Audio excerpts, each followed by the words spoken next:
I've kind of had it on the Jaylen Brown bashing. I don't know where everybody stands. Why? What happened now? Agreed. Did I miss something? People are just reading it. We went into a little bit of the stream, what he said on the stream yesterday, and people are now reacting to what they think is a shot at Jason Tatum. And I mean, I don't know. Curtis, where are you on it? You set the dialogue.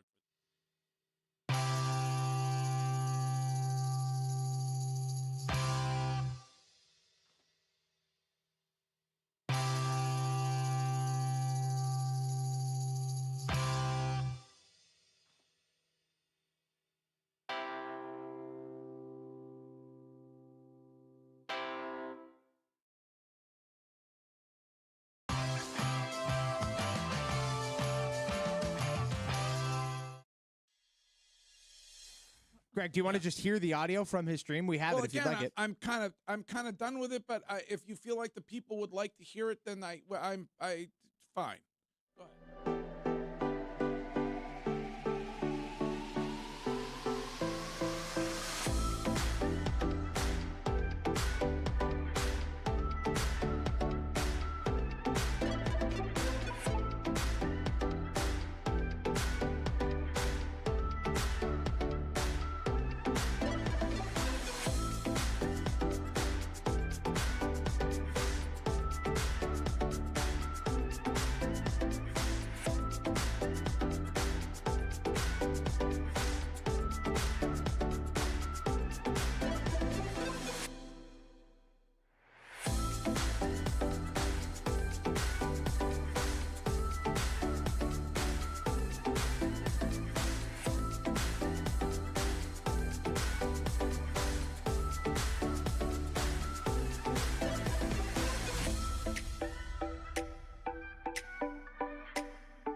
Hill Show.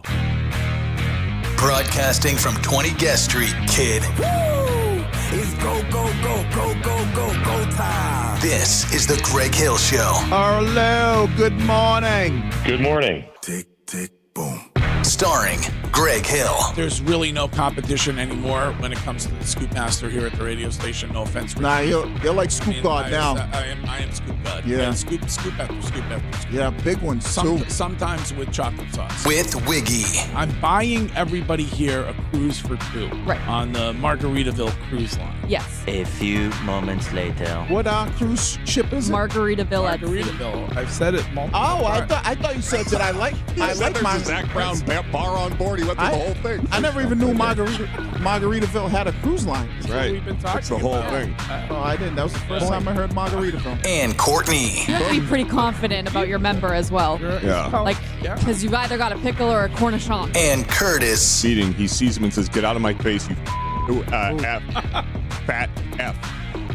Did you dump out of Yes, that? I did. Sorry, I Sure was did. trying to get the wrong F. And Shime. I'll have Curtis dorm eat in his kitchen. Oh, wow. I gotta watch this. I cannot wait. What are the odds on a popped Achilles? Oh, yeah, that's pretty high. What- that what- could be- Pretty high. Now, Let's get down to business. it's time for the Greg Hill Morning Show. Good morning. Good morning, everybody. Hello, good morning. Morning, everyone. Morning. Good morning, my neighbors. On Boston Sports Original. WEEI. Got my people. WEEI. When I say Greg Hill and you say show, Greg Hill, Greg Hill, Greg Hill, show. All right. Woo! It's go, go, go, go, go, go, go time. Well, that didn't work. So here we go. Greg, Wiggy, and Mego are with you now. Here you go. Tick, tick, boom.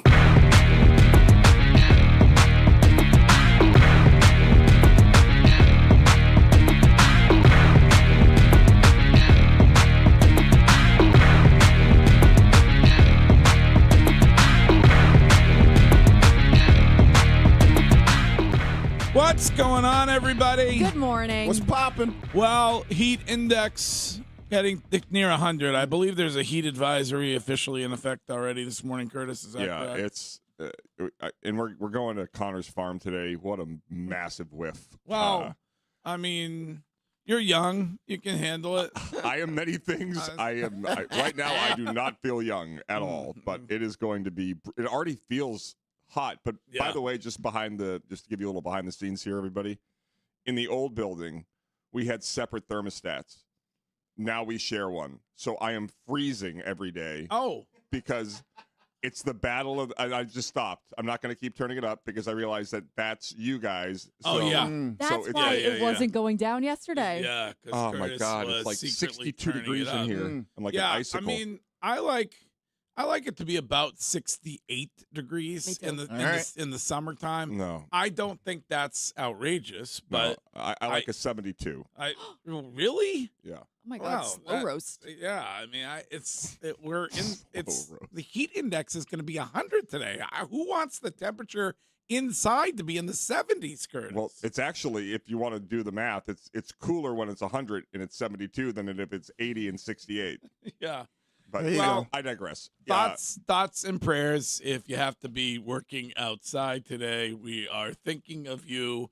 And that is 7 in a row for your Boston Red Sox. 9 consecutive series wins. And this team cannot lose. They cannot lose. They are absolute fire. And they, I don't care whether they're winning 14-2 or whether they're winning 4-0. They continue to find ways to win baseball games, and hopefully at some point Sonny Gray will get some alone time with an oak tree or a maple or whatever he prefers, because he is he's lights out. This baseball team just I like continues- trees, yes. continues to win. So It is wild, it's- Greg. On June 25th, this is from Boston Sports Gordo, the Red Sox were 15 and a half games behind the Yankees. Right now, they are tied in the loss column. 41 days. They have erased a 15 and a half game deficit. This is something that there's going to be a documentary about one day. Like that. This is the type of season where you talk about being so low on a team, and I got to know what went on in that clubhouse. Like there has to be some type of behind closed doors situation where something was unlocked for these guys. You know what, Courtney? I was thinking driving in today. Netflix was 3 years off. Yep.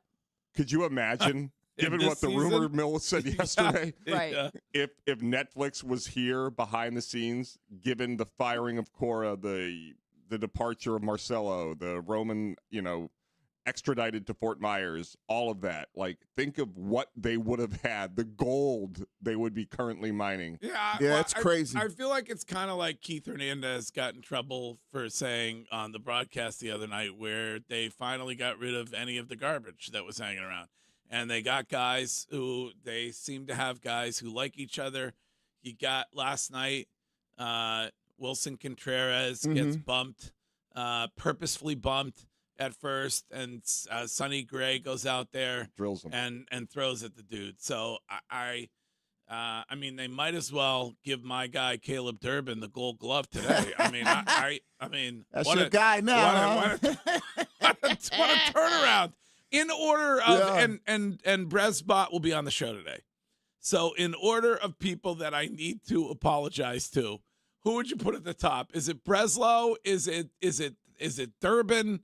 Is it? Well, maybe it's Jaron Duran. I mean, Okay. dude's tagging up on a short sack fly and showing Contreras how it's done. and running like the wind. Yeah. That was what they'd obviously been working on for quite some time, and Exactly. he got to figure it out. But I have to apologize. We were talking about this team maybe getting to 100 losses, and now I think it's World Series. I mean, my guy Big P, when I went on my old man walk this morning, Curtis, first thing he said when I got down there this morning, he said, "Greg, World Series in play?" I said, "Absolutely, Big P." I got to tell you something. Before I go for my walk, I need to go for one. It is.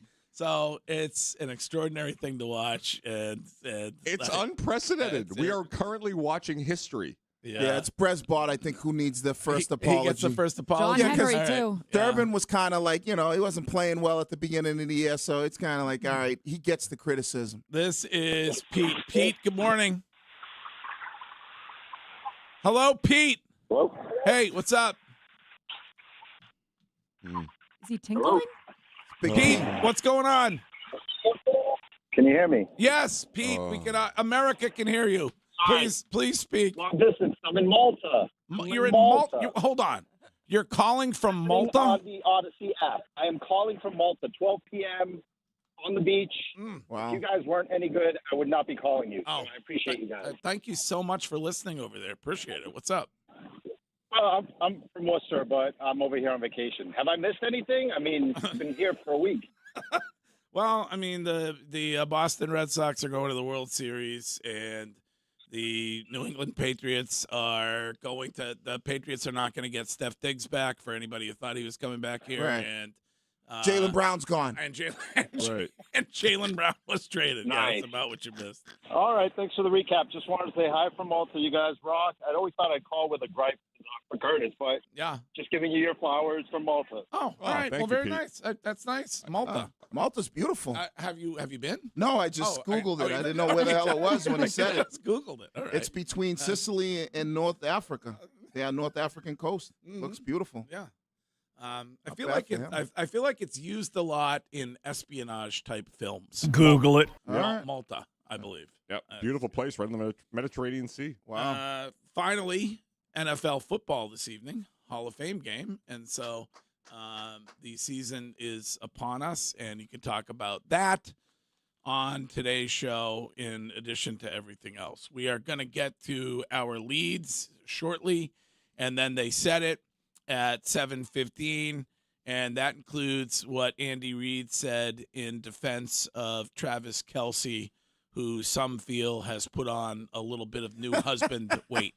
And so Have you seen the memes of him on social media? you love a good meme. Oh, like, man. really, there's nothing that makes you laugh like a good meme. Memes and AIs nowadays. I love it. I got to tell you, Wiggy is the meme god. Oh, he I has love a meme. it. for I love the everything. memes, but the AI is taking over. You seen him with his shirt up and a giant belly?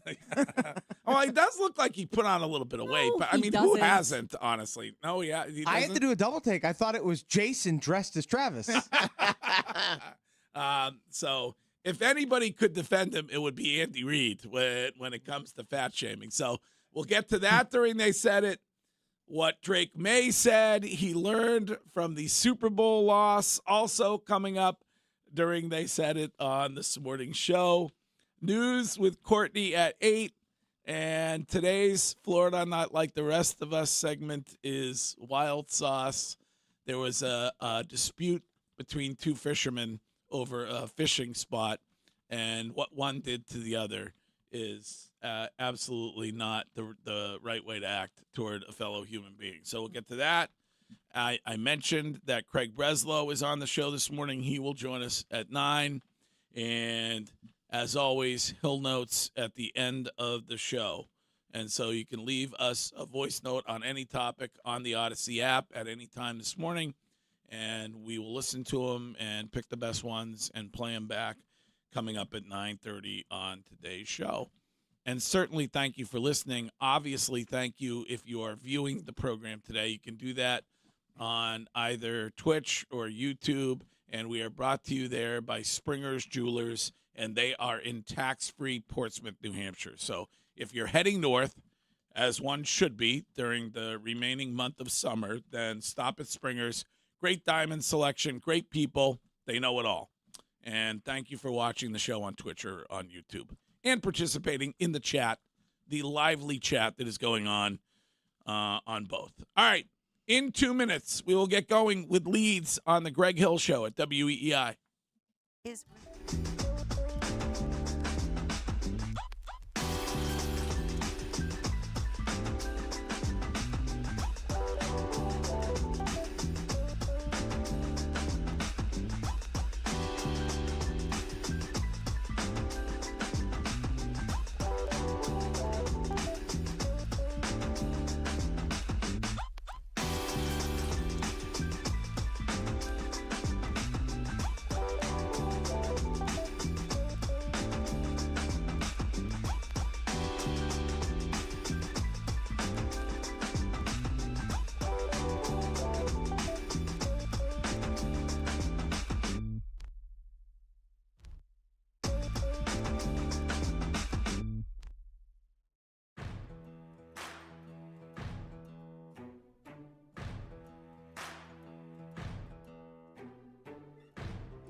From the Catches Law Injury Attorney Studios at 20 Guest Street, Kid, no fee unless you win. We are seconds away from getting leads underway on a very hot and humid and even dangerously hot and humid Thursday.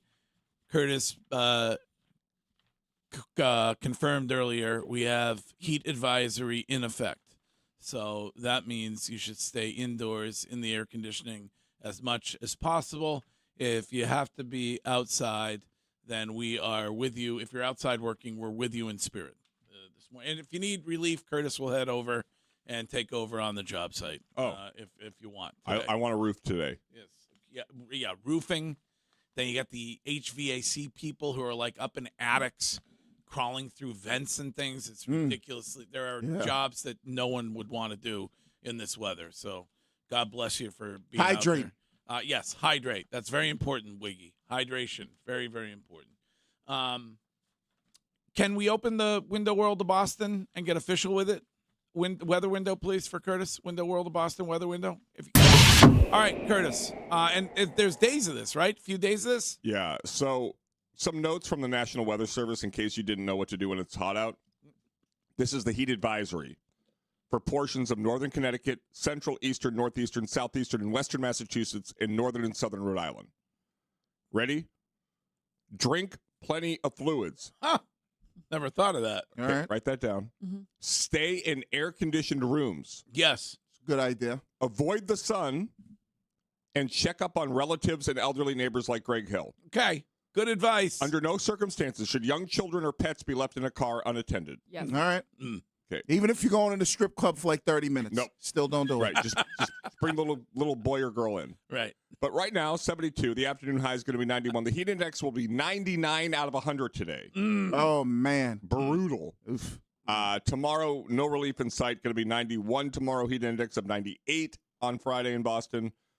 Saturday and Sunday, 89. We're not going to get relief out of the 80s, it looks like, until next Friday. We'll be stuck in this sort of heat wave for a while. Okay. All right. Look up.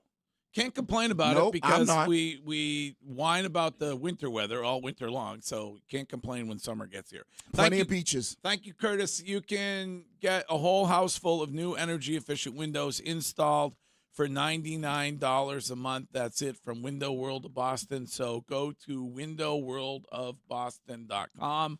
On the Subaru of New England text line, with regard to my beloved Boston Red Sox, who have won 7 in a row now after last night's win, 9 consecutive series wins for the Boston Red Sox.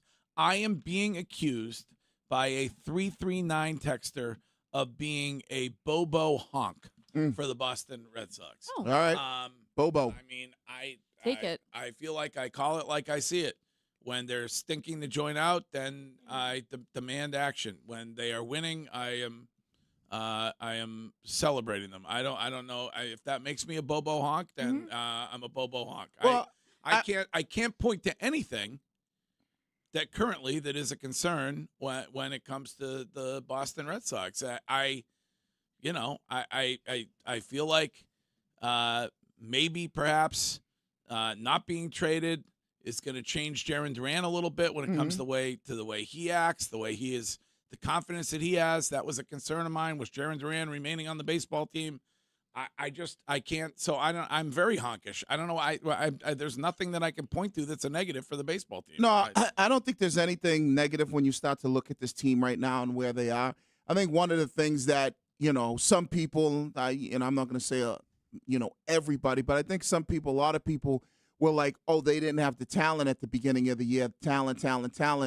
Where I thought, and we had this conversation time and time again, their record wasn't a reflection of who they were as a baseball team. And so now they're starting to play to the level that we expected them to play to, and we expected a lot of the players on that team to be playing Yes, to. and exceeding expectations in some cases. Mm-hmm. That was 20 dongs for Wilyer Abreu Right. last night.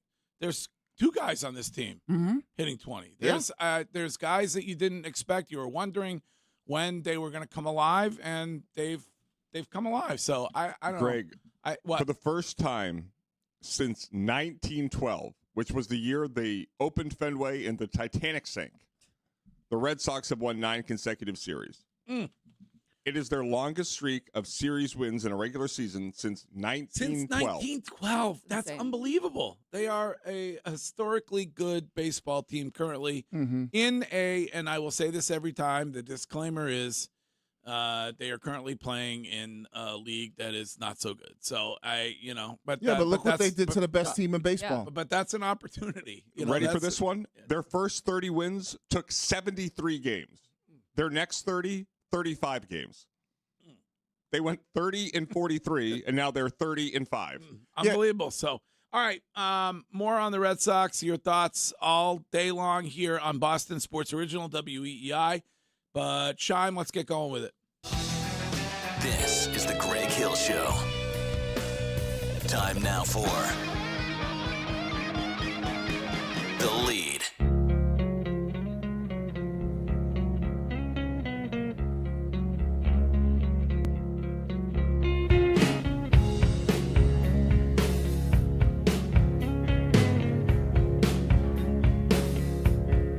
What else should I be? All apologies. What else could I say?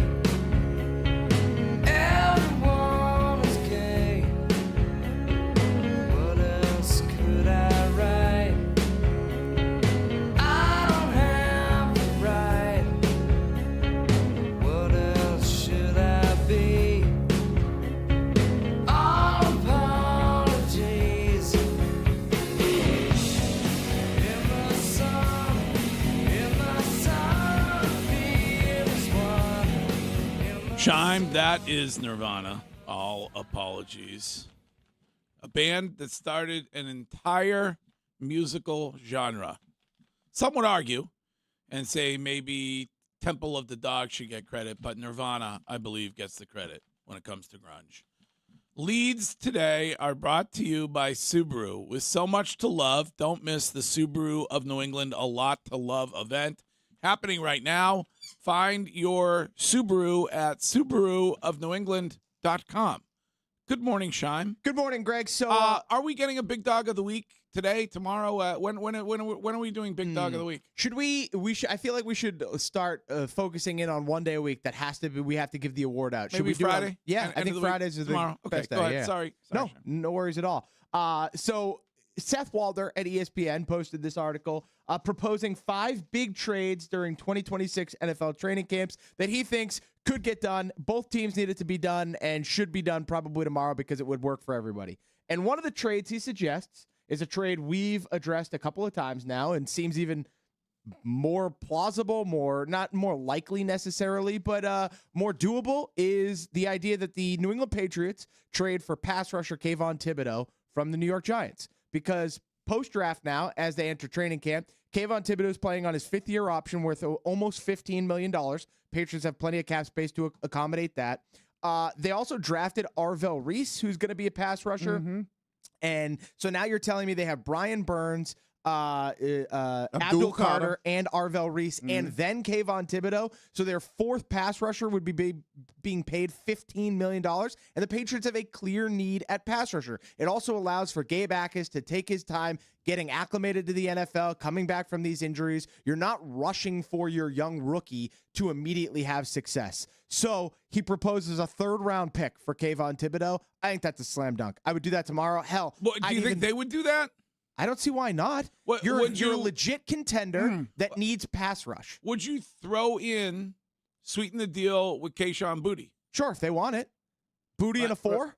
I think that gets done today. At least from my perspective. Yeah, you probably can get him for cheaper than that, Kayvon Thibodeau. I mean, he only had 2.5 sacks last year.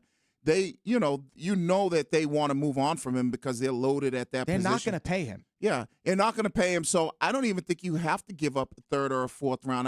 I think it might even be like 5th, maybe 6th round. It's going to be more than that because he's a former top 5. Yeah, I know he's a former top 5. Will pick. the Patriots pay him? No, I see. That's the thing. But you don't need to, like, for a 3rd-round pick. I'd take the year rental. And then you could franchise tag him, right? I don't know. I think do you want a disgruntled guy coming here who's not going to get paid. Oftentimes, you trade for the disgruntled guy. He comes here and he gets paid. So I don't think he's disgruntled, though. Like, he's not holding out. It's just an opportunity for you to get a guy who then, in a contract year, who knows he's not getting signed anyways, can then ball out for a contending team and then make an absolute bag in the offseason. He seems like he could be on the Jadeveon Clowney, Chase Young type of NFL career where no one's really giving him that big payday because he's not, like, shining. He's just like a good. It's on crappy teams. Yeah, a solid player who's a top 5 pick that hasn't lived up to the potential yet. So is not going to get this big type of deal. So if you're the Patriots, I think that there's an opportunity. If it is a 4th round pick, just for the sake of the conversation, I do it all day long. If you want to throw in, Kyle Williams or Kayshon Boutte, no problem with it. And then if he has a year where he has double-digit sacks, all right, you can give him a nice contract. If he doesn't, you know what? On to the next, especially and you find because that guy. their receiver depth behind Malik Neighbors is kind of non-existent. Like, they brought in Juju Smith-Schuster, right? And Odell Beckham. Yeah, exactly. They need help there. So to me, it's one of those situations where Boutte wants an opportunity to play and get paid. Kayvon Thibodeau wants an opportunity to shine, so he gets paid. It's a great swap. You throw in a draft pick, everybody wins. And you can't really call Boutte disgruntled because he's not acting that way. Like, I give him a lot of credit for that. But he definitely wants to be elsewhere. Yeah. Like he's frustrated. Yeah. He wants to be elsewhere. And then there are those who are saying, "Why would you get rid of him for this?" Like, they were talking about getting rid of him for a 6th round pick, which is dumb. And if you don't you keep him hanging around this season, then he's gone anyway. But if you tack a draft pick onto him and you're getting a legit pass rusher back, I think that's a win for both sides. Yes. All right. Sweet lead, Chime. Thank you, sir. We will get to more leads next.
Stone took the phone lines down, and now you're I can't call, and you're bouncing off the walls. I stretched my arms real wide, tried to break your fall, but you got up mad as hell and told me that I had it all. I tried to heal your wounds, just to say I helped, just to say that some small fame ain't made me someone else. It ain't a high road now, it's just uneven ground, and I ain't even around, slow you're speeding down. You told me if a lie turned true, and I would still be. Thank you, Shime. I have been banned from listening to Noah in the car on drives any longer. My wife said to me just yesterday she needs to start listening to things other than Noah, so that she doesn't get sick of the Noah album, because that's all she's been listening to. I put something on the other day, and Linz goes, no more Noah Khan. It's all you listen to. So... I would dump that. Yeah. I'm going to I'm going to be getting a text real soon. That reminds me, I owe some Odyssey app appreciation for somebody who listens to the show on the Odyssey app, and it is Lisa. I met Lisa yesterday during an old man walk, and she works for Fidelity, and first thing she said to me, well, she agreed with the Hill Noter who was talking about how attractive and sexy you were, Sean. Oh, really? All right. Yeah. There you go. Anytime Lisa wants to call in, feel free. She's obviously a chubby chaser. Jeez. So there's a lot of those out there. We were in the middle of Pot calling kettle black, right? Holy smokes. We were in the middle of leads, and here is one from Curtis. Curtis, good morning. I feel like you created Lisa just for that line. No, I did not. That's off the top of the head. I mean, I still got it. You sure do. I still got it. Hi, Greg. So we always talk about who will break the seal for certain things that will never return to normal. Jetstar in Australia has done that as it pertains to the overhead compartments on planes. Oh, speaking of things that get Lindsay upset, I am always rushing to the airplane because I want to make sure that we both have overhead bin space. But she feels like I'm leaving her behind. You probably are. I'm in your oversized Louis Vuitton where your like undies hanging out. Like if I'm Lindsay, traveling with you would be my nightmare. Oh, really? Yes. Well, thankfully you don't have to travel with I have. me. I have. Well, that's a work thing. Correct. But for Lindsay, it's so true. Like there's plenty of overhead. No, there isn't. Yes, there is. When you have people like you and Santo taking up spots that don't belong to you. We did that one time, and we were told to take it by the flight attendant. I'm with you, Greg. Get there early. In this case, Greg, I agree with you. The amount of time you save when flying in and out of Logan when you're not checking a bag is beneficial. However, I believe this will be coming to the United States very shortly. Jetstar will now be charging $20 for the privilege of using an overhead bin when flying. So and it belongs to you. You pay the $20. You put whatever you want in there. Nobody else can. I like this. I love it. You have your personalized overhead bin for $20, and otherwise you can just use the seat in front of you. And they are saying that this will streamline the boarding process. There will not be these fights as you're boarding about where you can put and what can go where. This is your overhead bin. You use it. And then you can either choose to check a bag or just rely on the spot in front of you. This is lame. Really? This is lame.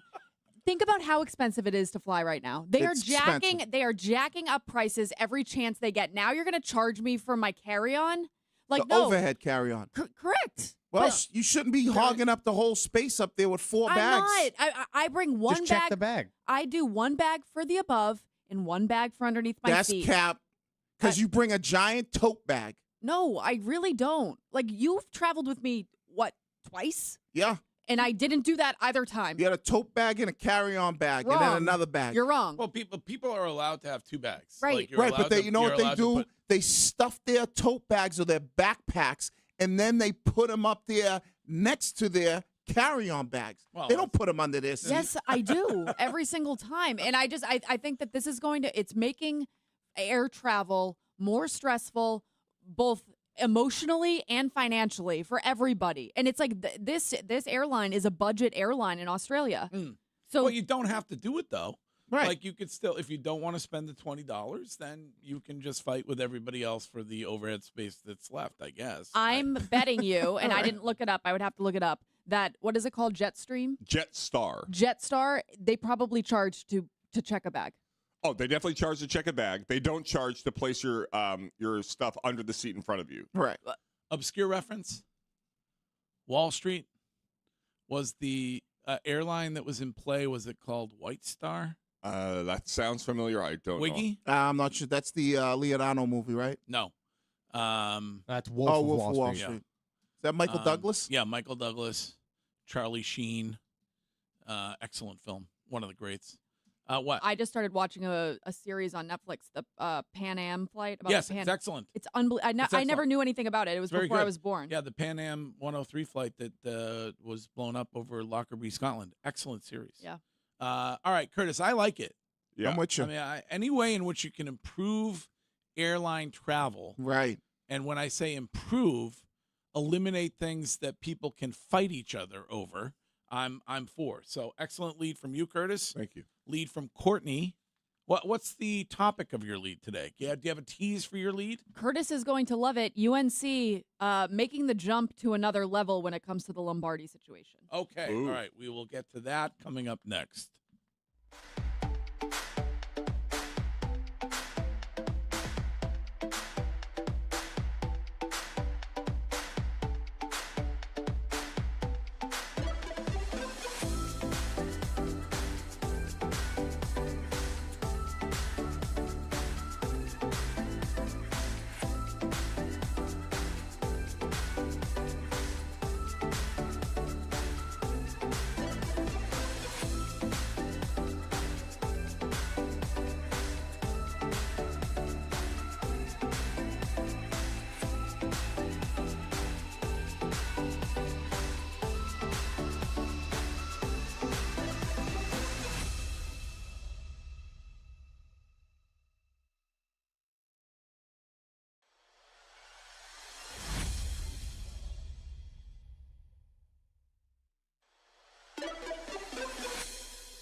7 in a row for the Red Hot Red Sox, and they will go for the sweep this evening. And Curtis mentioned it earlier, but for the first time since 1912, I was not around during that time. The Boston Red Sox have won 9 consecutive series, and you can talk about that all day long here on Boston Sports Original, WEEI, and we will talk about it with Craig Breslow, the chief baseball officer of the Boston Red Sox, at 9 this morning. I was corrected on the film Wall Street. The airline that is in play for the takeover is Blue Star, not White Star, and the airline that Curtis was discussing during his lead, who will now offer overhead lockers that one can purchase, so you don't have to fight with everybody else for overhead bin space, is Jetstar. So Correct. Thank you for that, Curtis.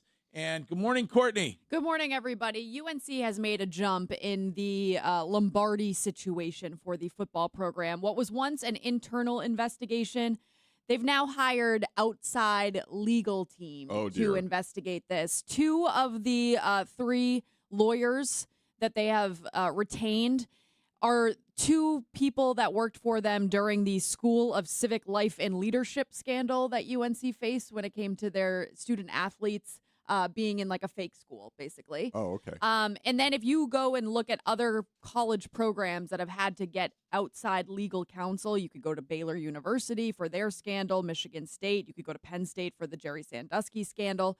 For me, this means that it is a bigger issue than they first let on when it comes to Lombardi. This is a serious legal situation that the university faces. And if I'm UNC, I'm cutting all ties right now, today. You know, it's crazy that nothing has been leaked on what it possibly could be. To me, that means it's serious.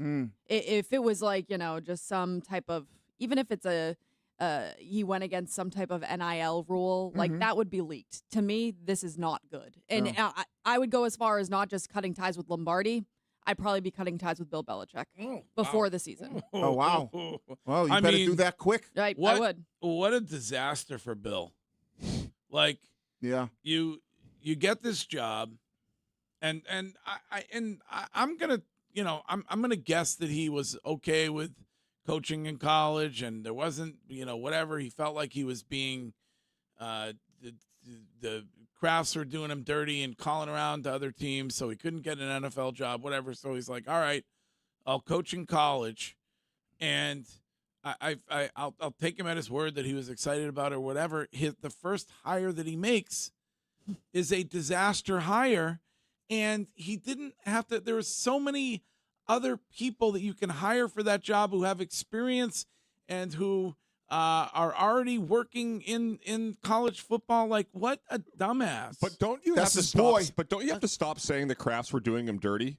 Like, they were. Don't you think everybody the Crafts told not to hire is grateful they didn't hire him? I don't know. They did him dirty though. No, but this is what he does. This is what he does. He surrounds himself with bobos, not with talented people. Robert Kraft was honest when Arthur Blank asked about who he was, and the Falcons are probably happy they didn't hire him. Like, look, do you think the North Carolina Tar Heels are happy with their hire? No. So why would an NFL team have been? Why did we say that Kraft was doing him dirty if he was just being honest? I was just literally. No, I'm saying not you specifically. I'm saying as a general rule. Don't you think in hindsight the Crafts were doing a favor to people that they do business with on a daily basis, saying this is who this is who Bill Belichick had become? Yeah, but I don't think you can blame Bill Belichick for Mike Lombardi's actions. How could Mike Lombardi's a grown ass man? Bill hired a guy that he felt like, all right, this is a friend of mine. He knows the world of, when it comes to being a GM. That's what he did. So I'm going to bring a guy here I can trust. Who even knows what's going on? Like, was Bill even aware of it? I need to know what the issue is. Right. So it's something that occurred with an employee. A former employee. They no longer work at UNC now. But I'm assuming that they worked there yes. at the time. Yeah. No, I'm just saying they're not. So it's something that went on with an employee. I don't know if it's a female employee. I know that there was, social media-wise, he was unfortunately sharing things that he was following from OnlyFans or this and whatever. Maybe he's horned up. I don't know what his deal is. But Do you think that Bill Belichick would have hired Mike Lombardi if he was given an NFL job? Yes. You think so? I don't know. Well, why didn't he hire him here like for the last several years, or when he left here originally? Because he was in charge of he was here and then he left to get a job with the Raiders. Yeah, but he was in television for a number of years while Bill was still here. Bill could have easily hired him back if he wanted him. So why did he hire him with North Carolina? Because I think, we know Bill, right? We know that that's Bill, not the question. No, I'm telling you why. We know Bill, and Bill likes to keep people around him that he can trust. Bill hires. Right. He's got a loyalty thing. Yeah, he hires. Yeah. And so that's probably why he hired Mike Lombardi, because he's like, all right, here's what we're going to do. You come in and you'll be the GM and help me when it comes to recruiting and that kind of thing. Right. But there's to say, and that's why I said we don't know what it is. Mike Lombardi could have been doing something that Bill was unaware of. Well, that's an issue too, then. Right. If you're the head coach and you're unaware of what Somebody's your doing right hand, off what your the field. But Bill Belichick has his hands in everything. If you are unaware of what your right-hand man is doing, and you're responsible, again, I always go back to the fact that these are kids that he's dealing with. Mm-hmm. You are responsible for all of these kids' season, future, everything else. So you need to make sure that you have your staff under lock and key. And he's But you don't know, though. Curtis said he worked there for how many years and nobody knew he was drinking? Well, that's because they thought it was dumb. Well, but it's regardless, right? You can, in your private life, you can do things that your boss or somebody close to you might not even. It wasn't like personal things. I don't know something what that happened at UNC. Right, but we don't know what it is. Like, it could be anything, right? Could it something that happened? It could be, flirting with an employee. Yeah, I don't know. Female, I don't want to speculate. What I was saying, I disagree. I don't think they need to get rid of Bill until they know exactly what happened. Right. I don't think they will. What I was saying was, from Bill's perspective, he could have hired anybody. Right. He could have hired somebody who's, not, however old Lombardi is, 60 years old with a awful toupee. Like, he could have hired somebody who is, with it. No, I agree with that, Greg. And it's not going to get you in trouble. That's where that now Curtis feels differently than me and says this is what Bill does. And so right. He was given his program. We all agree he could do whatever he wanted with North Carolina. Yeah. And he's get paid $10 million a year and given clearly $1.5 million that he could give to a GM. Right. And it is an unmitigated disaster. Yeah. So in hindsight, when people called Robert Kraft, not about what Bill was 20 years ago, but they said, should I hire Bill Belichick today? And he said, no, he was right. So all the anger and visceral rage that was directed at Robert Kraft for just being honest about how bad it had become here, he has proven prescient. He wasn't right, though, because college football, and we had this discussion before, Bill is not built to be a college football coach. He hired his whole team, whether it's college or pro. I don't care about who he hired, because these are the same guys he was hiring when he was in the NFL and he was successful. Right, he was hiring his buddies Mike Lombardi worked for him when he was in the NFL. You could hire me as your GM if Tom Brady's your quarterback. Right, but he was hiring these people. I think the thing that really screwed Bill up, and unfortunately he didn't realize it, was he is not a college. He is the greatest NFL head coach, but in college, different animal, different ball game. The same way we talk about Nick Saban and how he is with college in the NFL. Just because you had great success in the NFL doesn't mean you're going to be able to do that in college. And I think Bill is he might be realizing that now, that this is not what I expected. But don't you feel like there's so much more on the line when it comes to the team and what you could risk with making the wrong choice at head coach? Like, if I think of UNC, they're responsible for all of these kids. Who you hire to lead them is a terrible situation now for all of these kids. And whoever Bill hires to work under him, that falls on Bill. But that's every college coach. That's Billy O'Brien at BC. Like, you hire Billy O'Brien at BC and you hope that he's able. But Bill O'Brien's not telling the Patriots they can't come to watch. No. Like there's a million things that I think are fireable offenses for Bill Belichick at this point. Lombardi's just the nail in the coffin for me. Okay, so before that, it was the fact that he said that the Pats scouts couldn't come there. Correct. Right. All right. Like there are So millions. you would have fired Bill for that? No, I'm saying this is the nail in the coffin. That was terrible what he did with the Patriots. What has he done right? I'm not saying he's done anything right. It's been awful for him. Right. But I think if you're firing Bill, it's because of his underperforming as a head coach for that football team. You know how you fix this? You install Jordan as the interim GM of the football team. She can pick talent. Will she use a typewriter like Lombardi used a typewriter?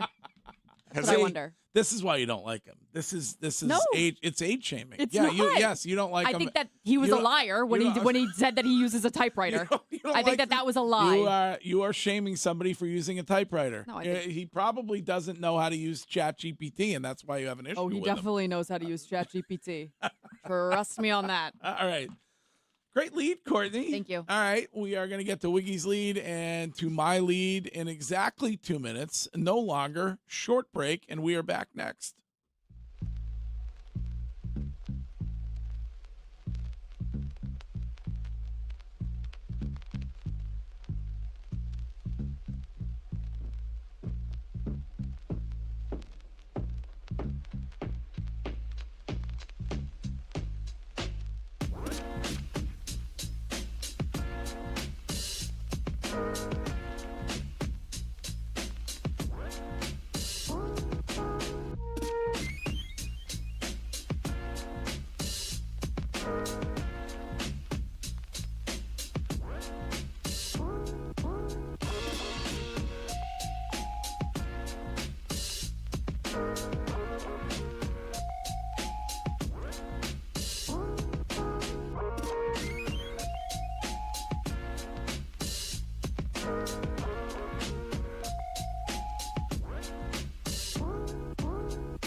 Think less but see it grow.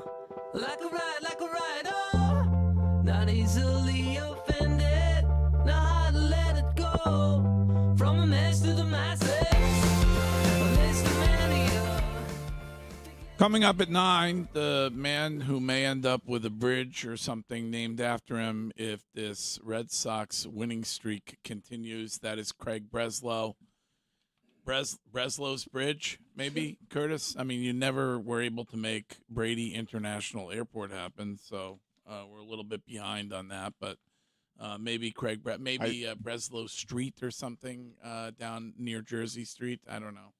Just rename it Breslow Boulevard. Breslow Pass or something like, who knows? But we'll talk to Craig Breslow coming up at 9. You could go for a run on Breslow Boulevard. Correct. Yeah, I do. I owe everybody a run. I will. Mm-hmm. I'll get to that at some point. I'm focused. Craig.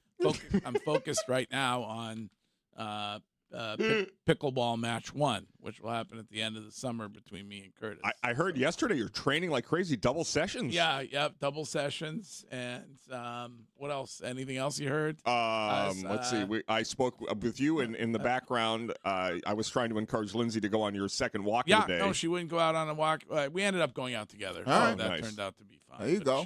She was Lindsay doesn't need to walk. I mean, she's in fantastic shape. She is. So, Right. but I appreciate what You she make does. her look even better, though, when you're next to her. I'm glad that she's there in case I fall. She can help me get up. That Curtis, was what I did said. you notice the romantic night swim that he and Lindsay took yesterday? Oh yeah, we did. Yeah, we did go on an evening swim. That was Skinny dip on? No, nice. Well, I don't know if I'd refer to it as skinny dip. Nice. That's Yeah, nice. I mean, tis the season. You got to get all the summer.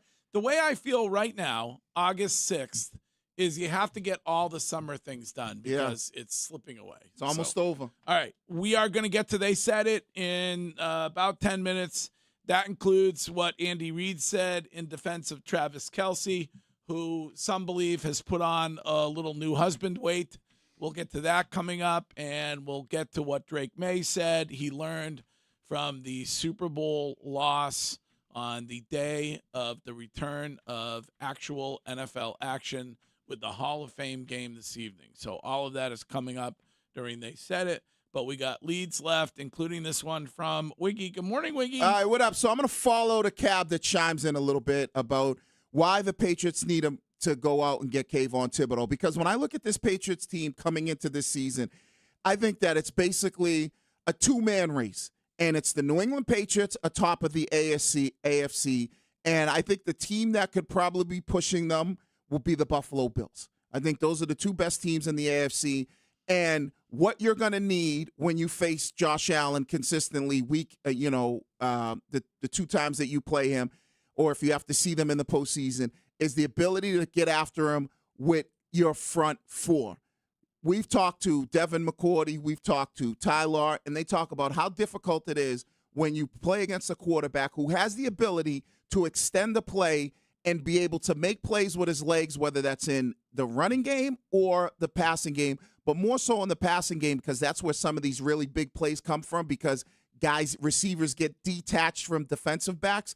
So if you are the New England Patriots, you should be all in on Kayvon Thibodeau and trading for him like Shime's lead was earlier today because that will, in my opinion, that's what you're going to need to win this conference because I think you can get right back into it. I told you, it's you and the Bills at the top of the conference, and if you do that, that's going to give you the edge that you're going to need against the Buffalo Bills if you have to face them in the AFC Championship game. It's unfortunate that they had to deal with the Akis holdout because you don't really know yet what he could be if you're Mike Vrabel. But even if he's behind. But even if he didn't hold out, wouldn't it really be hard to tell what he could potentially be? I mean, he's basically late second round this time. Then he get drafted. Yeah, like 57th overall or so, something. I mean, I'm not going to say he's not going to be a great player or has the ability to be a great player, but you just never know what a guy like that's going to be. So even if he's there, you're still like, all right, hopefully he could do this. But I would say if you can add a guy like Thibodeau and then you can kind of bring Akis along a little bit slower, or if he does pop, you just have more talent on that defensive line because you are in a position with the addition of A.J. Brown, I think with the offensive line, I think obviously once you signed Christian Gonzalez to his deal, you brought in Kevin Byard, you have your team and Romeo Doubs. I haven't even factored that in yet. We all talk about A.J. Brown, but from what people are saying, Romeo Doubs looks like he's kind of finding a nice groove with Drake May. You're in a position where you could be right back in the Super Bowl, but I feel like the one area that you're going to need help, especially against the team that's going to probably contend with you because they got better, they added DJ Moore, is going to be your defensive end position. Why is the schedule thing rearing its ugly head again lately? Is that just the Patriots hate, Curtis? Yes. Okay. The latest is Stephen A. Smith, who's talking about the weak schedule and the Patriots had no right to be there, and the injuries that their opponents were dealing with at playoff time. And I mean, I guess some of those are valid. Maybe you did get a break when you were playing Denver, but I just, well, that's one game. What about the 2 games leading up to that? Houston and the Chargers. Chargers were dealing with injury as well. Oh, so weren't you? Your left tackle was coming back off of a sprained MCL, ACL, whatever the hell he had. You were dealing with that. You really didn't have that playmaker on offense. I mean, Steph Diggs did a great job for you, but do you think teams were like, oh, we need to worry about Steph Diggs? No, I think what happened is that producers and executives at ESPN and elsewhere have realized that the last remaining vestige of people that engage on these talk shows are people that root for Boston teams. And people around the country hate Boston because of all the success the teams have had the last 2 decades. So they go out of, like, Mad Dog yesterday was like just going off against the Red Sox. It's like, they're in the middle of the most historic run of the history of the sport. Yeah. And yet, like, the Patriots are ahead of schedule. We all agree, right? No matter who they were playing, nobody had them in the Super Bowl. No. And now they had an offseason where they got better. And look at how right they were about Steph Diggs. Yes. Well, that was going to be my lead, is that Steph Diggs signed a deal yesterday with Mego's Washington Commanders, $12 million a year. And I just, I love it. I mean, would you not, if you could have had him for $12 million a year, would you not have tried to get that deal done? Or were they just, I mean, AJ was what they were doing and they're focused on that. And well, they got Romeo Doubs. I feel like, why would we give somebody 1 year, up to $12 million when we know there's a Wait, if you had the option before knowing anything and you could have Diggs for 1 year at 12 or what they paid Doubs, you would take Doubs? I would. I'm saying, I would, but I'm saying the way that they looked at it. They probably looked at it like, all right, we're going after AJ. We feel like we can have Doubs for a number of years. He's younger, and we feel like he can give us the same type of production that maybe Diggs gave us. And we're going to go out and get that legitimate number 1 receiver. But why not have all 3? Like, then it becomes tough. Because it was all nonsense talking about how great of a leader he was. They were just rubbing his back. If they really felt the way they said they felt about Steph Diggs, he'd still be here at $12 million. Well, Diggs at $20 million, I understand you being reluctant to do that. Diggs at $12 million, like, I think I would have done that. You would have done that, but you'd have to say, if you're paying A.J. Brown and you're paying Romeo Doubs, you think about this. You got Matt Collins. We're talking about Kayshon Boutte. Do you really think that the Patriots are going to be like, all right, we're going to give Diggs 1 year for $12 million when they already got a loaded wide receiver room? And if you're Steph Diggs, isn't it better to take 1 year, $12 million with the Commanders, who their wide receiver room is in shambles? And but their overall roster isn't as good either. If you want to win, it's better to be with the Patriots. I know, but do you think and I don't know him personally, I think he wants to win, but if he has an opportunity to be the guy in Washington and maybe get more money next year versus being on a good team and being, but that's the issue. I don't think he's going to make more money next year. Like, I don't think there's going to be a bigger contract down the line for him, as you saw this offseason. Like, you might be right about that. 1,000 yards last year coming off an ACL injury, and he's only getting 1 year for $12 million. Right. I think he's kind of just going to be bouncing around with 1 year deals from now on. That's a great point. Right. Look at what he got after the surgery before anybody knew he was healthy. Then he takes a team to a Super Bowl and he gets a fraction of that. Yeah. Even if he has a great year, he's not going to get anywhere near what that was. You might be right, Sean. When you say takes a team to the Super Bowl, do you mean all the baby mamas that he had there, or are you referring to something different? I thought my C-section line a couple weeks ago was pretty good, but yes, it's an interesting offseason. I wonder if that TMZ reporting has anything to do with a lack of interest. Well, I mean, it's possible that certainly with the Patriots that maybe they were just done with they didn't want to deal with the outside stuff that comes along with him. I think it was. I think it was more of. Do you think he would have been happy in his role as like the fourth guy? I don't think he had options. No. I'm not. He clearly did with the Commanders, right? So if they offered him $15 million, he'd one be option. here. But all you need is one option. Yeah. Where I think it's Kayshon Boutte, for example. Do you think he'd be happy? Do you think he's going to be happy being here, knowing he's like the fourth option? Or would he welcome a trade anywhere and have an opportunity to fight for the second guy or even the first guy if that's the opportunity? But being so late in your career, having the possibility to get back to a Super Bowl and actually maybe win this time, I think that outweighs the fact that you're, the number 3 instead of the number 2. Like, I think that's a big deal. I agree with you, Shime, and I think it's more about the personality of the person. Because you could have just cut Kayshon Boutte at that point. You can hey, man, have your way. You can go wherever you want. We're bringing in Steph Diggs. Our receiver room is now A.J. Brown, Romeo Doubs, Steph Diggs, Mac Hollins. Like, you might have one of the best receiver rooms in football at that point. Do you think the Craigslist ad is already up, like seeking personal chef in Washington, D.C.? Must be smoke show. Let me tell you. Definitely. That's his hometown, too? Oh, believe me, he's probably already got a bunch of them lined up. All right. Those are our leads this morning. We are going to get to They Said It next in only 2 minutes. So don't go anywhere.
Heat advisory in effect for the next couple of days. That is from our chief meteorologist, Chris Curtis. So hydrate. We are thinking about you if you got to be outside working all day. Seek air conditioning immediately.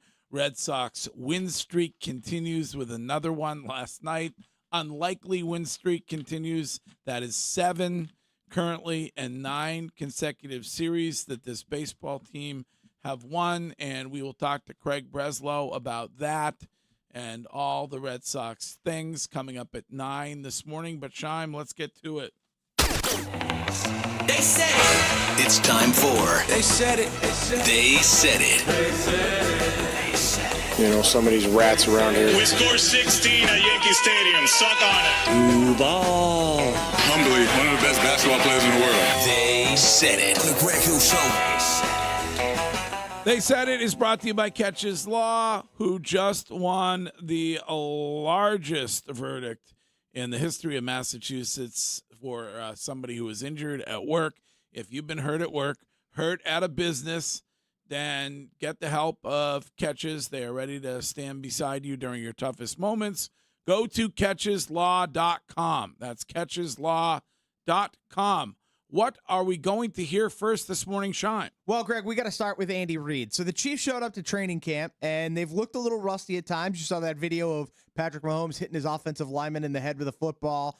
Travis Kelce, though, also looked like he may have put on a few pounds. Maybe he had a couple extra hors d'oeuvres at the wedding. Well, I think it happens with new husbands. I feel like oftentimes they get comfortable.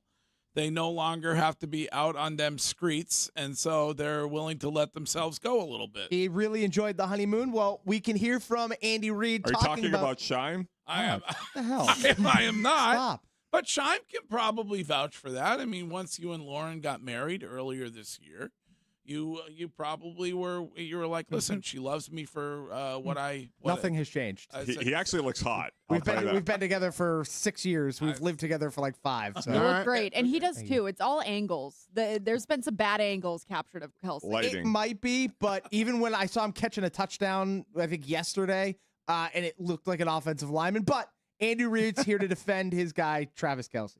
Yeah, he's he came back in good shape. I mean, I know, everybody's out there saying he's got the dad body and all this stuff, but he looks the same to me that he's always looked. So, and just playing like crazy. So he's doing a nice job with everything. He's focused in and ready to go, and I appreciate that. When you have somebody that's been here 14 years that wants to be out there every snap, he's wired like this guy right here, where he's going to play and play hard and aggressive and not be stopped. I mean, that's contagious. Well, he has to say that, or he'll be the victim of elder abuse, because we've seen what happens when Andy Reid says something that Travis Kelce doesn't like. Now, Courtney, you might have to weigh in on this. Interesting theory interesting theory in the Twitch chat from Ian Jerry 2023, who says, I swear by this, women make their men fat so other women won't want them. What? Wow. No. That seems Santo's odd. the trimmest he's been probably our entire relationship right now. Yeah, I wasn't talking about you, just in general. Like, do you think that the I was just saying that as a woman who got married, yeah, I think that you want got your married. Yes, yes, I think that as a woman, you want your man to look his best. Like, if my husband let himself go, Right. that would be such a turnoff. Okay, so you think it's that's not a legitimate theory, right? Would you want your lady letting herself go? Huh? Would you want your lady letting herself go? I don't. You mean physically? Yeah. I doesn't matter to me. Okay. I like him. See what's on the inside and Oh. beauty. That's Greg's where in love. That's Okay. where Greg. beauty is. I don't care what anybody looks like, what their body type is. I don't care. Greg, with a what bunch is of the rocks. number Yeah, one exactly. thing? You're honest, Courtney. What is the number one thing when women get together, they say is a warning sign with a spouse? That they lose a lot of weight. Really? Oh, yeah. That, like, if a guy loses or a female or a male loses a bunch of weight in a relationship, it means they are trying to get out of it. Oh, like in a long-term relationship when somebody who never went to the gym starts going to the gym. Correct. All right. Is this his last season? Yeah. Definitely. Yep. Yeah, I think so. I mean, you kind of just see him. He's probably on cruise control this year. That's probably why he might have put on a couple LBs. He's what is he, 37? I mean, he's not going to be a major factor for this team. Hall of Fame class of 2031, Aaron Rodgers and Travis Kelce. Oh, yeah, for sure. He should be a first ballot Hall of Fame. By the way, we haven't mentioned it. Congratulations to the second youngest Hall of Famer in NFL history, Luke Kuechly. One of the great Boston College guy. Also going to be the color guy for Netflix this year. Yes. That's awesome. Has Bill O'Brien given his approval on that, or is that only the basketball program that needs to? Nope. Luke Murray is right. I love the man. Go Eagles. Did you send over a tape, Curtis? Yeah, I did. I said, put a smile on that 3-pointer. There you go. You and Ken doing a BC hoops game would be elite. It would. I love BC. Can you just do one game? Call Mike Wynn. Just see if you can do one game. If you hate me and you don't like listening to my honest reaction to Bill Belichick burning up North Carolina, then you can blame Mike Wynn because he got me my in radio. All right. Well, that is good to know that Travis Kelce is ready to go. What's next, Shime? Well, Greg, Drake May spoke yesterday, talked about things he learned from the Super Bowl loss to the Seattle Seahawks. We can hear from Drake May. Yeah, I think not trying to get in that scenario where we kind of my rookie year of getting behind, in the score, and kind of off to a slow start and a start that we didn't want, and kind of like I said, self-inflicted. Where they were a great defense and they did some great things, and I think just finding ways to not have the score, put it into a pass, drop back game, where we can use play action, we can use running the football, and not just having a drop back game where they can kind of pin their ears back and fire at us. So that's the biggest thing in a game like that. And also they got great players, so we got to block them up front. I got to know what where they're coming from and know where the ball's going. All right. Listen, I think Drake May he's comfortable with Josh McDaniels' offense. I think he's really going to have my expectations for him this year is to have an amazing year. He has a guy in A.J. Brown that you can just, get him the ball, throw it up, he'll go make a play for you. You believe he will be in the MVP conversation again? Yeah, I believe so. I believe so. Was. I think that they did a good job because I told you, we don't even talk about Romeo Doubs like that. And I believe in their mind that Romeo Doubs is a better version or a younger version of Steph Diggs. So they look at it like, all right, we got Romeo Doubs and we have A.J. Brown to help out Drake May when it comes to this passing game. And A.J. Brown just increases the margin of error, like on passes. When you think back to last year, when he made those deep passes, 9 times out of 10, it's because Drake May was dropping it into this tiny bucket that only the receiver could make a play on. Well, now that radius of ability to make a catch just expands dramatically because A.J. Brown's that good. So Drake May doesn't have to drop it in a, tiny dime-sized bucket. He can drop it into a freaking pool, and A.J. Brown's going to be able to go get it. Yeah, and I think the other thing, I think they're running. Spoken by somebody who has caught not one but 2 passes from Drake May. Yes, sir. Okay. One of them was a bullet. That thing was coming in hot. Well, one was caught by your chest. Caught. A catch is a catch. That's true. Wiggy will tell you can catch it on the body, catch it with the hands. As long as you catch it. Hey, let me tell you, Lynn's got a catch in Greg. Because Shime's boy, I expect him to have a big year this year in Travion Henderson. I think he's going to have – I think he's a sleeper. I think Josh is really going to try to unlock his talent. And, they'll run the ball well with Ramondre. He kind of always does well running the ball. He's somebody that, will always keep you ahead of the sticks in the sense of he'll get you 3-4 yards. But I think Travion Henderson, you could really see his talent get unlocked this year. Well, we will get to talk to Mike Vrabel about all of these things for the first time this season 1 week from tomorrow. So we will be at Gillette with Coach 1 week from tomorrow, and we will be back with more of They Said It next. Having health insurance.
Craig Breslow on today's show at 9. That is the Red Sox front office report and the news with Courtney coming up at 8. And Courtney requires, I believe, during the news, a douche move ruling. I do.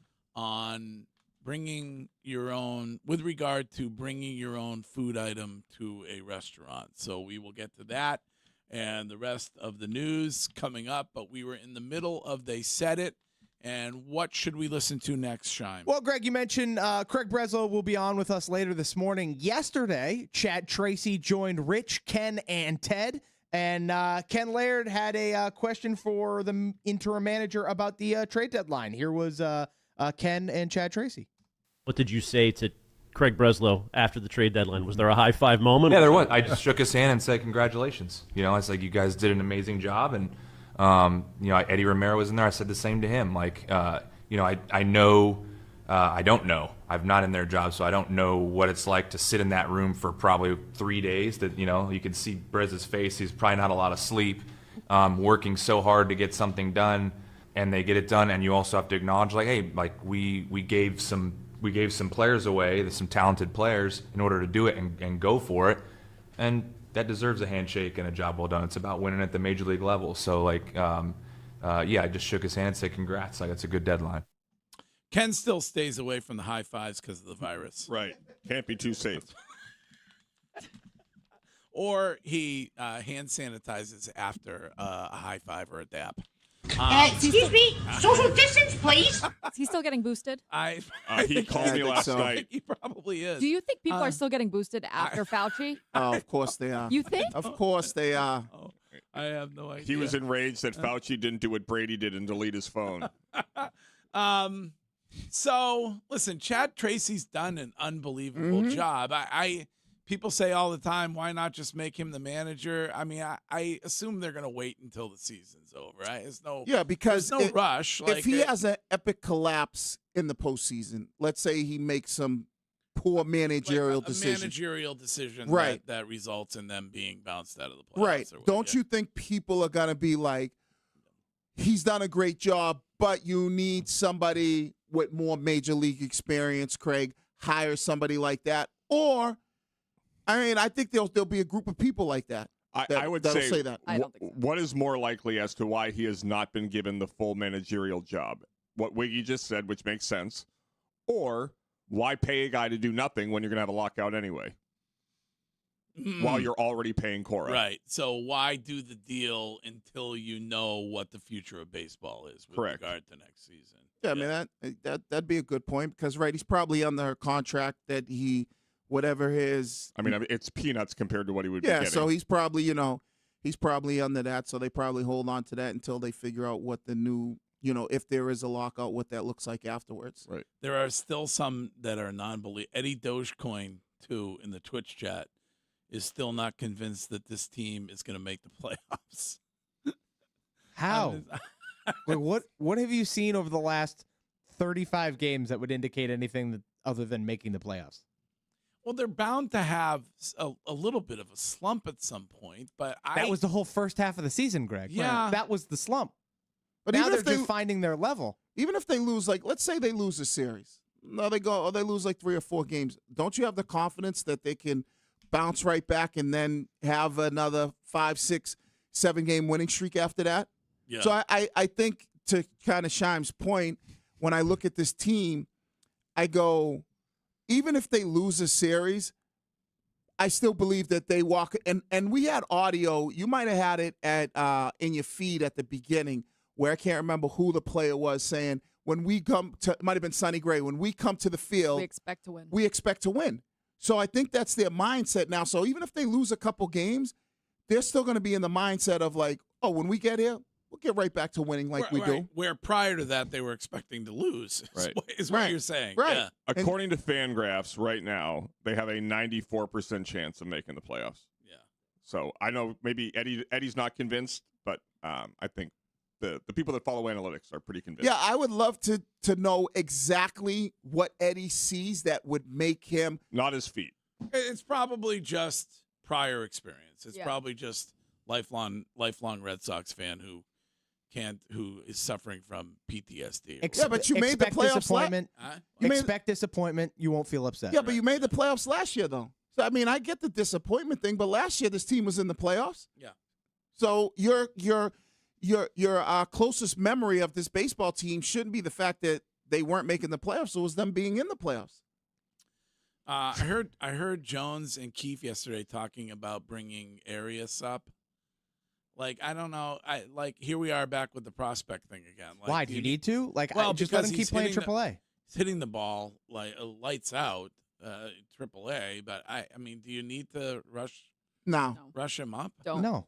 Like, you can call him up at the very end of the season, right, like before the playoffs start, and do that, and just let him get as many at bats in AAA as possible. He hit another home run last night. He's raking. Like, let the kid continue to build confidence, learn at bats, and continue to grow. Like, he's super young. There's no need to rush that, especially because it's not like you need him right now at this level. You just won you've won 7 in a row, and you just went on a 15-game win streak not that long ago. What is next? Well, Greg, Chad Tracy also spoke to the media yesterday and gave a bit of an injury update on Roman Anthony and Garrett Crochet. Roman continues to swing. Today he actually took overhand BP in the cage, which is another step in the right direction. So we're kind of like, you're in phases with this. Like early on it was, tee and flips, which he managed well. Hit BP today for the first time. I think it's a scheduled recovery day tomorrow, and then get back to overhand BP again. So we'll keep him in this phase now and see how he responds to that, and then hopefully advance him past that. But he's doing well. And then Garrett started throwing yesterday, 50, 60 feet. So as you guys know, he's been down a while. So we're in like the very infant stages of like very short. But he did have a ball in his hand and was throwing it, which is good. So he's probably going to be in that really short range throwing right now, and then we'll move him along as he goes. But he does have a ball in his hand throwing it, which is good. They got to be slow rolling Garrett Crochet. Like, do you think that they have decided internally, like, let's not even, we're going to get him at best for some bullpen help, like playoff time, and is it worth it? Or, like, do you think that they've decided internally shut him down, or no, Curtis?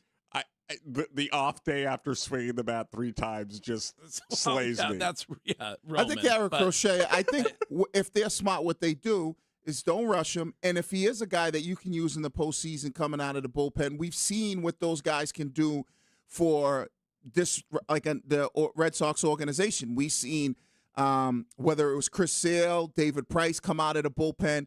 If you say, all right, he might not be able to be a starter, and you can utilize him coming out of the bullpen, then don't rush him back and take advantage of his abilities in the postseason in that role. Or he's the perfect combo with Brian Bayo, where Crochet comes out, he gives you 3 solid innings in a playoff game to start the game, and then in comes Brian Bayo, the best reliever in baseball. The only way I'm using Crochet at all is if you're in the World Series and you need him out of the bullpen to win the championship. That's it, right? Because why risk anything? Not worth the risk. Like, you've been great. Point. He's not he doesn't fill a massive need. He's not going to be a starter. Like, he's been injury prone. You've invested a lot of money in him. I would not do anything to rush him back.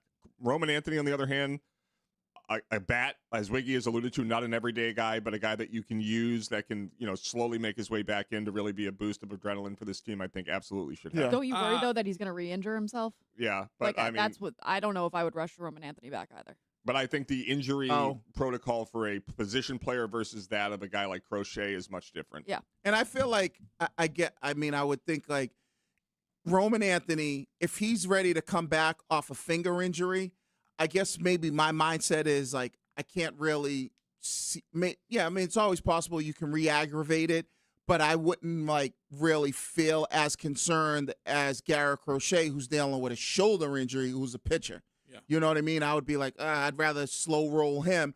With Roman Anthony, he's not going to, in my opinion, I don't think he should be an everyday player. So, and doesn't it seem like the possibility of hurting the finger again is pretty low? By the way, I was reached out to yesterday and told that this Roman Marcelo Meyer Reddit thing is absolute nonsense. So seems like a stretch. I just to throw that in there, absolute nonsense. So I would just say though, there is a lot of noise around this kid. There is. Can we qualify this though, Greg, as a scoop from the Scoop God, or is this just a? It's not a full Scoop God situation. Okay, it's just a reach out, like a reach around. A friend of a friend reach out. trusted source? I mean, I trust all sources till I'm proven wrong. Mm-hmm. Somebody got me on the house in Connecticut thing, and I never trusted them ever again. You're not wrong. It may happen. But listen, when Scoop God knows, you'll be the first to hear it. They don't have a house in Connecticut. That's correct. All right, we are back with the rest of They Said It next. If you were in the market.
Gotta keep them separated.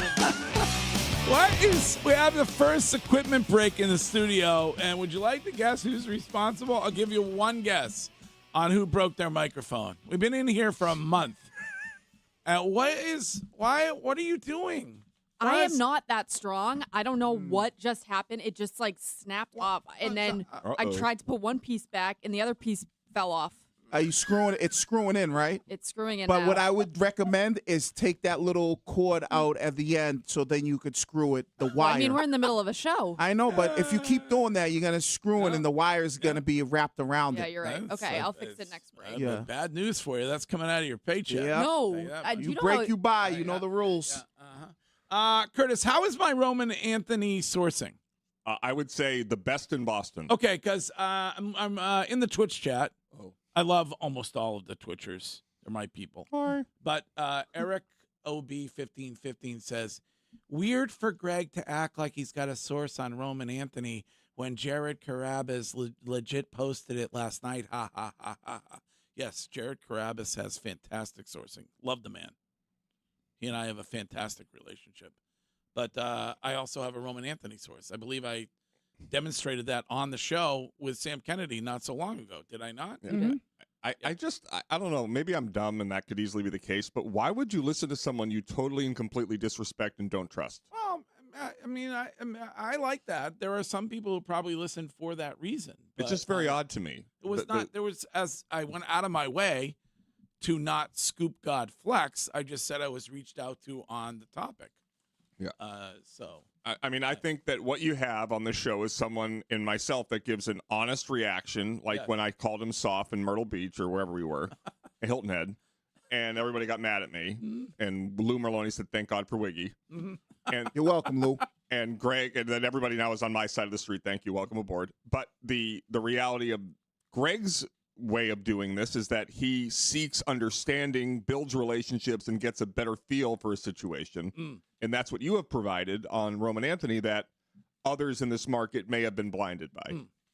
And it's not. Rocco is asking whether my source is the bartender at Stubby's. It is not. It's nothing to do with Nantucket. But I do love the grilled bagel at Stubby's is to die for. And always get your bagel grilled. Always. That's how you know somebody is a real foodie. because there are some takes that are outrageous when it comes to food on this program. Grilled bagels, #1 take of all time. Correct. Really? If you're toasting Correct. your bagel, you are a rube. It's a waste of a bagel. Yes. But don't 100%. most people get grilled when they go to stores, right? Well, no, usually they'll toast. They don't grill at stores. That's what I mean. What Like you'd have to find a place that grills. What's that? You have to find you have to go You to just like said, a don't most people grill when they go to like when they go to stores? When they go to, I mean, meant to say like breakfast diners. You have to ask for it. Oh, okay. Yes, So I all always right. say, could I have my bagel grilled, not okay. toasted? Like, because the only time I would get that is at a breakfast diner. Like, you're not going to. I get a bagel from Dunkin' Donuts. Well, that's very different. Yeah, unfortunately, they don't have a grill there. Any topic is up for a dispute. No, I'm asking the question. Doesn't matter. Any topic. I mean, up for God, you make dispute. it sound like grilled bagels is something brand new that the world just stumbled upon. You go to any breakfast diner, I believe they grill No, for you. you're wrong. They don't grill your toast. You would have to ask. All right. I don't think Greg said it's new. Right. You just Oh, said you it's made the it way to sound do like it. it was like. I love a grilled bagel. Wait, you think they're grilling toast? And nobody At a breakfast diner? No, they're not. They toast. It's in the name. Yeah. It's not grilled. Can I have my toast grilled? I thought at a breakfast diner you get like Can a we get a breakfast Nelly sandwich. Grills rejoin? It's on toasted bread, though. That's why Oh, it's they called don't. toast. I thought they put that on the grill too. That your English muffin, your croissant. Your croissant? Yeah, your grilled croissant, right? All right. I've never had When you had like a grilled, like a breakfast sandwich. I've never had a grilled croissant. Oh, you never had the breakfast sandwich? What? You know who would not be down with grilled toast? Jim Nance, Curtis. Oh. No way he would. By the way, what a lack of a foxhole guy Nance is. Oh, you think he could stand up for his guy? I mean, the silence is deafening. They turned on him. I mean, where are you there, Jimbo? Who's doing the game tonight? Is it Collinsworth and Tirico? I'm not sure. I can try and double check. Does Romo Dunsky? Yeah, I mean, on CBS, he's done. All right. But I go back to my idea. Amazon Prime, Al Michaels, Tony Romo. A party in the booth. It is NBC tonight, so I assume Tirico and Collinsworth, but Now that those two are broken up, I have a question. Best, if you could rank the A teams, so Fox, Brady Burkhart, CBS, J.J. Watt and Jim Nance, NBC, Collinsworth, Tirico, Amazon Prime is Michaels and Herb Street. And Herb Street. don't forget ESPN, Joe Buck, and Aikman. They're the best. They're number one. I guess I would probably, because of Jim Nance, I would probably go Jim Nance and J.J. Watt. Like, Chris Collinsworth drives me. Oh, I love nuts. Collinsworth. You Tirico do? Collinsworth is You number love 2 him? for me. Yeah, I think Buck Aikman are far and away number 1. Oh, And- yeah. And They then I are- think they are Tirico Collinsworth is 2. And then Nance and I guess J.J. Watt this year will probably be Really? number 3. Yeah. No. All right. No, I'm And then not- Brady Nance. 4, and then Herb Street all the way down to 5. Brady number 1. Everybody else sucks. All right. Anything left they said it was? Yeah, we got one thing here from Kendrick Perkins. Greg talked about how if the 76ers win a title, it's a bad look for the Boston Celtics. Here is Kendrick Perkins. Every time I think of someone making these comments and talking about the 76ers and you think that they could possibly go on and win the championship, I always got to think about the Boston Celtics and Brad Stevens. Like, this is going to be tied to them for the rest of for the history of the NBA. It's going to be tied to them for the simple fact that not only did you trade an all NBA caliber player to a rivalry team, but now you know that was the deciding factor to land arguably the greatest player to ever play the game that is still playing at an all-NBA level that possibly could go out and win the championship. If the 76ers go on to win the NBA championship with LeBron James and Jaylen Brown, it will stain the Boston Celtics for forever. Get out of here. Maybe not Hey, forever, guy, but it'll be a while. Season. Yeah, I it'll mean, be a while before I you- get over it. You and he agree. Not forever. But on this take, now he talks out of both sides of his mouth all the time. It wasn't that long ago that he was talking about how Jaylen Brown needs to, Jaylen Brown's dad wanted to fight him because he was talking about how Jaylen Brown needs to stop streaming and saying things on streams or what. So you can't have it both ways, Perk. But I don't think it's going to stain the Celtics for. I don't think, like, if he's saying that having Jaylen Brown on your team is what gets LeBron James there, which some people have suggested, then why wouldn't LeBron James have wanted to come here then? I don't know that, but it will be nice. It won't be forever, but it'll be a couple years. It'll be a tough pill to swallow. Yes, if they it will win be. this year, and if we aren't that great, it's going to look real bad. Yep. And it'll be a few years before I think people forgive Brad Stevens. Oh yeah. But does anybody think that the Celtics will be better than the Sixers this year?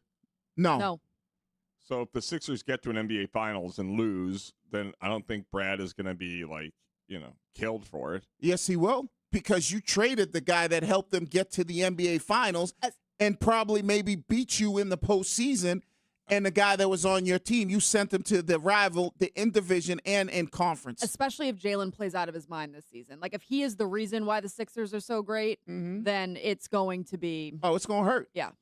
I don't think people blame Brad Stevens like Wiggy does. I think people I understand. do. Shoot. I think Step outside, Curtis, and you'll ask. I still think it's going to be a disaster down there. There's Philly?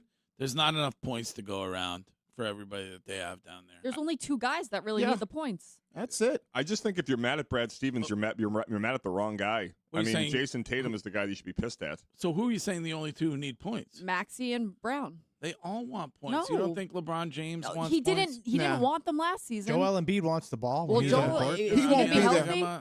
No. Joel Exactly. Embiid will play 40 Right. games if he's lucky. It'll be Jalen and Maxey. Yep. Edgecombe is like that player that's kind of coming into his all. And LeBron is happy being a leader role player. I don't think anything about it. Joel Embiid is just icing on the cake if you get him back for the postseason.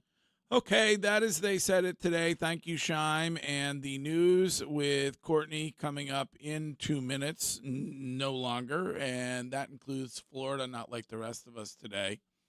And a couple fishermen who were fighting over the best fishing or lobstering spot. Have you ever had the Florida lobsters? I don't like those. They're just not enough meat. Are they blue? Huh? Are they blue? No, the lobsters? I don't know. Caribbean lobster, yuck. Yeah, I'm not a big. Okay. They're like small, spiky. They're not real lobsters. No. But anyway, we'll get to what they did during the fight, which is Florida, not like the rest of us, and the rest of the news next.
believe states are cheating. The news. If they were cheating, what planet did you just parachute in from? With your host, Courtney Cox. And it just passed Uranus. Sponsored by Northeast Men's Health, the experts in treating men's sexual health issues with 7 New England locations. Learn more at northeastmenshealth.com on WEEI.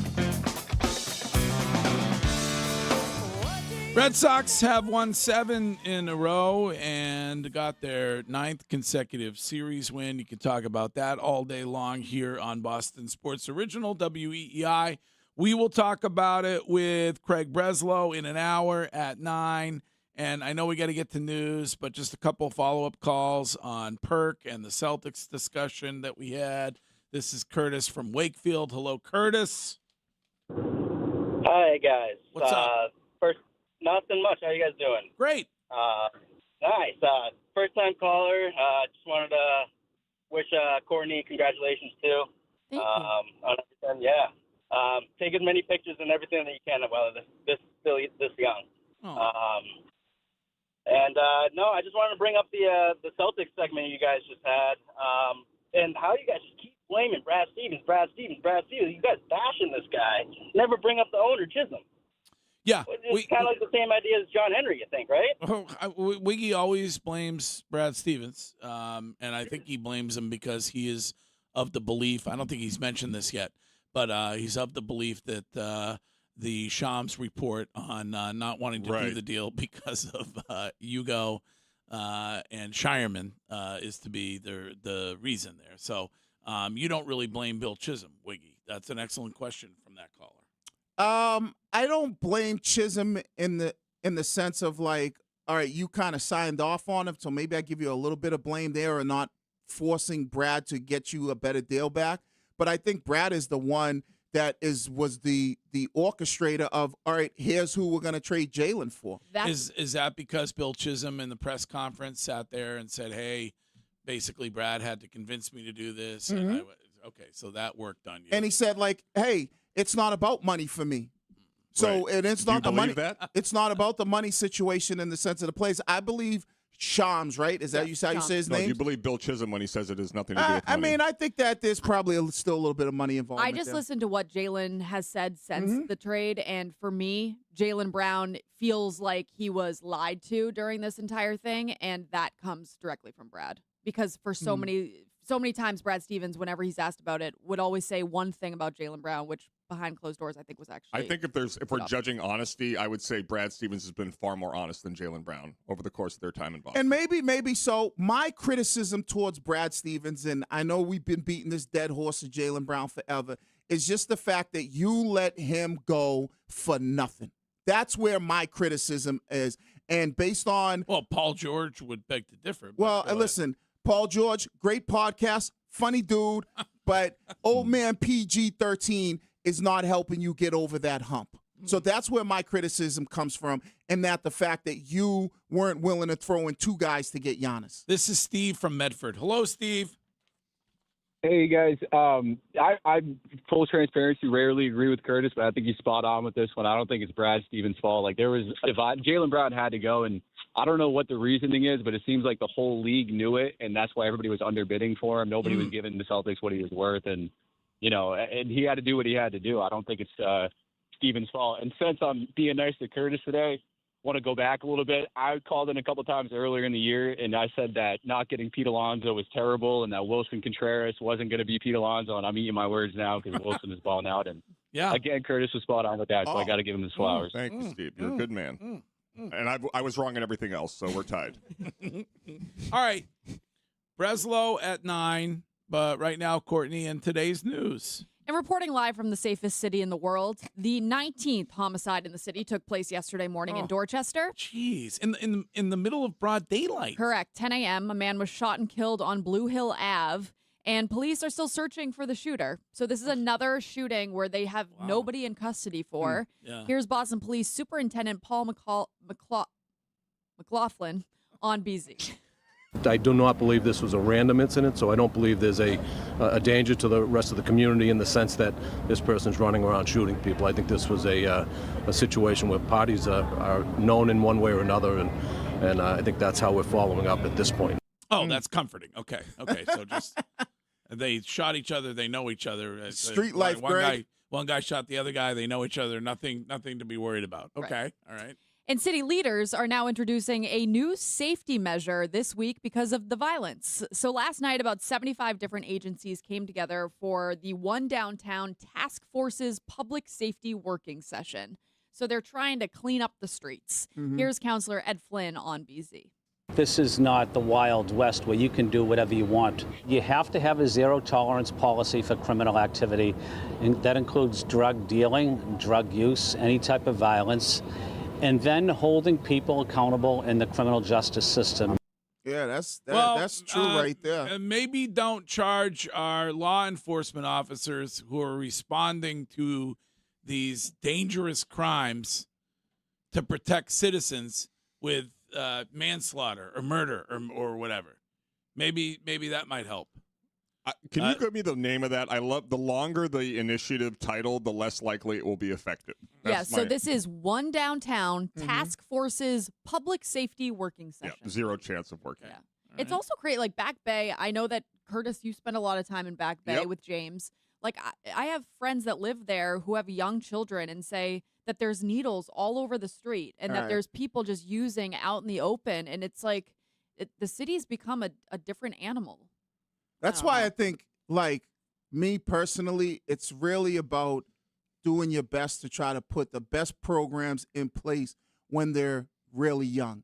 Because if you don't and you allow the streets to raise them, this is what happens. Like, kids get to a fork in the road in their life. It's, do I go the right way and do the things that are right that may successfully put me in a position to be upstanding, law-abiding citizen, or do I go this other way that might influence me to do street-ish? And when you do street-ish, this is what happens. People then, are shooting each other because of money, drugs, girls, whatever it is.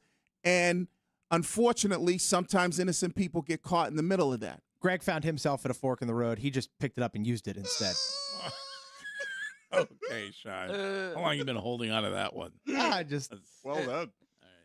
All right. Speaking of cutlery, coming up during the news, we need a douche move ruling with regard to people bringing a food item to a restaurant. So that is coming up. Yes. But what's next? The MBTA is apologizing for continued red line problems. So those riding the red line have been suffering delays just less than a week after the MBTA announced the successful completion of a 10-day shutdown for track repairs and signal upgrades. Here's MBTA GM Philip Eng on CBS Boston. I need to make sure that the workforce has the ability to continue to do the maintenance, to do the inspections, because we do not want to go back to where we were just 4 years ago. Did he try to play with the reporter's hair during that interview or no? Did that happen? Yes, you were. Yeah, while you were gone. All right, what's next? Residents of Plum Island, which I love. Plum Island, I think, is a national treasure. They want police to increase patrols after videos made their rounds of the beach covered in trash. So we can hear from one local, Rory Nolan, who spent hours trying to clean up his beach. If there was a way to stop such a large gathering from occurring in the first place, I think that would, solve the problems of safety and destruction of the environment. Well, I mean, it's rude to not clean up at yourself.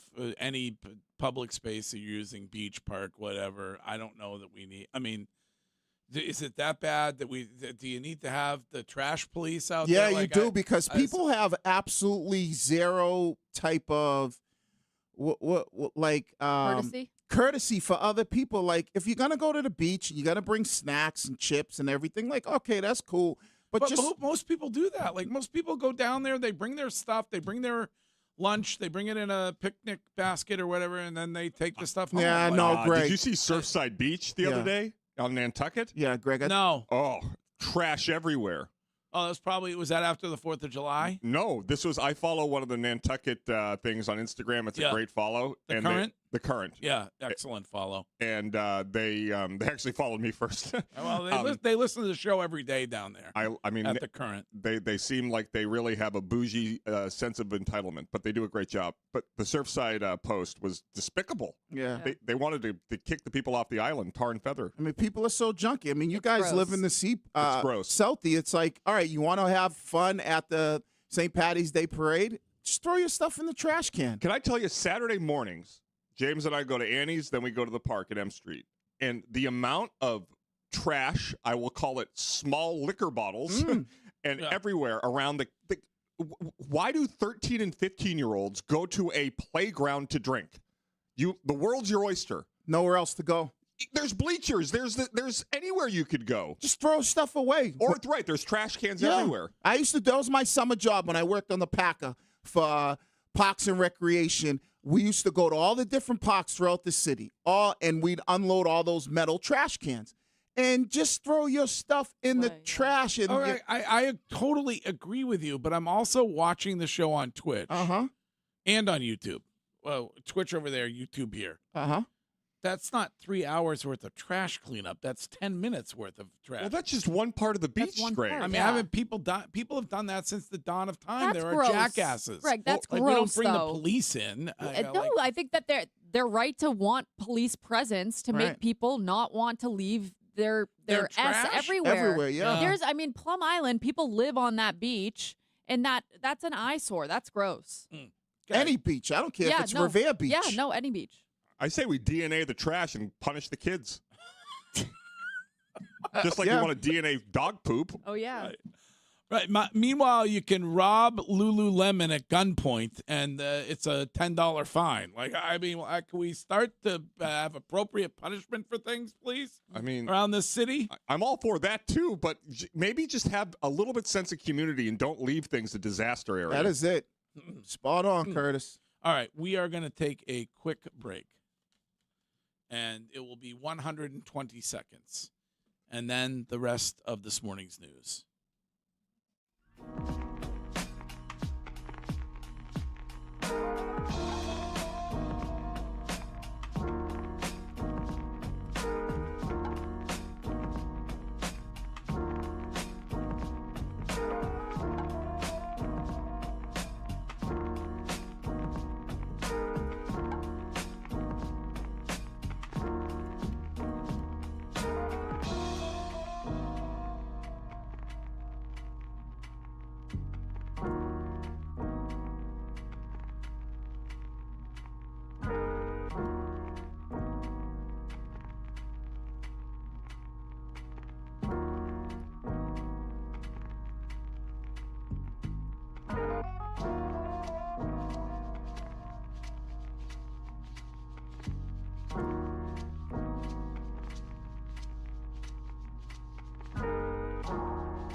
One ball, two strikes. Moran throws. Swing and a miss. Change up. 7 in a row. 25 of 28.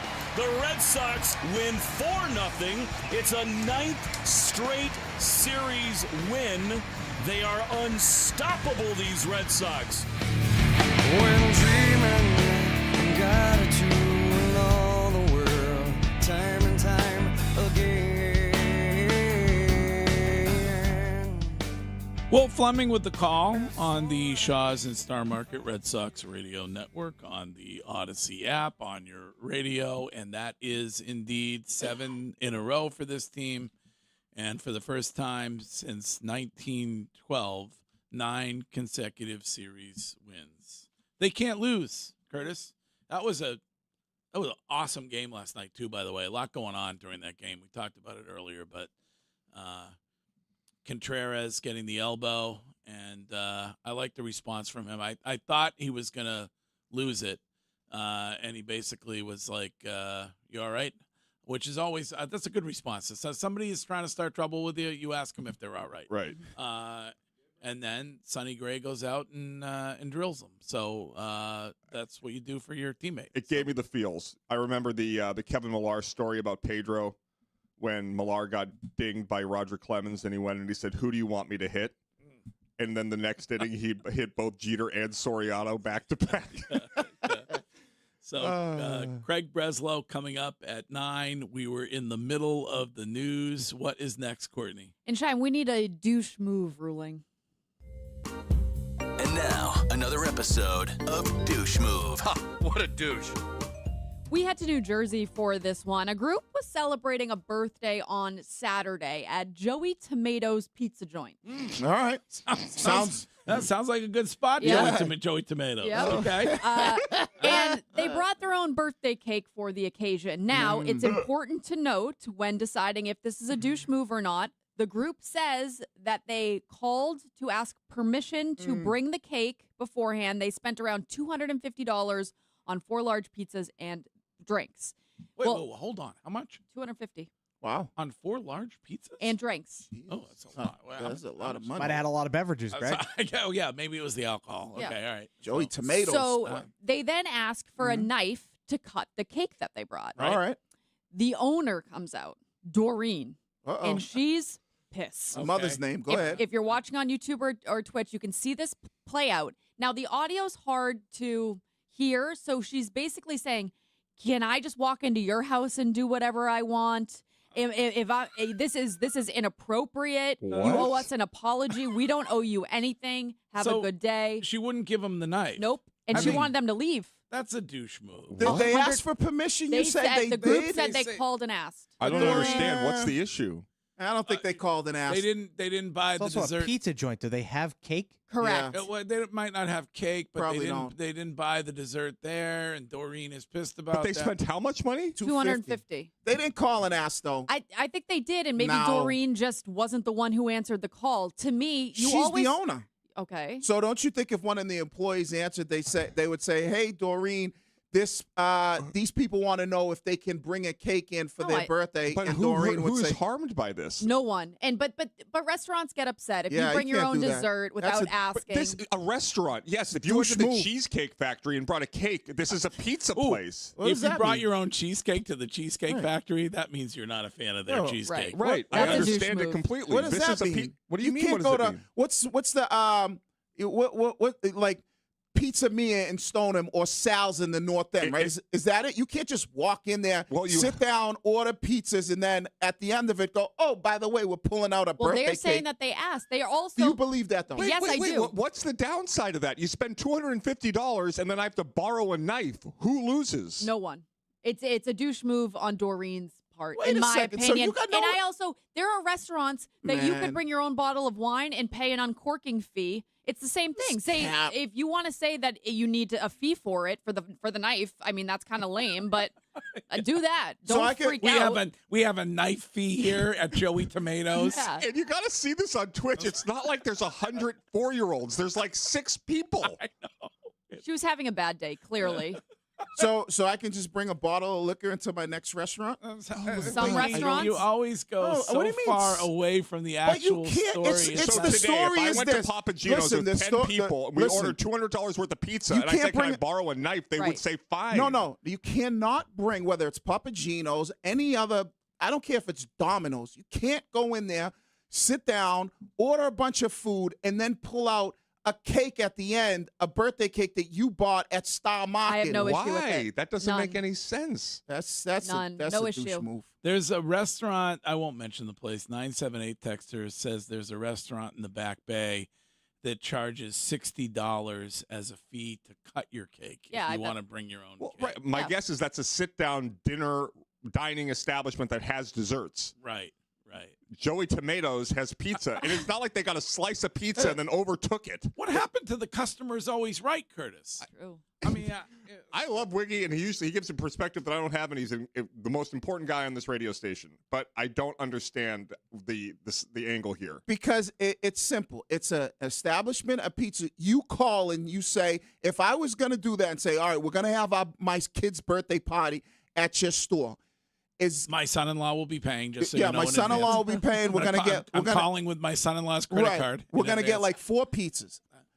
Is it okay if we bring a cake in from outside so we can cut the cake and do everything?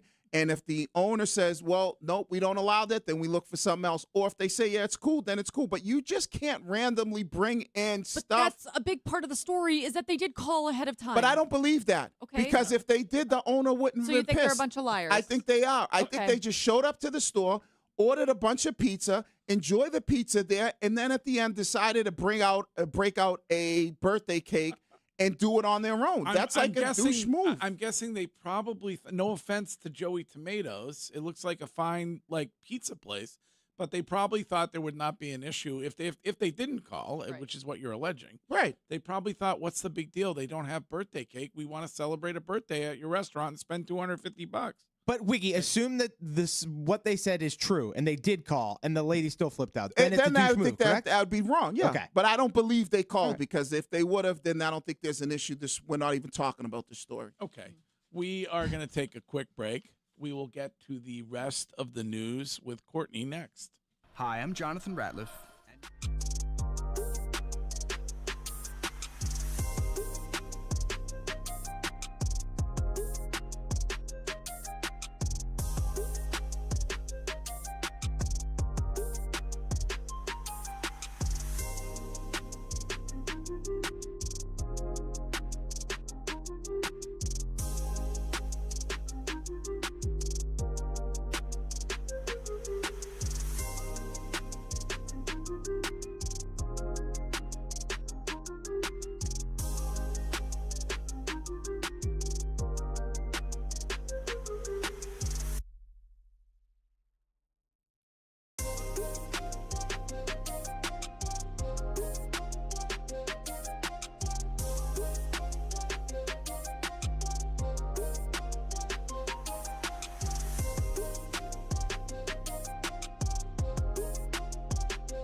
Well, lively debate ongoing on bringing a birthday cake to a restaurant, Curtis. Are you checking the reviews at Joey's Red Tomato or whatever the place is called, New Jersey? Joey Tomatoes, 1 star after 1 star. Oh my God! Don't go here. Don't take your kids here on their birthday unless you want to get lectured by the owner. Doreen regrets her outburst. Let me tell you. You think she does? Yes. I don't think Doreen cares. No, she don't. She doesn't care. She definitely doesn't. Jennifer Matherly, 1 star. Not what I would call kid friendly. Wiggy, how did you describe bringing a cake to a restaurant? And listen, I love ghetto-ish, but that's a ghetto move. It's a ghetto move to bring a birthday cake. A cake to a place that you ain't like, oh, we having a birthday here and we telling everybody. We just last minute, we pulling it out and going, all right. Even if they don't serve cake? No, I don't care. I don't even think they serve you at your seat. Joey Tomatoes, I believe you order at like a desk and they call a number and you go pick it up. Like, that would be like because you don't really understand it. That would be like. how do I not understand That it? would be like me. You're not ghetto. No. That'd be like me going to Wahlburgers, getting a bunch of burgers, having drinks and everything, and then at the end of it going, oh, by the way, pull out the cake so we can blow out the candles for our kid. That's a Literally ghetto move. no issue. But That's who does that impact? Mrs. Wahlberger would probably happily oblige. No, She'd help sing. that's a ghetto move. Stop it. You know what you do? Well, isn't Mrs. Wahlberger like the main gal behind it? Wahlberg. Wahlberg. Yes. I'm talking about. Sorry. Wait, Sorry. oh my God. I'm sorry. Are you talking about their mother? Yes. Yeah. Sorry. No, I think that was the restaurant in Hingham or something. This is Brian. Hello, Brian. Yeah, at the risk of disgusting Wiggy, I have done this successfully and unsuccessfully multiple times over the years. Yeah. And when the restaurants don't want to do it, they just cite health code concerns. Yeah. And then you say, okay, I won't bring a cake then. But yeah. My guess is Doreen was just having a bad day. Yeah. And sounds like nobody wants to ask Doreen if it's okay. No, I don't think so. Well, it won't happen again at a restaurant, and neither will a lot of people dining there, I am guessing. So, all right, what else is left when it comes to today's news? Let's head to Florida. And now, It's one of those only in Florida type of stories. another edition of Florida. Not like the rest of us. The people of Polk County like guns. They have guns. I encourage them to own guns. On WEEI. Oh, they don't close Florida. 51-year-old Michael Joseph Simpson has been arrested on a felony attempted murder charge after authorities say he shut off a diver's air supply system while he was in the water searching for lobsters. So he did this because he thought that the victim was parked in his lobster area. He parked his boat, anchored his boat in the lobster area that Simpson said is his domain. Okay, I can understand the dispute, but then you don't shut the man's air off No, you do not. while he's under the water. No, you do not. I mean, that's an extreme reaction. Correct. Okay. So he jumped in the water at one point and was so irate and then said, I'm going to turn this air supply off. He did it. Then the captain of the other boat got really upset. Simpson took off, but I will say, to his credit, he turned himself in to authorities. Okay, but yeah, he's being held on $10,000 bond. I mean, people are very protective once they find a really good fishing spot, a place where the fish are biting, in this case, the lobsters are biting. But I don't believe that you should shut anybody's air supply off. Air supply rejoin chime? No, please don't. Do you know any? Are you familiar with Air Supply? Yes, there's one song that I'm familiar with. The name is escaping me, but if I heard it, I would know exactly. I'm all out of love. Yeah. That's it. And I'm so lost without you. Yeah. Greg, can I ask you a You question? should have worked the lyrics to that into the vows. Oh, great point. That's such a miss by me. Can I ask you a question about Air Supply? Yes. Why wasn't it originally Jefferson's? No. No, that's You're thinking of Jefferson, no S. This is so typical you. Jefferson Airplane. And they changed this Jefferson Starship. Then they changed to Starship. Oh, okay. Yeah. Okay, And so then it's always been Air They Supply? were yes, Air Supply has always been Air Supply. Okay. Jefferson Airplane All right. was the original band, and then Okay. they switched to, I think they went just Starship. Was No- it Jefferson's Airplane to Then Jefferson Jefferson Starship, and then just Starship? Starship, when they had the massive worldwide hit, "We Built This City." Banger. We All built right. this city on rock and roll. Oh, I Yes. know that yes, one. yes, you know that one. Yep. Yes, Ooh, yes. redrum with that? Okay. No. Ah, come on. You could maybe. I mean, Jefferson Airplane had a couple hits. White Rabbit is the one that probably everybody. One pill makes you larger, and one pill makes you small. And If the you want a one young that- audience, I don't think this is Yeah. a perfect one. We built have the city is just way. Yeah. better. Well, Like We have one the- pill makes the rabbit bigger. What? we have the young audience. Yeah, I'm just 18 saying. to 34, number one. Boom. I know we built this city, but that Yeah. one I wasn't familiar We with. built this City. Some people think the Wahlburgers built this city. No, it was the Wahlburgers' mother. Also, just factually, just to be clear, sadly, Mrs. Wahlberg has passed away. Yes. I did just learn that. I'm very sorry. Is Mrs. Wahlberger would probably happily oblige. Is it Alma Nove named after the mom? And that's the one in, I want to say Hingham or Yeah, it's Situate. the shipyard. Yeah. Yeah, it's in the shipyard in Hingham. Excellent restaurant. Superb. Okay, what else, Courtney? We have a controversy at an Ohio State fair. So they have a poster contest every year. The winner walks away with $1,000 in all right. prize money. Really? Yes. So you do the poster, design it for the fair, and they use it the next year? Correct. Or so? Okay. Well, the winner of this year's Ohio State Fair poster contest used AI. Oh, got him. And they let them win the thing when They let people them are win. when artists are drawing it on their own? So we can hear from fair goers and artists that are outraged by this. It's cool, but I would just much rather see somebody else's drawing that might not be actually perfect. I think it undermines the work that goes into making art. To judge it in that way and reward it as talent or skill, I think is a disservice to the hard work that everyone else is putting in. Yeah, this isn't right. Nah. Okay, thank you. So you agree? Shime and Yeah. Wiggy would say no problem. No, I would would agree. art contest. Who It's cares different. about what? This is different. This is an art contest. It's like we're This actually person, got so to this pay. then- person so is not what- an artist. Yeah. ChatGPT is an artist. Okay, That's so different. what you're acknowledging is that human beings should not rely on robots to do everything for them. That's Me and not, Wiggy it's have not made it better very the clear, result. Greg, and I Right. don't think you understand. We have said that robots can't do everything. Right. And we specifically have said that they're never going to overtake us because they can't do everything. And this is a reason why we shouldn't allow them to do this stuff, because it's like you're taking away the artistic integrity. They should be allowed to do this stuff, but you can't win a contest for it because Yeah, you can do whatever you want on the internet. let's call a but, spade a spade. That's a sick poster. Yeah, it is. But you got to draw post it. it on Twitter. It's a good poster. Yeah, but you got to draw it though. Like But if I'm running the Ohio State Fair, I'm saying next year that's going to be it. That's a good poster. They need to put it in the rules that you can't use AI or ChatGPT to Well, yeah, make because said now poster. every poster submission next year is just going to be AI Right. submitted. It And ruins the whole entire thing. It's the downfall of society as we know it. I don't know. After Brooks' last weigh-in when he was a big boy, I made him into a guy signing on National Signing Day for BC, and it's my favorite photo I've ever made, and that was all ChatGPT. So, Right. like, But what good is that? because Like, it it's makes me not- laugh, makes me smile, Well, like if you it brings need it. joy into my Okay, life. So, like, it does things that No, it helps you. Right. Listen, I can't draw a lick. I could barely draw a stick figure. But you know what I do for my thumbnails for my YouTube channel?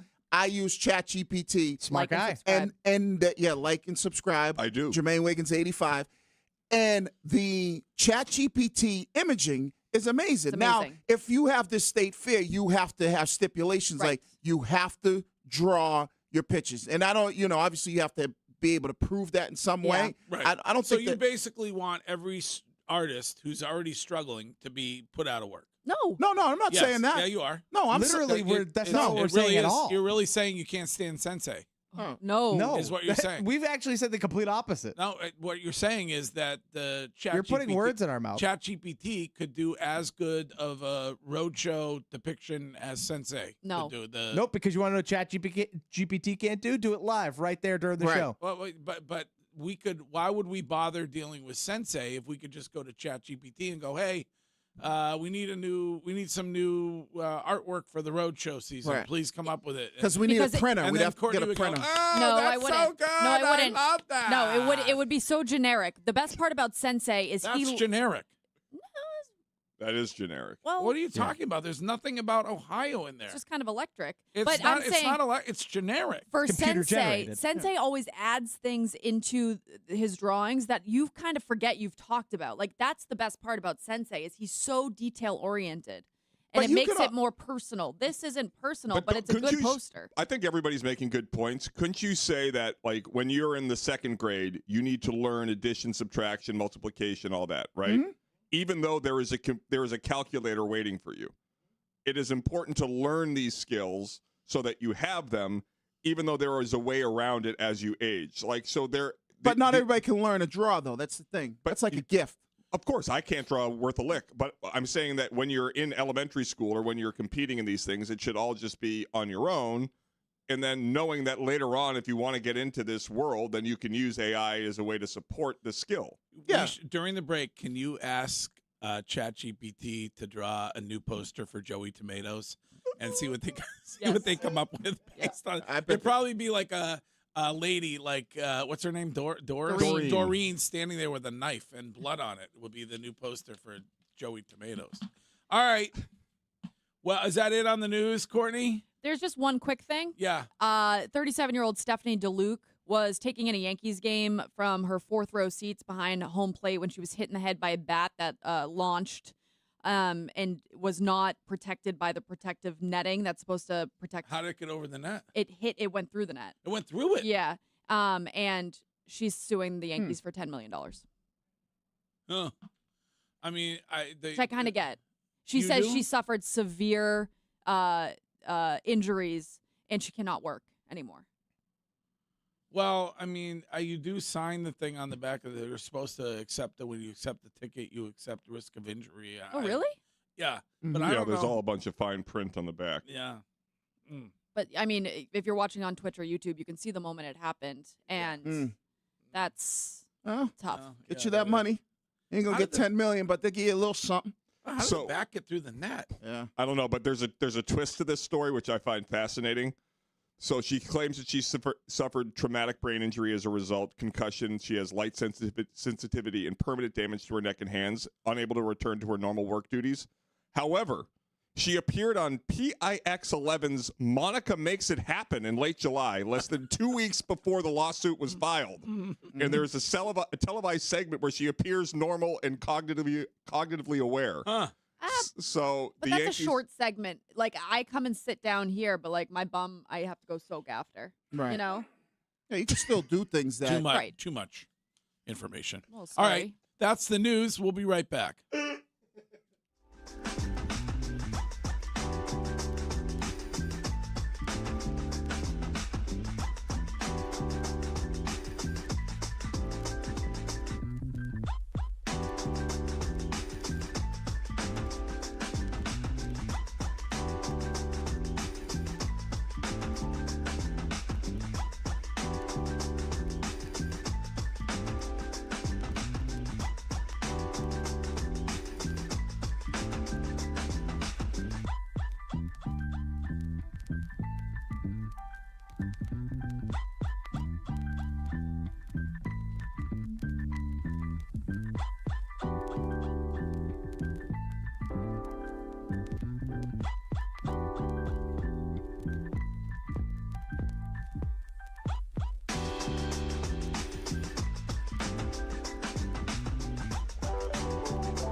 Craig Breslow, the chief baseball officer of the Boston Red Sox, the man of the hour, the man of the moment, will join us in about 10 minutes at 9 with the Red Sox front office report. Could we open the Window World of Boston weather window for Curtis, because there is a heat advisory in effect for the next couple of days? Curtis, warm out there. 80 degrees right now. We have a heat advisory in effect the next 3 days. It's going to be 89, 92, 90, and then Sunday still could be in the low to mid 90s. So I would say two things: hydrate and air conditioning. Those would be your saviors today. Okay, Window World of Boston is a one-stop shop for everything that you need exterior for your home. There are 4 local showrooms that you can visit. Go to windowworldofboston.com. This is Steve from Fall River. Hello, Steve. Hello. How are you guys? What's up? Former governor of New Jersey and 2016 presidential candidate Chris Christie once said, "I'm the healthiest fat guy you know." Well, let me tell you about a player on your Red Sox team. Jarren Duran is the most productive 195 hitter you'll ever see, and now he's not hitting over. Now he's hitting over 200. He is the key to this playoff run. He has to ascend back to leadoff. Anthony Siegler, Sogard, Massa, these guys cannot lead off in a playoff series. I'm going to tell you right now, because I've been talking about it all over the place. Right now, Duran will be the leadoff hitter by August 15th, and if that does occur, and he does play like he played in May, not 2 years ago, he was the best hitter on planet Earth in the month of May, and it looks like he's already ready to do that.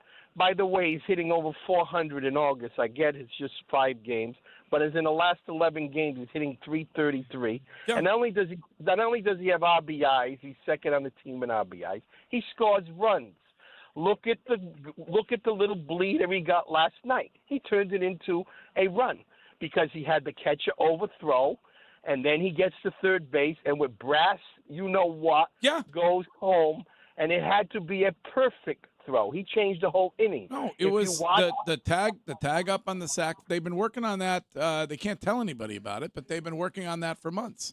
And he finally executed it last night. So, I heard him with Will Fleming Tuesday night say that the fact that he wasn't traded has helped him at the plate confidence-wise. Okay. So, you know more about that than I do when it comes to confidence and a team supporting you, and as opposed to everybody talking about how they ought to trade you. So I would love absolute turnaround from Jarren Duran. And baseball's the one sport where you could say, like, it's like every sport, you have to be mentally tough. There's a lot of mental stuff that goes on. But I feel like baseball players, it's even at another level. Because it's you by yourself at the plate, or it's you on the mound by yourself in that moment, and you're trying to deal with all these mental things. And if you do hit a slump, how do you get out of that?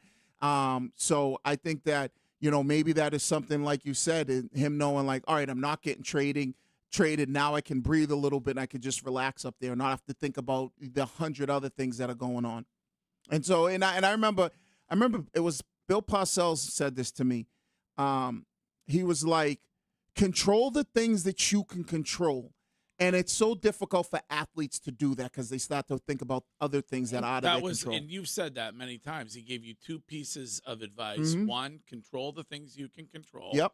And keep your wife away from Mike Lombardi. Yeah. Yeah. That's the other thing that I think. Yeah, I don't think Mike. I'm not worried. My wife could be around Mike Lombardi all day long. Hold on. I can't believe I haven't brought this up yet. Is Talina doing a cooking show? She did, like, somebody asked her to go on a cooking show, and she did it. So okay, I thought she was hosting it because she was saying, like, next chapter, and, like, does she want to do a cooking program? Well, she cooks very well, and she cooks a lot of stuff, and somebody asked her to come on. I mean, she probably can't cook like Breslow has been cooking. No, nobody can cook like Breslow. But yeah, if she wants to do a cooking show, she'd be great at, because you know where I tell her she'd be great? Wahlburgers? No, that's Mrs. Wahlberger.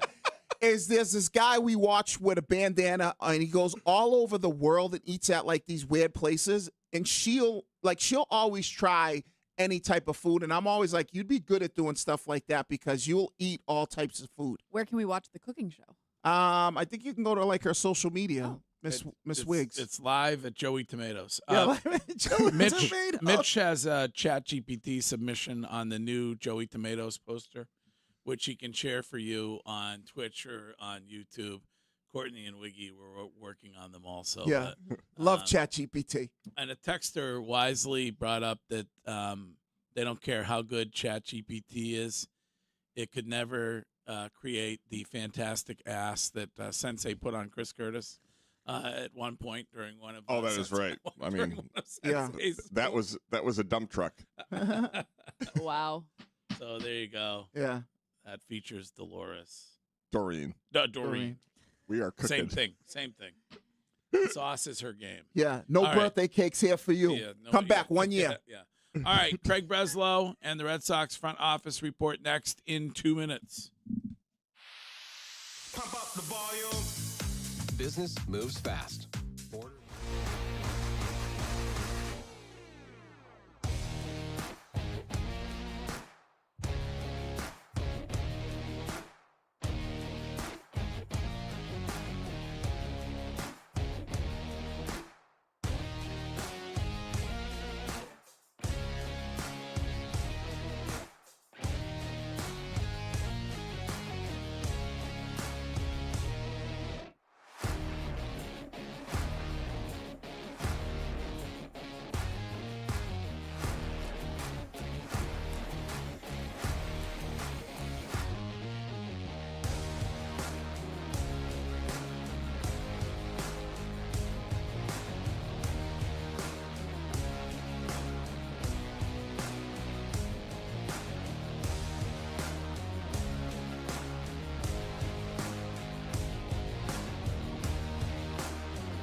The Red Sox front office report is brought to you by Shaw's and Star Market, official supermarket of the Red Sox radio network, by findmassmoney.gov, and by John Sewer and Drain Cleaning, the name to know when your drains don't flow.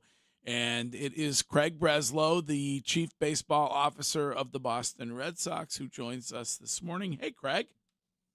Hey, how's it going? It's going great. Another win last night. That is 7 in a row on a gray day, and his performance has been extraordinary this season. Maybe talk a little bit about what Sonny Gray has done for this team this year to start us off this morning.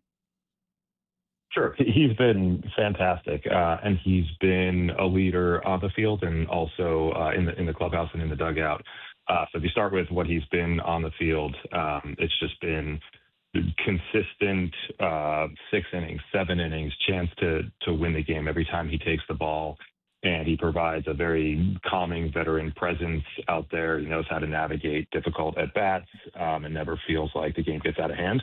And then the way that he's kind of mentored some of the younger guys, whether that's Peyton or Jake or when Connolly here, I feel like anytime you pan to the dugout, he's speaking to those guys and just trying to relay some of the knowledge that he's gained through his experiences. So he's been outstanding in every way.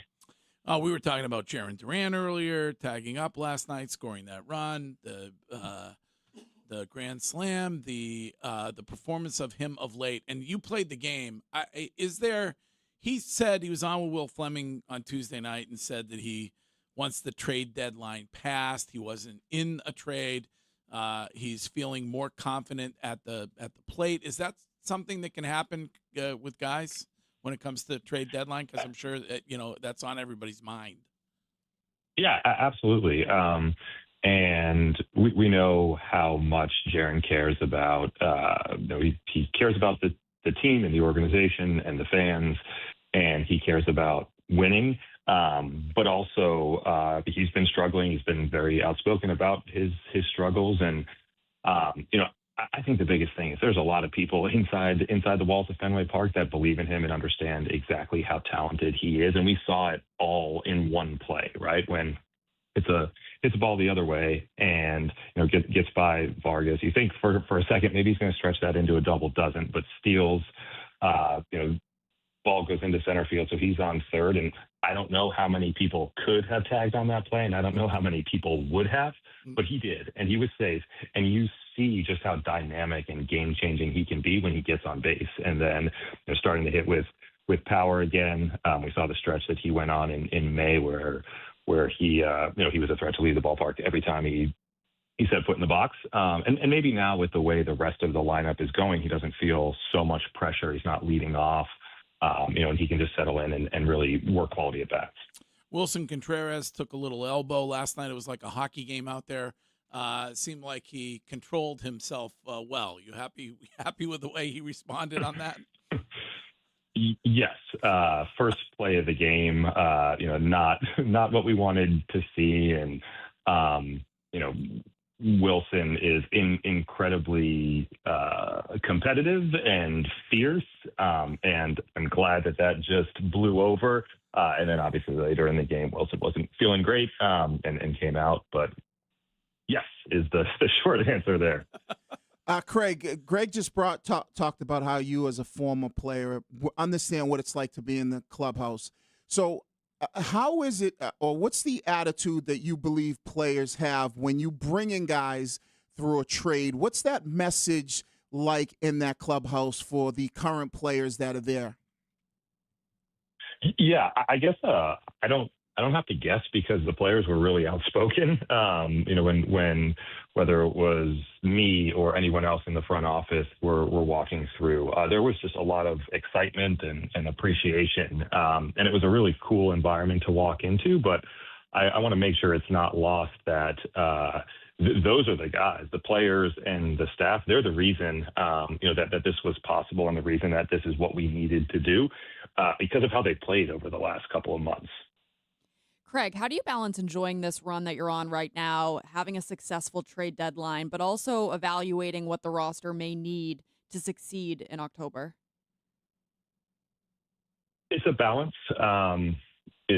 it's the job to try and stay one or two layers removed from the day-to-day of the clubhouse, and the way that Trace and Bales and John Soteropoulos and the rest of the staff are handling the day-to-day work. It makes it a lot easier to zoom out, and we do think about what does the roster look like? How do we make sure that we can be as competitive as possible? How do we think about the depth? Whether, some things that maybe aren't always on the radar, whether it's someone that, a starting pitcher that we think could help us down the stretch, making sure that they go from AA to AAA and get that exposure, and make sure that we're lining guys up to make sure we can get some extra rest. And fortunately, there are a lot of really, really smart people that are very attuned to what's going on, that help. And also just the daily communication with the Major League staff allows us to do that. When it comes to, Courtney was talking about roster down the road, when it comes to call-ups, you have I believe the number 2 prospect in the game, who is, as Scheim would describe him, raking in Worcester. How do you make a decision when it comes to a guy like that and bringing him up at some point? Sure. So I would start by saying that Franklin he's a very, very, very good player and a very, very good young man with maturity and a really steady head on his shoulders. That said, he's 20 years old and he's played all of, I think, 2 weeks in AAA. So the most important thing is for him to continue to develop where he is. And separately, we're constantly evaluating the play of our major league team. And, we may be rolling out someone that we thought wasn't going to be playing every day at shortstop when we started the season, but after Trevor got hurt and Isaiah got hurt and Marcelo got hurt, Mona stepped in and he's been awesome. I think if you look at what he's done offensively over the last month, he's been like a top 10 player. And outside of maybe the series in Sacramento, he's been very steady on defense. So often these things become really clear because there's an obvious hole on your major league team, or a player in the minor leagues is kicking down the door. We constantly evaluate those things, but I'm not sure we're there yet. You mentioned maturity, playing the game the right way as it pertains to Franklin Arias. What went wrong with Marcelo Meyer? Why a guy that was such a top prospect, the future, the shortstop position in this organization, why is he now a San Francisco Giant? Sure. I'm not sure that something has to go wrong in order for that to be the outcome.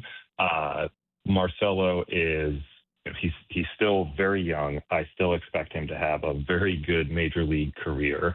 I think a lot of the perception that followed him was completely unfounded and completely untrue. But this was a baseball trade, and it was an opportunity for us to strengthen a bullpen that we think is a core part of our team. And we felt like walking out of the trade deadline, we were able to accomplish our objective of improving the short-term outlook by making this trade. So we did it. It's really as simple as that. And to be clear, because I think it's great, you come on this show, you clear things up. There's this nonsense that appears here and there on the social medias. There were no, well, I won't speak for you. Were there off-field issues with Marcelo, with Roman Anthony, anything? Because you can clear that up so people can stop talking about it if there weren't. Where's the organization on that? Yeah, I think nonsense is a good characterization of that. There are no issues with Marcelo and Roman off the field. And I appreciate that you say I can come on and clear the air, but I think I've been doing that for a couple of months now, and people seem to ignore that. There are no issues. There never were any issues. Marcelo and Roman are great guys and very talented. We're doing everything they can to try to get back on the field. Right now, obviously, Marcelo is a San Francisco Giant, and Roman is busting his butt to get back and join this team. Sorry. No, all right. So, Craig, I was going to ask you this, and I know when I played, I kind of looked at, a lot of people asked me what was the change the year we won the Super Bowl. The series against the Dodgers, going out there and beating the team that had just won the World Series, did that give you extra confidence when you look at this team and the belief that you guys not only can contend for a World Series, but actually can win a World Series? I do think that was a great test for this group because we've been playing really well for a while. But sure, you can question if this is just some stroke of luck. You can question the strength of the opponents, which I don't think is fair. Every team in the big leagues is a big league caliber team, and on any given night, the outcome can be anything. But when you go to Dodger Stadium and you play the way that those guys did, I don't know how you walk away from that with any thought other than we have a chance to do exactly what we talked about, which is to make the postseason, to make a deep postseason run, and to compete for a World Series championship. And more than for me or for anyone else who isn't playing, I think it was a great indication of that for our players and for Trace and for our staff. Craig, would you say that this trade deadline symbolized the return to normalcy of how the Red Sox are going to be run going forward, that this sort of hiatus into the draft develop, we're going to be similar to the Rays or the A's mentality is now a thing of the past, and that we're going to be seeing the Red Sox of 2018, 2013, 04, and 07 back here? I understand the question, but the way that I would answer it is to say that every year we or at least I approach the deadline, you have to recognize where your team is. You have to assess kind of the position of the organization, the market, the standings. And what I mean by that is, we're in a position, we believe, to act aggressively, to upgrade our roster because of how we've behaved for some of the previous years. When you think about having a rotation that's largely intact, for the next 3, 4, 5 years, and Wilson at first base under control for multiple years, and when Curtis Meade comes back for another 4 seasons, and Caleb Durbin for another 5 seasons, and Sadan and Roman and Willie and Jaron, all these guys are under control. So it made sense to add to this team because we feel like we have a window that is here now, but also one that we can keep open for a while. Craig, there are some who listen to this show who believe that I have not issued a suitable enough apology for a brief period of skepticism about how you do your job. So first and foremost, I have apologized. Was it good enough, or should I go deeper? I'm not going to stand in the way if you want to continue. I mean, there are some who, after last week, felt like you actually don't like me, and I just I don't think you like him at all. I don't get that feeling. I enjoy Thursday mornings when I got to grab a cup of coffee, sit at the desk, and call in. Listen, I apologize for not believing. There was a point where I didn't believe. I believe now. I apologize. Yeah, it's an error message. Craig, quick question.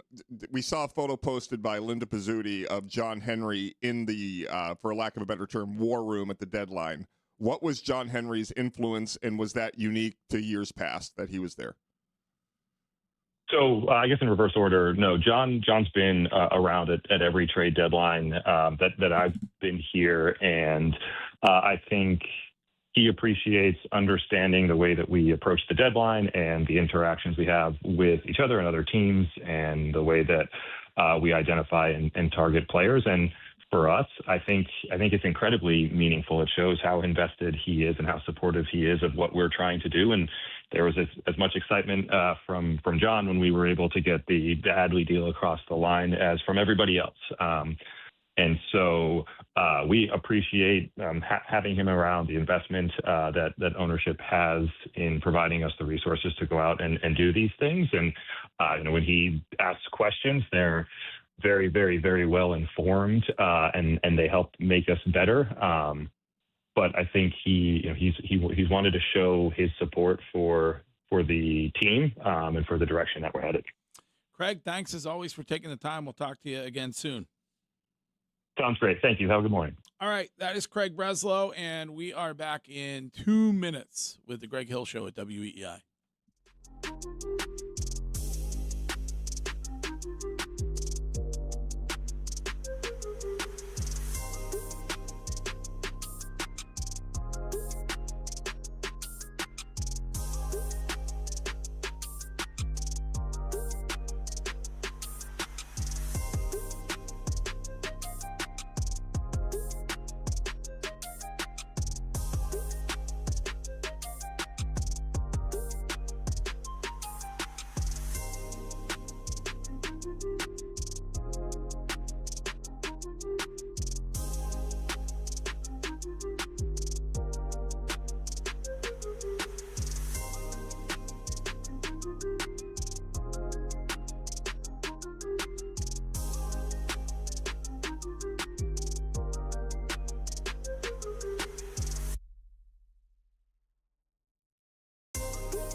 From the Catches Law Injury Attorney Studios, no fee unless you win. We are still to get to Hill Notes, so you can leave one of those on any topic on the Odyssey app, on the Subaru of New England text line, a text from New Hampshire, which reads simply, Breslow slay.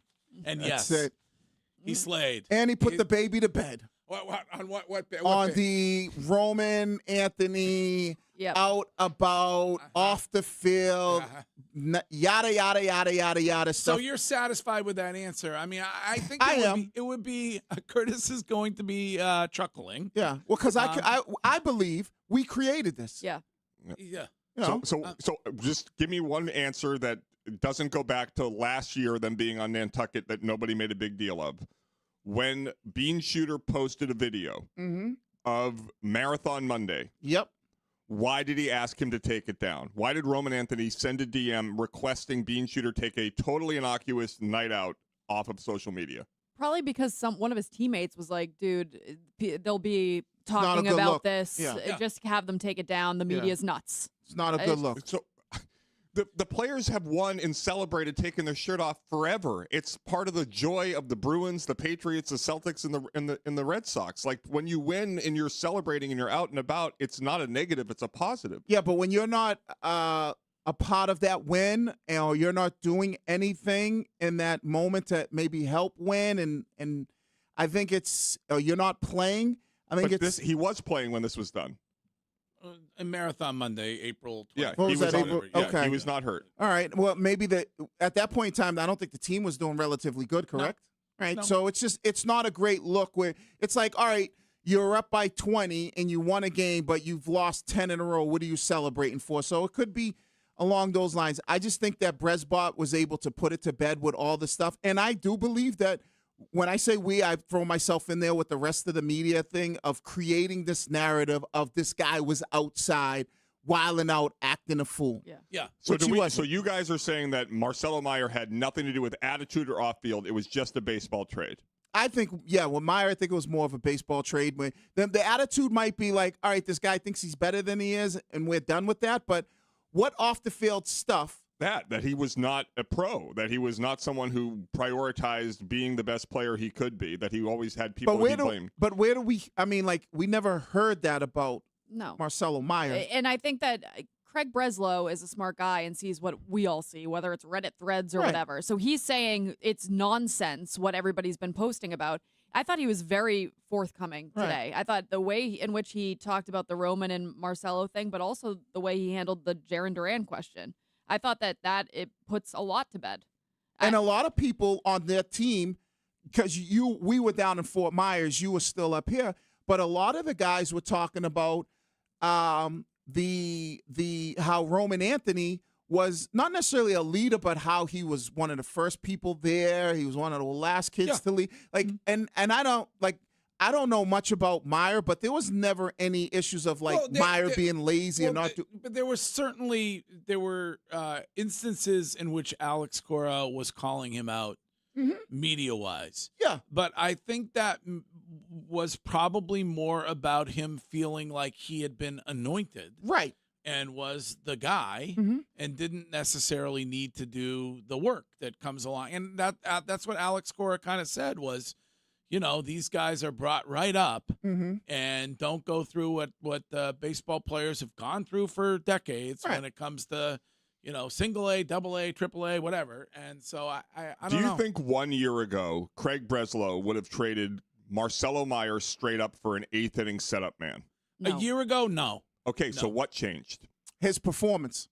I think when you start to look at Marcelo Meyer, you start to see his performance. He had a lot of boo-boos. He had a lot of boo-boos, but he got plenty of opportunity to show this kid, could he be good? And I don't think he was able to take the bull by the horns when he got his opportunity and show I can be a special player. And I think they got to the point where it's even when you brought up the Shime thing about the young kid down there, it's wait a second, the kid's only been up at AAA for a couple of weeks. Let's slow down here. I think they had seen enough from Meyer to know, all right, he's not the guy who we thought he is. Well, I hope maybe they learned a lesson on rushing these guys up here. Curtis asked about that. I mean, his stats last year and this year are relatively identical. in terms of batting average, home runs, RBI. Yeah, and I don't think I think that the difference is, like you just made my point. They're identical. They were looking for, here's what you did last year. We now expect you to take another step up and be in a better position this year versus last year, not be the same guy. I mean, Curtis, the 774 texter says they also have the number 2 prospect in baseball playing the same position, so maybe that makes him expendable. Don't you think the Red Sox were going to keep Meyer and trade Arias and get a star player, and then you have Meyer for 7 years at your shortstop position? He was the 4th pick in the draft in 2021. Everybody said he was the future until he wasn't. Yeah, because he wasn't good. Like Roman Anthony, perfect. He's 23. No, there are a lot of baseball players that suck at 23 and are good at 25. But I think the thing is Roman Anthony's perfect example, right? We seen him play a little bit at the end of last year. He did well. Beginning of this year, there's more pressure on him to perform. He doesn't perform well during the season. World Baseball Classic, different story. So now the jury is still out on whether or not, like, who is Roman Anthony as a player? Is he going to be the player that everybody thinks he's going to be, or is the pressure going to just be too much for him where you go, all right, well. Do you think the Red Sox want their money back from the Ritz in Naples that they paid for Marcelo Meyer for the entire month of February? That won't be the policy going forward. It's probably Homewood Suites for everybody, I would say. All right. A fall from grace. We're going to get to Hill Notes next. The WEEI.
Jones and Keefe coming up at 10. Not only can you listen to them, but you can watch them on Twitch or on YouTube. And this show on Twitch and on YouTube every day, brought to you by Springer's Jewelers. And they are in tax-free Portsmouth, New Hampshire. So if you're looking for a beautiful timepiece or a diamond, piece of jewelry for an anniversary, or just because, go see the team at Springer's Jewelers. We're going to get the Hill Notes. You put Hill Notes together today, or what? Real Life Tom put them together. He did. Okay. Yeah. By the way, did you talk to? Have you had an in-depth conversation with Real Life Tom today? How in depth? I mean, well, we talk in the morning when we both get here. He could not stop talking to me this morning before the show started because he's very excited about a new trend, which is growing in the U.S., which is stay-at-home boyfriends. Oh, wow. What? And so, all right. What? Yeah, apparently, for the first time ever, there are more women in the workplace than men in the U.S., and the experts believe it is because the boyfriends are staying at home and not working and taking care of all the things on the home front. What could that entail right now if you don't have a kid or a dog? Yeah. Men used to go to war. Yeah, but women make a lot of money nowadays. No, I know, girl power, but man. So you don't like that trend? No, I think it's kind of nuts that it's like a house husband. Yeah, Peppa Pig, I believe the kids show. The dad is a stay-at-home dad, and that's beautiful. If We you love choose to do Peppa that. Pig. Yeah. Yeah, I mean, Tom could be a nanny. Yeah, if you can Right. afford. That's what I told him. Get him one of them sugar mamas. And then you don't have to worry about nothing. He can lay around and play video games all day. He's got to explore JP outside Mayer. his age This is pool. actually a good chirp. JP Mayer 25 and Twitch. Women used to cook and clean. Yeah. That's fair. Not shocking from him. I do clean a lot. Hey, Very clean I got house. no problem if my lady makes more than me financially. And if she got to the point where she'd be like, yo, you ain't got to work, I'll stay at home. I can clean up. I can do whatever you need. What would you do all day, though? Oh, listen, I clean up whatever needed to be at the house, and then, babe, I'm at the range. If you need me, let me know. Okay, would you be able to have dinner on the table at 5 p.m.? Yep. What would you make? I probably wouldn't make much because I don't Colley's cook, but delivery. I would definitely have delivery there for Would us. you learn if she wanted you to cook? I mean, if she wanted me, I'd learn a little bit. Like, I can cook on the grill, so I'd have to maybe say, hey, give me some little grill access, and I could do some different things. But I think the only issue with Tom's excitement is to be a stay-at-home boyfriend, you have to have a girlfriend. Right. That is true. In the equation. That is a bit of an issue. I don't think that's a bit of a roadblock. All right, let's go ahead and get the Hill Notes. Hill Notes is brought to you by Coleman Electric, Kuhlman. A bunch of really good electricians helping homeowners like you not get electrocuted. Remember, it's electric. Hey, Coco, good morning. So glad to have you back. Just wanted to give you a little insight on the male brain and perspective on your video and all the lights blowing up. You know, it's one of those things that, you know, what we can't have is what we want. And you're a 10, let's be honest. So I hope you have a wonderful day. All right. Very nice. Santo asked, because Santo had not seen it before you brought it up on the show, and we had not discussed. So he's like, let me see the video. And so I pulled it up, and he believes that you can see nipple. Really? I disagree. Was that an issue? He said, so you're going to keep it up? I said, yeah. Big deal. Tell him. Yes, I am. Yes. Hey, ask him this. Say, Yeah, hey, listen, you just had a child, and, like, show it off. Yeah. Right. You know. I mean, give the people what they want. But I don't, there's no nipple there. Right. But ask Santo this, like, listen, if you owned the Ferrari, would you keep it in the garage all day? Good point. Or would you let it, or would you take it outside and let people see it? Greg, nobody has ever said Temple of the Dog formed grunge over Nirvana. Nirvana was formed and active 3 years before Temple of the Dog. Okay. Your music knowledge is disgustingly bad when it comes to real rock and roll. I should have said Mother Love Bone. I was going to correct you, but I figured. You know who the front man for Mother Love Bone was, Curtis? Yeah, Bob Dylan. Andrew Wood. Oh. Who was he? Unfortunately passed away. All right. And died of a heroin overdose. Okay.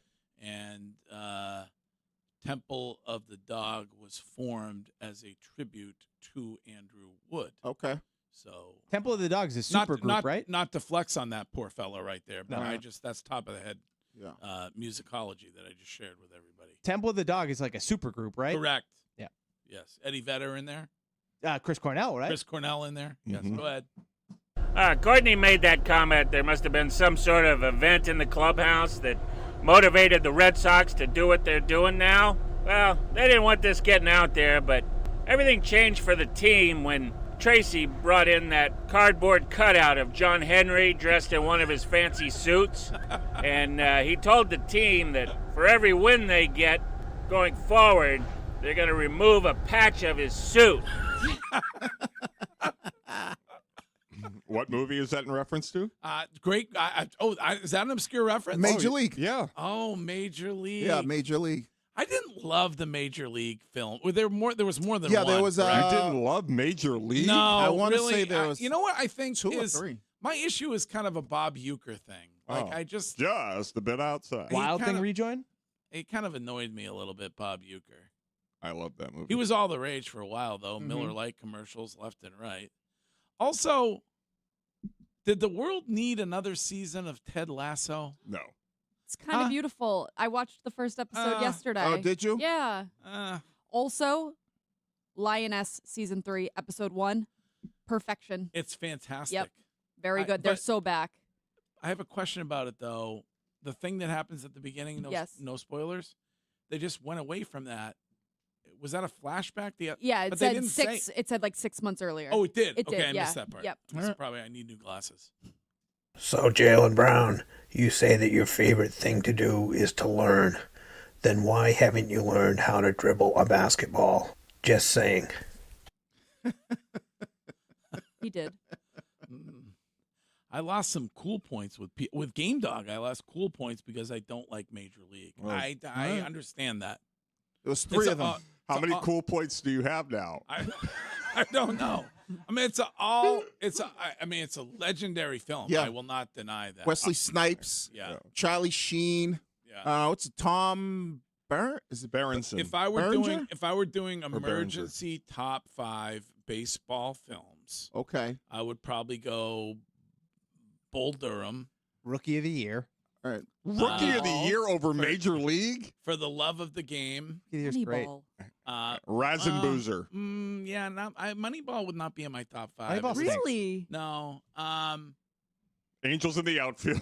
Great call. Well, I mean, that's a good one. How do you feel that about cast was what- loaded? What, about, Little Big League. What about Field of Dreams? Field of Dreams. That has to count. Rosie O'Donnell's a beat. Jackie Robinson. What about this was my favorite, The Natural. Excellent film. Robert Redford, Mm-hmm.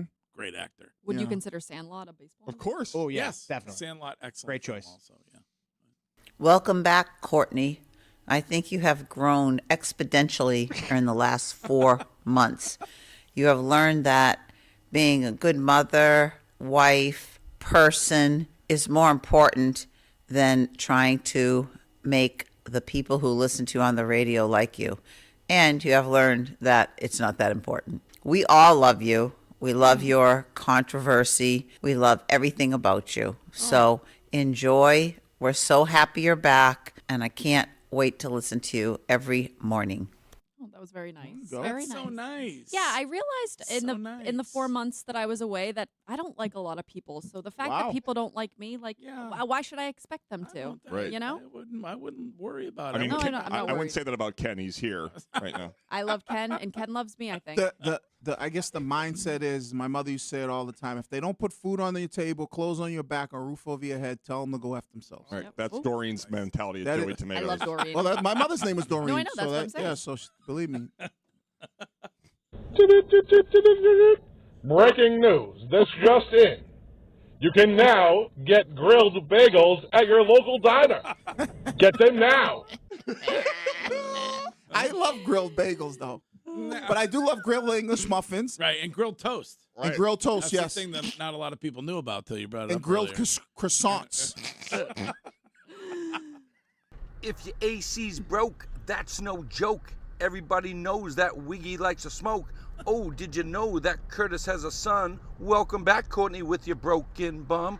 Congrats, Shine, for beating Greg on the course. And now the Red Sox are going from worst to first. Yeah, Woo! that's right. That was good. What a turnaround! His name's- All time turnaround. When you're doing things that haven't in a positive way that haven't happened since 1912, there's something going on around here, Curtis. There is, and his name is James. Yes. How many wins? 95 is my new over-under. Okay. All right. Unbelievable. There's no other way to put it. Unbelievable.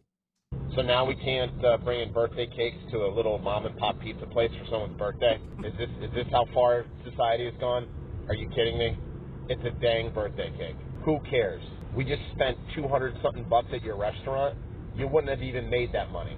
And I'm assuming if this owner is like this, then he probably isn't making as much money as he should if he's being this stingy and this ridiculous. Get over it. Yeah.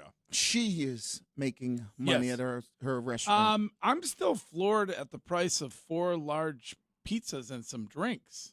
It's got to be a lot of drinks. 200, but I don't think they sell alcohol. Right. I don't know if they sell alcohol or not, but Oh, I bet some of they them do. were kids that were there, right? I believe it was like a kid's birthday. It was a kid's birthday. Like, Well, parents I usually mean- turn up at kids' birthdays. Yeah, but if you're telling me it's a mom and pop place that doesn't have anything, like how Eagle- big could their Eagles Deli has alcohol.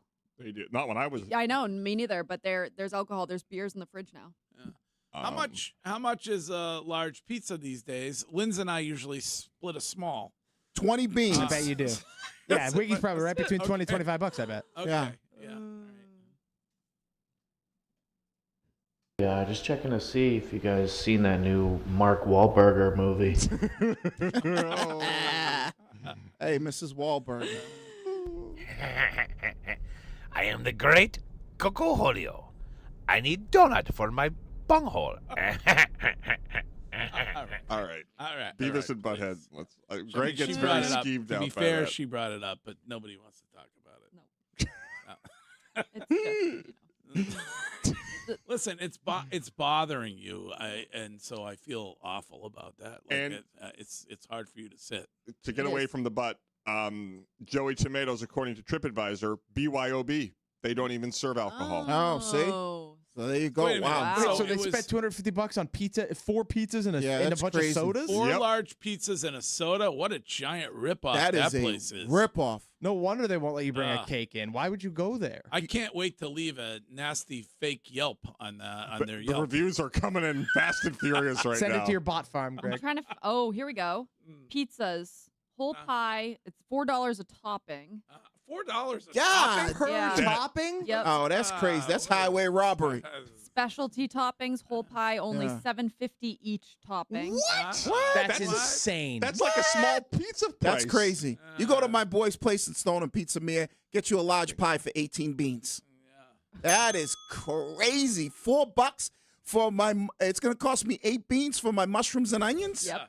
Oh hell no. More like Joey Beans than Joey Tomatoes. Yeah, right. Yes, you should change the name. Joey Tomatoes ripoff. $4 for toppings? Per topping. That's man. I don't think I've ever heard that before. A whole cheese pie, $42. Oh, I take that back. Yeah. I take that back. Is ridiculous. 42 This place bucks. is the worst. Yeah, I take that back. They should have brought more than the cake there at that Yeah. place. You should have brought your own pizza. $42 for a cheese Yep. pizza? Yep. Hell no. Get the F out of here. If somebody said $42 for a large cheese pizza, Hell no. I miss Obama. He had much better prices. And what's the difference between a cheese and a Sicilian? Sicilian's is a deep square. dish. Okay, Yeah. so same price, $42 for both. that's insane. Crazy. All right. That is Hill Notes brought to you today by Coleman Electric. If you need an electrician, call Coleman. It's electric.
sure. Jones and Keefe coming up next. The hits keep coming for Bill Belichick. He has just announced that their defensive coordinator, Steve Belichick, will be going on medical leave. Is that the announcement? Yes. Courtney? Okay. And then Brian Murphy, who was in the presser, asked if he'd be back for the season opener, and Belichick said only that he'd be back as soon as possible. All right. All right. Well, hopefully it's nothing crazy. No, hopefully not. Who knows? All right. Well, we are going to be back tomorrow. I'm going to tell you right now, Boston College will have more conference wins than Bill Belichick. All right. Well, they better pick it up. Last year, neither one of them. What, Bill had 4 and BC had what, 2? Yeah, they were 1 2. apart last year. Together, they probably struggle to get to a bowl game with them. So, well, one of them said they were the 33rd team in the yeah, NFL. that's not working for Bill. I'm expecting a big turnaround from our guy Bill O'Brien this season. Yeah. Last year, Bill Belichick had 2 conference wins. The BC Eagles had 1. Yeah. I bet that, I mean, I don't know about Boston College, but I believe Belichick is probably on the hot seat.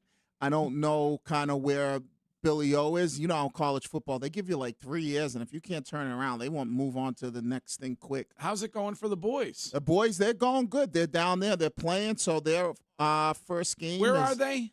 Southern University in Baton Rouge, Louisiana. Got to be hot there right now. Yeah. Marshall Faulk's the coach, so they're getting a lot of insight. We had him on when we were out in San Francisco, Yep. Super Bowl. And they're like 10 minutes away from LSU. I saw you slip him a couple Benjamins. No, I stay out Try of to that, get brother. The boys some playing time. No, they're playing, though. That's all that matters. That's all they care about. All right, but they're like 10 minutes away from LSU. They play Houston, the Cougars, I think, week 3. So what are you going to do about going to games? I try to, squeeze in a few of them if I can get down there, fly out on a Friday, come back on Sunday. The first game's on ESPNU. I saw that. So I mean, I watch them on TV, but I'll try to make it down there for a Yeah, couple you got to make games. it down. We should do a show trip down. Let's go. Go down. They got the Bayou Classic is the November 25th in New Orleans where the Saints play, and that's between them and Grambling. It's like a massive, game when it comes to HBCU. So, Okay. All right. Well, that'll do it for us. Thanks for being here this morning. Red Sox will look for the sweep tonight at Fenway. 7:10 first pitch. Jones and Keefe will be talking about that and everything else in exactly 2 minutes next. Now the time has come for leaving, fear now we shall return. We were so glad we could make it, but so sad we gotta run. Well, it might be a long time till we raise another glass. You can rest assured that next time we'll have ourselves a laugh. Yeah, we'll have ourselves a laugh.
Are you ready for the American League favorites, Keith? Yes, I am.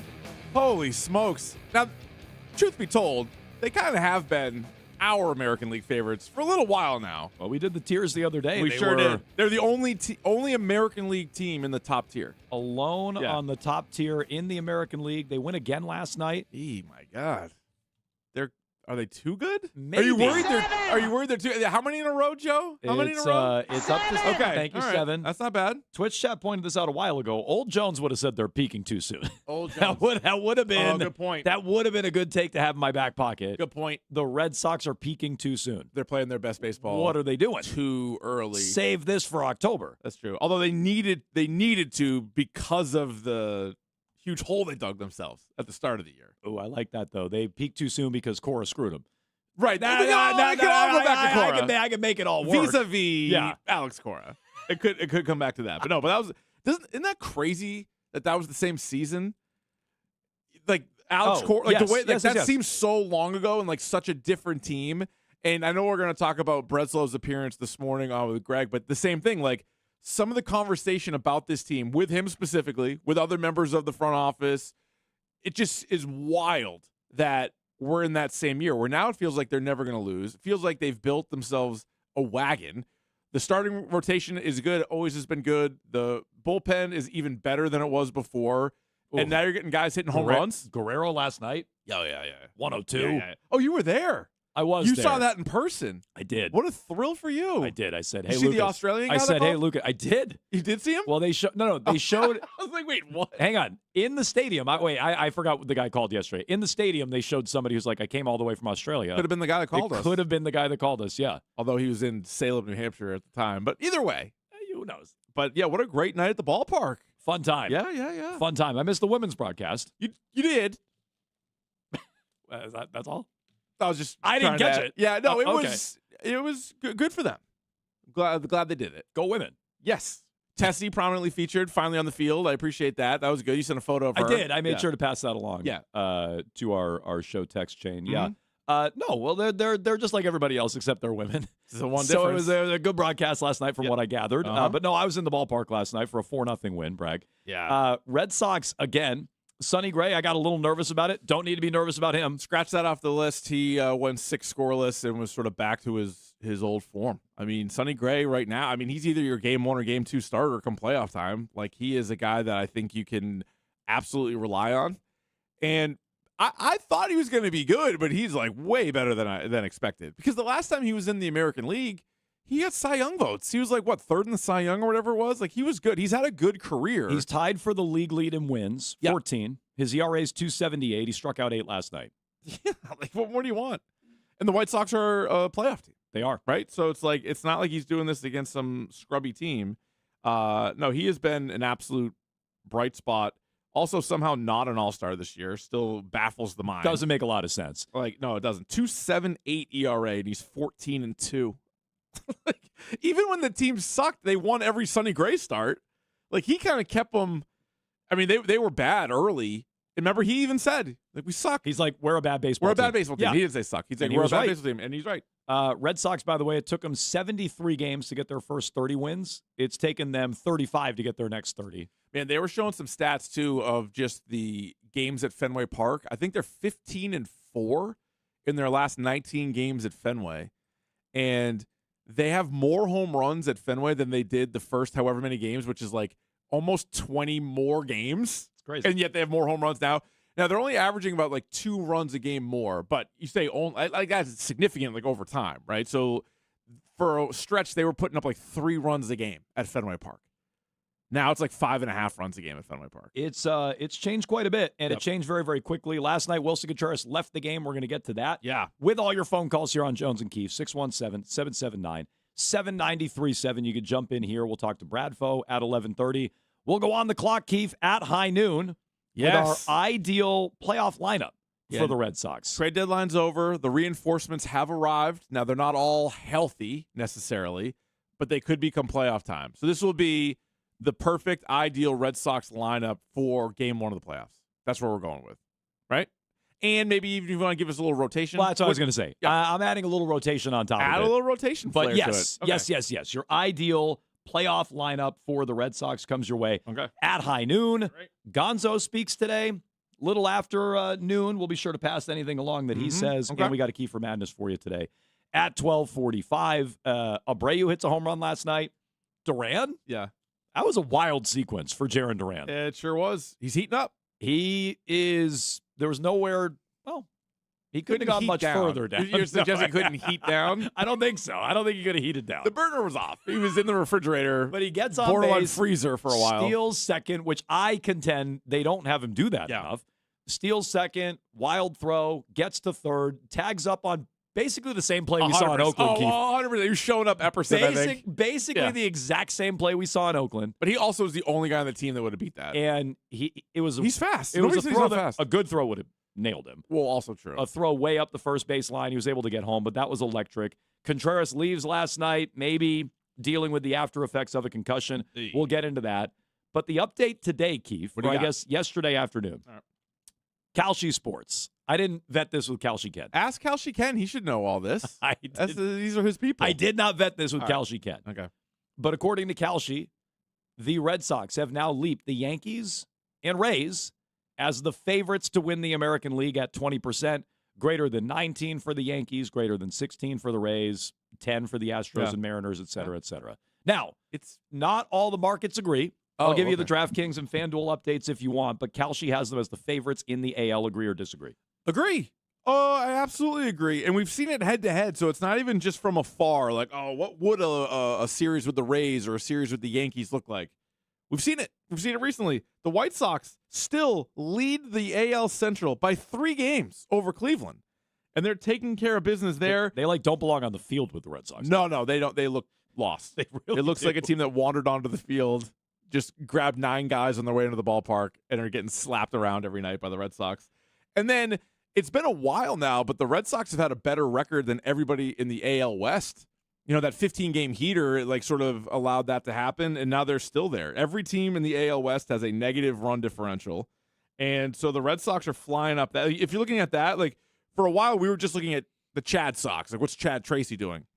If you're looking at run differential, which, again, you and I both like is a pretty good indicator of the team, especially over the course of a long season, the Red Sox right now have the second best run differential in all of baseball. In the American League, and they trail the Yankees by 5. And under just Chad Tracy, it would be the best in the AL. They're plus 89. So there you go. So they would be the best. And right now, you're one of the main kind of criticisms / concerns for the team was the power, right? Where's the power coming from? Seem to be generating some power here recently. Willie Abreu joins the 20 home run club. Contreras, and let's keep an eye on what's going on with him and if he's healthy enough, but that's another power guy. Rafaela's running into home runs, and then even guys like Durbin and Duran. And then you're waiting on Adley Rutschman. Not that he's a 30 home run guy, but he could be a high teens 20 home run guy when he's healthy and playing. So yeah, I get why Kalshi would have them number one, because on their own, I kind of like this team. And then when you start comparing them to the other lineups and the other rotations, like, yeah, why wouldn't it be them? By the way, in the standings, they're 5.5 back of the Rays. Yeah. They're only a game back of the Yankees, tied in the loss column with the New York Yankees, which is kind of crazy. Brad Foe wrote about this today. I'll tell you what I don't want. Okay, keep your eyes on the top of the division. Rafaela said it a month ago. Keep your eyes on the top of the division, because Tampa, and I've tried to say this all year. They'll get them. Tampa's not that good. No, they're not. They're really Everybody not. trying to tell us, like, oh, Yandy Diaz. I'm like, Yandy Diaz is good. However, Junior Camaro's great. However, the betting futures, DraftKings, Yankees plus 260 to win the AL, Rays plus 450, Red Sox plus 550, so Sox are third at DK. So they think that the Yankees are going to come back from 4.5 on the Rays, but they're not saying the Red Sox will. But they're not giving the Rays, which you would think would be the chalk. FanDuel has the Yankees plus 240, Red Sox second plus 440, Tampa plus 500. So Yankees getting respect, Rays really not. No, not at all. And the Red Sox getting a bit of it, a bit more anyway from FanDuel than DraftKings. FanDuel Rays sprinkle might be a buying opportunity. I mean, they're up 4.5 games. Yeah. But no, I wouldn't be surprised that both could pass them. I mean, if I don't know what's going on with Aaron Judge there, but the Red Sox, you got to feel really good about them. I mean, they're surging, and like what's gonna stand in the way? What's gonna prevent that right now? Because every night it seems like you have a starter that gives you a chance. They have completely shortened the game too. The bullpen's insane. Like, you get to the 5th inning with a lead, you're like, all right, game's over. What a great throw. 78, 82. So it was not a high pitch count. Yeah, he finished with 83. 83. But still. But the point is, you're comfortable enough to turn it over to that bullpen and you're fine. And then Whitlock's an absolute machine. They didn't need Chapman last night because of that Duran play. Guerrero's nice. And Guerrero's nice. Miller looked great the other day. Yeah, even Moran. How about the Moran? Started that. So he goes in there, non-safe situation. He goes in there. The first 3 pitches he threw, Wong didn't catch. The ball went to he off his glove 3 straight in a row. He didn't catch a single one of them. Was it his first 5 or 6 pitches were balls? It was 5. It was not great. No, he walked the first guy on 4, but the first 3 weren't even caught by the catcher. I'm like, I've never seen that in my life. Adley would catch those. Huh? Adley would catch those. Yeah, Adley framed those. They'd be strikes. Those would be strikes, yeah. So White Sox, again, we're at the framing thing's coming back to bite me. My Uncle Pete didn't yell at me last night. Contreras had a terrible challenge. White Sox, really bad. Oh, horrible challenge. Might be concussed.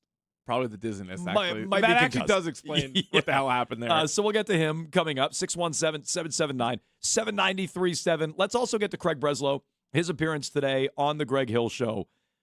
Trying to clear things up with Marcelo Meyer. I don't know how good of a job he did. Let's get to that. 2 minutes. Jones and Keefe.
I turn around and say that it's too late to apologize.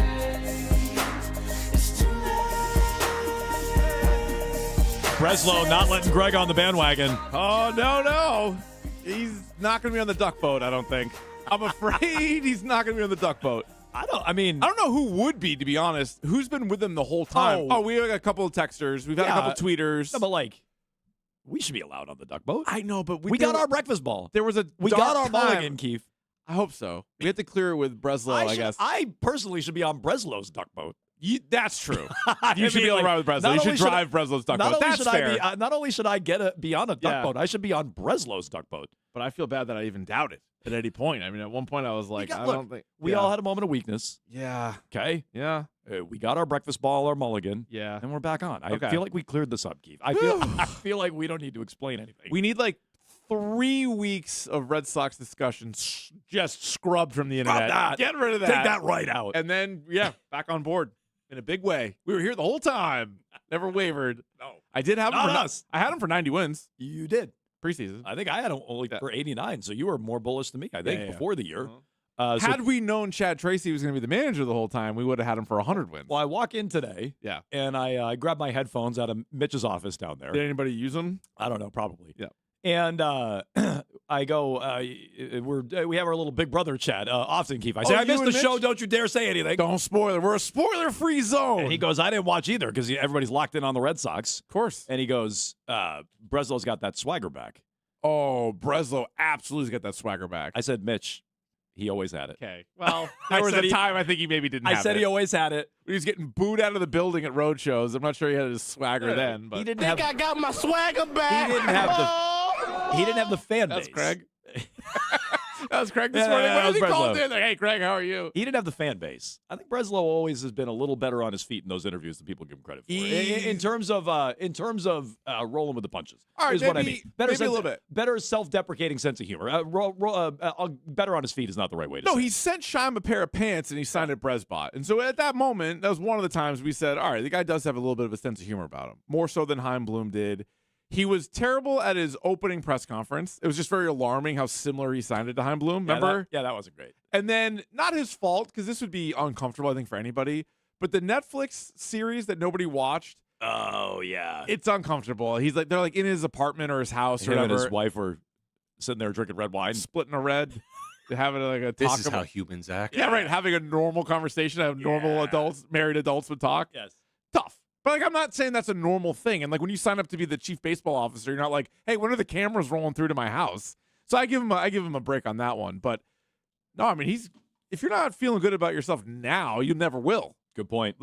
Because not only is the team really good, but this controversial decision where everyone's going nuts, right? You kind of split Red Sox fans. There are some that still think Cora and Veritek should be a part of this. Oh my God. They were losing their minds. Be like, oh, smartest guy in the room. Remember? I think somebody said that, called him the smartest guy in the room. Oh, that would be Catherine Veritek. Oh, he is the smartest guy in the room, yes. turns out. So maybe she was right. Maybe there was no sarcasm, actually. Maybe we read it wrong. I sometimes screw up what's sarcastic, what isn't sarcastic. She was just being complimentary the whole she's time. Smartest guy in the room. Yeah. Pulled the trigger on that. But that was a controversial move, and it's worked. So it's not just he built a good team. He made a polarizing decision, which has worked, and all of his moves, Sonny Gray, Wilson Contreras, Ranger Suarez, even Caleb Durbin, they're all coming up hits now. I'll tell you, Durbin, great play defensively last night. Yeah. Knocked in a run. So now I'm starting to wonder. Harrison, though, came back and was really good last night. Yeah. But all right, whatever. I don't even care. Even Monasterio, part of that deal. Even look that at trade, him. even that trade does not look terrible. It doesn't, and that's why I wonder. And you and I weren't the highest on Adley Rutschman. It seems like a great guy, but you wonder what the production is going to be at the plate. I don't know. Based on some of these moves that Craig's made to this point, maybe he'll be pretty great. Maybe I'll be apologizing for doubting my guy. Meanwhile, he was asked this morning, Breslow, if you missed any of it, Odyssey app, AUDACY, get it on your phone, free, easy. Take it with you wherever you go. You won't miss a second of Jones and Keefe or Craig Breslow, front office report, second week in a row with the Greg Hill Show. They asked him about trading Meyer, and he called it a baseball trade, which I don't buy. Mm-hmm. Then Greg followed up asking about this Reddit story that I sent to you guys yesterday. Yeah, I read the Reddit story. That I'm like, this doesn't sound like it even has an ounce of truth. Right. But it blew up. It's fan fiction. Some nasty rumors. Or maybe some real hot rumors. Nice rumors. Depending on your stance. Nice rumors. But anyway, Greg asked about this Reddit. They're consenting adults. Viral story yesterday about Roman Anthony and Marcelo Meyer, and Brez shot it down. I think nonsense is a good characterization of that. There are no issues with Marcelo and Roman off the field. And I appreciate that you say I can come on and clear the air, but I think I've been doing that for a couple of months now, and people seem to ignore that. There are no issues. There never were any issues. Marcelo and Roman are great guys and very talented who are doing everything they can to try to get back on the field. Right now, obviously, Marcelo is the San Francisco Giant, and Roman is busting his butt to get back and join this team. Okay. He almost is a little too strong there, where I'm like, what? He's like a little too testy. And there's no problem. Yeah. Nothing to see here. Yeah. Nothing at all. They're great guys, except Marcelo Meyer is a Giant now. And so it's almost like that was almost a little too strong of a denial. Yeah. Where I'm like, wait a minute. Oh, I know. Yeah, well, but he has been asked about it a bunch. And so he's like, what else can I say? He even acknowledges that. He's like, I've said that it's not anything to do with that. Remember, he had the line about, like, yeah, but I hope Roman eats like, dinner. You could have just been like, it's false. Now it's they're great guys. And I almost, it might be. I mean, I have no idea. Marcelo seemed great when we talked to him. I have no clue. I like Marcelo Meyer. But it's like, we've almost gone too far with the denials. Just, there's nothing to that. Thank you for letting me shut it down. I've been trying to shut it down for a while. And, people are going to do what they do, so whatever. I think nonsense is a good characterization of that. But I think, because he was also asked, and I'm sure they didn't get into specifics, but I'm sure Craig is aware of the viral Reddit thing, which I'm sure is not 100% true. But it's about, like, extracurricular, a little... you think some percentage? Well, yeah. So for people that missed it, basically it's like an insinuated, like, love triangle and or a very... teammate's sister and like stuff like that. This is why I was like, it's got to be bullcrap. But also, it's like pick one. If you're gonna make up a story, pick one. Don't be like, well, it's one of these two. It's like, get out of here. It was either. Yeah. Like you can't pick one. It's not fighting choose your over own the adventure. same girl or Roman Anthony's sister. So it's like knock it off. Pick one. So I don't buy that. If anything, I think they think Meyer's soft. Like that's what I think it is. And if he goes out and has dinner or whatever, like I think those pictures came out and that was like a thing. But it's also like, what are you doing on the field? Like, if he's going out every single night, but he's hitting 320 with 30 home runs, great. Keep going out. Like, keep doing what you're doing. But when you're not good, they're going to look for other things. But I think if they had to ask Craig Breslow or anybody with the Red Sox, are you more worried about Marcelo Meyer's toughness or him, like, hooking up with ladies? I think it's the toughness part. Mm-hmm. That's my opinion. I mean, but maybe it's a combination of the two. Well, I was going to say. Plus, like, there has been no production, too. Like, he hasn't done anything yet. I do just wonder if they correlate. It's like. Well, it's the chicken or the egg thing. Are you more worried about doing this instead of doing that? And I do think there's correlation. And I think we're not getting the full story. I don't believe the Reddit post the other day, but we're not getting the full story. When he just is like, it's a baseball trade, and they're both great guys, and they put in all the work, and there's nothing to see here with Roman Anthony in Florida, Marcelo Meyer now a Giant. Yeah. Like, come on. There's more to that. Right. 617-779-7937. More of this here on Jones and Keefe. Bradfo coming your way. 1 hour from now, we go on the clock at high noon with our ideal Red Sox roster. And we'll also get you a Kiefer Madness today at 12:45. On the way next, the latest on Wilson Contreras. Should we be worried? Again, that's next.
The game was going on, the temperature started to go up, and he started to get a little dizzy. Felt like it was best to get him out of there. No concern has anything to do with the that thing, that hit by pitch. No.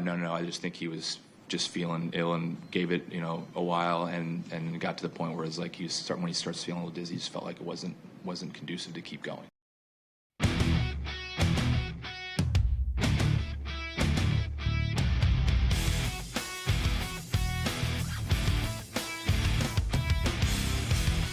Jones and Keith, live in the Catches Law Injury Attorney Studios. No fee unless you win.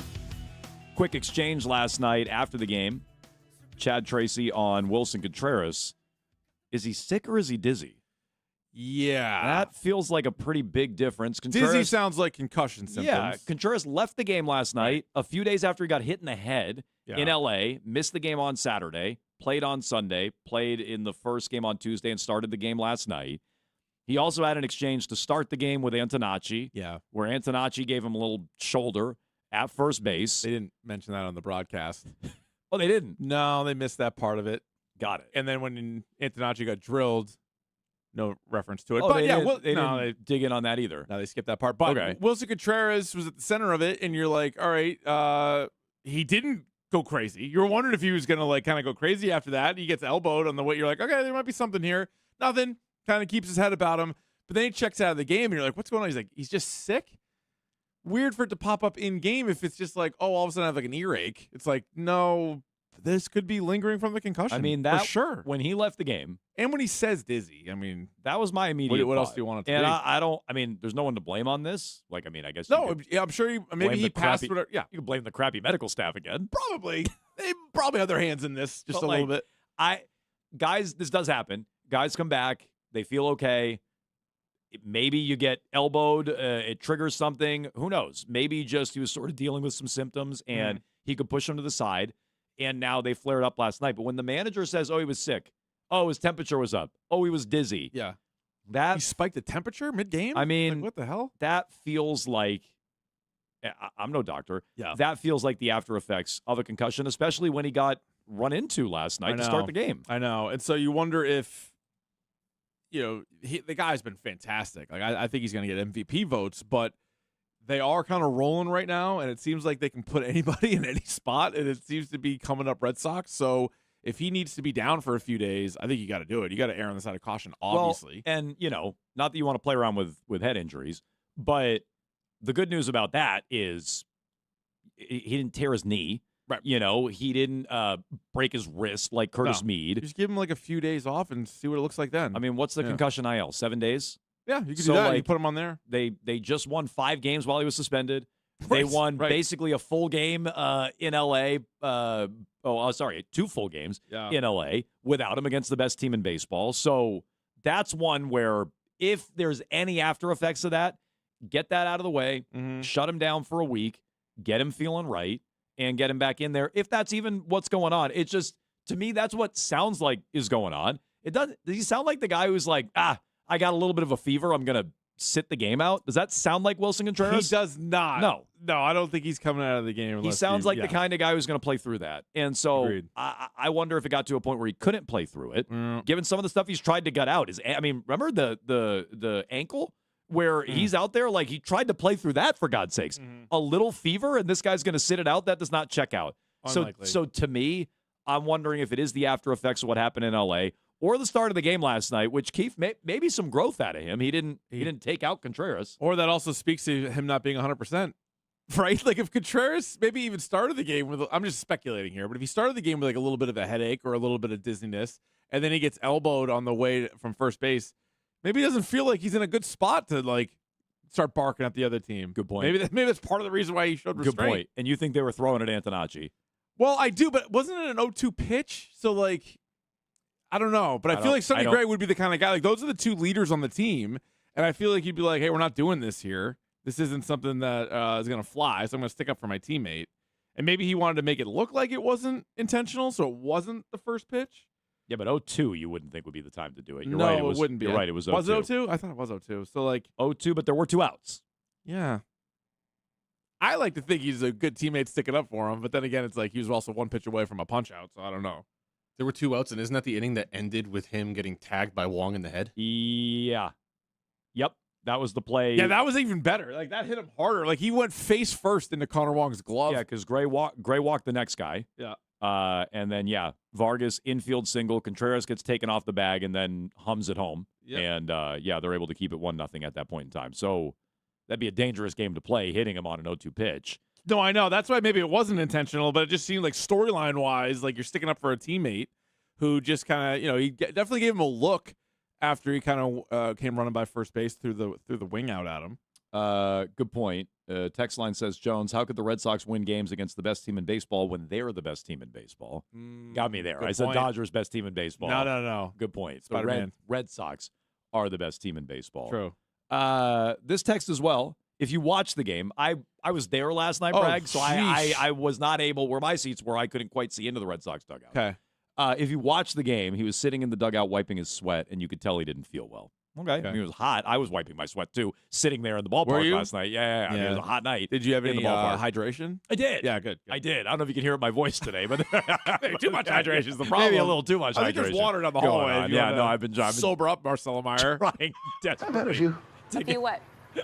Small beer. I've been trying desperately to get that going here to start the show. But I don't know if you can hear any of that in my my vocal cords today. No, but there was some hydration going on last night. Good to hear it. Tastes better at the ballpark. I don't know that him sweating a little bit last night. No. Like, look, it was odd when he left the game. I think everybody goes, what the hell happened? Why is he out of the game? It's not like 2 nights ago when you're up 14-2 and maybe you want to take some guys out. The game was still really close when they took him out of the game. So it's like, obviously you want to leave him in there. And so, he's fighting something. I mean, we'll know more. The lineup comes out usually 3:00 today or so.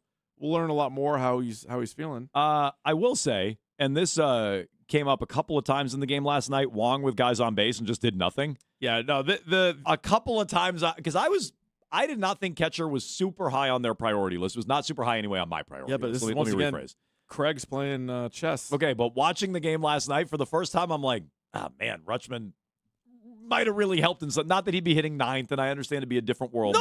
But somebody else, like Monasterio might hit 9th. And having then what the catcher's spot come up with guys on base a couple of different times last night. It's a waste.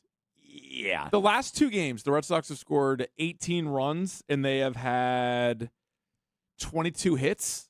The catcher spot, which has been occupied by Connor Wong both games, 0 for 7. So, like, everybody's hitting. Everybody's doing something. He knows. but the catcher. He's just keeping the seat warm. Yeah, Throw Jake Rogers out there. The other guy that got Jake Rogers. Yeah, they got Mustache. two catchers. Not one, but two throw him out catchers. there. We actually have we even talked about this guy? So No, we have not. So, yeah, is he going to be on the team and not Wong? I heard Alex Spear. This is when they were on the West Coast, I think, leading up to the trade deadline. And Spear said something that caught my ear, and I'm paraphrasing. I don't remember exactly what it was, but it was something like there's not a good correlation trading for a catcher in season and then going on to win the World Series or going on a deep run. I can't remember exactly how he characterized it. Really? But he's because he's like, these catchers come in, they have a lot to learn. Yeah. It changes the pitching staff. Huh. So I don't remember the data. I don't remember what he cited, but I do remember it catching my ear. And so then the Red Sox go out and trade for two catchers. They're like, with the best pitching staff, certainly in the American League, arguably in baseball, and they go out and trade for two catchers and like completely overhaul it. Huh. And the logic given in Rutschman, and I heard Lou say this the other day. Maybe I heard Bradfo say it as well. Well, we can ask Bradfo about it coming up next hour. But the logic is, well, Rutschman was in the division. Rutschman knows these pitchers. He's played against them. I mean, obviously he hasn't been teammates with them. But being in the division and seeing these guys, he's got a better feel than just some random catcher from, for instance, the National League. But not only did they bring in one catcher, Keith, they brought in two, which is going to be a drastic change with the pitching staff. That doesn't mean it won't work. These guys might be even better, for all I know, calling a game and framing and everything else. They might be. But that is going to be a drastic change for a pitching staff that's been rolling and a couple of young pitchers that have been rolling in Tolley and Bennett. Didn't Christian Vasquez get traded to the Astros the year they won the World Series? Sure. Okay. I'm just telling you what Spear said. No, I'm just telling you that was a recent one that the Red Sox had. Wasn't that the year? Yeah, was Vasquez the catcher, though? I mean, I know he went he to wasn't the the center Astros. fielder. No, but was he playing? I have to double check, but that was the trade because everybody was pissed about it at the time, and they did get Willie Abreu out of it. But yeah, he was the catcher. Looks like he only played in 6 playoff games. So maybe he wasn't. Maybe he really wasn't the guy. Yeah, all right. And my recollection is he wasn't. Okay. But whatever. It's a good thing to try to suss out and get more info on. Yeah. But clearly the Red Sox aren't afraid of that. So no. So is this other guy the backup catcher? Or is he just a body until Rutschman gets healthy and then he'll be stashed in AAA and it'll be Rutschman and Wong? I don't know. Yeah, it's He's hitting weird. a smooth 163 this year. So. Is he? Nice duster though. Did you see that guy's mustache? Of course. Honestly, He I and think Peyton Tolley? I think you keep him on Vibes alone. Just Vibes guys? Looking at him. Just call it Mickey Gasper, too. You can have all the stashes. Yeah. Oh, well. They could do a Then there'd be calendar. like 6 catchers. What about Red Sox? The men of the Red Sox calendar. Woodstock's got a good thing going on down there, actually. Yeah, of course they do. Maybe you just make that the catching tandem. They have out of 12 Worcester. mascots. They could do a calendar, no problem. But yeah, nice mustache guys. That'd be fun. But yeah, I don't know what the deal is with Roger. Yeah, Bradford probably the better idea on that. And I'm not really And interested. maybe that's in why Connor Wong's been so bad Well, lately. He's like, I know I'm done. I'm not really interested in him specifically. I'm just interested in, is it a total overhaul of the Yeah. position where All they're right. going to do that in the middle of the season while their pitching is rolling? I would imagine that's rare. That's all that interests me Yeah, about it. okay. 617-779-7937. You can jump in here with the latest on Wilson Contreras and the catching situation. It does feel like they could have used the catching spot last night and a guy like Rutschman to come in instead of, Connor Wong. We'll get to your feedback on this. We'll also get to some comments from Garrett Crochet to Rob Bradford before the game last night about his return and his potential role. That's next here on Jones and Keith.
Jones and Keefe, WEEI. A lot of Red Sox talk here in the first hour. We'll get back to it with Brad Foe. As there should be. No, there really should be. This is the talk of the town. Well, here it is. I don't know on all radio shows. Well, but here we talk a lot of Red Sox. There might be some Johnny come latelys though, just because the team is so good. You feel like, we probably should be talking about this. Talk a lot of Red Sox all year. Yeah. You know, even the day after the trade deadline. I know it's a crazy concept. We did. We talked a lot of Red Sox the day after the trade deadline. Oh yeah, there's a lot to unpack. That's not everyone's choice. No. But we did do that. We can't program all the shows. Well, we can't. Yeah. But we'll get to the Pats coming up in a little bit. Some thoughts on what's going on with Stephon Diggs, along with all the latest with the Patriots through, 10 days now at training camp. Gonzalez is going to speak later today. We'll go on the clock at high noon with our ideal Red Sox playoff roster, plus a key for madness for you at 12:45. I want to get to something Garrett Crochet said to Brad Foe in a moment, but Alex is in Connecticut waiting patiently. Hello, Alex. All right, good morning, guys. How you doing? Great. Oh, by the way, Uncle Petey, I'm a big fan. He agreed with me on the framing. Oh yeah, I know. My Uncle Pete Well was done. really getting into me on his way to Top Golf. Yeah, okay. I love you, Uncle Pete. So, as far as Duran goes, with his antics and everything, we all know putting up with that. He's got great stats. He's got the home runs and he's got the RBIs. But that play, I agree with you. Last night, a perfect throw, he gets thrown out. But the thing that dawned on me right away, because it was so similar to Contreras, is that maybe the left field doesn't expect him to run that, because nobody is going to try to go home on that throw.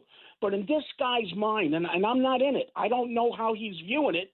I'm thinking that he thinks when he got up, like, you see, I told you could have made it. He thinks everybody has got his speed, maybe. Maybe he thinks. No, that- I mean, you know what I'm saying? I think we said this. I think Keith said this the day after it happened. Duran might have been yelling at people. I still think that's what it was. I know there was something else going on, and we don't know the full story. He yelled "run." No, he didn't. No, he didn't. Jen Didn't happen. Tracy's trying to tell you it didn't Not happen. him. No, but that was what was weird about it. It was like, yeah, he probably would have been safe if the left fielder had his arm, and he probably would have been safe if Contreras had his speed. Right. That's what was crazy about the whole play. That wasn't the scenario. It was No. a really good arm for Better arm, Soderstrom, slower and runner. Wilson Contreras is slower. Yeah. Not slow, but No, slower. But like Jaron Duran, as much as we've been piling on him recently and want him off the team, he can be a dynamic player. I mean, 2 years ago, it felt like every time he got like a little slap hit to the outfield, it was a double.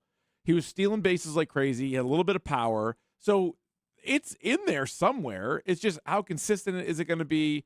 Is that something you can rely on the next month and a half and into the playoffs?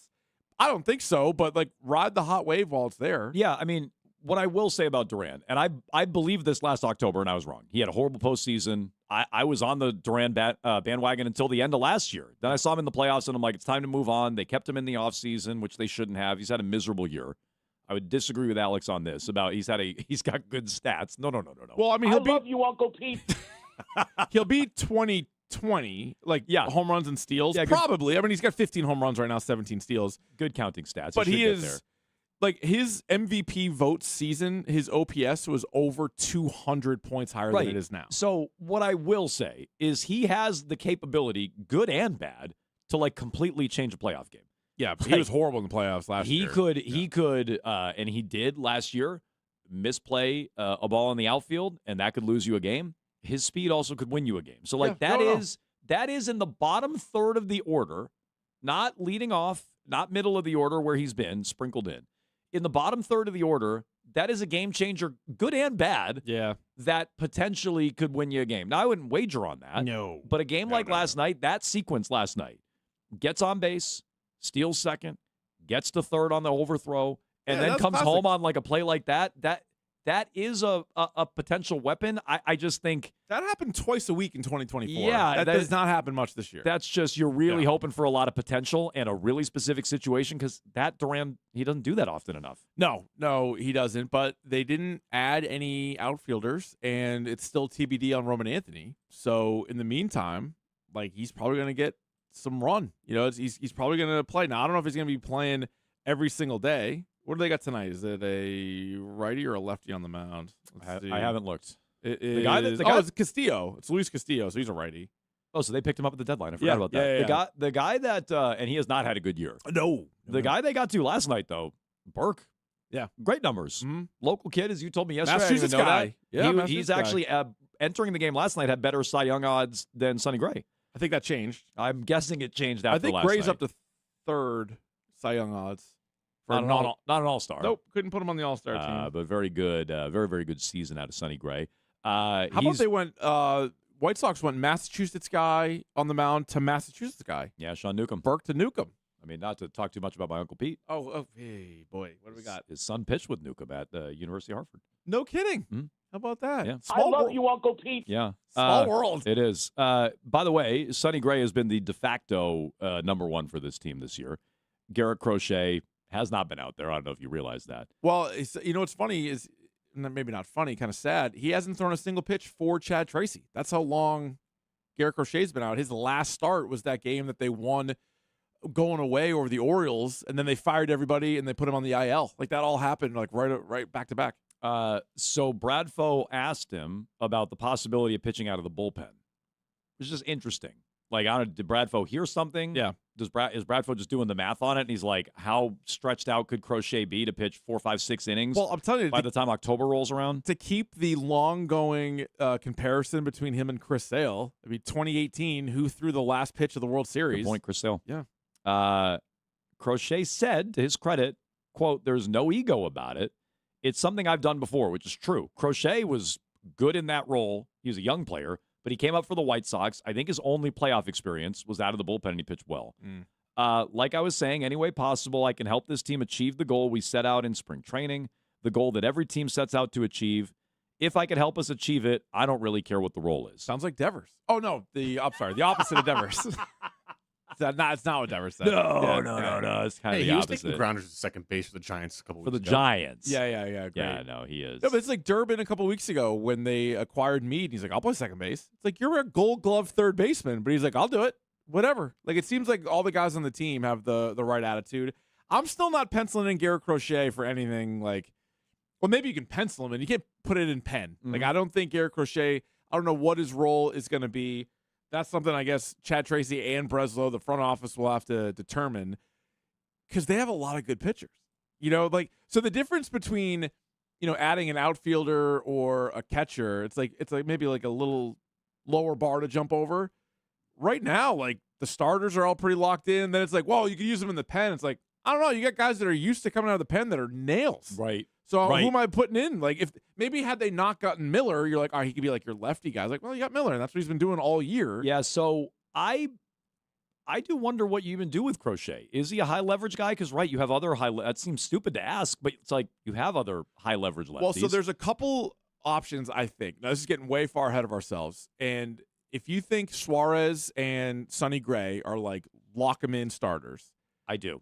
Could you go Garrett Crochet and Brian Bayo? You guys team up on a game. Crochet's your opener? Yeah. I mean, like a 3-inning opener, and then Bayo goes 3, and then you're already into your Bulkamania. Bulk Hogan comes into the game. The She-Bulk. The Incredible Bulk. Yeah, She-Bulk's not bad. Attorney at Law. Macaulay Bulkin? No. Oh, you don't like that? Stop it. Kieran Bulkin. Rory Bulkin. Sorry, it's Brian Bayo. Yeah, Brian Bayo. Yeah. No, but he's like useful, and like that's something that you can figure out. And I think also Peyton Tolley and Jake Bennett, like what's their roles going to be? Because you want them on the postseason roster. Are they going to be starters? And I also think with those guys, it'd be important to tell them like which games they're pitching.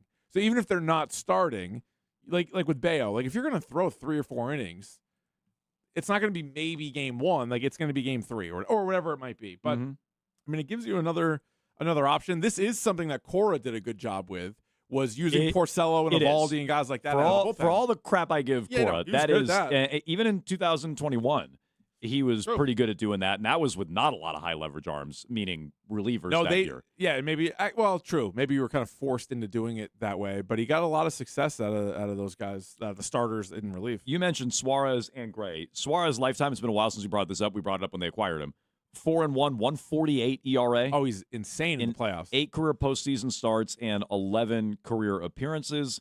Gray is not great. He's 1-3, 3.26 ERA in 6 starts, 30 and a take third. That. I mean, especially when you talk about guys like for a long time, like David Price or even Garrett Cole, although he's kind of gotten better. But there were like certain like big time pitchers that would get to the playoffs. You're like, oh, they're not that good. So even like Gray's numbers. No, I mean, 3.26 ERA you'll take all day. I guess the 1 and 3 I was more focused on. 617-779-7937. You can jump in here on Jones and Keefe. Bradfo on the way at 11:30 for more thoughts on his conversation with Garrett Crochet. Red Sox is the AL favorites. More trade deadline fallout. I know Bradfo was on Monday with Rich and Ken with Ted. We haven't had a chance to ask him about the deadline, so we'll get to that coming up about a half an hour from now. On the way next, Steph Diggs, new home in Washington. Is it a good fit? And do you wish he was still here? We'll get to that 2 minutes on Jones and Keefe.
Hour 2, Jones and Keefe, WEEI.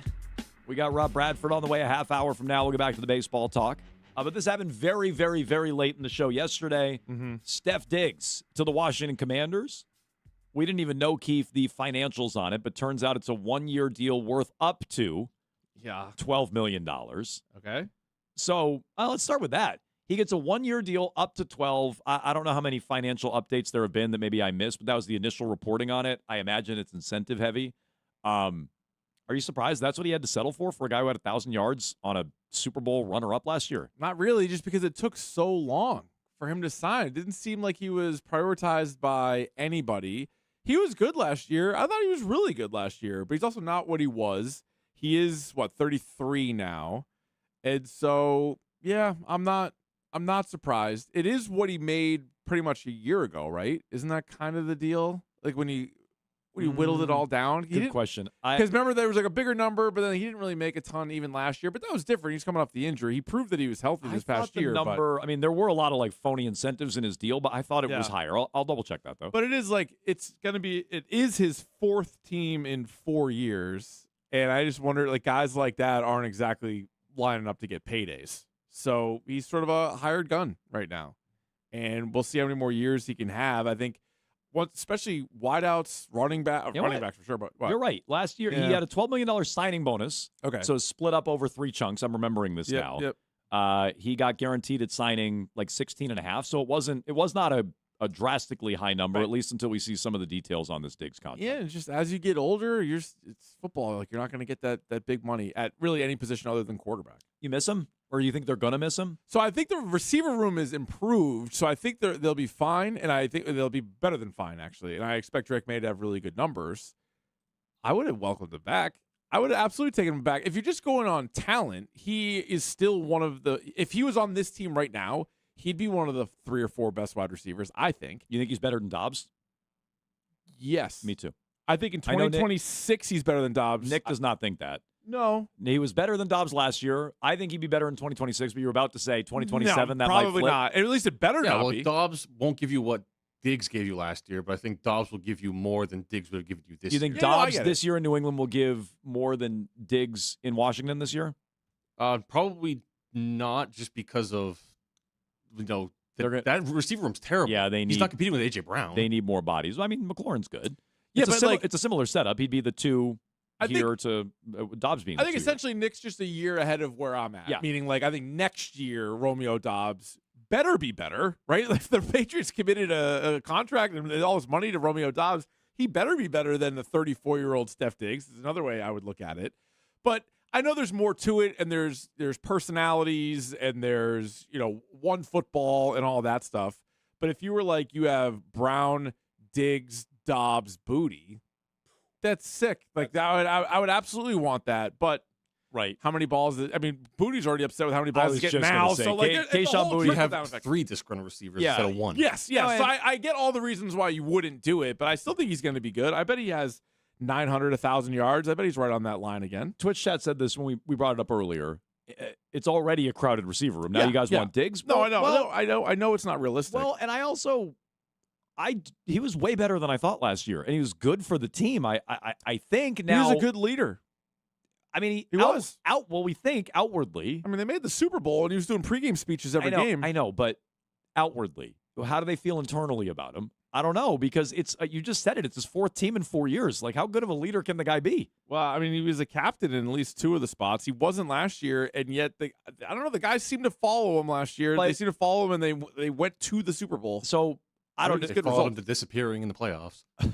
Okay, Nick. Your drop god is. They also followed him to that party with the strippers there. That got would shut not down. Have followed him there? No, I mean, not, but maybe this is part of why he's gone. Yeah, it could be. You know what I mean? Could what's he up to off the field? And he is a leader, and guys follow him. And we don't want guys following him. Everything went great with A.J. Brown in Philly, and Jalen Hurts, and all that stuff, and Hassan Reddick, and whatever else. So we'll see. Yeah. No, I just feel like I get it. I think the receiver room is good, and it's better than it was, and you have a better on-field alpha, for lack of a better word. So that might be tough for those guys to coincide. Now, had they not signed Dobbs or not traded for A.J. Brown, You'd I be would. like, what the hell? 100% would have brought him back. In fact, when they cut him, that was our reaction. We're like, what the hell? Why are you doing this? And even when the order obviously was Dobbs first, even then you're like, all right, you can still bring back Diggs if the A.J. Brown deal for some reason falls through, but that one seemed like it wasn't going to fall through. So then you get those 2. I feel like it is an upgrade, but I expect him to be pretty good this year. Based on what we saw last season, I think he still has something left in the tank. Text line here says, weird. I thought the Patriots outsider said he was coming back. Yeah, the Patriots outsider did say that. Yep. Good point, Texter. That's why. Good observation by you. Yeah. That's how you get such a name, right? That's the nickname. Yeah. That's why. You're actually not plugged in. No. You might tell people Despite you are. the fact that you really should be. I can't think of anybody who, in theory, should be more plugged in. Maybe like guys on the team. Yeah, maybe. But, no. Okay. Somebody did say Good he was memory, gonna be though. back. Good. That is true. Great memory by you, Texter. Good memory. Great call there. I would say Diggs is one of the better. And I know they didn't win the Super Bowl, so maybe you would think this kind of discounts him. I'd say he's one of the better one-off players they had. Darrelle Revis is the best. You talking like one season? Yes. Yeah, Revis. Yeah, not like a quick one season. Not like Moss or Correct. like guys like that, but a one and done. Revis jumps to the mind as the torchbearer. best. Was Yeah, Brian, Diggs is really was good. Brian Waters 1 year? Ooh, good question. That was also a Super Bowl runner-up. I think Waters was only 1 year. He might have been. He was really good. Trying to think of other one-offs. Like Brandon Lloyd had a one-off year that was pretty good. I was gonna say he was only good for 1 year, but he was here longer. Brandon LaFell, remember, he was like randomly LaFell. good and then like fell apart, but that doesn't count. You're talking about 1 year. Cooks was 1 year on a Super He Bowl was. loser. Yeah, 1 year for Brian Waters. Good one. Okay, Waters was I believe they got to the Super Bowl in 11 and lost. That was right? the second Giant Super Bowl. He was Okay, the so, guard like, for that honestly, season, the whole Was season. Martellus Bennett just 1 year? Yeah, I think so. I think that's right. So good Ooh, one. I don't know. Was Long 1 year? Chris Long? Yeah. Yeah, I remember him not being very good. Yeah, though. he wasn't. But I'm just trying to think like who Diggs kind of belongs with. Like No, Bennett came back for 2 games in 17, so he was just on the got screwed 16 on team, those. and then so he's off the list. Sorry, bud. You're out. You're out. You're out, Drop God. Yeah, but Diggs, 1,000-yard season on a team that made it to the Super Bowl and was the team's #1 receiver. Yeah, that's a pretty good as far as the hired guns. Ooh, that'd be a good top 5. Top 5 hired guns. Yeah, Just in football, or you want to do it all sports? could be like Billy the Kid, Wyatt Earp. Oh, sorry. I was just thinking sports. Right. No, that's good. No. That's good, though. It's a good top 5. Wiggy, based on his Instagram. You don't have Instagram. Wiggy's firing guns off all the time on Instagram now. I hear him talking about it. I do Frosty videos. He does gun videos. It's good stuff. He does often say, we're like, hey, what you got going on He's today? going You shooting. Go to the movies. He's like, no, I'm going to the range. Don't shoot. Although he did say that's his constitutional right. Second Amendment, I believe. Yeah. I've heard that a few times. Yeah, go ahead and try and take that. I think he's going to see Spider-Man tomorrow, he was saying. Nice. Yeah, he's looking forward to seeing Spider-Man. Sweet. That's what he said. Okay. He and Adley Rutschman could go. Hired guns, though. Good one. Yeah, one-offs. Yeah, you can do that, I guess, in any sport. I'm just trying to think of, who would some of the ones be in other sports? Here. Oh, in Boston? Yeah. Because like a trade deadline rental wouldn't count, right? For like a Red Sox. If you got him for like 2 months, that's not even what we're talking. We're talking about a full year.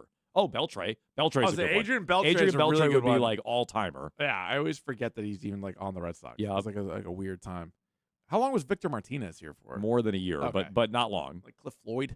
Cliff Not long. Floyd, trade deadline rental, I Oh, think. he was a rental. You're right. That was like 02? Billy's guy Jason Bay was here more than a year. Oh, God, yeah. Billy loves Jason Felt Bay. like he's here for a decade. But he was also acquired at the deadline in the Manny trade. Yeah, that's not bad, though. We'll have to cook up some more one-year players. Okay, Yeah. hired guns. Hired guns. I like it.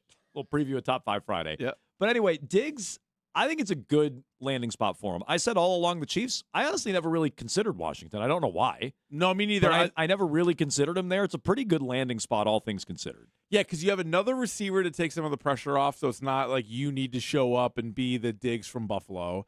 And it's a good quarterback. And it's a quarterback that could absolutely use the help. He had really nothing going on last year. You got Terry McLaurin, but that was kind of a lost season for McLaurin, it seemed like. So, yeah, out of all the spots, good quarterback. They have a chance to be a decent team. I mean, 2 years ago, they're in the NFC title game. Last year, obviously, they were a mess. So, yeah, for Diggs, I think it's a really good spot. Because, obviously, there were certain teams. He was not going back to Buffalo. He was not going back to, Minnesota. He's not going back to Houston. He's not going back to the Patriots. Like, he's been on a bunch of teams. But, yeah, he could do a lot worse than D.C. Plus, he's from that area. He is from the DMV. Yeah. Patriots, by the way, this just came out in the last couple of minutes, All right. are hosting Okay. veteran and versatile offensive lineman Greg Van Roten Greg Van Roten. on a visit. Okay. Sources tell Ian Rappaport. The 36-year-old has played the last 2 years with the Giants. Looks like he's a guard, although Rap Sheet said he's versatile. Mm-hmm. So we'll see if they're looking for some depth on the O-line. I would say indirectly that may still not reflect very well on our guy, Caleb Lomu. If there's any correlation there. You could always use Haas's, though. You can always use a Haas. Unfortunately, he's probably going to get boxed out for Haas of the week if they even bring him in. He's only here on a visit. Oh, no. Haas of the week is pretty much wrapped up, but we'll leave it open until tomorrow. I think Eric Miller pretty much took He's only that home. 6'4", 295. Eric Miller's bigger than this guy. Yeah, that's a Eric good point. Miller. Yeah, that's not even a Haas for a football player. No. Yeah, you're out. You're out, Van Rotten. You probably can't throw gas either. No, probably not. We'll continue with your feedback here. 617-779-7937. Mike Giardi said something yesterday that got us thinking. Who have been the standout players on offense and defense through Patriots training camp? He has an answer. We'll give you some of ours coming up in just 2 minutes on Jones and Keefe.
Talking about the physical contested catch stuff.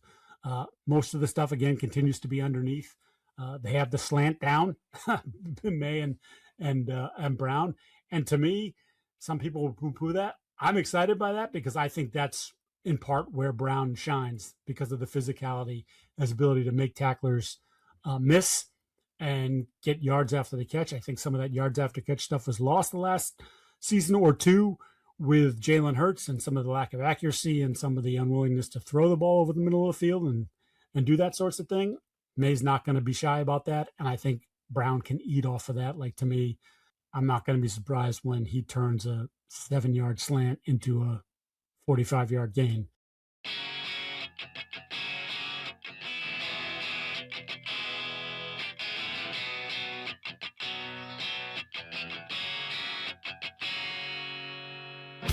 She calls me Goliath and I wear the David mask. I guess the stones are coming too fast for her now. That was Mike Giardi yesterday. A.J. Brown, I was intrigued by, well, number one, him just saying he's been the best offensive player in camp. Does that take May out of it? Does that include May? I guess I'm curious about that. And I'm also intrigued by him talking about his run after the catch ability, because that is something A.J. Brown early in his career, we were talking about this the other day. Oh, he was a at monster it. after the catch. Yeah. In Philly, that wasn't utilized as much. You didn't see it as much. Was that the offense? The last was that, 2 years. Yeah. Yeah. I'm sorry. Yeah, recently in Right. Philly. So I'm intrigued by Giardi saying he thinks that's still here and it aligns well with Drake May. Yeah, I mean, obviously Drake May's had a good camp too, and a lot of that, though, has gone to A.J. Brown. But it seems like, I don't know if he was saying with or without May, because when you see some of the beat writers put up their stats, it's always like Drake May started the day like 0 for 2, but then finished like 14 of 15, or like the numbers have been pretty off the charts. Doesn't seem like many turnovers at all. But as soon as they put the pads on, A.J. Brown really started to pop, right? Like early on, they were doing some of the walkthroughs, which don't really count, or even some of the non-padded practices, and you're like, hey, Kayshon Bouttie's making a lot of plays. Not a lot of other receivers are making plays, but Kayshon Boutte was. And then we were there the first couple padded practices, and it was A.J. Brown. The highlight still is the deep ball on Gonzalez. Oh, yeah. Like, if you can do that, like, okay, I've seen all I need to see. Like, that's one of the toughest matchups in the NFL, and you got the better of him on that play, right? Gonzo's obviously won his fair share of matchups too, but A.J. Brown has really done well. And it's, last year at this time, Steph Diggs was making a lot of plays too, and we felt pretty comfortable. Like, it wasn't every single day, every single play, but it was enough to be like, all right, I think those guys are on the same page. And then it translated to the season. Do you think he's been the best player on offense? Yeah. Or May. I mean, either way. I mean, early it was Boutte. It was, but that has changed. The last handful of practices, it seems like most of Boutte's connection has been with DeVito. Yep. Yes. Which doesn't mean those guys shouldn't qualify, but I look obviously more at the first team. I would put more weight on the guys doing it against first teamers as well. Yeah. And the running game is really hard to tell because you don't know how many times they would be tackled right at at the line of scrimmage, or did they really burst through for 20 yards? Sometimes that's tough to tell. I would think even in that situation, the offensive lineman, nobody has been like really, really bad, or nobody's been unbelievable. The receivers have had their moments, whether it's Matt Collins, Pop Douglas, Romeo Doubs, but the one that stands out to me the most is A.J. Brown. So yeah, I think that's a fair assessment. What about defense? Who stood out to you? Well, I mean, Gonzalez obviously is both giveth and taketh away, right? He had the one we say is the highlight of the camp for A.J. Brown, but then there was another one. They had a goal line rep where it would end up being a bad throw. May tried to force it to A.J. Brown because he got absolutely swallowed up by Gonzalez. And A.J. Brown has talked about how good Gonzalez is and how difficult it is to get the better of Gonzalez. So him just being out there is like a surprise, but he's also performed really well. So I think, sometimes the obvious answer is the right answer, and I would say Brown and Gonzalez. I think that is the right answer. Like, he's been awesome when he's been out there, and Brown's gotten him on a few plays. Yep. There's no doubt about it, and that started to happen more and more. Because it seems like May's been able to sort of, I don't know if pick-on's the right word, but like he's had success against the safeties. He's had success against the other corners. Gonzo's one that certainly he's not going to win that matchup every time. No. Real quick, because they are still pouring in. We were talking about the one-off players. Yeah. Okay. And Diggs in Boston sports maybe is like an all-time great one-off, and certainly in the history of the Patriots. Like Revis is the torchbearer. One. Yeah. Came in. He'd be the face of this discussion. It was like Deion Sanders-esque. 100%. Came in, shifted the Super Bowl in favor of the Patriots, and that was a great one. It was like one of the best teams they had, one of the great defense. The whole Bingo. Thing. So we're kind of talking about players like that. We mentioned Diggs. So you're saying the caveat is non-trade deadline. Yeah, like one season. So like the text line brought up Schwarber, which Schwarber was a great but he was only here for a couple of months. Yeah. I'm saying like a full year one-off, more like Adrian Beltre, came here as a free agent and then was gone. Yeah, like how many times does a player sign a 1-year deal? Right. And then is really good, and then they don't re-sign him. Right. So that is a rare list to be on anyway. Okay, so a couple more Patriots that came in that are pretty good. We mentioned Brandon Lloyd. We mentioned Brandon Cooks. Yep. We mentioned Revis. Diggs is on that list. I thought there were a couple other names we brought up. Did Browner make it more than 1 year? Brandon Browner, 1 year. I just double-checked it. Okay. That's one we got. Yep. Good one. He's Same good. team as Revis. Mm-hmm. Not as good as Revis, No. but okay, similar idea to Diggs. You remember this one? Ted Washington, Mount Washington. Oh, of course I remember. He was only here 1 year? Yeah. I thought he was here longer. I double-checked that. He was only here in 2003. He signed in Oakland. He played 2 years there. Then he was in Cleveland. So he continued to play. Mount Washington but he was only here for 2 years. This is kind of an obvious one, and I forgot about it. Alex Bregman? It just happened. He didn't think about it. Okay. Alex Bregman is like Beltre. Yep. Ish. Yep. We got, sticking with the Red Sox, Ricky Henderson was here for a year. I don't know if that quite qualifies. Was Carlos Baerga here for 1 year? I feel like there were some of those guys. That probably sounds like right. Some of these older guys. People sent in Victorino, Gomes. Those guys were not here for a year. Right. So those are not what we're talking about. Here's another great one with the Celtics. James Posey. That was a one and done? I thought he was here for more. He was here for 1 year. Wow. James Posey, 07-08. That's it. Okay. Started only 2 games that year, but an integral player off the bench. Only 1 year. I also thought this player was here for longer. I double-checked this. Rasheed Wallace, only 1 year. Now, I don't know if that was Sheed. I don't know if that was a good ending with Sheed. Yep. Suck and win in that Game 7 against the Lakers. But, okay, that's one. And then how about this? This is a great one. I forgot about this. Jerome McGinley. It felt like he was here longer because they tried to get him. There were so many rumors about him. Good point. Right. So, yeah, a one and done. Okay. Not bad. Good little list. Hired guns. Steph guns. Diggs fitting in with that group. So you can continue sending those in. 617-779-7937. Oh, and our pal Dice had one on Twitter as well. What did he have? Dice had a good one-off in the fantasy league, won the whole thing, and then was not invited back. Well, is his version of the event. So that's not entirely true because they're separate leagues, right? They're separate leagues. They're not the same thing.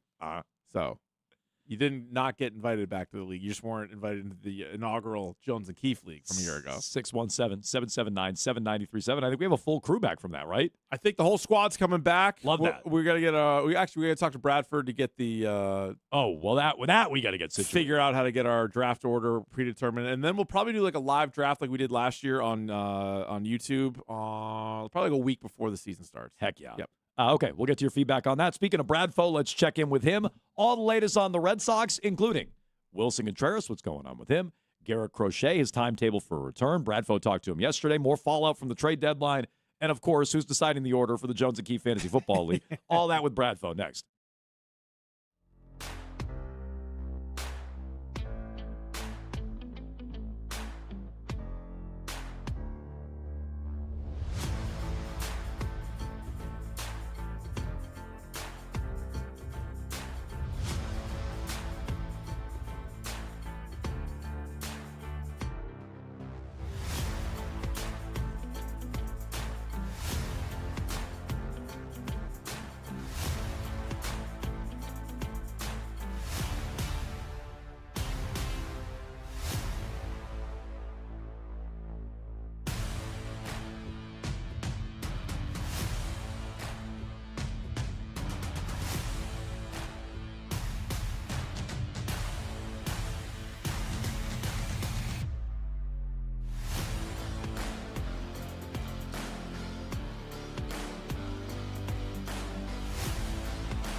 Oh, you hear that music, you know what time it is. Time for Rob Bradford. Baseball Isn't Boring and WEEI. You can follow him on Twitter at Bradfo. He is brought to you by Jackson Lumber and Millwork.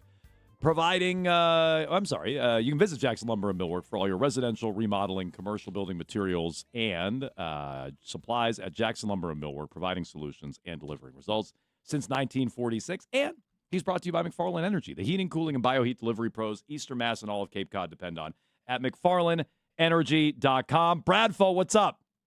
As he joins us here. Sorry, I'm a little rusty. Click on him. What the hell happened to you? I thought he was on. You missed a great let's go, by the way. Here's Come the thing. on. Sorry, Bradfo. I was gossiping in the hallway. I walked in late, and then I Seriously. thought you were on the. Get your head in the game. Not on the phones. I thought you were. Your payment is what were you gossiping about? What's Red the Sox. hallway? The Red Sox, Bradfo. People is what won't shut up about the Red Sox now, they Bradford. keep winning games.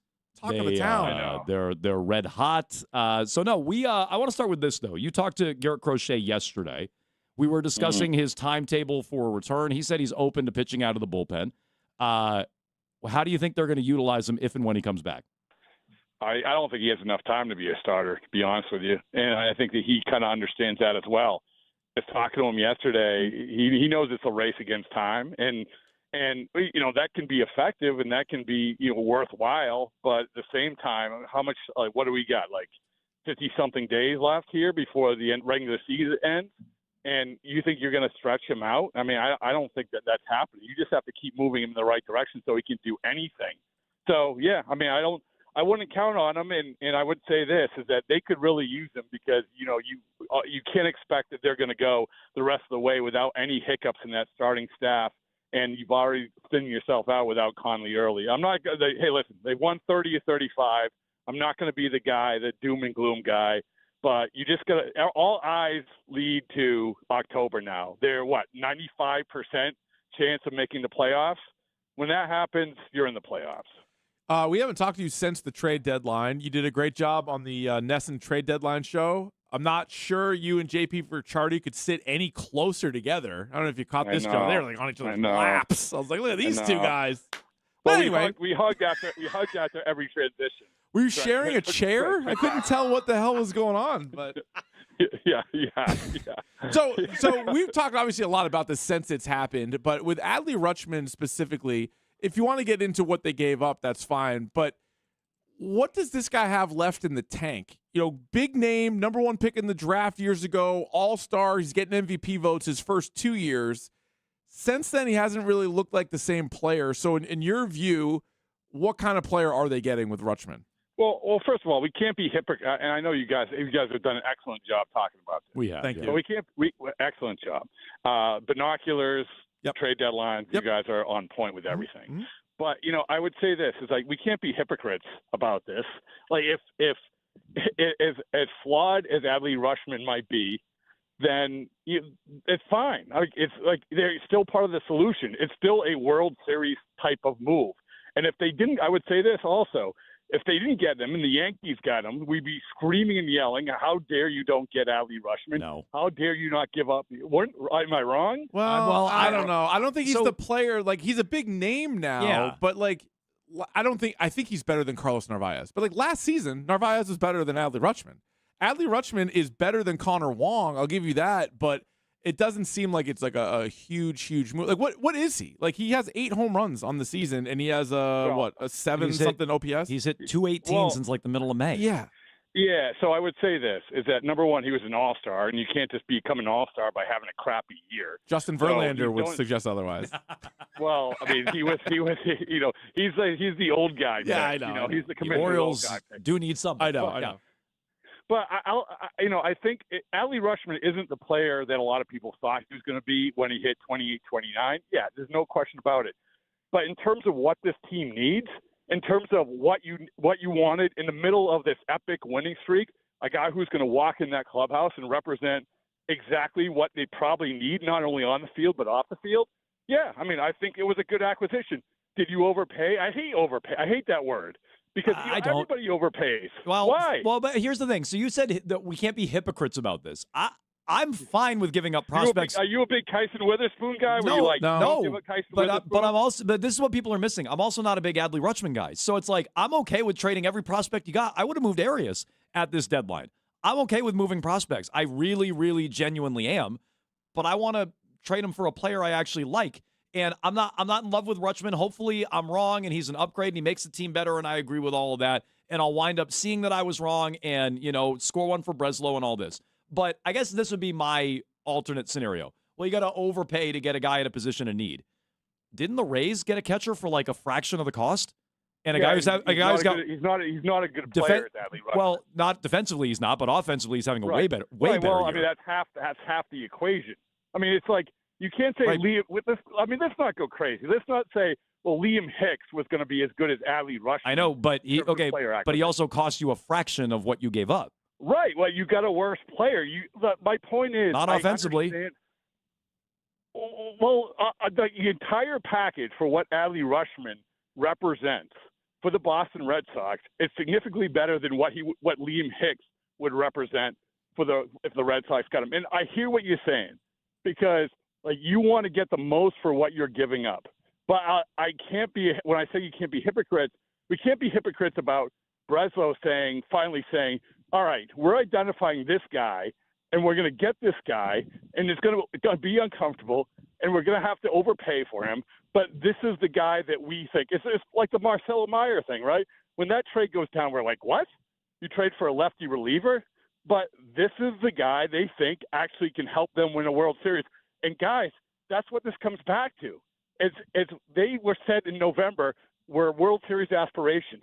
So we said it before on this show. You get to this point, you have to make World Series aspirations type of move, right or wrong, but you have to be aggressive and you have to identify guys and get them, and that's what they did. So I guess I would just say all prospect trades aren't the same, and so maybe we just agree to disagree, because when Breslow showed up and traded Kyle Teal for Garrett Crochet, neither Jones or I ever were like, where's Kyle Teal on Baseball America? How'd they get rid of Kyle Teal? We were like, hell yeah, you got a Cy Young contender, you got Garrett Crochet. I didn't care what they gave up in return.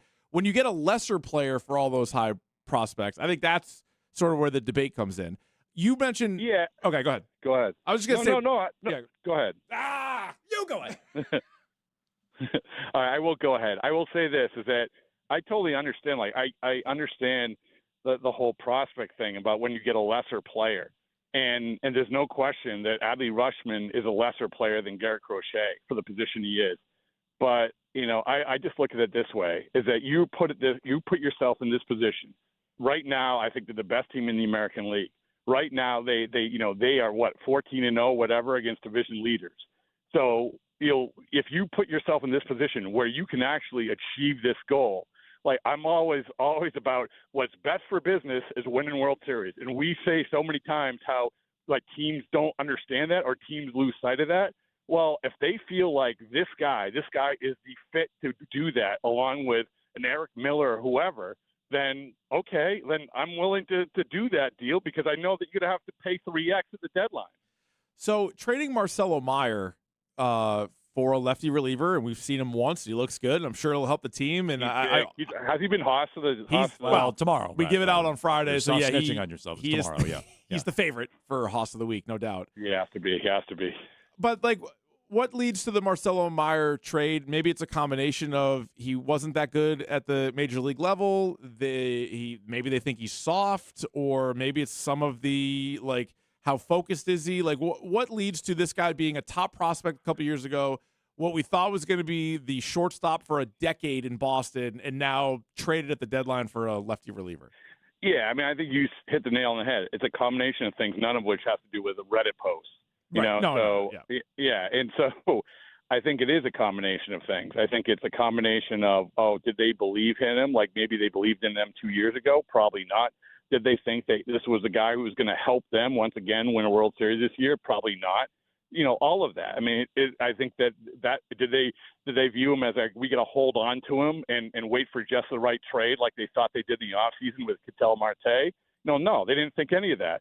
I think what this comes back to is that, even though the vast majority of New England had never heard of Eric Miller, you see him the other night, okay, we get it. That can be an important guy. And it's the World Series aspiration thing again. And I don't know if they felt like Marcelo Meyer's value was going to go back up to the point where no, we're going to save him for that trade. So that's another part of it. So yeah, I agree. I think it was a bunch of stuff. Look, we don't think it's the Reddit post either. It really doesn't make sense. They couldn't even pick a lane in that Reddit post on what they even supposed it was. So I don't think it was that. But I also reject Craig Breslow coming on today and being like, oh, it's just a baseball trade and it has nothing to do with anything off the field. Like, what? There has to be something going on with Meyer off the field, whether it's his attitude, his buy-in, his want to, just Roman Anthony following him or vice versa. Like, there has to be an off-field element to it with Marcelo Meyer beyond just the struggles on the field is my belief. Am I barking up the wrong tree, though? Well, when you say off-field, are you talking about going clubbing or are you talking about the approach that he's taking to the game? I'm talking about both, but you tell me what I should be worried about. Yeah, well, I don't think it's the clubbing thing. I mean, I'm pretty sure that that's not it because there's plenty of other examples where, especially for 22, 23-year-olds where they've had to manage that, not even to the extent that they did with them. But, I do think it come back to it where, okay, is this guy the right fit for what this team is here and now and going forward? I mean, they have Franklin Arias coming up to be the shortstop of the future. Marcelo Meyer was supposed to be that for the last 4 years. All of a sudden he isn't. So what is it? Like, what is the path with Marcelo Meyer in their eyes? So, yeah, I mean, maybe like the overall player, but I don't think it was anything to do with, once they left the clubhouse. Weeks leading up to the deadline, we talked about a lot of shortstops, and there was Zach Neto, C.J. Abrams, like a million other names. Bobby Witt. Well, yes, Bradford, we blame you for that. We talked about Bobby Witt for yeah. a long time, and I was all in on really all of those moves. So they don't get any shortstops. Monasterio has been on a heater for like a month and a half. You mentioned Franklin Arias, who's at AAA now, and then you have Trevor Story, I guess, at some point coming back. Try to guess right now. Here we are on August 6th. Game 1 of the playoffs, who's the starting shortstop? I think Trevor Story is probably, but I think this is why I give a B to this trade deadline because you didn't cover yourself at shortstop and you didn't cover yourself at starting pitching if something doesn't work out. And, I am sort of stunned that they're even introducing the Franklin Arias doing the Yohan Moncada thing from a few years ago. We know you're 20 years old, but maybe we can catch lightning in the bottle. Listen, it's not unprecedented. Xander Bogaerts, he's like 20 when they called him up. Yeah. So I mean, it can happen, and Arias and maybe that's the route they go. But I think that the prices. The thing is, guys, go look at all the rumors and everything, the reports leading up to the deadline. None of it happens. Like none of it. C.J. Abrams, Zach Neto, none of this happens. No. Now, Skubal to the Dodgers. That was about it. Yeah, Skubal to the Dodgers literally is the only thing. But nobody had Rushman to the Red Sox or Peralta to the Reds, whatever it is. And I think that it's the same old thing. Do they check in? Do they try? It's like Bobby Witt thing, right? I mean, they called on Bobby Witt. Like they call on Ellie De La Cruz, and they're like, no, we're good. But they're calling on him because, as I said before, you never know unless you try. But none of this happens. I'm sorry. You said a year ago, Bradville, you reported this, that the Red Sox offered Arias and Tolle. Is that correct for Ryan? No, so it was either it was Arias or just Nixon Garcia and Tolle. One of those two and Tolle, along with other prospects for Joe Ryan. Okay. Did they offer Arias at this deadline? I think that the only way they offered, I don't know for sure, but the only way they offered Arias probably was for a couple players. Obviously, if you talk Witt, if you talk De La Cruz, if you talk even a C.J. Abrams. But outside of those guys, think about it, like all those guys are shortstops for a long time, so they don't need Arias. But I don't think they offered C.J. or Arias for, say, Zach Neto. I've stopped trying to figure out why Brian Bayo is the best reliever in baseball and the worst starter. But at this point, like, you just keep rolling this out, like, all the way through the playoffs. Like, he's just Bulk Hogan now. By the way, you know who is go look this up. This is a little, like, a statistical tip. Go look at our good friend Eric Miller. Like, go look at his opening stats. Oh, yeah, somebody put us on this yesterday. Yes, so yes, is he going to be the opener? And he could be the opener for Bayo. It's basically it's like getting a guy at the trade deadline when he's hurt. It's like we're getting an ace starter with Eric Miller and Brian Bayo. That's the combination. Yeah, it's it's one of the strangest things, but he continues to like excel in this role. What's kind of weird is that they don't back off from it. they're still doing it, right? It's like you think like, yeah, I mean, it's like, okay, we get it. Like, we get that he's not going to be able to start, and we're just going forward. But most teams would have said, no, we have to make him a starter. He has to start, and we're going to keep doing this. But no, they're just like, you're going to sit around for 10 days, and you're going to be a bulk reliever, and you're going to like it. You're going to be really good at it, and that's going to be part of the equation. It is bizarre. I mean, there's a lot of bizarre things with this whole season, this whole team, everything. It's crazy, guys. It's nuts. It's absolutely crazy. I mean, one of the things that I mentioned today in my column was, going back to July 7th when Don Rafaela said, we're going to win the division or we're going to try. And we're like, what are you talking about? You have an 0.9 chance of doing that. and at that time, they were dead last in home runs. Since that time, they have the third most home runs in baseball. That alone is like unbelievably bizarre to me. So yeah, I don't have to stop trying to figure it out. Well, one of the guys who's hit a bunch of home runs this year, Wilson Contreras, he leaves the game last night. He got drilled in the head on Friday out in L.A. He got run into on the first play of the game last night at first base. He was, quote unquote, not feeling well, sick last night. What's going on with Wilson Contreras, and how concerned should we be?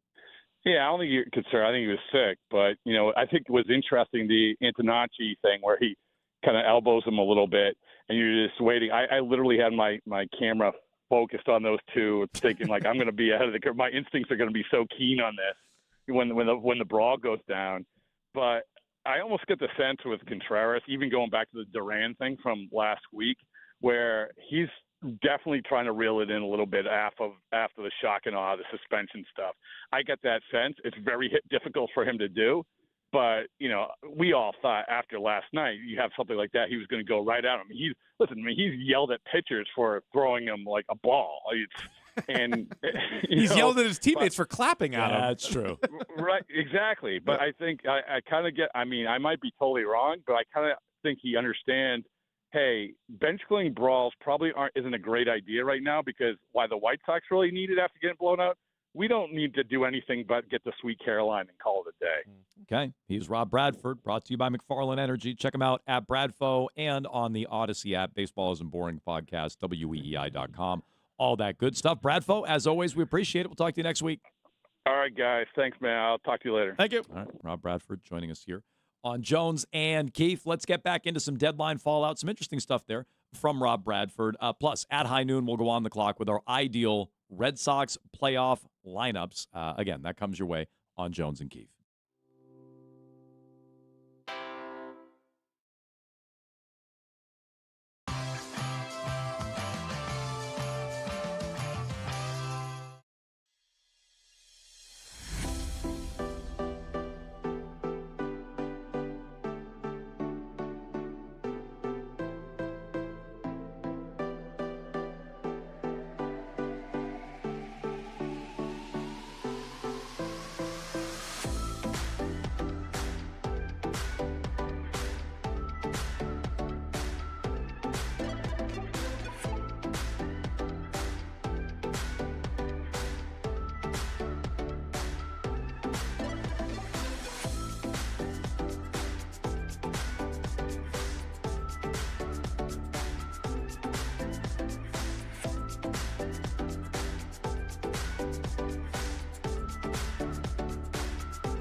us now.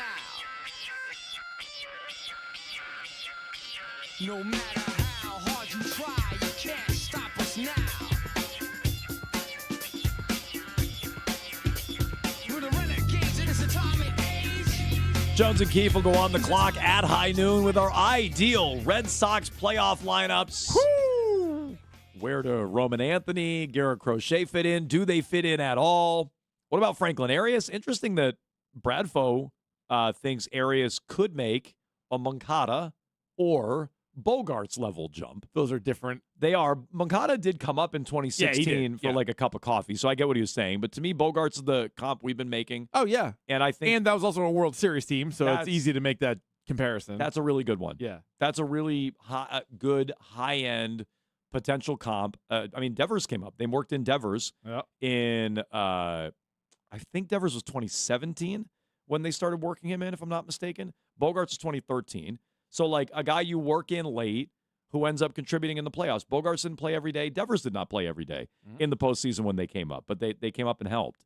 So, can Arias do that? I think the lack of a trade for a shortstop tells you the way he's hitting and the way he's playing, he could play his way into that spot because he's been incredible in AAA, Keefe. He's been incredible all year in the minor leagues, but his numbers in AAA, 9 games, 333, 1,015 OPS, 3 homers, 10 RBIs He is striking out double the walks, 8-4. But he's got 22 home runs this year in the minors. He's regarded as a good player defensively. Mm-hmm. And we're talking about what? Trevor Story and Monasterio, who continues to swing a hot bat, can't field to save his life. I heard Breslow this morning tell the guys on the Greg Hill show, he's like, well, he had some hiccups there in the A series. I was like, come on. He's like, he had some bad plays in the A series. I'm like, he had terrible plays in the Dodgers series. He had some bad plays in the first game of this series with the White Sox. No, I know it. He's not a shortstop. So, yeah, I think Arias has a shot to help. Yeah, and because clearly Breslow is not afraid to trade prospects. I mean, that's what we've been talking about for a while now. And so he's traded a lot of prospects, but he held on to this guy. And I wonder if he would have dealt him in the right move, like Bradford's talking about, like Bobby Witt, Ellie De La Cruz, C.J. Abrams. But as soon as those are all turned down, we assume.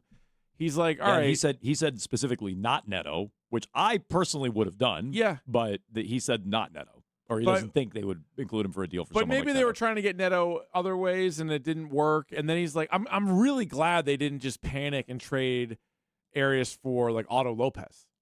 Now, that also would have been one where everyone's like, well, they're trying to win the World Series. What do you want them to do? And I'm like, well, I don't know if you want to do that. So I wonder if, though, the backing would be like, we can still play this guy. Like, if he does well in Worcester, we can play him. Whereas with catcher, you did feel the need to overpay a little bit more because there was no catcher on the way that in your system that was going to outperform Connor Wong. And the prospects that moved, Witherspoon, Azekar specifically, maybe Ianson could have made a totally impact. Right. The other guys were not. But, Arias at least has a chance to actually help the big club. Yeah. Which is why maybe you don't trade him. Number 2 prospect in baseball with the updates yesterday from Baseball America. Yeah, maybe. But you're right, Keith. Like, okay, trade Arias for Otto Lopez. That's going for it.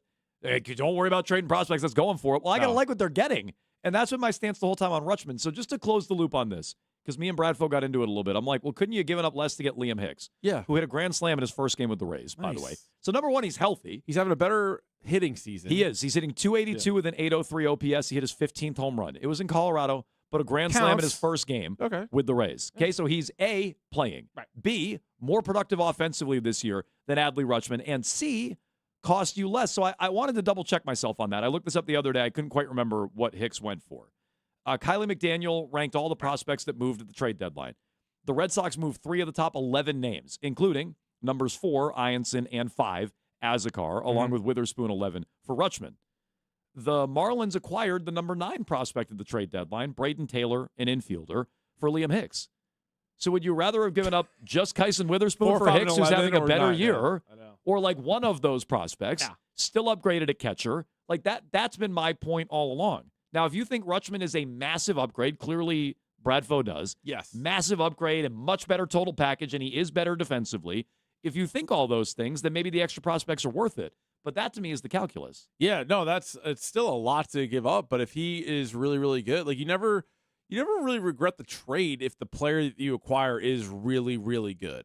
Right? Like that's one of those things. Like the one I bring up, one of the few prospects over the history of the Red Sox franchise that they moved on from post Jeff Bagwell, right? Everybody will tell you about Jeff Bagwell. That one still comes up. But like Hanley Ramirez was really good. Hanley Ramirez was getting MVP votes, and Hanley Ramirez had a better career, you would say, than like Mike Lowell. But Mike Lowell and Josh Beckett win you a World Series. Right. Those guys were both great in their own way, up and down, right, with Beckett. But like for the most part, great. So that was like, all right, win-win. The Marlins got rid of a couple of more veteran guys. They got in Hanley Ramirez, who was ripping the cover off the ball for a few seasons. So you don't look back at that one and be like, man, I wish they held on to Hanley. So, like, even if two of those 3 prospects are a house of fire, but Adley Rutschman has, like, a really big playoff run and they win the World Series or, like, okay, worth it. He's a middle-of-the-order bat and you win the World Series and he's an all-star next year. Yeah. A deserving all-star. Right. Next year. Well, then, okay, then I'm not going to care what they gave up either. Or you trade Heathcliff Slocum for Derek Lowe and Jason Varitek, and, the team doesn't even make the World Series. Meanwhile, the other guys are there for, like, many years. Yeah. James Shields for Tatis. Right. That happens. Well, see, there's another big one we were talking about the other day. The Bartolo Colon. No. Pete Crow for 4 months of Javi Baez. Pete Crow's about to win the MVP. Could have been on the Mets. So, like, look, I'm mostly in favor of trading prospects, but if you're getting someone like Javi Baez back, or even James Shields, who might have helped for all I remember, like, sometimes you get burned on those. So I wouldn't go too far with that. Right. 617-779-7937. If you missed any of Bradfo, Odyssey app, AUDACY. Get it on your phone, free, easy. Take it with you wherever you go. In just 2 minutes, Keith, every Thursday we go on the clock. Today, the ideal playoff roster for the Boston Red Sox. I got mine. You got yours. You can weigh in on the phone, 617-779-7937. You'll have 30 seconds to give your playoff roster. We'll do that in just 2 minutes here on Jones and Keefe.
Jones and Keefe on WEEI. Download the Odyssey app and listen on demand anytime.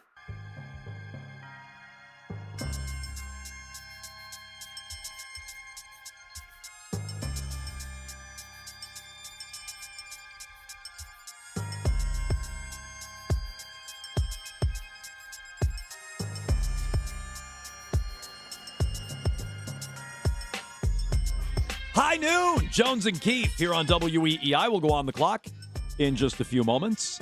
However, Patriots wrapping up practice. Gonzalez scheduled to speak at 12:15. Yes. It's a closed practice, though, so we'll do our best to turn around some of the Gonzalez audio. Some good stuff coming out of practice today, it looks like. Sounds like it'll be relevant. Mike Reese, in the last couple minutes, tweets out a lot of fire. He gives you 4 fire emoji. Oh, that's a lot. That is a lot. A lot of fire on the field today between Gonzalez and A.J. Brown, which seemed to be sparked by Gonzalez's edge/trash talking after some lockdown coverage. You sure he's trash talking? He's a man of few words, after all. He's kind of looking at you. Yeah, right. Maybe he didn't like the way he kind of pointed at him. Maybe.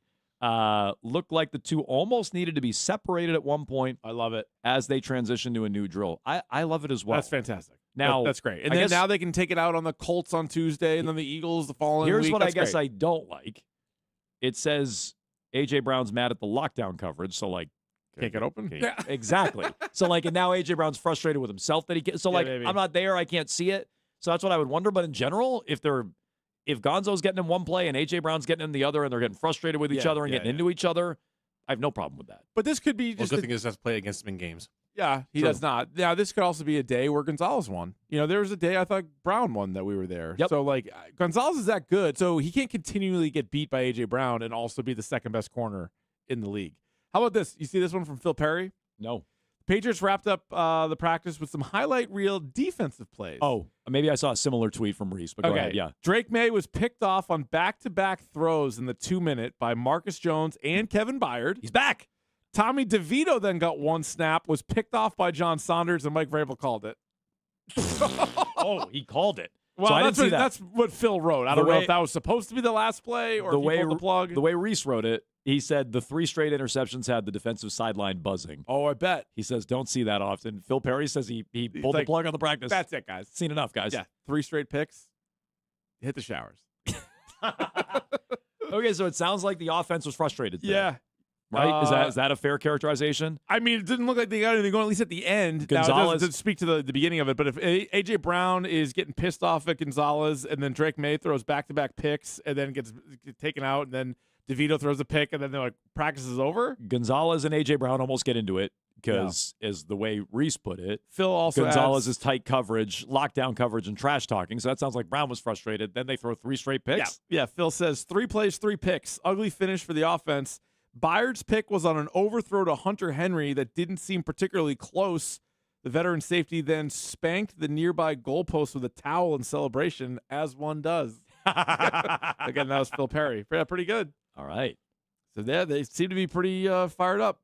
But that's also good. I think the defense is good. So, like, I also think the offense is good. So I don't think the offense is just going to, like, dominate the defense every single day. So that's good to see from those guys. Also, we needed that from Byard. It was an overthrow, so like maybe it wasn't even like great coverage necessarily, but whatever. Like any play he makes, I think I would look at as a benefit. Couple more updates. Christian Barmore and Charles Woods both left practice early. This is the second time for Charles Woods he's left early, I think. Phil says dog days hot, durability test is a portion of the camp. He also adds this in the last minute. Will Campbell was present and dressed for practice, but did not participate in team periods. He appeared to work on some conditioning on the side. We highlighted this the other day, but he was also wearing that teeny tiny elbow brace again. Spotted what looked like an elbow brace, according to Phil Perry. The medium? So Campbell dealing with something, maybe an elbow issue, not participating in team drills today, team periods. Marcus Bryant, not Caleb Lomu, is the top left tackle in Campbell's absence. Yeah, Phil said Lomu was with the second offense at right tackle and then got third team left tackle reps. Third team left tackle. Okay, so that tells me in the first preseason game, assuming the starters don't play or don't play much, it's going to be Bryant at left tackle. It's going to be Lomu starting at right tackle, and then I bet he's going to get some left tackle reps in that game. Yeah, but second half left tackle with like the 3s. With I always forget his name. Yeah. Yep. And with Morton, so he'll play with DeVito and Morton. If even May plays, I mean, nobody might play with the first team quarterback, but we'll see. But yeah, I don't think that's a shock based on some of the reports on Lomu to this point in camp. No, but it's not a great sign that he's behind a 7th round pick from last year at left tackle, even second team left tackle. No. That's not great. No. Mark Daniels, Gabe Akis, yes, took multiple reps with the starters today. How about this guy? Also had some good battles with Caleb Lomu on the second team. Akis beat Lomu decisively on 1 rep. Well, good and bad. Good and bad, or just bad. Like, is it almost like Akis, you don't even give him credit because Lomu's losing to everybody? Well, I would give him credit that he's getting some reps with the starters. I think that has been the most positive turn in camp, right? Is that Gabe Akis went from not that long ago unsigned and not with the team. Then he signed, but you're like, well, he's still hurt, and now he's out there making plays? That's great. Like, this guy might factor into the regular season way more than I would have anticipated, whereas maybe Lomu is a little bit further away than we thought. I'm seeing some different things. Was Dobbs there today or not? I've not seen anything on Romeo Dobbs. No Romeo Dobbs Okay. today. So he was absent, as was Carlton Davis yet again. We mentioned some of the exits from the team. Never mind guys who are on PUP like Harold Landry. Mm. Gonzo is speaking right now, so we'll be sure to do our best to turn around some of the audio. Mego's going to send some audio from down there once he speaks. Very good. Gonzalez on if he's frustrated with his lack of a contract extension. Quote, I'm not going to talk about that through the media. We'll figure it out. All right, so that's what he said last week. Does not seem like much of a shift from last week. No. They should ask him if Vrabel has a policy. And is that why you're out there? I'm sure he'll answer it. Okay. That seems like what's coming out of there. We'll keep updating that. 617-779-7937. You want to do some on the clocks here, Keith? Yeah, obviously. Our ideal Red Sox playoff lineups, roster, however you want to word that. Yeah. Let's put Keith on the clock. Go ahead, Nick. All right, knowing that this is the roster now going forward, this is some wishful thinking, but this is what my lineup would be, particularly against a right-hander. I'm not going to give you two lineups. Against a right-hander, which most of the time you're going to face. You know who's leading off for me? Who's that? I'll tell you. Masataka Yoshida. He's going to be my DH in this scenario. Oh, you make a face, Jones? He has the second best on-base percentage of those with over 200 at-bats. Only Wilson Contreras has a better OBP than Masataka Yoshida. He's slapping singles, running around the bases. He's my leadoff hitter. Rafaela in center, Abreu in right, Wilson Contreras at first base, 2, 3, and 4. I think that's pretty obvious. Adley Rutschman finally returns at some point. He's going to be behind the dish, batting fifth. Like that. Curtis Meads Business is going to return and play second base later in September, and he's going to be batting sixth. Caleb Durbin has shown some life here. He's going to be at the hot corner batting seventh. Roman Anthony returns. He's in left field batting eighth. And yes, Franklin Arias is my shortstop batting ninth. Sonny Gray, my game one starter, then Ranger Suarez. Okay. Then Peyton Tolley, Brian Bayo. I gotta be honest, I was afraid you were gonna get all that. You spent a lot of time on Yoshida. I don't know if you realized I did because you scoffed and made a face, and I had to defend myself. Right now, they have a little bit of a revolving door at leadoff. You budgeted, I would say, quite a bit of time in those 60 seconds for Yoshida. Well, he's been the Yoshida guy lately. No, Give me another minute. He has been, but you were Put able. me back on the clock. You were able to torch right through that. Damn it. Okay. That's Keith's Is plan. the lineup identical? I know it's not identical because you don't like Yoshi. No, it's not Okay. identical. All right. Nick, put me on the clock. All right, my ideal Red Sox playoff lineup in 60 seconds. I have Roman Anthony ideally back and ideally leading off and playing left field. He's a lefty in the leadoff spot. I got a righty hitting second, Cedam Rafaela in center. I go back to a lefty hitting third, Wilyer Abreu in right field. Wilson Contreras, right-handed bat, cleanup and first base. I'm with Keith. Adley Rutschman fits in nicely, 5 as a switch hitter behind the plate when he comes back, if he comes back. Same for Curtis Mead, who's at second base, righty stick, batting sixth. I need a lefty somewhere. I'll go mostly Yoshida, maybe a touch of Duran mixed in at DH, batting seventh. And then 2 righties, Caleb Durbin at third, Franklin Arias, ideally your everyday shortstop, batting ninth, righty bat. Duran probably on the bench. I go Suarez game 1, lefty. I go Gray game 2, righty. Game 3, it might be for 3 or 4 innings. Garrett Crochet, that means Bennett and Tolley. High leverage, lefty relievers, that sort of thing. That's a team, Keith, that can go on a run.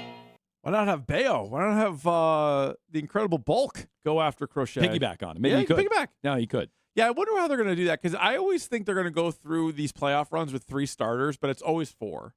So I wonder if Tolley, either like some combination of Tolley and Bayo or Bennett and Bayo, like one of those, that's sort of one combination, and then maybe Crochet. Maybe Crochet and Bayo. You said that earlier. That had not occurred to me. You said that earlier. That's a good way to think about it. But that my toughest omission was actually, and I know he's not great in the field, but Monasterio is. I didn't have Monasterio in there either. I don't either. We both have Arias, but I would, if I was going to rank him, I'd go Arias, Monasterio, Story. Me too.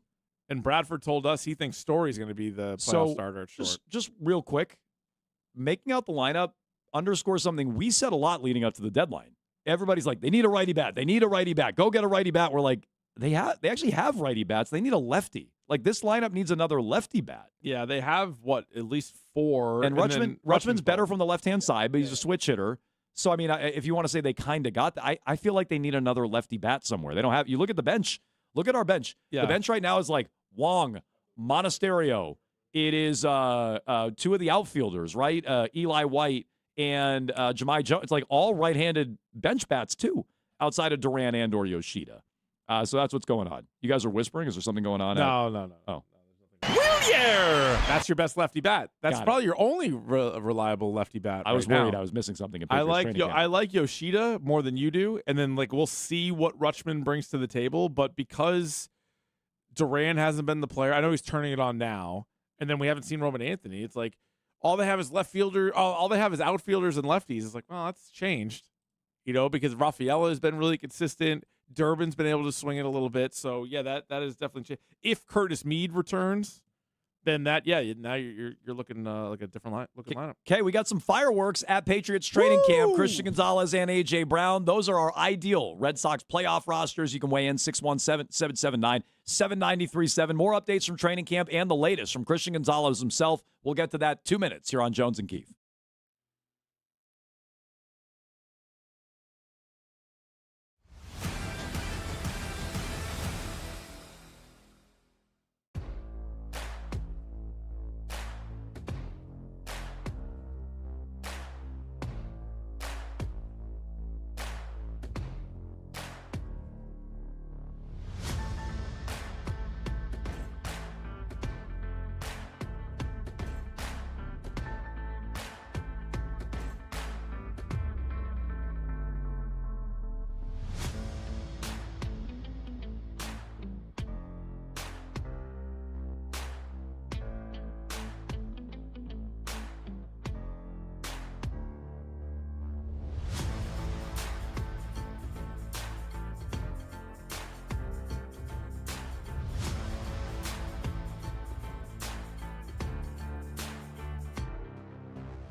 All right, so that was Christian Gonzalez, who has wrapped up speaking in Foxborough. I think Booty's talking now.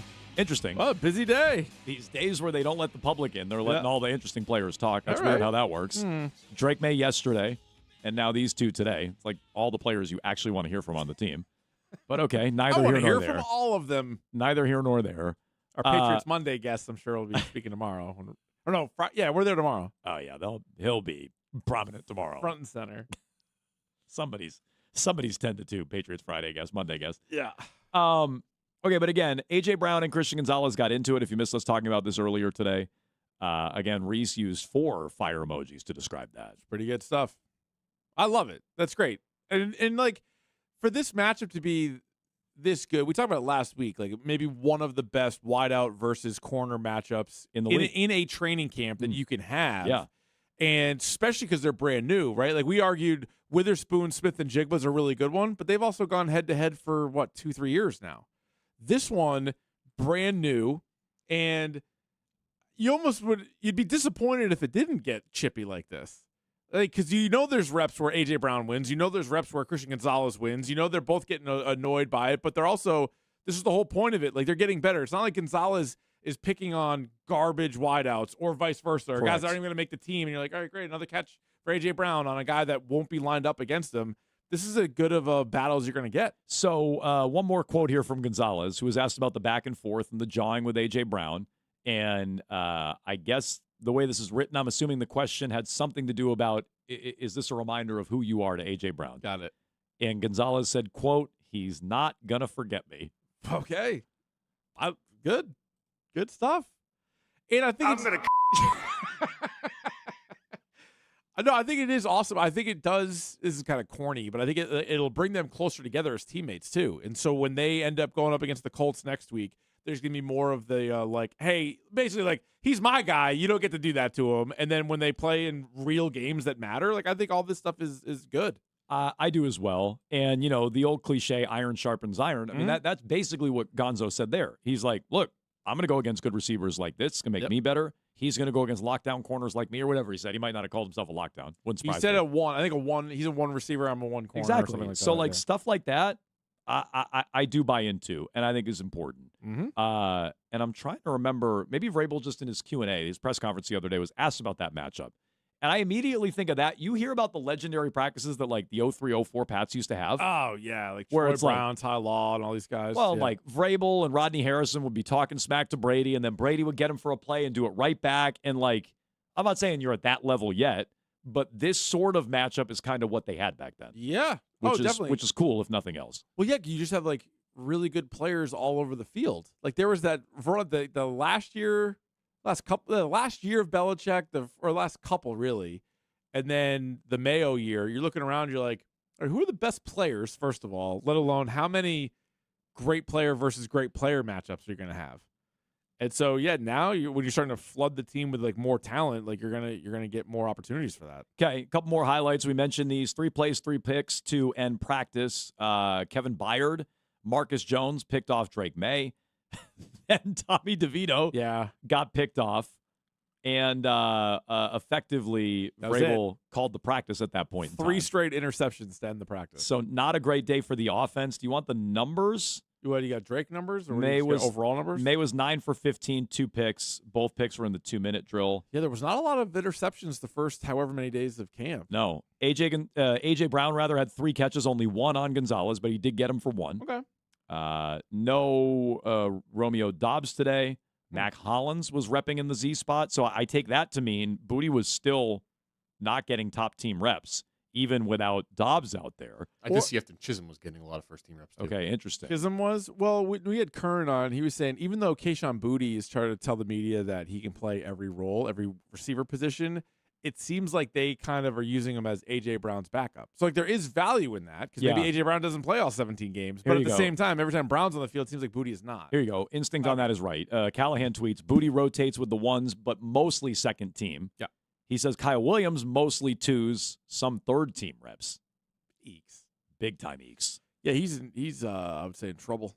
Let's see. What else? Will Campbell was limited with his arm in a brace. Marcus Bryant repped as the top left tackle. Lomu was the right tackle 2 and some third team left tackle reps. All right, at least he's getting some left tackle reps. Gabe Akis rotated in with the starting defensive unit. That's probably the most promising thing out of everything that you said. I mean, I like that Brown and Gonzalez are going back and forth. That's cool. But Gabe Akis, after not being around the team, and then you're like, how far behind is this guy? And he's already like working in with the ones. That's very promising. Because doesn't it seem like just today, and it's just a snapshot, but more likely to contribute to the team week 1, Akis over Lomu, and it's not even close. Yeah. A couple more minor ones. We mentioned Barmore left. The way Bedard writes it is Barmore was limited. Okay. And then he also adds, I didn't see anybody else with this note, Harold Landry, made an appearance on the side favoring his left leg. Okay. This guy. I mean, I hope he can play. What the hell's going on with that leg? He's super hurt. It's like Porzingis. No. What's going on with this guy? Yeah, he was good. Left halfway through the year. We never saw him again. No, but he's back, but not doing anything. Hobbling around on the practice field? He's walking around Jesus. gingerly around the field. I don't love that. Okay. I think that's most of what's going on at Patriots training camp. Gonzalez and Booty Gonzalez spoke. Booty at last check was speaking. We'll be there tomorrow, so we'll make sure we got everything figured out. They'll hide all the interesting players from us. Although, most likely, as our good pal Monty Mac points out in the Twitch chat, what do you guys care? It's not like you were getting interviews anyways. What are you talking about? We were playing some press conferences. Yeah. That's our Patriots. Thanks for paying attention, though. Wait, when does Patriots Friday start? When does Patriots Monday start? Probably after that. Patriots Friday tomorrow? Patriots Monday, I know, is after the Jimmy Fund. I think Patriots Friday's next week. Yeah, I think the first one is a Friday, not a Monday. Oh, this year. next week we got maybe a player? In your face. Who's that going to be? You think that would be communicated? I hope. Do I even want to say who I hope first it is? Patriots Friday is the 14th. Oh, it is? Oh, the 14th. So 8 days away, and we don't even know who our guests are. It's gonna be Michael Onwenu. You want to put a small wager on that? Does anyone want to bet that it's Michael Onwenu? No, I think it's a pretty heavy favorite. Yeah. Oh, how dare you? I'll bet. Heavy? Yeah. Favorite? Well, he's a hoss. Yeah, he is awesome. Yeah, who are you, Jaron Duran over Yeah, there? good Lord. My God. He's just trying to live his life. Calm down. Playing pro football. With the fat shaming. Jeez. I like him more than you guys do. That's got to be true. I like Milton Good Williams. interview. I hope we get Milton Williams. I wouldn't miss his interviews here on Jones and Keefe. No, they're always good. But yeah, Nick, you probably like him more. Sometimes they're in the grab bag for 2 minutes, but that's not bad. What are you going to do? Okay. Well, let's put that on our after show. Yeah, put that in. Could somebody maybe clue us in on who we're talking to on Mondays and Fridays? That'd be good. 617-779-7937. We got all your phone calls here on Jones and Keefe. Meanwhile, we can also update the latest on Wilson Contreras and the Red Sox. Let's do that coming up next.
really shot it down? Bradford's like, well, yeah, he was sick. And yeah, I just feel like dizzy, concussion, never great. When he says dizzy after he got run into at first base last night. Yep. Is that too strong when he got kind of shouldered, no, elbowed? It was more like a little cheap shot. Yeah, you didn't get like run into. But like, yeah, it took a glancing blow, I guess you could say. And I don't know, guys got any kind of concussion thing. We know that they can be very strange. It's not that everybody doesn't deal with them the same way. Maybe he felt kind of okay for a couple days, and then maybe it kind of came back a little bit. I don't know. That's one to monitor. Like, he got hit in the head on Friday night, smoked. Yep. Missed the game on Saturday. I was surprised he was back in there on Sunday. Yep. Travel day Monday, in the lineup Tuesday, back in there last night, and then leaves. Like, would anybody be surprised if that's the after effects of a concussion? I would not be. Now, I hope it's not, and I hope Bradfo's right shooting it down. Chad Tracy's the one who volunteered dizziness. Yeah. And then I also think about this.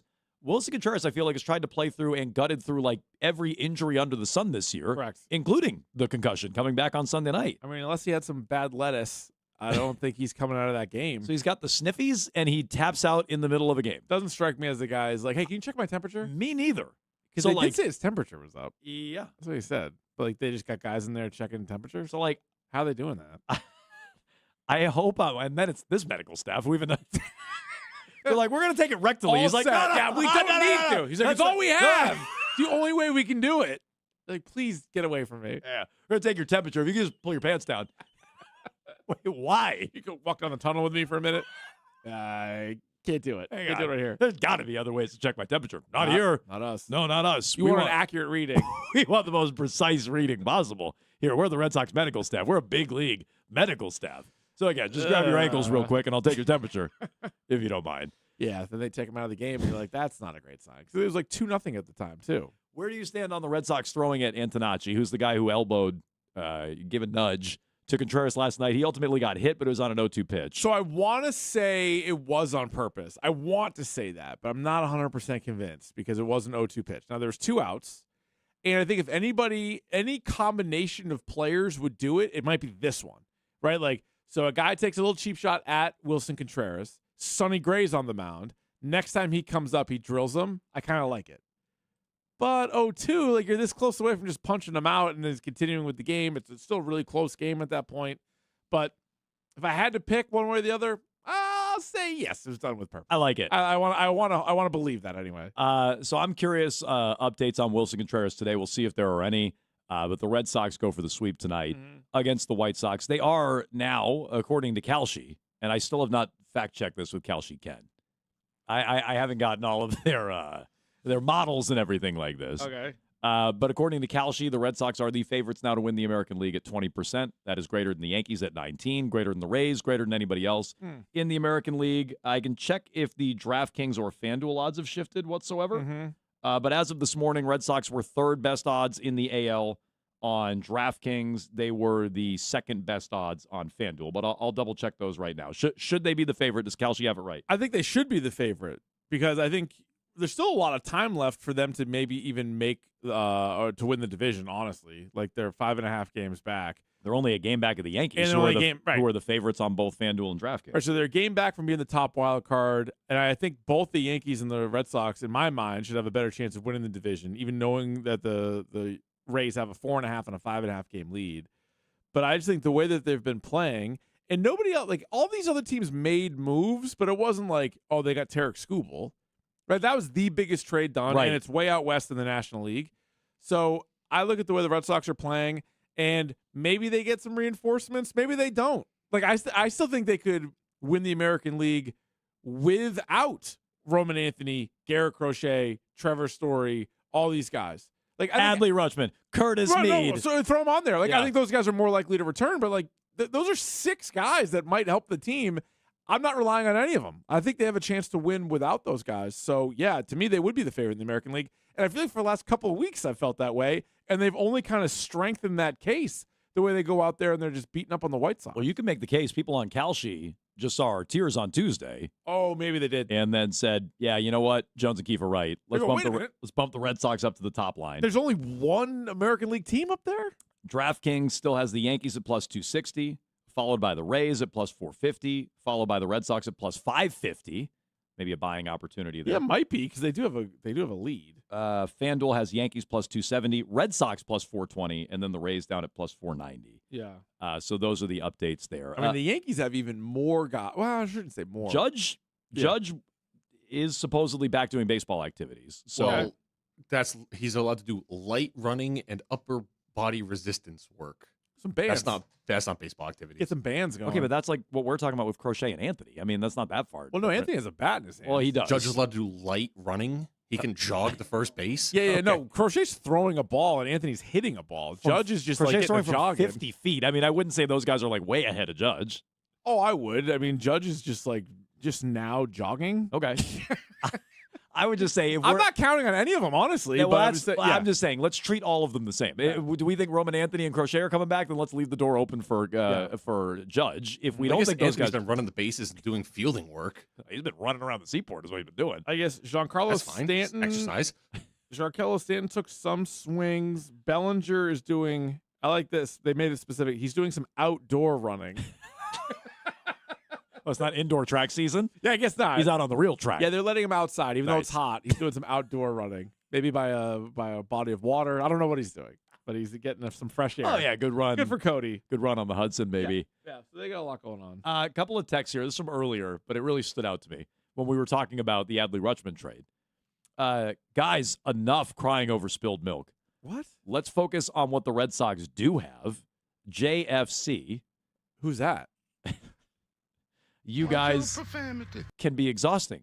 Well, that part's true, but all right, let's talk about the guys they have. Focus on what they have. That's not Rutschman. They have one guy. This is They part got of Big Hoss, Eric Miller. The other guys haven't. Well, one guy played for 2 innings. The other guy hasn't played yet. So we're talking about what we have. Right. Let's focus on what we have, guys. Stop. Why are you so worried about who they traded away? Focus on the guys they have. They don't have Rutschman. What was your favorite Don't you Adley realize Rutschman that? at bat They so had Wong, far? they had Wong in the game last night. They've had Wong the last 2 nights trying to bring the team down at the So plate. we are kind Even of he can't do it. on some level focusing on what they have. And this is another check mark for Liam Hicks. Bradfo's like, Rutschman's not better than Liam Hicks. Maybe not. Hicks already has a grand slam for the Rays. He has a grand slam for his new team. Yeah, but Liam Hicks Rutschman hasn't done squat. This season is a better hitter. Doesn't mean he's a better overall player. Doesn't mean he's a better career by any means. And to this, it's not close. He's been a better hitter this year. Oh, Not yeah. close. And I still think that's really important. Now, when you're talking about catcher, like obviously you're going to want a really good defensive catcher. That's advantage Rutschman. Yeah. And so, but he also gave up way, way, way less. No, I mean, I hope Rutschman works. And honestly, you got to start to think the players that Craig Breslow has acquired the last 2 years took some of them a slow start, like Caleb Durbin. Others, though, you go back to last year with Bregman, Crochet, and Chapman, and even Narvaez last year. And then this year with Gray, Suarez, Contreras, Durbin. Breslow's made some pretty good moves. So Adley Rutschman, Eric Miller, we've only seen for, a second, and same with Curtis Mead. But, the guy's got a pretty good track record right now of getting players that have helped the team. Here's the thing. If people can just get past how he talks, because people don't like how he talks and carries himself and, some of the stories stabbing him in the back. Although he's giving Greg the business this morning. He was. Yeah. But I'm just saying, this is why people didn't trust in him. Probably because Cora was stabbing him in the back through the media and he was getting ripped, and people don't like how he talks. I think it was that, but I also think it was just he replaced Chaim Bloom and he sounded just like Chaim Bloom, and people were mad about that. But it was about how he sounded. No, yeah, I agree. Because if you the moves he's made, if you just evaluate the baseball moves, that are way better. We were talking about this in the middle of last year, Keith. I'm like, just look at the moves. How many guys brought in Crochet and Chapman and Bregman last year, and now on top of it, Contreras and Gray. Counter though was in real time when we talk about it, the 2 trade deadlines prior to the deadlines were terrible. No doubt, horrible. no doubt about it. And so it kind of took away some of the goodwill of the great offseason. He had fair. 2 great off seasons. Then it was like, what is this guy? James Paxton and Danny Jansen and those 2 relievers? Nobody would ever. That could be a bar trivia. You're not going to remember the names of the 2 relievers they got. No. The deadlines were bad. There's no doubt about that. Dustin May. Meanwhile, the Twitch chat also takes a little exception. Mostly depressed Sox fan. I'm sorry, less depressed Sox fan. I mean, in the Twitch pretty chat. soon you got to just be happy Sox fan. I mean, what is it going to take? Yeah, that's a good point. The team's a wagon. Depressed to less depressed to just happy Sox. Just pumped. Yeah. Really, really smiley. Stoked Sox fan. Stoked Sox fan. The idea of promoting areas too soon. Guys, it's been 15 or 9 games rather in AAA. Don't do the same thing with this guy that you did with Meyer and Anthony and Christian Campbell. And why are you going to make the same mistake again? Which I get. I know it's fair. I would also say when we did our best case scenario lineups or whatever, we're talking playoffs too. So like today's August 6th. This is 2 months from now, or at least a month and a half from now. So he could play another 20, 30 games really in Worcester, and then you could bring him up. Now, what you'd have to do, and this would be different than how they treated Roman Anthony, is you don't say, hey, bud, you're our leadoff hitter, and oh, by the way, the entire offense is on your shoulders. Yeah, you hit him ninth. Hit him ninth, have him play shortstop, hopefully make some good plays, plays ninth, or bats ninth. Maybe he doesn't even play every single game. Like, see how it goes. Monasterio gets in there. Yeah. I don't want Story in there, but maybe they'd put Story in there. But like something like that. I think that's what you would have to do. I don't know if they would be able to do that. But I think the rest of the lineup, barring other injuries, is good enough where you by no means would have to rely on him. Like, I'd have to look back on it. Like, Xander Bogaerts wasn't hitting, like, second for that team back then. And so I would treat it kind of similarly to that. 617-779-7937. You can jump in here on Jones and Keefe. We'll get back to the Patriots in the 1 o'clock hour. Interesting practice today. Interesting comments from Christian Gonzalez. We can circle back to that. But on the way next, Thursday at 12:45 means it's time for the Madness. Kiefer Madness.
Deputies say Thicklin told them a crackhead came over, took his phone, took the pictures, and returned the phone back to him. And moments later, the goose was found dead on the ground. It was apparently strangled. Jim, Liz, do you know how many eggs a chicken can lay? That is the conversation that police say started all of this, just some late night bar talks over at Harper's Pub, and ended up kind of escalating, ended up here in the parking lot, and ultimately shots were fired. But I want you to take a look over there at the door of Harper's Pub. If you take a look closer at that sign right there, no guns allowed. There you have it. No guns allowed, Jones. Okay. All right, time now for the madness on Jones O'Keefe, WEEI. And we got a story that involves a creature in Indiana. Oh. Creature on the loose. Although they did get the creature, so I'm not trying to. It's not like the giraffe that was missing. This animal was gone, but then captured again. Okay. Do you want to take a guess?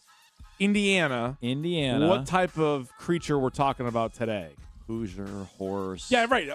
They are the home of the Colts. Yep. The Pacers, if that helps. Sure. Hoosiers, the Sycamores. Yeah, oh, good one. Certain Bird, Larry Bird. Oh, thank you, Billy. Wow. Larry Bird, ever hear of him? Great call. French Lick. Little Sebastian, the tiny horse. Little Sebastian. Of course, yeah. Famously, Roy Hibbert. Go with the horse. I'll go with horse. Yeah, I'll go horse. An alligator is getting a full checkup at the vet this afternoon. How about that? Full checkup. A full checkup. Jones had a full checkup recently. Real.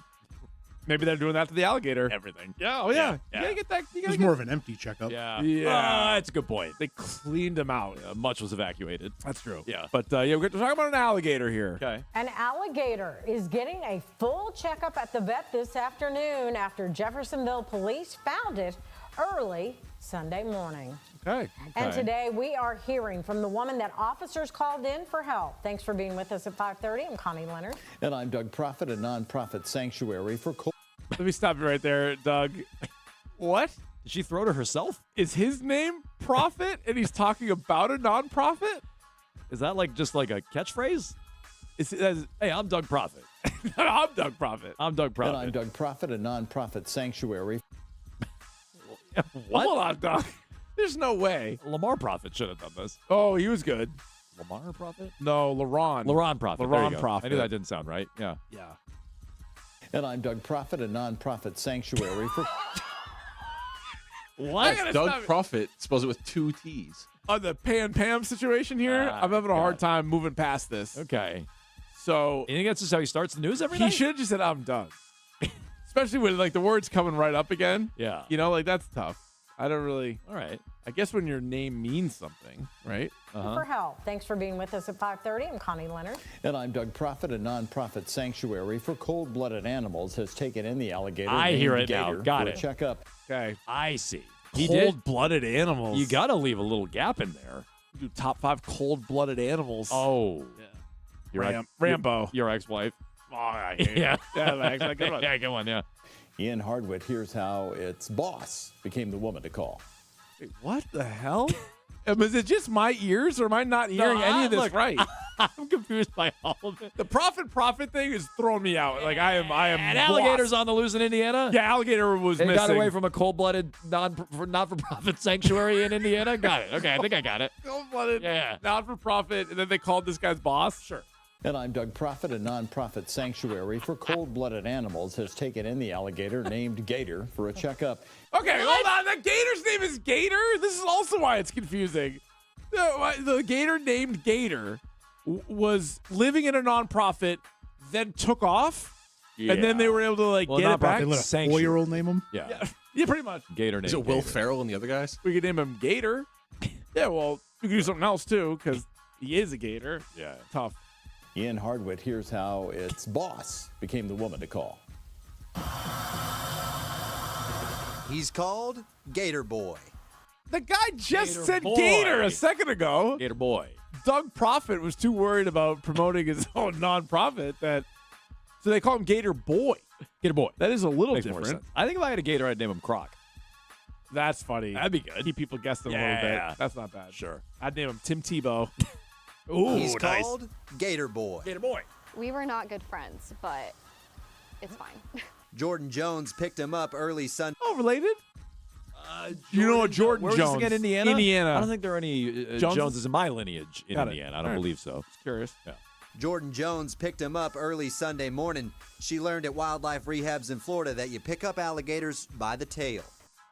Is this guy doing an accent? I don't. Yeah, He is doing like some sort of bit. He picked something up. I think he is. Yeah. It's picking up steam as he goes. He's from Indiana, but he's like, oh, we're doing like a gator story. Yeah. I'll do a voice. Yeah. Do you think he's like in a lot of improv classes and he's like, here's my chance. I'm just gonna do different characters on the news. Oh, sure there, honey. Right. That's what he's doing. Listen. Yeah. Jordan Jones picked him up early Sunday morning. She learned at wildlife Morning. rehabs in Florida that you pick up alligators by the tail. By the tail. By the tail. By the tail. Which is, I guess, true. Although then they got a free snout and teeth coming at you. Yeah. You ever picked up an alligator? Nope. So what do you know? So I was pulling him out. He started Oh, splashing, whipping around. hell yeah. Wait a minute. We skip ahead. Sorry. A breakthrough. Wow. No, Wait a minute. You're buried the lead. The alligator. Oh, The I'm sorry. alligator. What? She's wrestling with an alligator. By the tail. So I was pulling him out. He started slashing, whipping around. So I had to kind of grab him, put him on the ground, and then sit on him. I am. Hold him tight. I am. Got him. I am. I gotta hear that. Wait a minute. Go. I just gotta hear that. Yeah, I again. understand. If I could. So I was pulling him out. Yeah. He started slashing, whipping around. Nice. So I had to kind of grab him, put him on the ground, and then sit on him. Yeah. I'm gonna. Hell yeah, sister. I think that's the reverse Paul Brown. I've never heard it described quite that way. But if you need the definition of the reverse Paul Brown, that's It's it. only 3 steps. So I was pulling him out. He started slashing, whipping around. So I had to kind of grab him, put him on the ground, and then sit on him. Oh, sorry, 4 steps. Yeah, 4 steps. Yeah. That's good night.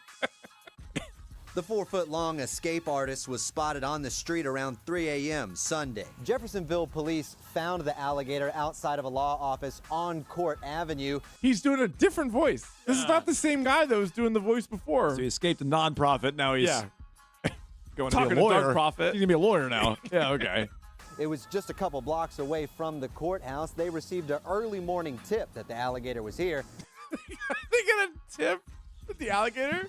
Yeah. You guys looking for an alligator? We might have seen him. Yeah, you That's like have a or you mime haven't. that was on the loose. You have or you have not seen him. Yeah. We might have seen him. We might have seen him. Might have seen him. Yeah. Come by the courthouse. Just Like, rub- all right. just rubbing your fingers Yeah. together. I don't know. I might have seen him. I might have some information on that. You guys missing a gator, perchance? Yeah. Do you have the gator or not? I don't know. Got called to the scene, and then they called Jones. Yeah, I honestly. Oh, that's a good Nice. drop, Nick. Yeah, that's not, Have that ready to go. Keep that handy. This is chock full of good drops. Craig Breslow made a huge move, and then They called Jones.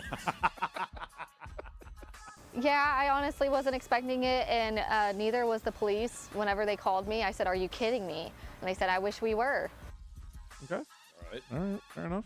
Officers booked Gator in the back of a K-9 unit, saying he'd escaped his home before.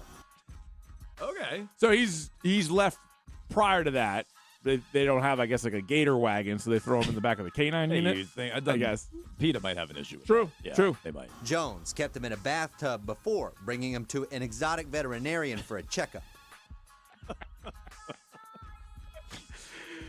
Did you guys hear about that missing guy in Charlestown? Jones kept him in a bathtub before bringing him to an exotic veterinarian for a checkup. Can't believe he did that. That's That's just me referring the colonoscopy. The scaletuary usually helps turtles. Scaletuary. Oh, I Scaletuary. love That's that. good. I've never heard of a scaletuary. No, me neither. That's sick. The scaletuary usually helps turtles heal shells before releasing them back into the wild. Makes sense. Jones founded the nonprofit in 2022, but lately it's taken a scalier turn. I can't take this guy seriously at all. That's fantastic. All these Jones drops are just like a gold mine here. I wasn't expecting one, but let alone 2 alligators in less than a year. Jeffersonville police called her expertise in last November for a much smaller alligator left abandoned at an apartment complex. Yeah, that's sad. Gators all over Indiana. There's a lot of gators in I Indiana. didn't know that. Jeez. Mhm. I just have a very soft spot, and I don't know if people care about them, so I'm more than happy to pick up the pieces and fill in the gap. A soft I'll leave it. Just Yeah, leave no, it. just ignore it. spot for critters with hard hides. Reporting in Jeffersonville, Ian Hardwick for WHAS 11 News. On your side. HAS 11 Thank News. you, Ian. Jones is publicly fundraising for Gators veterinary bills. It'll cost about $500. Yeah. PS5. Oh, wow. I just won PS5. Not bad. That's okay. They can raise that. $500. Yeah, and you can find that fundraiser on the Kentuckiana Skeltuaries Facebook page. Check out Facebook. Say Kentucky? I think it might be close. Thought we were in Indiana. We were. A fundraiser on the Kentuckiana Skeltuaries Facebook page. Kentuckiana. Got it. So maybe that is the border. Guess so. Yeah. But a lot in there. We learned about Doug Profit. Cincinnati and Kentucky, I believe, they share a border. Yeah. I know that. I think so. I think the Cincinnati airport's in Kentucky. Do I have that right? I think that's right. They called Jones. Kentuckiana. Yeah. You just use that. You just use that as a little drop at the end of any caller medleys we do. Pretty good. Jones kept him in a bathtub before bringing him to an exotic veterinarian for a checkup. All right, there's the madness today. All right, pretty good. Yeah. Gator on the loose in Indiana, but there's really much more to it, it seems. Oh, very busy. Yeah. Yeah, there's a lot of information being tossed around there. All right.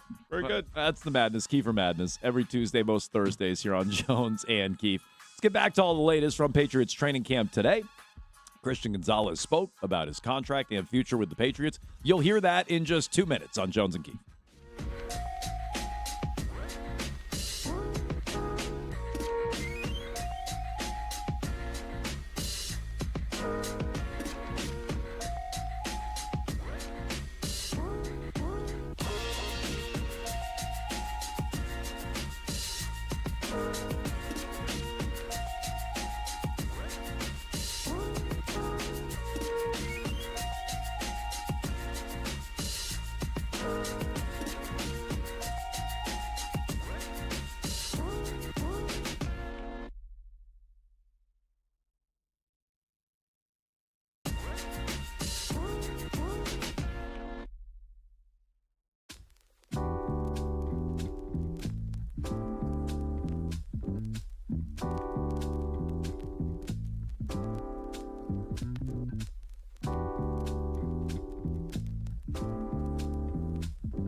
Final hour. Jones and Keefe here on WEEI. Taking your phone call, 617-779-7937. If you missed any of the madness, Odyssey app. It was, I'd say, hard to explain. I feel like the newscast didn't do a very good job explaining anything there. Yeah, there's like a missing alligator, but that's really not even scratching the surface. Jones kept him in a bathtub before bringing him to an exotic veterinarian for a checkup. All right, Jones. Missed any of that, use the rewind feature on the Odyssey app, AUDACY. Get it on your phone, free, easy. Take it with you wherever you go. You won't miss a second of Jones and Keefe. That was Christian Gonzalez. They called Jones. In the last hour. So that's true. That is true. Gonzalez spoke about his contract. You heard it there. Yeah, he's not going to do it publicly. He was asked separately about, and I found this to be interesting. Vrabel was asked the other day by Phil Perry, I think it was on Saturday, hey, do you have a policy about players not practicing that you won't negotiate with them? They have to be here working out, practicing at training camp, not holding in to negotiate with them. And Vrabel dodged the question. And I really didn't think much of it. I thought the question was interesting. Keith, you said, well, that really was a non-answer, and just, what, did Phil get that out of nowhere? Like, why is he asking? So Gonzalez was asked about that. I don't have the question in front of me, but he was asked if he's not practicing just because Devon Witherspoon is. Phil then adds, the Seahawks do have a policy of not negotiating with players if they're not practicing. He says, but Gonzalez indicates Witherspoon's situation, who's also rep by CAA's Reggie Johnson, is not dictating his own. So a lot of this does echo what he said last week. He's like, look, I'm good buddies with Spoon. Talk to him all the time. Work out with him all the time.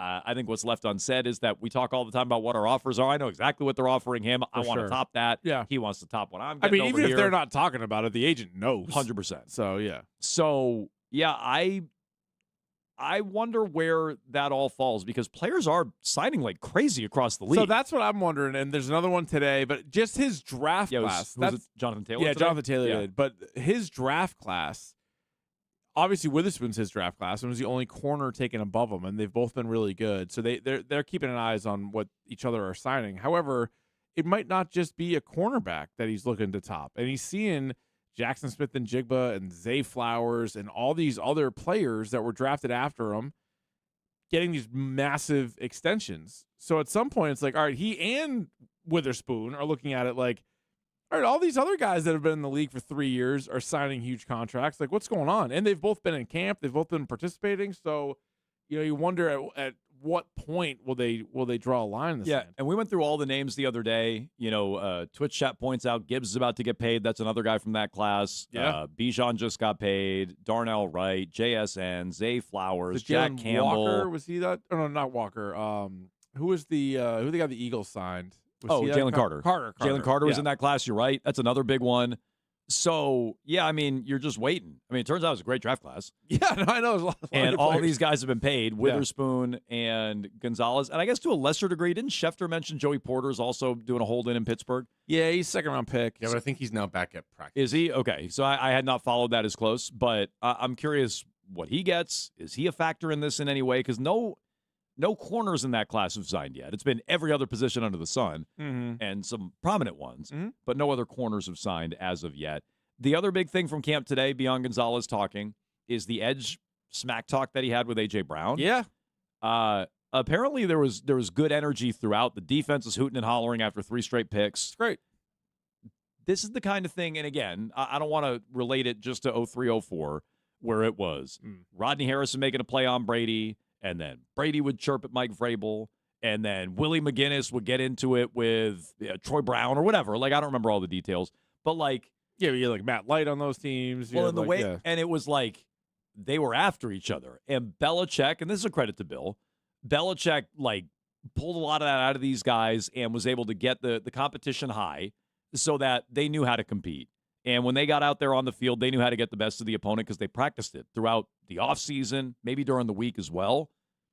I wonder if Vrabel's got some of that going on with this team, at least in that matchup between Gonzalez and A.J. Brown. That's a really high-end comp to back-to-back Super Bowl champions. No, it is. But those guys are also high-end like for them. Like, A.J. Brown is a current top 10 wide receiver, and Gonzalez is a current top 5 corner.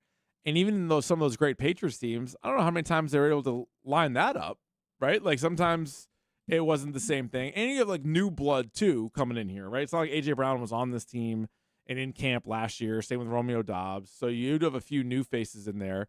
But that's great. I mean, you have a ton of talent. They're competing. I think minimum they should both be top 10 on their side of the ball. Oh, yeah.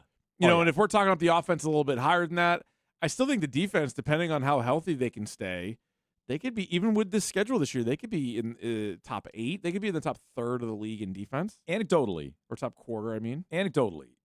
Don't you think this year there's been more like defense had a great day, and then the offense gets them back the next day, and then the defense, hasn't it been much more of that in this camp than like years past where it was all offense or all defense? Like I feel there was one year, I forget, was it Belichick's last year or was it the Mayo year, where it was like, well, the defense like dominated again, like the offense didn't do anything. It was certainly the Patricia Judge, Mac Jones, that mess. It was certainly that one. What was that, 22? Kendrick Bourne's like, they can't even teach the playbook. But I'm sure the Mayo year was the same way. Yeah, no, I think both sides have to be pretty confident, right? And even though they might give up a big play or whatever, they throw a pick, like on the other side of it, I think they're both probably pretty happy with like the work that they've been put in and knowing that they're going up against a good other side of the ball. So like when they get ready for the season, there's going to be a lot of times where, now Seattle's not the best example week 1 because Seattle obviously is a wagon, but some of the other teams, you're like, oh, we went up against a better offense in camp, or we went up against a much better defense in camp, and so that's great. And it will be interesting to see how it plays out starting with Tuesday against the Colts joint practices. Like, all right, Gonzalez and A.J. Brown are ready to go. Mm-hmm. Can the Colts match it? How do those guys look against the Colts? That will be interesting to see. Is Alec Pierce even playing? I believe he's still on PUP, if I'm not mistaken. He might be. Yeah, I was going to say, I think that's a team, I'm telling you, that's my prediction for Kayshon Boutte. I think they need help there. They're going to see him at joint practice. They're going to trade for him. Okay, a couple of Red Sox calls on the line. You can jump in on the Patriots as well. This is Leroy in Jamaica Plain. Hello, Leroy. Hey, what's going on, fellas? Hey. So, I was watching an interview earlier, with Sonny Gray and Chad Tracy, and I couldn't tell the difference between the players and the coach's face with that smile. And it hit me. I said, oh, my God, they're playing for him, because they called him interim coach. And I said, that's right, he is an interim coach. And then when I can't get off the theory now. These kids are playing straight for him.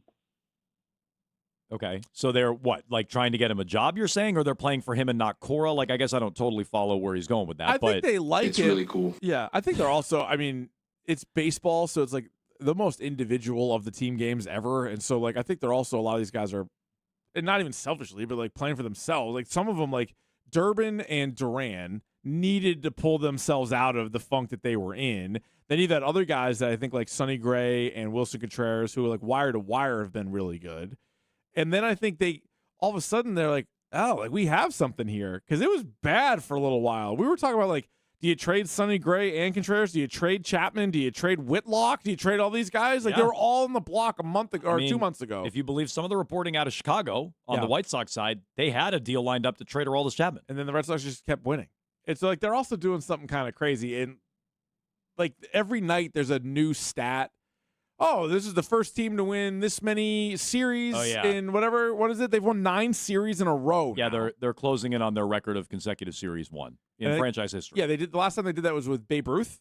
Sounds right. Yeah. So like the numbers are like silly, and it's like the best month, or at least the fewest losses in a month ever. That's what July was. You want a good one? Yeah. This is from Carabas's dad. Okay. He tweeted out a screenshot of this. I've not fact-checked this. Corroborated. Right, I'll take his word for it. Corroborated. Wow. Didn't even think about that. That's really good. From Carabas's dad. In the history of baseball, 473 teams have started 32-46 or worse after 78 games played. Those teams are 0 for 473 making the playoffs. The Red Sox will be the first team ever to make the postseason after that bad of a start through 78 games. It was basically half a year. Now, more teams can make the playoffs now, but at the same time, they might even win the division. Like, they might still leapfrog everybody. Right now, they're the second wild card team. They're a game out of the first wild card. So, yeah, but I feel like every night there's a new stat like that. So it can't all just be one thing. Like, I get the caller saying they probably like and are playing for Tracy, sure, but like it's not just because of Chad Tracy they're doing this. But he does deserve a lot of credit. If they are. They called Jones. If they are. And he gets some credit too. You're playing for Chad Tracy. That's another reason to not remove the interim tag. Like if you really believe they're playing for him and like trying to get him a job. Oh, I wouldn't change anything. It's another reason to not remove the tag. Yeah. which I would not. If he makes the postseason, barring some like Grady Little-esque collapse in the postseason, he'll have the job next year. You don't need to remove it right now. I don't get the rush on that. Right. 617-779-7937. We'll be back in just 2 minutes. More Patriots thoughts. We can mix in some Red Sox phone calls. And you know he's got a big press conference today at 2 o'clock, Keith. Who's that? That would be Jaylen Brown. Oh! Introduced as a member of the Philadelphia 76ers. Some thoughts on that. Again, 2 minutes. Jones and Keith.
Jones and Keith here on WEEI, taking you up until 2 o'clock. You got Rich and Ken with Ted Johnson at that point in time. We'll get to the grab bag and clip du jour on the way. It's interesting. Some of what's coming out of Patriots camp today. You wonder what's going on with Will Campbell health-wise. Sounds minor, but something to monitor there. Romeo Doubs hasn't been out there. Christian Barmore left earlier today. They haven't had Carlton Davis in a while. So that's another thing I have circled, Keith. When we get to joint practices on Tuesday, are all those guys missing that, or are they back? Because if they're all out there for joint practices, they're probably managing them and making sure they're ready to go. Carlton Davis, I would have at the head of the list. He's now missed about a week's worth of practices if I had to ballpark it. Yeah. Now, he missed a lot of stuff last year. They managed him last year. He's fine, largely. But, like, Tuesday will be a big checkpoint day for that. Is Barmore out there? Is Will Campbell totally fine? Is, Carlton Davis being managed in any way? Is Dobbs back for that? Those will be big ones to check for the joint practice when they finally get out there. Yeah, I agree. We'll be down there tomorrow, and it's sort of like less important for that. And it's like these different kind of marks. Like there are certain guys that don't need to play in the preseason games at all. But correct, if they're trying to get some of the work in, they have 3 joint practices all at home, and I think they get a lot out of those. So I'm with you. We'll wait till Tuesday, see what that looks like, and if guys are being completely held out of that, you wonder how close they really are. Well, and I would just say, now that the injuries are injuries, I don't want to go too far with any of them. The guys might all be fine for all we know. Right. But, like, now that some guys are starting to miss time here and there or leave practices early or Davis has been out for a week plus, it does underscore the risk Christian Gonzalez is taking on with being out there every day and doing everything. Well, you see it around the league. Yeah, this camp alone, they've avoided, it seems like, any, like, major injuries, but there's been guys lost for the season already that we've mentioned in grab bag, right? Like, so anytime you're out there, there's always that risk, and like you're doing multiple reps, like in full pads against AJ Brown, like you are, like you're you're doing something that I don't think every player would do. Clearly, every player wouldn't do. I mean, Bijan Robinson, Jahmyr Gibbs were in a similar situation. They went about it a different way. And so, obviously, hopefully it works out for Gonzalez, but it is risky. Yeah. And by the way, Bijan got paid. So, that approach works too. Yep, it does. 617-779-7937. Adam is in Milton on the Chad Tracy discussion. Go ahead, Adam. Hey, fellas, how you doing? This is Adam Point. I got 3 quick points to make. Number one, that Kiefer Madness has never been better on the Sagamore Bridge with the traffic. I was laughing the entire way. Great. The entire way. And by the time it was done, I was over the bridge. So thank you very much. Sure. And number two, and this is just obvious, to think about how incredible this transformation for the Red Sox has been. Like you said, a month and a half, Tracy and Bresbot, their jobs are on the line. 90% they're gone. And now, if the season was to end today, we're talking about a manager of the year and potentially the executive of the year. It's unbelievable when you think about the turnaround this team has made. That's all I got, fellas, and appreciate you guys. All right, I thought, nice. I thought he had 3 points, but we'll take the 2. Adam Point, you said his name was? I thought that's what Adam he said. Point, I got 3 points. I like that. Sort of like a Doug Profit, non-profit situation. I don't know if that's what he meant to do. This is Adam Point. I got 3 quick points to make. You only made 2. That's all right. That's okay. Jones kept him in a bathtub before bringing him to an exotic veterinarian for a checkup. Is it a compliment that it was the greatest Kiefer Madness of all time? Yeah, sure. You think so? I'll take it as that, yeah. I don't think it means that all the other ones are terrible. Every other one is awful. I don't think it means that. All no. right, good. We'll take that as a compliment. Yep. And then, Chad Tracy for Manager of the Year. I'd say that's more likely than Breslow Executive of the Year.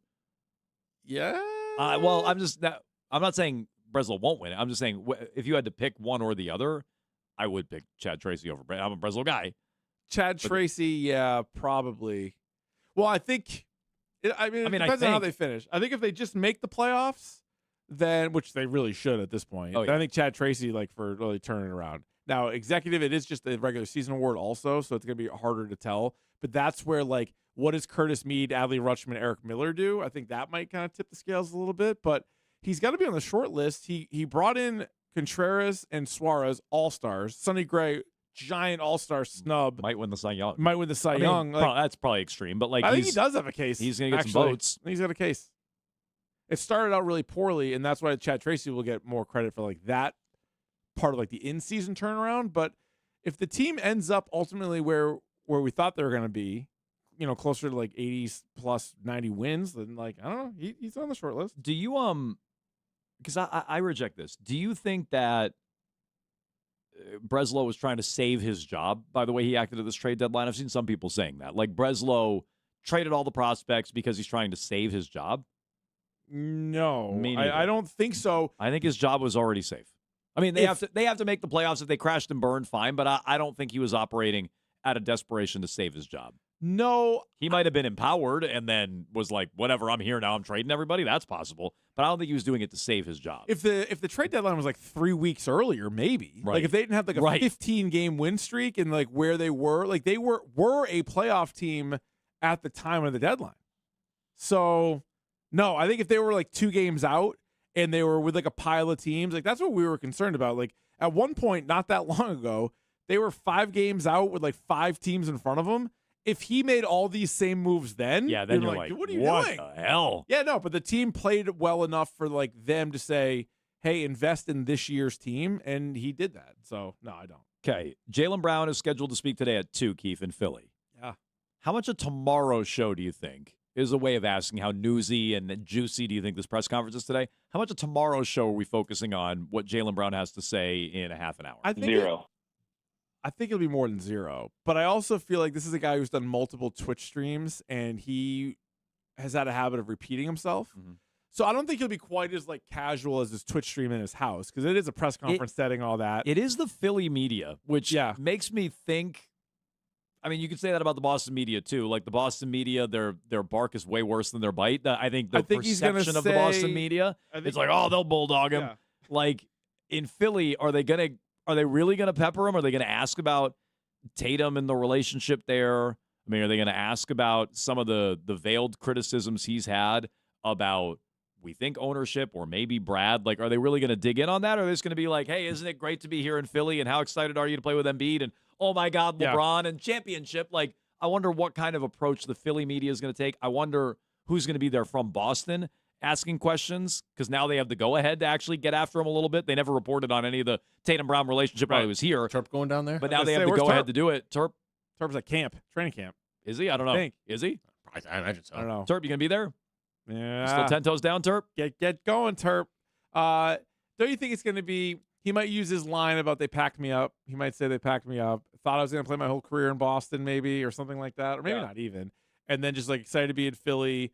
And I think somebody there, whether they're from Philly or Boston, is going to say, how do you feel about being like one of 4 guys instead of like the number 1 guy? Mm-hmm. And see, he could probably spin that at least and be like, oh, like I wanted LeBron. I reached out to LeBron. What I'm I am curious, like him and Embiid's relationship. They gotta dig in on that. Oh, Philly will. They'll ask about that. They for will. Sure. I'm already amused, tickled at the idea of like all these whoever, like the Globe sends Himmelsbach or somebody like that, never asked one time about Jaylen Brown and Jason Tatum in any way with any edge, dug in on that relationship or the lack thereof. Yeah. Now that he's gone, don't you think somebody from here is going to ask about that and come down and ask the hard questions? Maybe. Like, where was that? Maybe. Where was that for 8 or 9 years? Well, there's nothing to see here. So There's nothing to see here. They got along great. I honestly like kind of can't wait for that. I think it'll be I think it'll be newsworthy. Finger wagging beat writer that used to tell you nothing to see here now is going to be the one like digging in on it. And good, they should ask the question. Mm-hmm. But like, you guys could ask that for the last almost decade while they were here in Boston together.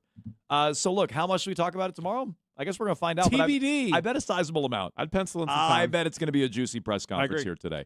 617-779-7937. You can tune in for Rich and Ken with Ted Johnson. I'm sure he'll have a lot of reaction to Jaylen Brown speaking in Philly today at 2 o'clock. We'll get you the clip du jour. And on the way next, it's time for Grab Bag. And here comes the grab bag. Grab bag, bag, grab bag.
It's time for Grab Bag.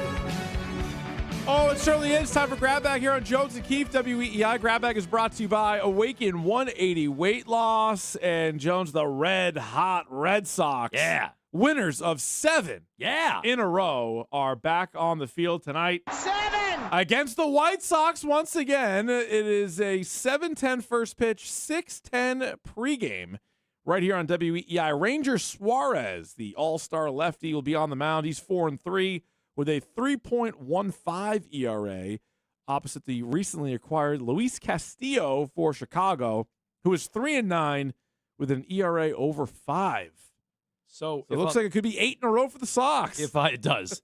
If I'm not mistaken, we both have Ron Hare pitching game 1, correct? Oh, no, you had Gray. I'm sorry. So I went with Gray, and the reason why I went with Gray is they just win all his starts. And I know Suarez is really good. Suarez has been so good, his career in the postseason.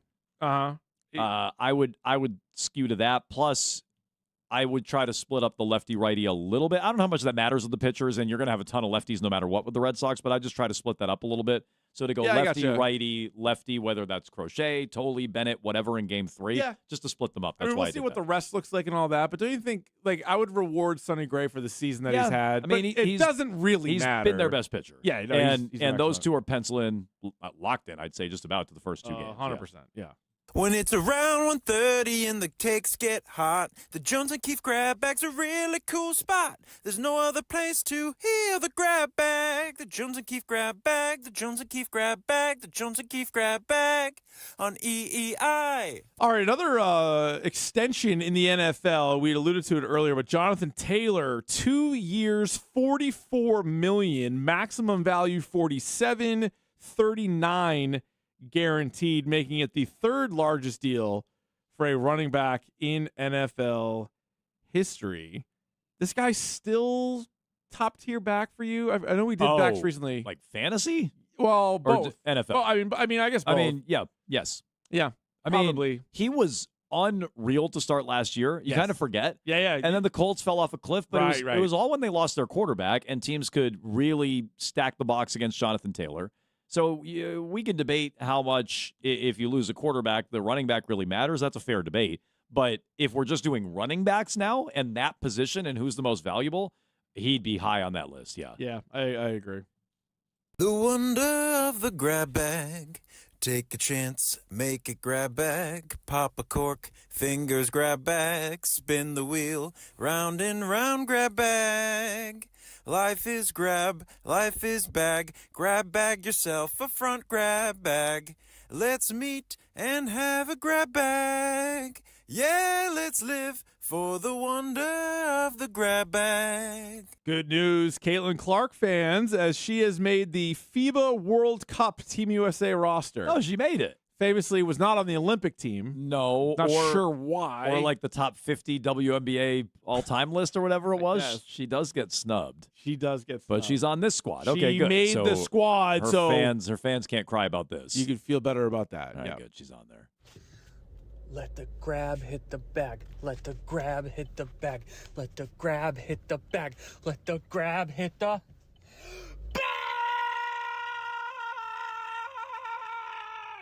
playing the classics today. Yeah, we really are. Throwback Thursday. Oh, Throwback Thursday. See what I'm doing there, Love guys? That. Good job. Not way Keith. back Wednesday? Nope. Throwback Thursday.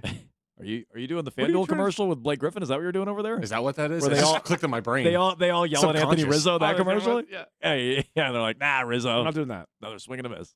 I thought I'd play some of the Throwback old Thursday. classics. I love that. I don't throw the classics out. No, they're all still in No, here. we celebrate the classics. Well, we're supposed to play Grab It or Bag It at some point. Yeah. We were going to do that at some point in the summer. Summer's pretty much over. Pretty but much yeah, over. well, We also someday we'll do thought that. if the Sox were terrible, there'd be nothing to talk about. The Sox are incredible. Yeah, we got more to talk about than we thought. Yeah, it's good, I guess. Well, this is kind of a scary story. Steve Belichick, the son of Bill Belichick and the defensive coordinator for North Carolina, is on an indefinite medical leave. No real details have come out. There's a quote in there like hoping to get him back as soon as possible type of thing, but I don't know what's going on there with Steve Belichick, but he's going to be away from the North Carolina football team for a little bit. No, I mean, that is scary, and it's in the midst of everything else going on at UNC.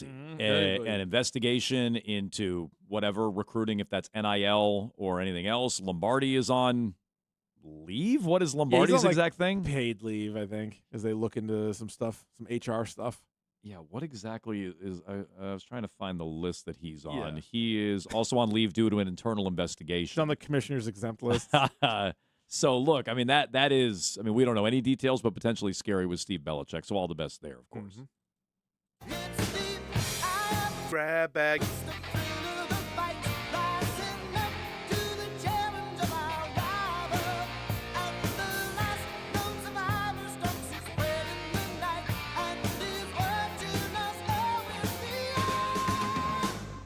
Grab bag. All right. The Tampa Bay Bucks GM says they have no plans to trade Vita Vea. Do you believe him? No. Yeah, I feel like that's Ravi Devers. No. I feel like that's No. something you would say right before you trade him. Yeah, exactly. I just really hope he doesn't go to the Bills. Other than that, I don't really care. Like, put him on the team. Jeremy Fowler linked him here. I would take him here. Chargers is another one that'd be kind of tough. Yeah, but Yeah, I know you don't fear Herbert, but I'm saying their defense started pretty good. They got him. They had a good defense Yeah, last. all right, all right. True.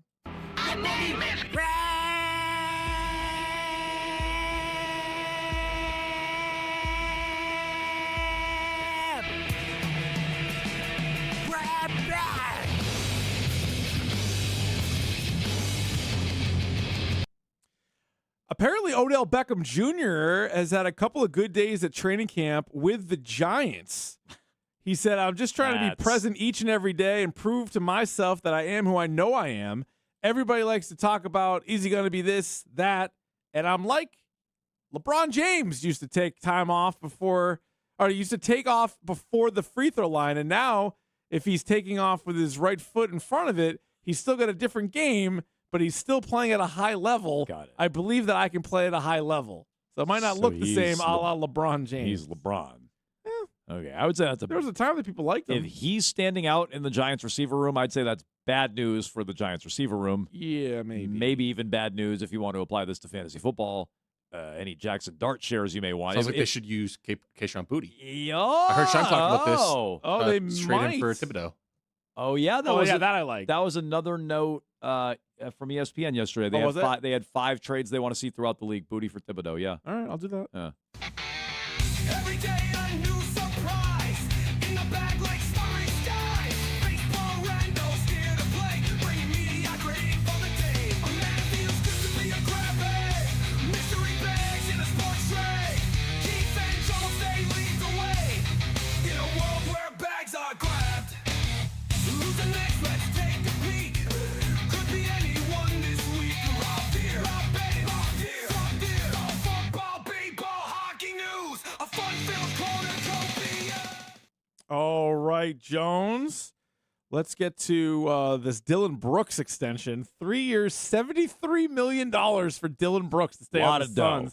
Seems like too much. The Seems story like too much. I read today, they're like, he changed the culture in Phoenix. I'm like, Did well, he? yeah. How'd they do? For the better? Yeah, I don't know about that. I don't know about that one's one. tough. That's a lot of dough.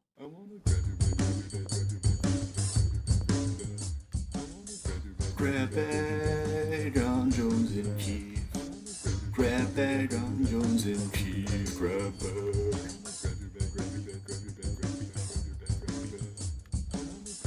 Grab bag on Jones and Keith. Grab bag on Jones and Keith. Do, do, do, do. Grab bag on Jones and Keith.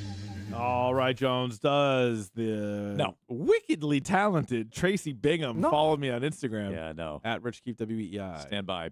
Devers. Does not. No, Devers already said no. Putting the X-rated into X. These guys are stupid. Has Bob Ryan tweeted. All right, people want to know, has Bob Ryan tweeted? That's an affirmative, yeah. A lot. Yeah. He's making up for lost time. Nice. Yesterday it was one simple retweet. Get him, Today Bob. it is a million. IQ test. No word starts with U, ends with Y. No word. Yeah. Starts with U and ends with Y. Yeah. Bob said, "You're up." Who? Ugly. Oh, Nick. He looked Drop right at. out. He looked right at He me when he did. said that. Didn't He look at was me at all. No, he just looked Darts right at you. He just looked right at me. Ugly's one. That Yeah, comes and to you had to mind. repeat it, so there you go. He just stared Bob said, "They're daggers right at me when he said Bob that." said, you mean other than Usury? How do you say that word? Usury? Oh, usually. Not usually. No, that's one. There we go. I got one. Yeah. Utility. Oh, utility. What word is Bob saying? Yeah, somewhere Maloney's Bob would give screaming. us 50 utility infielders. If Yeah, That's true. Yeah, Ursery. A lot of eye tests again. Oh, good. I like these. Sweet Nectar tweeted out, so far no one has found the number in the box yet. What number do you see? Nice. Bob actually just wrote What's your profanity? BS, but he did not Sounds like he didn't find it. abbreviate it because it clearly is 81357. She's like, nobody's seen it. I don't think He's calling he doesn't BS on fully no one's grasp found the it. engagement farmers and the AI bots. Got it. So far, no one has found this number. Level very hard. What number do you see? Mm-hmm.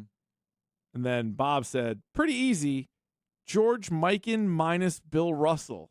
So now what he's doing is he's playing a game. He's flirting a little bit. So Bill Russell's 6. Yeah. What number was Mikan?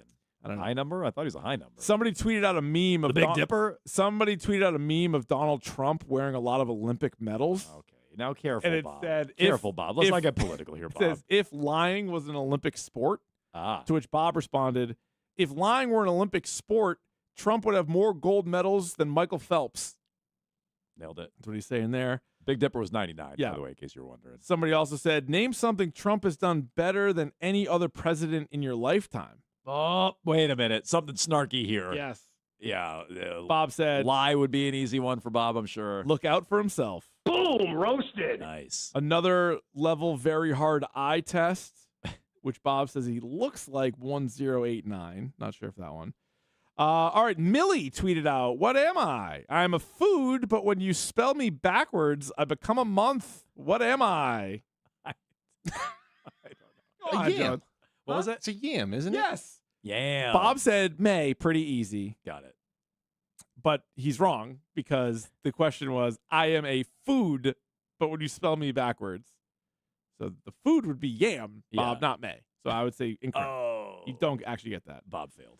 All right, Richard Angwin said, someone offers you a free dinner and $4,000 to eat with Trump. What are you saying? Sure. That's what I'd say. Yeah, great. $4,000 and a meal of food? Sounds awesome. Bob said, add 3 zeros. Oh. So suggesting Bob would do it for $4 million. Well, he does have a price. $4 million. He would do it. Bob would break bread with him for $4 million. Rachel Maddow's going to come punch him in the face.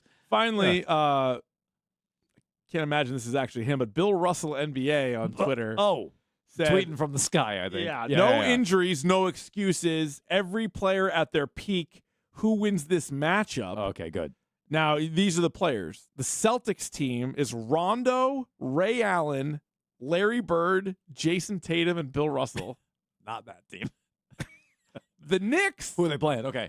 Jalen Brunson, Walt Frazier, Carmelo Anthony, Karl Anthony Towns, and Patrick Ewing. I take it back. That first Celtics team, definitely. Celtics in 6, maybe 5 is what Bob said. Sweep, I think, Bob. 6 Go or bold. 5 is what Bob said. I'm a genie in a grab bag. Baby, come on and let me out. All right, who was the best baseball performer from yesterday's games? Was it C.J. Abrams, 3 for 5, 3 RBI, 2 runs and a steal? Shohei Ohtani, 3 for 5, 2 home runs, 3 RBI. Maybe. Pete Crow Armstrong, 3 for 5, 2 home runs, 4 RBI. Mitch Bratt, 7 scoreless with 9 Ks. Or Noah Cameron, 8 innings pitched, 1 earned run, 9 Ks. Pete Crow, they beat the Dodgers. Let's go with Pete And he Crow. might be the favorite to win the MVP. He's making his case over Shohei right now. Mm-hmm. It's time for Jones and Keefe's Random. Brandon Phillips. Eduardo Nunez. Curtis Laskanik. Baseball Player of the Day. All right, Jones, we're going with a former, and Billy and Drop God and everybody listening, we're going with a former pitcher who was a one-time All-Star, pitched for a number of teams, including the Yankees, Braves, Red Sox, Mets, Nationals, Reds, Giants, Rangers. 19-year big league career. What year was he in Boston? He was in Years. Boston in 1995, part of 95, 96. John Burkett. No. Oh, good guess. He's a Mariano Rivera. Lefty, not Mariano Rivera, never actually pitched for the Red Sox. I'm sorry. Ramiro Mendoza, not Mariano Rivera. Oh, no, not him either. Sorry, Ramiro Mendoza. No. 1 year, he had 27 saves with the Braves, but he was primarily a setup guy. A career 3.92 ERA, 68 wins, 63 losses, but pitched for 19 seasons. What was the year with the Red Sox? Part of 95 and part of 96. Can I ask for a jersey number? Oh, jeez. Red Sox number 32. 32 with the Red Real Sox. Cormier. Nope. Did you? Cup of Coffee, 1989, hung up the spikes after the 2007 season. What years in New York? He started with the Yankees? He joined the Yankees 97, 98, 99, 2001. First? 3 World Series wins. And Tony Armas. No. What? No. Lefty. He would hit lefty, although I'm sure he wasn't asked to hit much. Carl Pavano. No, he was a righty and a starter. Terrible guess. I was trying to think of Red. He did guess Mariano Rivera. I'm just trying to think also gets Mariano Rivera. I was trying to think didn't have a lot of saves. Mariano Rivera. I meant Ramiro Mendoza. Sorry. Red Sox. I'm just trying to think of Red Sox that went to the Yankees. That's all I'm just trying to think It's about. not Johnny Damon. It's not Jacoby Ellsbury. Pitchers that went to the Yankees. I bet that I haven't looked because I can't see the text These line guys from must this chair, have but I'm sure it's flooded. Tom Gordon? No. Flash Gordon was great. Oh, not a lefty. Tony Fawcett? No. Well, then they don't have it. I guess they don't have it. All right. Hang on. Mike Stanton? He got it. Mike Stanton. Mike Stanton was nice. Isn't he still active? Wait, I was thinking of Mike Stanley. I was like, he wasn't a pitcher. Mike Stanton. Yeah. Also went Red Sox to Yankees. I think. Mike Stanton. Good job, Twitch chat. Who had that? I can't see it. Where'd it go? Can't see it. The Fat Bowler. The Fat Bowler 300 tends to get a lot of these. I don't know which. I don't know which AI shop they're As long as using they're there. coming up with them. Well, it can't be a worse guess than Mariano Rivera. I no, will say that. Probably the worst guess in the history of random baseball player. Ken Griffey Jr. Look, what do you want from me? The late night at the Red Sox game. I know, I can tell. Well, so there you go. That is Random Ball Player. That's how you do it each and every day in the grab They bag played here at on 7. Jones and Keefe. We will get to Clip du Jour. Plus, we'll check in, see what Rich and Ken with Ted Johnson have coming up on the way at 2. That's next.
All right, here we go. Back here on Jones and Keefe, WEEI. It's time for our clip du jour. Jones, are you ready for that?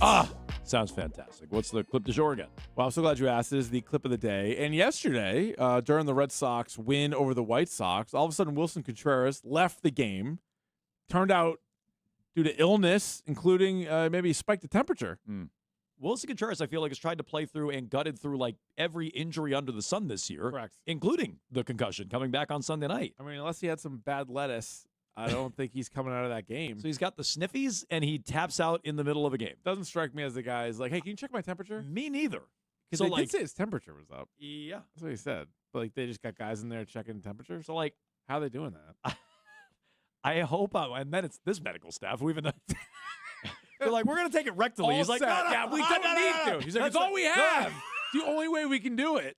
Like, please get away from me. Yeah. We're going to take your temperature. If you can just pull your pants down. Wait, why? You can walk down the tunnel with me for a minute. I can't do it. Can't do it right here. There's got to be other ways to check my temperature. Not here. Not us. No, not us. You want an accurate reading. We want the most precise reading possible. Here, we're the Red Sox medical staff. We're a big league medical staff. So, again, just grab your ankles real quick, and I'll take your temperature. All right, so we don't have the lineup, obviously, yet. Not Best yet. guess is Wilson Contreras in the lineup tonight. I bet not. Yeah. I mean, if he's, like, dizzy last night, even if he wasn't, I'd, like, give him a couple days. You know, like, you have that luxury now, believe it or not, where you can let him relax. They've been winning a ton of games without him against teams like the Dodgers. Right. The Dodgers. The Dodgers. So, yeah, I mean, that's... I'd give him some time. I would not feel the need to rush him back, but if I had to wager, I would say he's not in there, which means, as the way this He'll goes, be in he's there. probably going to be in there. Yeah, Bradford didn't seem to be all that worried about He it did at not. all. He's like, he's sick. I talked to the medical staff. They took his temperature. Don't ask how. Took mine, too. Yeah. I volunteered. They said, we don't need to take your temperature. I said, you sure? Well, just in case. I don't want to pass anything around the clubhouse. Okay. Well, that is the clip du jour each and every day here on Jones and Keefe. We are back tomorrow. Top 5 Friday, That's Keefe. right. Friday 4-pack. We got the weekend review. We are live at Patriots training camp. I think we're talking to Mego tomorrow, if I'm not mistaken. Sounds good. From Foxborough. So stay tuned for all of that. We are brought to you here on Jones and Keefe by the 99 Restaurant. It's Colossal Lobster Roll season at the Nines. Choose hot buttered or traditional, both built to the hilt, with tender North Atlantic lobster served with fries and coleslaw. You gotta love the Nines. Stay tuned. Rich and Ken with Ted Johnson. They come your way in just 2 minutes. I'm sure with reaction as it happens to Jaylen Brown. I know. Getting introduced in Philly. Stay tuned. 2 minutes. Rich and Ken with Ted Johnson here on WEEI.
Here's what's in our feed.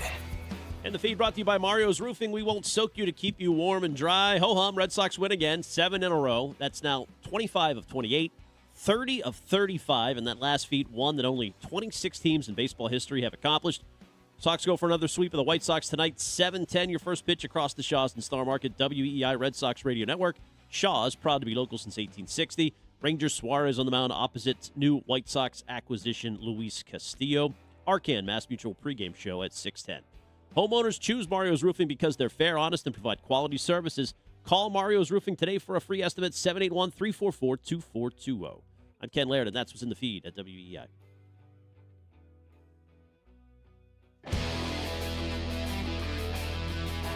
Two hosts and an enforcer. It's Rich and Ken with Ted Johnson.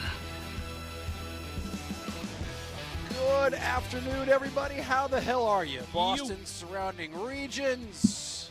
Rich Certainly, Ken Laird, 1, 2, 3-time Super Bowl champion Ted Johnson, and we are on 93.7 WEEI. You can call us, as always. We love talking to you.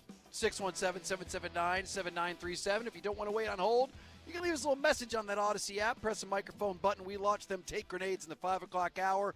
Big show today. Tommy Curran joins us fresh off the field down there at Gillette.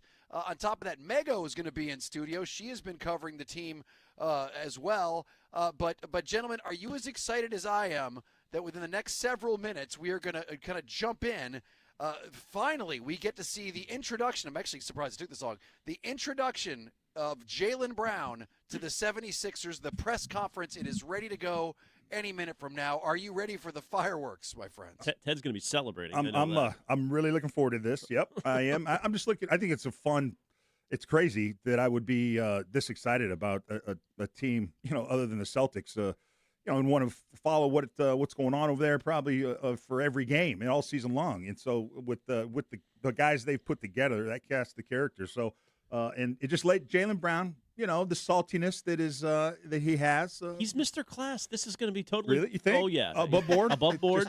Totally. He'll take the high road. Absolutely. Yep. And nothing passive aggressive. I hope. No innuendo. I hope they make Brad Stevens watch it. Like, what's that movie where they tape the guy's eyelids open? I love that. Clockwork Orange. And just he just has to. This is what you have wrought. Yeah. This is your fault, Brad. Yeah. I wouldn't go that far, but I want Brad watching this for sure. Just and JT really more than anything, because to me, JT, let's go, bro. This is your year to really kind of shine and I don't know. I mean, just show everybody what you really are in the NBA. What is your place in the NBA now that Jaylen Brown is gone? So I want him to watch this and get fired up too. But if this implodes, doesn't that just grow the legacy of Brad Stevens and his genius? Like, if everything just goes in the toilet, it's almost like, he sent like a poison pill over to him. It's like, here you go. And then it just rots from the inside. And then it makes even LeBron. And then they have to document it all with that stupid documentary he's doing, which will be, I'm going to watch that thing like the Zapruder film when it comes out. Like, if they implode and LeBron documents everything and they still air it, come on. What do you think's more likely, that it implodes or that they win the whole thing? Win the whole thing. I have to say, once they got LeBron, and it's not because of LeBron's talent, it's because he's the adult in the room. It is, unfortunately, more than likely that they would win the whole thing than it implode. I disagree. But I like that, Ted. Tell me. When's the implosion? It's in the playoffs. Oh, playoffs. Yeah, because look, the regular season is just they'll have games where they're on national TV. Well, they'll all play and they'll dig in and they'll be impressive wins, but they're not gonna I don't know. I just don't see them blowing away teams every single night. Guys are gonna get hurt. They'll take nights off. They're really, because it's leans older veteran team, that they'll show up in the playoffs, but they're gonna be bounced before they even get to maybe the Eastern Conference Finals. But they're gonna get bounced, and it's gonna all the finger pointing will come out, all the kind of dysfunction will come out after the season. But I think it's going to implode in the playoffs. Well, maybe the public agrees with Ted, Rich, because the Greg Hill Show put out a poll this morning: who was most at fault for how the Jaylen Brown tenure ended?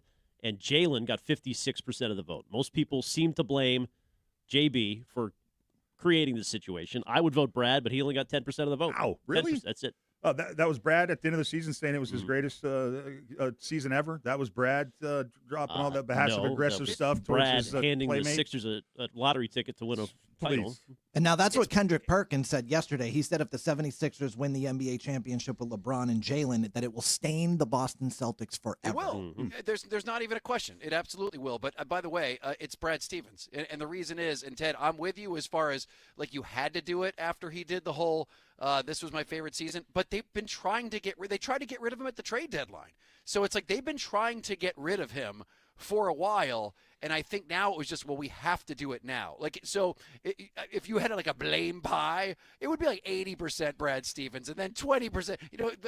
Jalen was just kind of the guy who just kicked the rock over the line, I believe. But in this case, I'm watching this feed from the 76ers press conferences. Jalen's supposed to speak at any moment now, and it's just like this sad mascot just walking back and forth in front of this table with the 76ers drape, and then there's these people who are recording it while holding their phones, and I'm like, why would people watch what you're recording on your phone when there's literally a professional camera filming all of this, and there's like a microphone? Don't you hate that when people like put out press conference clips, like reporters, and they're like way in the back row, and like I can't even hear them. Like, I can't hear Drake. The worst thing, I hate to bring my personal situation into this, but I got stuck at the Rush concert behind a guy who filmed the entire freaking concert. Loser. Like 4 minutes of every song. Loser. What are you going to do with those clips in your life? Dude, people need to show up for their own lives. Right. Like, right. Participate in your own life. Put the phone down just for a bit. For the love of God. Do you think there's a stink on the Sixers? Like they're kind of like the Tampa Bay Buccaneers before Brady got there. Now there's a stink on them? No, I'm saying I'm asking you. There's always been. Yeah, now, of course. Now, do you think now the players that they got, all of a sudden it's going to be wiped away, that stink? Yes. And it's going to be a totally different 76ers than what we've been used to seeing that LeBron's there? They brought in 2 winners, LeBron James and If Jaylen LeBron Brown. wasn't there, would you be saying the same thing? Is LeBron the total? I mean, I think he's an important glue piece. I think he fits so well with what they're trying to do. He's going to take a back seat. He's going to be a distributor. He's going to be happy in this new. Now it's weird he's flying in from New York. I don't know I guess nobody else seems to think that's weird. Helicoptering in. I mean, it's kind of badass, isn't it? No? I guess. Here I am. Here I am, man. That is weird. To me, that's weird, but whatever. It's the Sixers fans are like, they have been eating trash for decades now. And the fact that LeBron, they don't care how he gets there, whether he beams in, rides a Vespa from San Diego, they don't care. They just want LeBron James there. And Ted, to your point, yeah, there's a stink on this team. There has been for a long time. And does that kind of does a loser organization sometimes tend to do loser things even with good pieces? Absolutely they do. That's why this season is so fascinating. Because honestly, on paper, they should absolutely at least go to the Eastern Conference Finals. But if they end up, winning the whole thing, fascinating. If they implode, and I think it's all or bust with these guys. Well, it's either way, it's fascinating. Well, they're not that old. I mean, they got young players. Maxey, Edgecombe, that core is I know, young. but their leaders of the team are older guys. I mean, the JB's Maxey old. and JB. JB's not old. Oldest, he's in his prime. Please, LeBron's old. Embiid. I mean, it's like old. Embiid's older, but he's now their 4th most important piece. Oh, please. He is. You think he thinks that? By the way, body. Kalshi, Eastern Conference champion favorites, your 76ers, 23%, Knicks 22 right now. Celtics 13. It's interesting because they were still behind the Celtics before LeBron got there. So JB really didn't move the needle at all. It took LeBron to get there. Yeah, but again, JB brought LeBron. That's what the Celtics brass said definitively. We're not getting LeBron if Brown doesn't come here. Wow. If that trade is not falling in our lap. If JB didn't go to the 76ers, you think LeBron would have been beating down the door to play for the Celtics because JB was on the team? No, but he would have gone to Miami. Mm-hmm. I think the Celtics are going to have a great start. I do. I think that they're going to come out. It's going to take a while for the Sixers to figure everything out because, as we said, there's not enough ball for all of them. I think it's going to be clean. It's going to be effective basketball. Everyone pretty much knows their role right here on the Boston Celtics, and I think that they are going to come out hot. But what's going to be scary is if the Sixers figure crap out midseason, because they could. They might. And especially if everybody's healthy, which is a big if. Because Joel Embiid is just like an old Volkswagen. That thing just breaks down all the time. But, of course, he looked like, the freaking Shaquille O'Neal in the middle of the playoffs against the Celtics. He's got a good series in him. That's all they need. He's like that classic car coming down the street, and the old timer in there. He looks good. That's all they need. Just have him look good. I guess so. And boy, there's some guy who's sitting in the front at this press conference, and he's got like his own selfie stick on a stand. That looks like Windhorst Jr. there. I see him. It is like Windhorst Jr. I kind of wish that someone was down there, like from Celtics media. There who has could to just, be. Like, Is there not? Ask all Celtics questions. Turpin should be there. What is he doing? Tier 1 Terp, where are you? Terp, let's go, bro. Let's go. I mean, this to me, this is a hugely important press conference for Celtics fans to be. I mean, media to be at. I think because there's so many, unanswered questions from Jaylen Brown. Yeah, no question. And of course, he's keeping them waiting. Jaylen was supposed to be out there 12 minutes ago, and that sad mascot just keeps pacing in front of it. There's this kind of hefty dude in a suit and a blue hat that keeps walking by, and it's just like, and it doesn't look like it's very full, at least from what I see. But here we go. That's probably a reserved row in the front, wouldn't you say, for like family, JB's crew, his posse, whatever. Oh, that would be kind of funny. All the guys that stand behind him in his Twitch. Green runs deep. This is already a bad omen for the 76ers. Oh, They're getting off to a rough start such already. A hater. I don't know how you turn so viciously on this guy.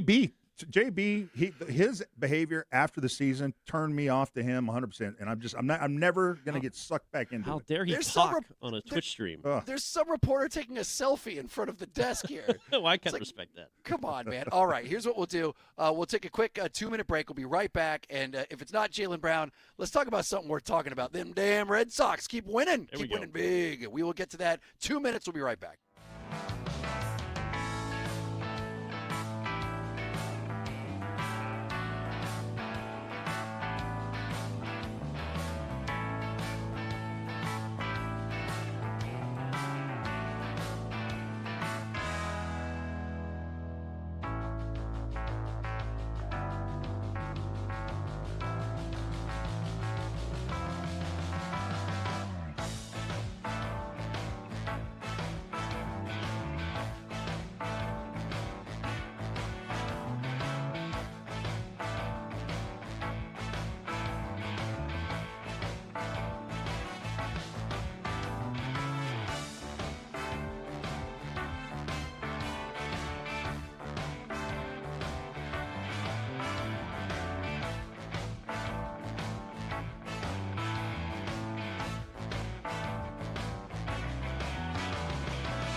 What just happened? Sports happened. Oh, it is 93.7 WEEI. Rich Shirtenleaf, Ken Laird, Ted Johnson, as we wait for Jaylen Brown to step up to the podium. It is his Sixers introductory press conference, and that should be something else. But in the meantime, Sports Happen, brought to you by Jeffrey Glassman Injury Lawyers, Boston's go-to injury attorney for over 30 years. If you've been hurt in a car or work accident, you got to get Glassman. Call all sevens at 617-777-7777. Gentlemen, we're going to remember this Red Sox summer for a long time. Ghost is. 3-2, the pitch is swung on and driven high into right field. Is it deep enough? It's back. Adios! He does it again! Willier on another heater. And it's 2-0 Red Sox. Yep, right now, Kalshi has the Yankees and the Sox neck and neck to win the American League. It really depends on what time you click on it. I've seen both today, which is insane from where they were 2 months ago, but of course, not now. The Sox once again embarrassed one of the best teams in baseball, shutting out the White Sox 4-0. And one of the reasons is that guy right there, Wilyer Abreu, who has the most homers in baseball since the All-Star break with 9. And when asked by Nesson afterwards what his secret to hitting bombs was, he said this, Stiz. I get a good pitch to hit. I hit it and the ball just go. The ball just go. That's Lorenzo's advice. Ball just go. The ball just go. Love that. I get a good pitch to hit, I hit it, and the ball just go. That was a 3-2 slider. He waited on it perfectly. And just when he hits a home run, doesn't it look better than anybody else? The ball just go. That sweet lefty swing. Boom. He sounds like the Russian guy from Slapshot. It does. The goalie. Yeah. I would buy that T-shirt. I would buy a shirt that says, could you play the whole clip one more time? I get a good pitch to hit. I hit it and the ball just go. I love it. No, you just need the ball just go. Bradfo, if you're listening, that's get a bumper on sticker. that. Ball just go. The ball just goes. The Slapshot goalie was not a Russian. He was from Quebec. He was Yvonne or something like that. I'm sorry, Mr. Canadian. You talk about just consistent, dependable Red Sox players. I mean, how about the right fielder and the center fielder for the Red Sox? I mean, Rafaela and Abreu have been. Who's your favorite? Who's your favorite Red Sox right now, Ted? It's Wilyer. Oh, really? Yeah. Mm-hmm. Well, North 52. He's hot. Oh, So, I didn't even mean, notice yeah, that. Yeah, Nice. 52, man. So that's I go with the number, and that's I like his understated kind of approach. And You know who wrecks me? Who wrecks you? Sonny Gray. I love the sweeper. I love the spinning sweeper. How about Christopher last Nolan wrecks me. A lot of whiffs. He wrecks you like the on fire last night. Dude, but he was in fuego, man. He's He's back he's your on number it. one when the playoffs You start think tomorrow. he's so when you look at the Cy Young race, he's third, Rich, I think, behind Schlittler and Cease, but he's leading the league in wins. That's the nerds kind of rule that out as an important stat anymore. Wins, but he should be considered. I mean, God, the team is 15-6 when he pitches. How important has he been? He is, but the two guys you just named are having better seasons. I mean, he's higher unbelievable. strikeouts. Yeah, no question. But I mean, my God, it's that's the great thing is you feel pretty damn good about your pitching all around. As a matter of fact, but if you ask me like who my favorite of the team is right now, it's Wilson Contreras because first of all, he had one interesting game last night. So as you saw there on the first pitch of the game, Sam Antonacci grounded out to Wilson, and then Sam intentionally elbowed Contreras on his way by, and in Antonacci's next at bat, he gets hit by a 93-mile-per-hour sinker from Sonny Gray. Well done, Sonny Gray, looking out for your guy. That's the vet move right there. I Hell love that. yeah. Great stuff. And then after that, Contreras left the game because he was sick. Most likely diarrhea, in my opinion. Well, they said all kind of things. Illness, dizzy. I mean, they're throwing it all on the table. The concussion? Yeah, he had a concussion a couple days ago. Yeah. I mean, not joking around. Obviously, that could be, definitely a part of his concussion after several days. I was kind of shocked that he came back as quick as he did and only missed one game. But it's funnier to say that it was diarrhea. I don't know if you ever heard that clip of Chan-Ho Park. It's one of my favorite all-time athlete post-game press conferences. Chan-Ho Park, and Stiz, maybe later in the show you can pull it up. Yeah. Chan-Ho Park was it was after the game, and they're like, "Why did you leave the game?" And he goes, "I had a lot of diarrhea." And everyone just starts laughing in the locker room, and he just doesn't understand that is something that you don't just usually come right out with. And he goes, "Why are you laughing? I had a lot of diarrhea." You can't say that now. What's that parasite going around? The cyclospora? People are getting that dude. thing and getting hit hard. Some of the lettuce. Yeah. Bad But stuff. diarrhea Well, is just a funny word. I just like saying diarrhea. Oh, yeah. And it sounds even better when Chan-Ho Park says it I for some bet, reason I bet. over and over again. Well, this is getting ridiculous. They've won 7 straight and 30 of their last 35. And that 30-5 record is historic because it's the best 35-game stretch in Red Sox franchise history. How many times, good and bad, have we used the word historic this season? Yeah. As I said, this is it's going to be a long time till we forget this summer of the Boston Red Sox. Now, Jones, by the way, said they're peaking too soon. which is a very Jonesian thing to say, and he might actually not be wrong. I am worried about that a little bit at this point. You could slow down a little. Stop. Stop. Come on, Rich. That's the Dark Knight at his finest. Are they really what? Is this team really the team that we've seen over the past month? Stiz, do me a favor. I want you to get a whiteboard, like one of those that we can write on. Yep. And I want to write on it sports talk cliches. And just with a number one on that list is they peaked too soon. It's the dumbest take of all time. You're either good or you're bad. No, there's a such thing called momentum. Oh, right, and their momentum's great, but you can't there's not a certain a finite amount of good you can have in one season. Well, I don't know. And you use it up 2007 at the Patriots. beginning. I mean, did they peak too soon? At the end of the day, you could say the Right about Patriots that, peaked Ted. too soon. And that's one of the most memorable teams ever. See, I think, and Ted, you would obviously know way more about this than me. I think the 2007 Patriots, the problem there was they put too much pressure on themselves to have a perfect season. And I think that if they would have lost a game at some point, they wouldn't have had that pressure and it wouldn't have effed them up. That's kind of were you sitting there saying, well, they need to lose a game? Was anybody saying they need to lose a game before they get into the playoffs? No, but if they would have lost one, the next day I would have said, that's actually probably a good thing that they lost one. Totally. Yeah, after, sure. Yeah, afterwards, of course. Lose a series. But that's not even close to the most iconic sports cliche. I mean, you got one game at a time, 110%. I mean, I'm next man up. I'm talking sports talk cliches, ones that you hear sports talk that are so he's a fraud. Write that down too. Write down he's a fraud is number 2. Horses, not ponies. They peaked too soon.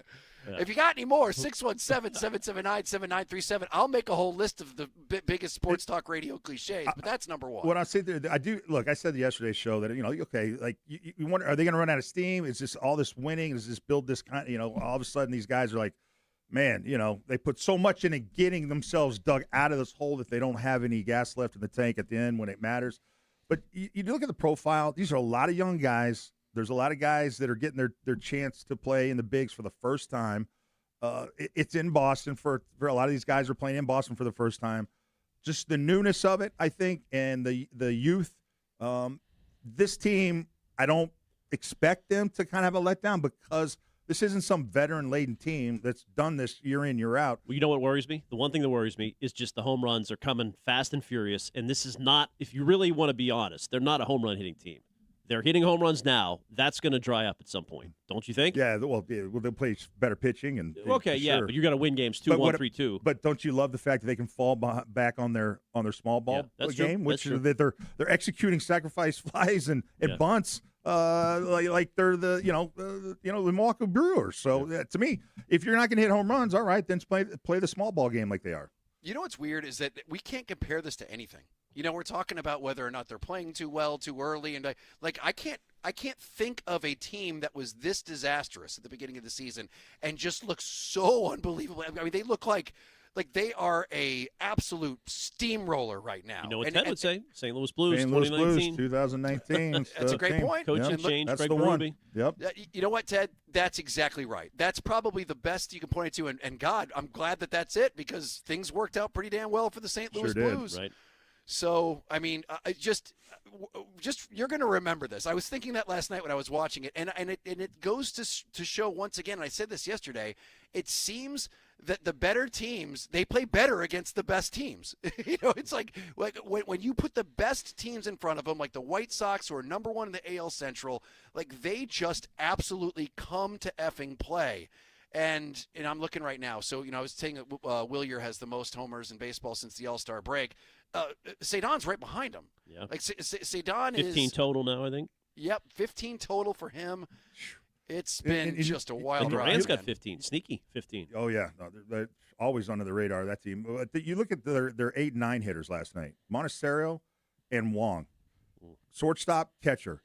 They got a shortstop down at AAA ripping the ball off the cover, and they got a catcher just waiting to be activated any day now.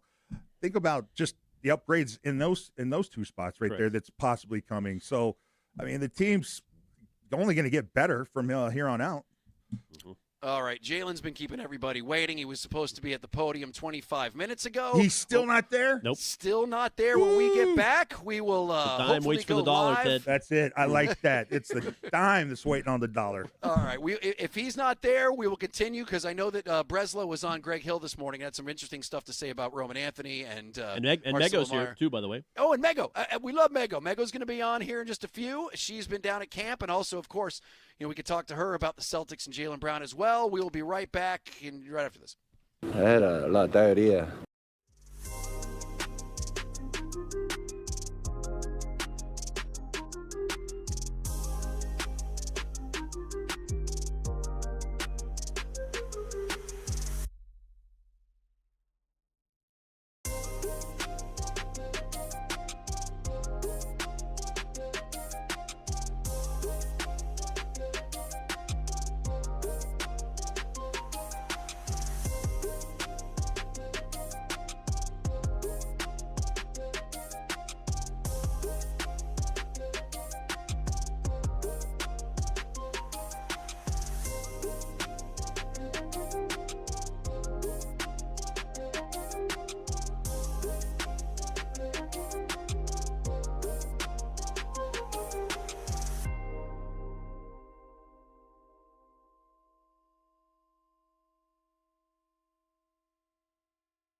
93.7 WEEI, Rich Shirtenlieb, Ken Laird, three-time Super Bowl champion Ted Johnson. You can call us at 617-779-7937. We are waiting for Jaylen Brown. Jaylen Brown's 30 minutes late to his own press conference right now.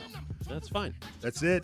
It tells you everything you need to know about how the season's going to go for the 76ers. Worth waiting for, Ted. No.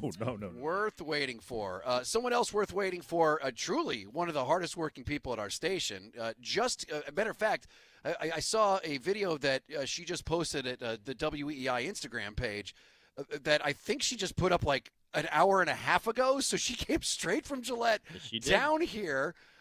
Is the great Mego. We love. Matter of fact, it's the first time she's been on since I've been here on the show. But Mego, you are. Did you just go 90 miles per hour the entire way here to get here in time? Oh, we got to turn our mic on. Start out by turning on my mic. I will not comment on my illegal driving maneuvers, but I'm here now. Excellent. Well, Mego, I hope you don't mind. We're going to jump in a moment when Jaylen comes on, and because you cover the Celtics, I would love to hear what you have to say about all this. But first of all, let's talk about Drake and the weird way that apparently practice ended today. Can you kind of tell us about how it wasn't such a great day for Ted's favorite quarterback? Yeah, it kind of feels like a do factor here, guys, because Drake, once the pads came on, he really looked almost perfect. Like, it was so outstanding, the practices that he was stacking together. And what happened today was they were running a 2-minute drill, the very end of practice. It's the last team competitive portion. Super humid, gross day.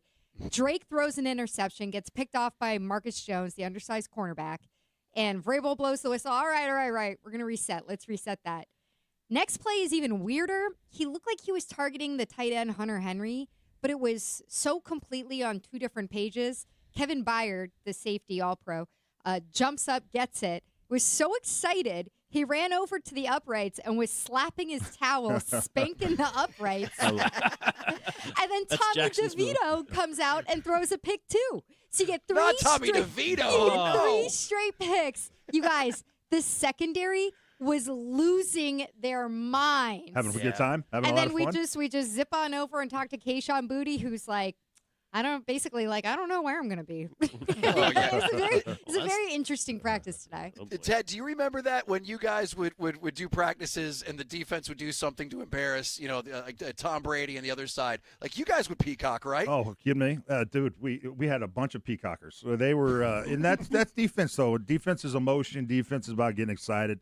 You got to generate your own enthusiasm. So, yeah, and whenever you pick off Drake Bay, one of the best quarterbacks in the NFL in practice, it's a good feeling, man, and it gets everybody pumped up on defense. I'm sorry, Meg. I was to this whole back and forth between the offense and the trash talking. I always kind of roll my eyes when I hear about teammates almost getting in a fight and having to be pulled apart. But apparently that happened today. According to reports, and you were there with A.J. Brown and Christian Gonzalez. Can you kind of take us into that? So this has been a battle that has been heating up since the pads came on between A.J. Brown and Christian Gonzalez.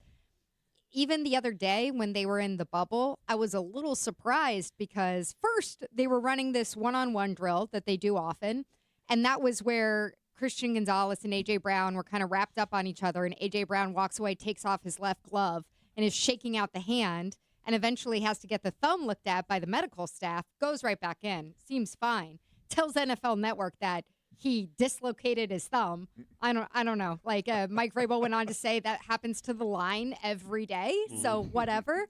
But those two, I'm surprised at how much they're jawing at each other because it's Christian Gonzalez, and the guy is one of the quieter athletes who we've ever spoken to, and especially as a cornerback. Like, he gets compared to Stephon Gilmore all the time, but Gilmore would say stuff. He just said it kind of, in a murmuring tone, very quiet tone, but he would say stuff. Gonzalez, does not usually talk that much. And so it's been really interesting to see these guys don't know each other well. Pressure does, I don't know, there's pressure in a contract negotiation, maybe feeling a little. So you might see, that might be just some a indication of what he might be feeling about things off the field as well. I think it's an AJ thing more because even today when we were watching, they were doing a 2v2 drill in the end zone, and Craig Woodson got the best of AJ Brown, And then AJ had kind of toppled over going for a catch. And so Craig Woodson, got the win and went to go give him a hand. And AJ kind of was like, don't have time for They this. want it, huh? Walk off Okay. to the other side. I was like, okay. The young Craig Woodson, who I'm very high on, by the way. Yeah. You know what? Here's the thing. Sorry, go ahead. I was could we play Booty talking about this exchange? sure. 'Cause he revealed a little bit what was said between AJ and Gonzo. Nice. You were jumping in there on the sideline. Is that just making like dinner reservations? Nah, I was just trying to pull AJ out on to the next. I heard him say something about you a grown man, so I just let it go before it get too far. So what does that mean? You're a grown man. Yeah. AJ's telling Gonzo you're a grown man. Not sure. Now, we also have Christian Gonzalez talking about the trash talking with AJ Brown. The number one corner. I mean, that's how it's gonna go. It's football at the end of the day. There's never no disrespect or anything. We're just battling and getting each other better. He's gonna face corners like that are, gonna yap at him, gonna try to get in his head, and I'm gonna face receivers like that are strong and come right back at me. So it's great work for the both of us. I like it. You need a little tension, man. You need a little bit of that in training camp. A little bit of edge, because pretty soon, by Tuesday next week, they'll be playing the Colts, and then preseason, and then the ones don't go against the ones, pretty soon. So it's kind of fun to see the best of the best, going against each other for at least a couple 3 weeks into the into training camp. Mego, you brought up something. You're right. Christian isn't the kind of guy who you usually see jawing off like that. But do you think this might be overcompensation after this offseason? He got called out by some people in the media for being soft or about not being physical enough. Do you think that maybe he's coming in with extra attitude because he knows what people are saying about him? I would be really surprised if that was a factor in this. I think he started, if you want to be critical of his physicality, that was something that seemed to be more of an emphasis between he and Mike Vrabel at the end of last regular season, going into the playoffs. There's not really a portion, in my opinion, of Christian Gonzalez's game that you can cast a whole lot of doubt on right now, and I think he's mostly shown that through camp. I really think that A.J. Brown just is bringing this level of intensity to a new team where he's talking to everybody. And if anybody's a little bit more vocal compared to the past, it's Drake May. Yeah. Like, I think if anybody has been talked to about, like, hey, maybe get your voice out there a little bit, it's the young quarterback. I'd love to hit on the Drake May, but before we move on to Drake real quick, Mego, just going back to Christian, don't you feel like he's the kind of guy that needs, like, a high-profile matchup going against the other team's one? Because I feel like there's times where he falls asleep when he's covering, the receiver for the Bengals. I forget who he got beat on a 9 route where I think he gets lazy because he's going up against someone he doesn't feel like is equal, and so he falls asleep. I think he likes going up against the better players, and that brings out the best of them. Yeah, I think you could look at JSN in the Super Bowl and say that was clearly a case of that, getting up for the competition there. I don't know about like falling asleep on other assignments that he has. It's that kind of position where if he's not locking somebody down, then we're hearing his name for the wrong thing. Yeah. Would it surprise you if Vrabel told Gonzalez to trash talk AJ? Real quick, I'm sorry to interrupt. Jaylen Brown has 38 minutes after he was supposed to just sat down. Right on time. Let's drop in for a moment. This is Jaylen Brown's introductory press conference with the 76ers. It's Rich, Ken, Ted, Mego. Let's take a listen.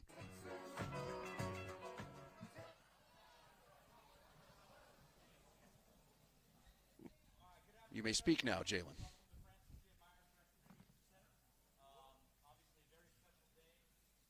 Oh, this is the introduction where they tell you how special it is that he's there. Yeah. Oh, they're giving instructions and stuff. Yikes. All right. Yikes. Premature. Yikes. And he's Looks good though. So no LeBron, just Jaylen Brown, huh? What color would you call that, Mego? Was that a maroon? Maroonish. Burgundy? Sure. Burgundy. Oh, yeah. Tight-fitting burgundy long sleever? Tony Jones from The Athletic. My question is, what's this summer been like for you to, just kind of handle mentally, emotionally, in terms of, just dealing with upheaval for the first time in your career? And, what's it like now that you kind of have some finality with your situation and that you can move forward? Thank you. What's your name again? Tony. First and foremost, thank you for having me, everybody. Thank you to Francis J. Community is very important to me, so I'm excited to be able to do here my first intro to Philadelphia. Thank you to the organization, and I appreciate everybody that's in the room. I'm excited to be here, and I'm looking forward to the journey. To answer your question, it's been a lot of emotions. You know what I mean? It's been a process. To be honest, I'm still processing to some degree. Just, one, the excitement of coming to a new city, new place, new expectations, new energy, then also leaving somewhere that you've been for a very, very long time. Like, I've been in Boston for 10 years. I'm 29 years old, so I was there a third of my life. I met some people, some lifelong friends, some people I'll still be connected to. But, in anything that starting something new, it's an end of something else. So it's just a process, just like everybody else has to deal with certain things. It's no different. But it's just been public, so that's the only difference. Hey, Jalen, back here in the middle. Hi, Gina Mizell from the Philadelphia Inquirer. Great to see you. You're obviously coming off a career season, and now you're joining a roster with a lot of expectations now going into this year. As you've gotten to know some of your new teammates and sort of gone through that sort of processing thing, just what do you feel like this team most needs from you, both on the court and off the court, especially with the championship experience that you bring? I'm not sure completely yet. I think we'll figure out as time goes on, as we start to spend time with each other, get on the court, and have conversations, etc. But I'm excited to just be myself. I think that's one thing that I can promise the city and the organization and the coaching staff, that I'm gonna come in every single day and be myself, put my best foot forward, lead with my integrity, lead with my mentality, and lead with my capacity and my will to win. So we'll figure out the X's and O's and the ins and outs, but winning is the agenda. So that's the first thing that's on my mind. Hi, Jalen. Over here. Adam Aronson from Philly Voice. You've played against this team more than any other in your career. I'm curious, you sort of alluded to it, the process of not just turning the page on your 10 years in Boston, but sort of processing that this team that has been a rival of yours for so long is now where you're going to be. Just what has that sort of been like, and how have you sort of processed that aspect of it as someone who's competed against this team for so long? Yeah, as someone who's competed against Philadelphia for a large amount of time, one thing I can say is the fan base here is incredible. Like, they really get behind the guys. It's one of the harder playing arenas to be in, with the intensity level, with the engagement. So with the fan, they just, you could tell that they love the city and the team here. So that's the first thing that you notice. And then other than that, the talent level, it's always been talented players that have come through Philadelphia since, I've been in the league, and this team now is no different. So being able to watch some of these guys from afar, Maxey and Bede, et cetera, and them developing their careers and even having a relationship with them even before I got here, it's nothing but respect. Some of the best players in the league have been in Philadelphia, and now we're just all coming together. So I'm looking forward to the journey. Jalen, right here. To your right, Pat Gallen from CBS. What has your communication been so far with members of the organization, Joel, Tyrese? I'm sure they've reached out to you, but what has that level of communication been? And who reached out first? Who was the first one to get in touch with you after the trade? Damn, who was the first one? I'm not even sure. When I first got traded, I just threw my phone across the room. But who was first? It might have been Max. I think Max, he reached out to me first. He reached out and was like, I know it's a lot of stuff going on right now, but, we excited to have you and stuff like that. Maxey and VJ was probably around the same time. But I would say that. What was the other question you asked? Oh, yeah. We talk damn near every day almost. We got like group chats, multiple now, and we all trying to figure this thing out. LeBron he's active in the group chat, so we just trying to all get on the same page. I think everybody, knows how, incredible the opportunity that we have, but we also got to put in the work. So, my focus is on that, putting in the work, earning the respect from the city, from the coaching staff, everything. Like, it takes time, So I understand how that process of winning works. You got to build from the foundation and build up. You can't skip steps. So we're not skipping those steps. We start early.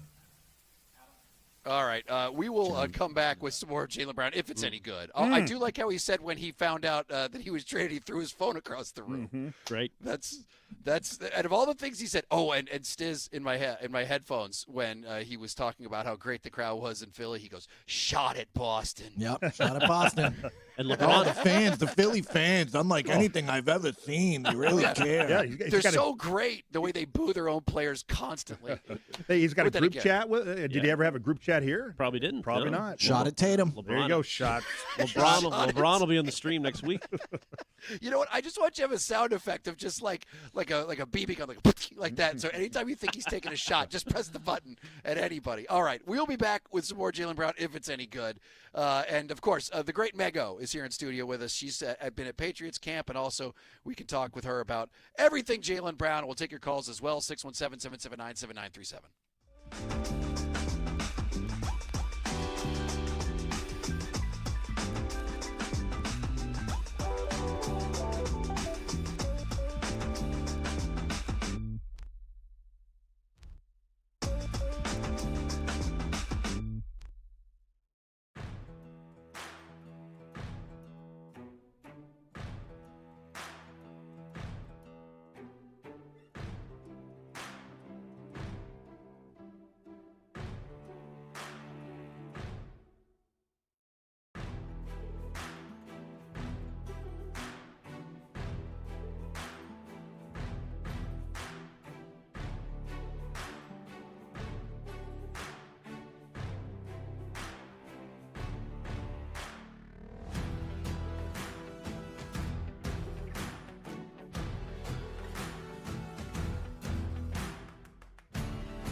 .937 WEEI, Rich Shirtenlieb, Ken Laird, Ted Johnson. We got Mego in studio as well, and Jaylen Brown has been doing his press conference, introductory press conference with the Sixers. We're going to get to I want to talk a little bit more about Patriots camp, but there was an interesting question that was asked to Jaylen Brown a minute ago about what he was saying about the Celtics when things went down. First of all, I do like the fact that he said the first thing he did when he found out he was traded was he threw his phone across the room. That was actually a pretty decent human moment. I liked that. And then he was asked about everything that was going on with the Celtics. Let's take a listen. Adam Himmelsbach with Boston Globe. You mentioned on your live stream that there was kind of communication from the Celtics during the process, but then something changed and you felt like there was kind of a lack of respect shown. What bothered you about how this all transpired? The whole process. But to be honest, my mind is so focused on what's in front of me. To be honest, I'm moving on. Maybe one day you share the details of kind of how everything transpired and all the moving parts that took place in this. Obviously, it's a lot of speculation. I feel no need to chime in on it because I'm focused on what's in front of me. Classy. Okay. Good job, JB. Please. What would you have said, Ted? What a chump. What bothers you about the way you were treated? The whole process, but I don't want to get into it. The whole process, but I don't want to get into it. You can't say process. That's a Philly thing. Dude, it's another shot. Does he know that? Man, there's just come on, really? He just kind of throws in the chum, the bait, and then just backs out. Says a little something, and then he backs out. Come on, JP. If you had to have dinner with Belichick or Jaylen Brown, who would you pick? I don't need to have dinner with Belichick anymore. No, I'm good seeing him. I would love JB. I would love to have dinner with JB. We need to have that happen. Real quick, Stiz, just a minute ago, he gave the quote of the press conference, and it's the one that everyone is going to be writing articles about. He was asked about Jason Tatum. He was asked about Jason Tatum and his relationship with Jason Tatum, and I'll read you the quote. No, we got it. You got it? Let it roll, baby. Let's hear it. Jaylen, how would you characterize your relationship with Jason over the last year, Jason Tatum, and is that a partnership you both wanted to continue before the trade? We won a championship together. So anybody that you win a championship, you would think like that's what, a brotherhood or a lifelong legacy would entail. Obviously, there's ups and downs in any type of relationship for sure. But on my end, it's nothing but respect. Besides when he plays the Sixers, I hope he does well. But other than that, everything for me is just based in respect. Have you guys been able to talk? Not really. Oh, kabam! Shaboom! Oh, Green Teamers, where you at? Oh, they don't have any issues. You guys are just making it up. Is that a partnership you both wanted to continue before the trade? We hated each other's guts. He said nothing but respect. Please. They could have grinded it out for one more year. Come on, Ted. That was not. No, it wasn't going to work. That was not irreconcilable differences. And the way he sneaks in, on my side of it, my side of it, I was fine. Mego, what do you think of this? What's he supposed to do? Speak for Tatum? Mm-hmm. Well, but it's I do you find gotta it funny. read I'm between not the killing lines. him. Right, I'm not killing him. What I'm saying is that, Jason Tatum doesn't sound like they've talked at all. And I would have just followed up with, did you not love his heartfelt New Times Roman font Instagram post that seems like you were someone he never actually played with compared to other players where he's like, oh, you're my guy and friends for life. We're going to win a chip together later on in life. And with him, it was like, we played together, won a championship. See ya. Guys, Yeah, I just think that there are different levels to this in an NBA locker room where you have guys who cuss each other out and it's a problem and they can't make it work together. This was a business relationship between these two guys, and I don't think for the last couple of years that they presented it as anything else. Mm-hmm. Like, they were very cooperative on the court with each other. Respectful is the right term for Jaylen Brown to choose there, because it's not like he's like, oh, it's all love. There is a brotherhood with Boston, yes, but it's respectful because we each are completely in our own lane. That's how I heard it, and that's how it's been. Like, you don't these think guys there's are tension? so completely different. Do you think there's natural tension when two people play a very similar position, are a year apart, and going for the same contract? Yeah. He's a douche.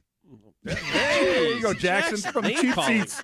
Boom. Boom. An attack by Jackson. Yeah. Voice of reason, Mego. This could have lasted at least 3 more months, Rich. You would agree. Brad could have waited.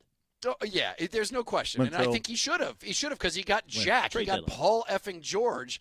Yeah, you absolutely should have kept him around. But I also don't think he's saying anything douchey right now. I mean, No. what he said was, have they talked? And he's like, no. And it's like, that's a two-way street. You know, Tatum's could reach out to him as well. And I just, to me, I think that he is, if anything, being the most honest out of the two because Tatum's not hardly saying a word. And what he says is just like PR person sitting down with him because he's so professionally groomed to be the face on the potato chips, to be the guy that sells products, to be the face of the organization. And somebody very smart is saying you need to be as vanilla as possible. Whereas Jaylen Brown, I give him credit. He's like, yeah, I'll tell you what's on my mind. Dude's What a do I tough got to dude. answer for? What does Jason Tatum have to answer to? Missing Game 7. Where was he? Why'd you He was bag out? protecting his Achilles. Okay, but Why didn't you tell Jalen sooner? Dude, it wasn't Jason Tatum going on Twitch stream after the season saying it was my favorite season ever. Yes, like yes. it's so I don't. And then when he's asked, well, what part of the would you feel disrespected? This offseason, the whole process, like. That's a cop out. What exactly? So give us more detail. Probably you want to Tatum's meme, the Denzel meme, Well, or then him say talking that. him Be talking to the specific. kids Where's and the saying, don't say the whole I don't like to process. learn. My ego's too big. Dude, just you talk about punking out, man. Oh, well, man. he delivered, man. Jaylen Brown delivered. That was the soundbite that you wanted right there. It's like, yeah, we don't really talk. He's not really reaching out to me. That was high road, Ted. That was Jalen taking the high road. Good job. Please. Oh my gosh. I think it's Jalen being honest. And There's as much no- as I You think being he's a passive douche- aggressive? Are you kidding me? Like, honest no. about what? What's the whole process? When he says the whole process was disrespectful, Yeah, you think that's yeah, maybe a little shot. Process. what do you? How is that being honest? He's being vague and ambiguous. That's not honesty.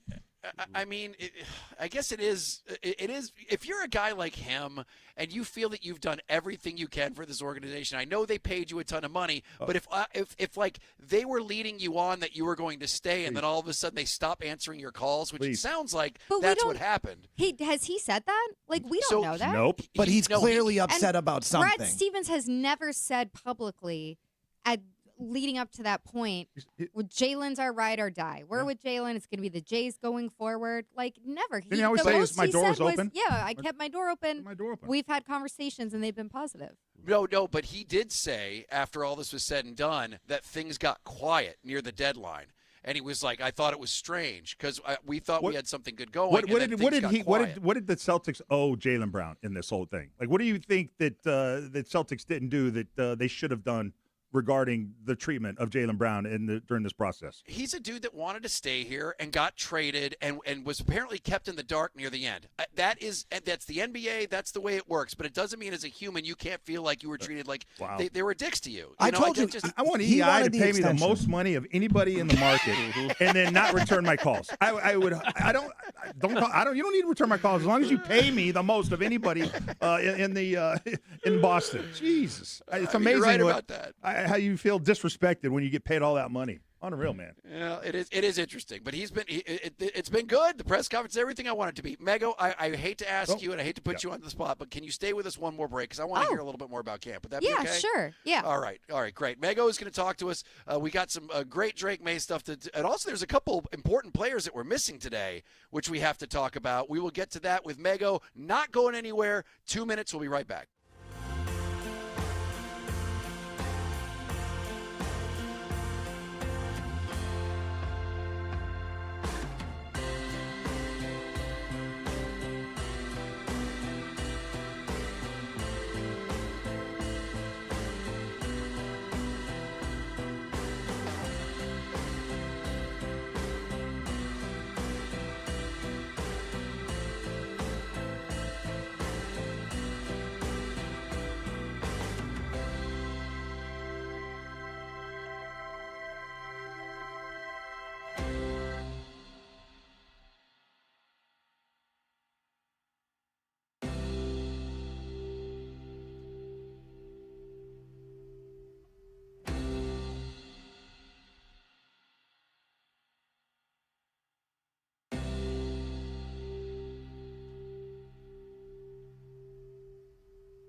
Well, in the feed, the Red Sox, who had not won 9 straight series since 1912. Here's how it sounded last night on the Shaw's Star Market, WEEI Red Sox Radio Network. 1 ball, 2 strikes. Moran throws. Swing and a miss. Changeup. 7 in a row. 25 of 28.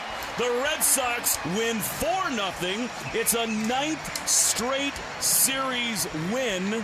They are unstoppable, these Red Sox. Abreu, Duran, Durbin, so many heroes tonight. And the Red Sox are on an unbelievable magic carpet ride. Will Fleming, Will Middlebrooks on the call. They'll be at it again tonight, 7:10, your first pitch. And Ranger Suarez on the mound opposite of Luis Castillo, the new White Sox acquisition. Arcane with the Mass Mutual pregame show at 6:10. That's what's in the feed at WEI. This is Rich and Ken with Ted Johnson on WEEI.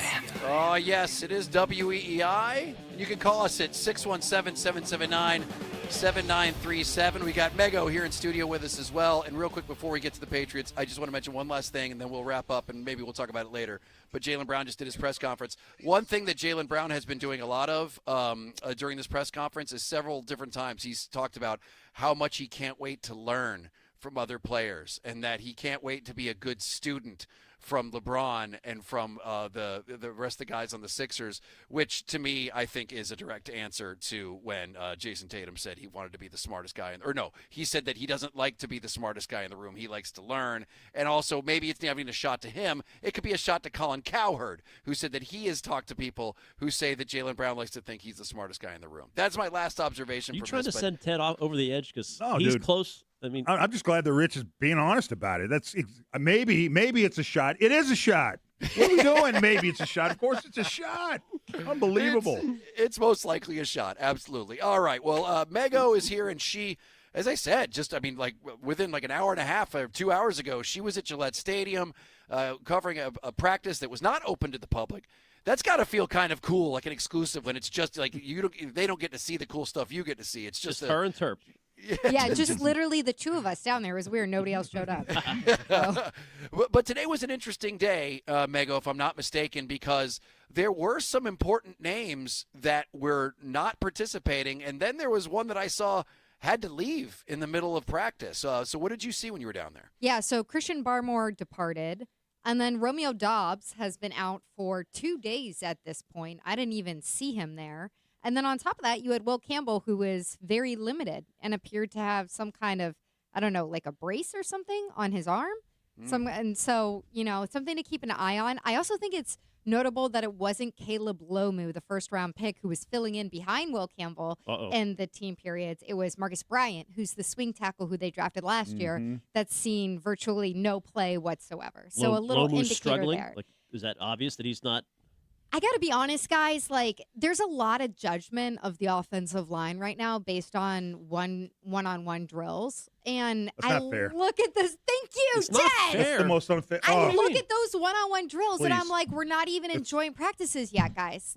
There's no cadence. I mean, there's no, I don't know, double teams. But if he's not running second team, doesn't that say something?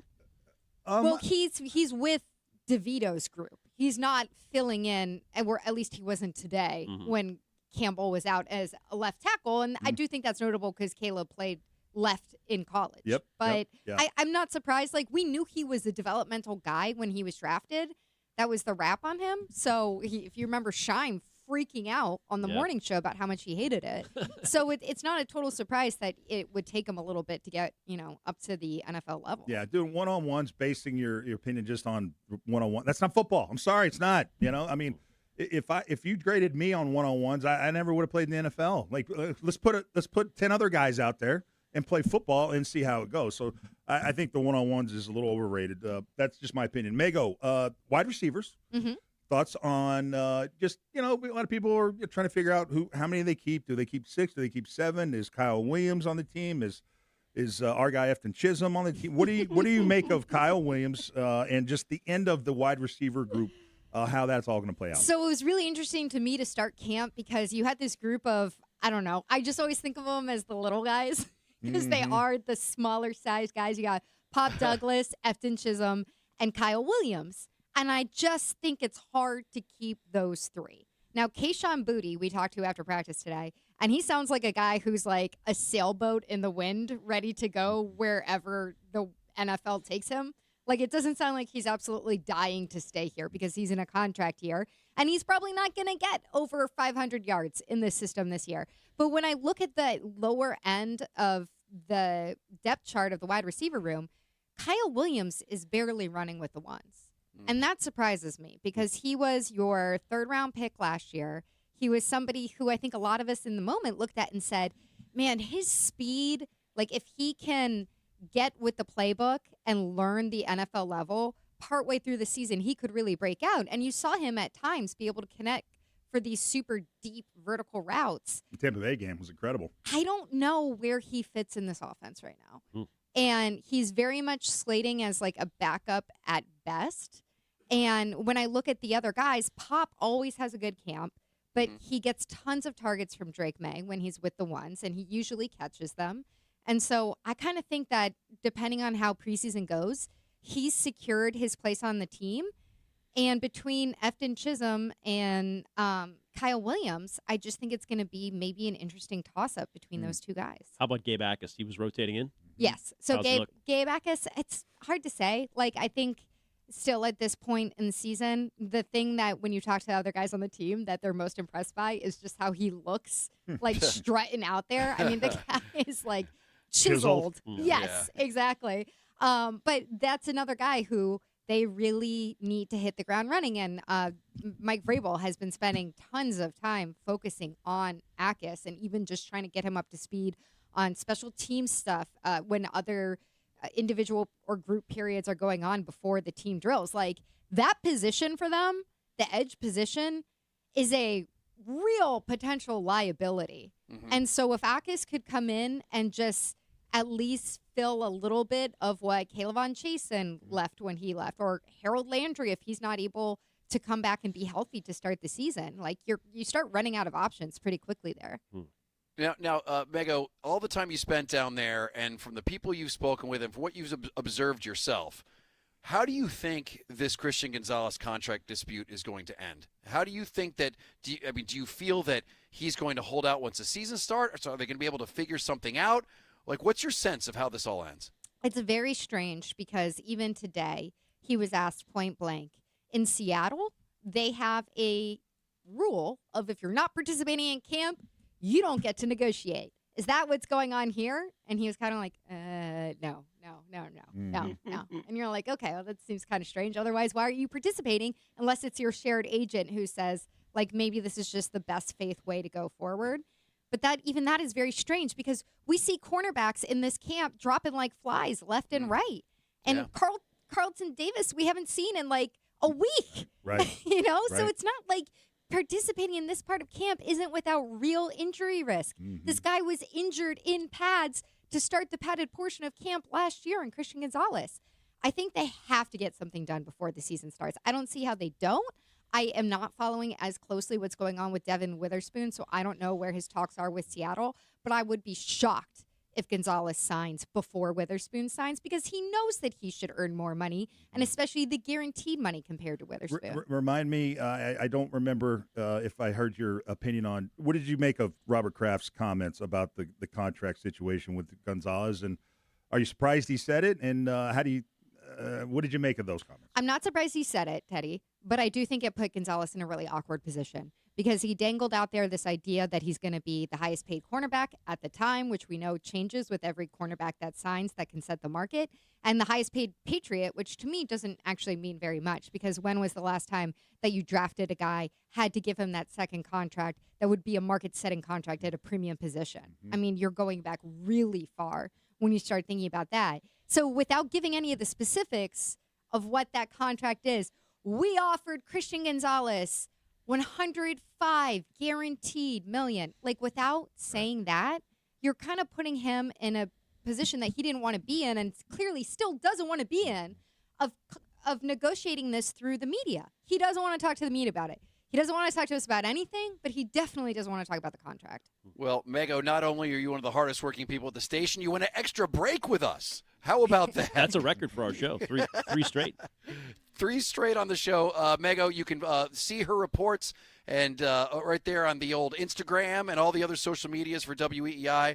Her and Top Tier Terp have been out there doing a great job covering everything. And Mego, thanks for coming on. We got to have you on more often, definitely. Sorry about your O's. I know Adley leaving Baltimore must have been tough. At least we get to see him here. Everyone's being kind of mean to him, so really? give him a chance. Who's mean to him? You gave up too much. All these prospects, I just learned their name when the trade went through. I'm so mad. Like, shut up, guys. You wanted Breslow to be aggressive, and then he's aggressive, and you're like, not like that. So true. It's so annoying. So true. It is. It is. I just want to see him play. I can't.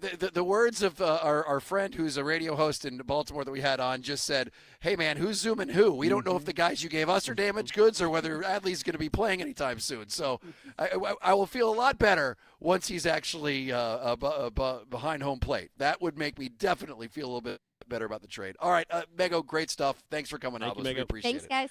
All right, 617-779-7937. Speaking of your Red Sox, where is the hole in this Red Sox team? I keep trying to figure out what is going to be the Achilles heel when this team goes to the playoffs, which they obviously will.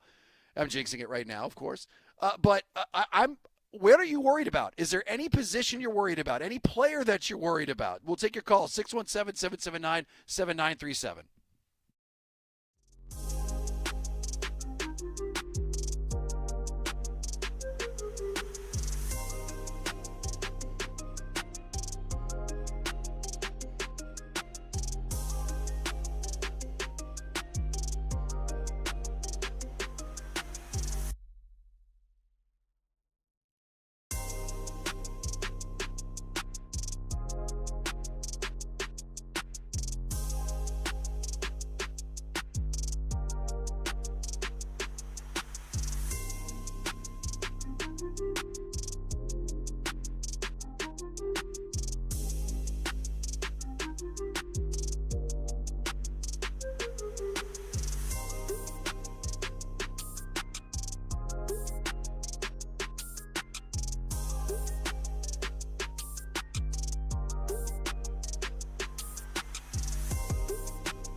Two, the pitch is swung on and driven high into right field. Is it deep enough? It's back.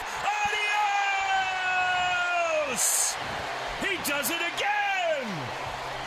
Willier on another heater, and it's 2-0 Red Sox. It is 93.7 WEEI, 617-779-7937. Is this fake Zeppelin? Yes, it is. Greta. Okay, Greta Van Fleet. People hate these guys because they're faking Zeppelin, and I'm just like, dude, Zeppelin. John Bonham probably died 20 years before this kid was born. Yeah. So, you're allowed to rip off bands that aren't touring anymore. Well, all the bands can fake. I mean, or imitate. No problem in that, especially if it's done well. Sure. And I don't know if it's done well, but it's definitely done by Greta Van Fleet. You can call us at 617-779-7937. Rich, Ken, Ted Johnson, and just what a ride this Red Sox team has been on. They are right now, that guy right there, Willier Abreu, he is the home run leader since the All-Star break, and I believe Cedon is right behind him. It's 9 and 7, and the word history is being thrown around so much this year, good and bad. But right now, this team is historic because, if I'm not mistaken, they've won 30 of their last 35 games, and that 30-5 is historic because it's the best 35-game stretch in Red Sox franchise history. I'm watching this team, Ted and Ken, and I'm thinking to myself, what am I worried about going into the postseason? Like, what's the weakness? Where is the Achilles heel of this team? Was there something that Breslow didn't see going into the trade deadline, something that's glaring right in front of us that when they end up getting bounced, we'll all go, oh, God, yeah, it was that guy or it was that position. When you look at this team, I'll start with you, Ken. What do you think could be the Achilles heel? I got 3 candidates. So I already mentioned home runs because I do think their record when they hit a home run is 51-23. When they don't, they're 11-28. So if these guys that are you just mentioned the numbers, Rich, if they revert to the mean, whatever the sports cliche is, they come back to earth, then in the playoffs they might need a home run and maybe they don't deliver because they don't have the classic Aaron Judge on the roster that you can lean on. Number 2 would be middle infield defense because Monasterio's been good, but then he'll have a clunker every now and then. He makes great plays and then he botches plays. Right, and they did not address that. At the deadline, we thought maybe because Bradford was on with Jones and Keefe today, and he said the same. I give him a B at the trade deadline because they didn't go far enough. You did not address shortstop. Now you're either hoping Trevor Story comes back, or you're hoping Franklin Arias gets called up after 9 games in AAA. God, he looks like a little kid, doesn't he? Right, or you're just hoping Monasterio stays good and he's just a top 10 player in the league all of a sudden. And the third thing would just be the young pitching staff hitting a wall. So you're going to need either Tolley or Bennett or one of those guys to be a third or fourth starter in a series. And if they are not used to going that deep in the season, then where do you turn to? Yeah. You don't have a whole lot of depth with your starting rotation. Yeah. I mean, it's interesting because those are all good kind of reasons, but you could still make a case for them being just fine too. I mean, if you want to answer the defense in the middle infield, you go TC Chang, who's down and was put down in AAA. He's their best defender. No, you're right. So you could, and then you got Franklin Arias that you could maybe bring up as well.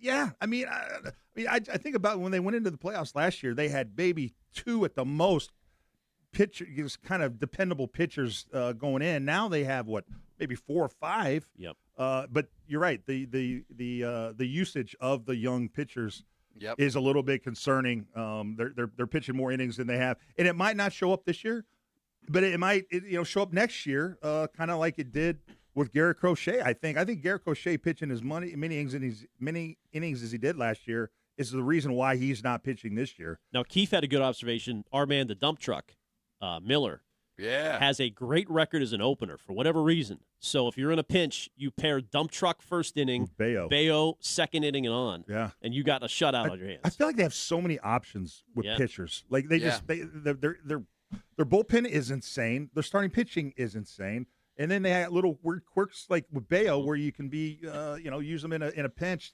So they have, I think, so many options when it comes to the pitching. One other worry: the manager has an interim tag. Oh yeah, get that thing off. What do you think about that? Yeah, let's get it off. If the dude's he's in talks to be the manager of the year, and he's still a freaking interim manager. Just for the record, are you going to ask him that question every time we interview him? You bet your ass every single week until they take that stupid title off. Don't dare give you the same answer every single time. I want to hear it. I want him to know I had his back the entire time. Okay, all right. Get rid of that stupid thing. By the way, I agree with you guys to an extent. The one thing I'm a little worried about, and it's not really anything that I think that that Breslow could have done at the trade deadline, is that the starting pitching could end up becoming a house of cards. And one of the main reasons is obviously we've talked about Tolley and how good he has been, but he has never pitched this much in one season, and it is the beginning of August. Right. So they're going to have to start figuring out some sort of way. I know you're talking about like dump truck, like getting him less innings, starting these games, getting him less innings, guys that can take up the slack for him. And then you look at like Sonny Gray, who's been awesome. Dude's 36. He's been tremendous, but you're asking a 36-year-old pitcher to remain a frontline October starter for an entire season. And it's just like that's the one thing I have like a little bit of dread about is that the starting pitching situation, and I do like the fact that they got enough hosses right there in the middle relief that can hopefully take some burden off of them, off these starters as we ease into the postseason. I got another one, and I feel like it's just so obvious and slapped me in the face. Then I feel like we've overlooked it. Lorenzo getting hurt? No, not no. The inexperience of the manager. Would you say managers are more important in the playoffs than they are in the regular season? That's the a good one. decisions they make. Yep. Obviously, to me, the games are micromanaged to the nth degree in the playoffs. Is Chad Tracy up for that task? I don't know. Like that to me is a concern. Just the inexperience at manager. How do you manage your bullpen and your starters at the end of the regular season so that they're fresh going into the playoffs? That's, to me, should be something that you should be concerned about. Also, sorry, Rich. Quick note: injury concern for tonight, or at least short term. Wilson Contreras not in the lineup tonight, so they're holding him out. So just throwing that in there. That's awesome. And listen, I agree with you. I mean, as much as I love Chad Tracy, we've never seen him in a position like this where he has to. I mean, you're right. In the postseason, it's a completely different game. And I don't know whether he's going to do well or he's just – I don't know whether he's just like a people person or a baseball person. Right now he seems to be both, but we'll find out. Once they get into the postseason, it definitely is where he's going to have to show whether or not he's got the chops for the managerial part of it. Let's go to Gus on line 2. Gus, what's happening, buddy? How you doing? Hey, Gus. I'm doing well, thanks. I agree with all your guys' take. I think with the Chad Tracy, I hope he's talking to his pops, pennant winner in his ear about how to manage the bullpen side of things. I think for the weakness, there's not a lot of weakness right on this team. We kind of shown that over the course of the month and a half. But for the weakness, it's got to be the power. I mean, with Roman Anthony out, you trade for a middle infielder, he gets hurt. Like I forget who mentioned it. At one point there's going to have to be a home run hit. And who's going to be that guy to step up? Obviously, you hope it's Wilson, but besides that, where's it going to come from? That is kind of where I think is the biggest weakness in my mind. I mean, the thing is, guys, Great call. they lead the AL in home runs for the last month. So it's a lot of guys are chipping in on the home runs. It's not just relying on one or two guys. I mean, a lot of guys are stepping up and hitting for power more than they were to start the season. But you're right. But Wilyer Abreu's won since the All-Star break. Rich mentioned this, and Rafael is tied for third. But in between there, two shortstops that were on the trade market. C.J. Abrams, 8 home runs since the deadline. Jeremy Pena, my guy from Houston, 7 home runs. Wouldn't it be nice to have one of those two in your lineup? Yeah. Were they even talking to Pena? Did they ever ask us about Pena? I think at some point Houston said we're not trading him, so it is what it is. While we're nitpicking, we're trying to figure out if there's anything that could sink this team in the postseason. There is one thing that I've been concerned about, is that this team has had such great chemistry. This team has been able to pull together and unite and be able to it seems like they all are on the same page. What happens when Roman Anthony gets injected back into this lineup? Listen, we've seen it happen before. We've seen where players have come in and it's been like, the fly in the soup, something that can screw up with, especially when you're somebody who at the beginning of the season was looked at as the face of this franchise. And Craig Breslow this morning was asked about Roman Anthony and Marcelo and some of the rumors about these two guys. And when we get back, I want to play these because I do find it interesting. I don't know. Nope. Rich Glitch, he'll be back in 3, 2, and 1. Hey, how's it going, guys? How are you doing? Unbelievable. So I do have a feeling that if Roman Anthony comes back, it's going to be weird. It's going to be strange as far as the chemistry is concerned. Especially whose at bats does he take? Mm-hmm. Yeah. Is it Duran? And then does that become an No. issue? No? No, Durant's hot, baby. That dude's just been jacking him lately. Last 2 games, he's been hot. You're right. you keep him rolling. Who knows? All right. Well, 617-779-7937. Let's get to what Craig Breslow said this morning. It's interesting talking about some of these rumors with Roman Anthony and Marcelo Meyer. We'll get to that right after this.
7 WEEI, Rich Schertenlieb, Ken Laird.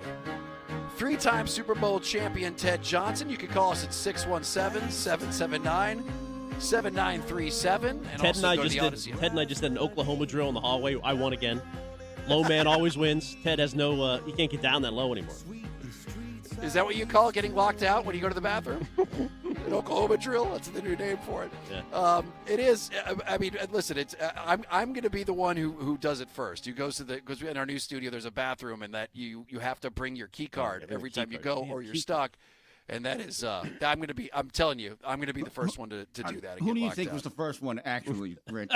I'll give you one guess. Was it you? Oh yeah. Okay. Big man Mike Thomas had to let me in from the elevators. That was lucky he was there. That's always good. All right, so we were just talking about, by the way, it's Rich, Ken, Ted Johnson. You can call us 617-779-7937. We're going to have Tommy Curran on with us in about 30 minutes to talk about Patriots camp. Marcelo Meyer, obviously no longer with the team. What a weird way that all ended. And Roman Anthony, we are now hearing, is taking not dry swings, big, wet, sloppy ones. He's hitting a ball off a tee with a real bat. And then apparently right down the road from now, he's going to be getting overhand pitches. Nice.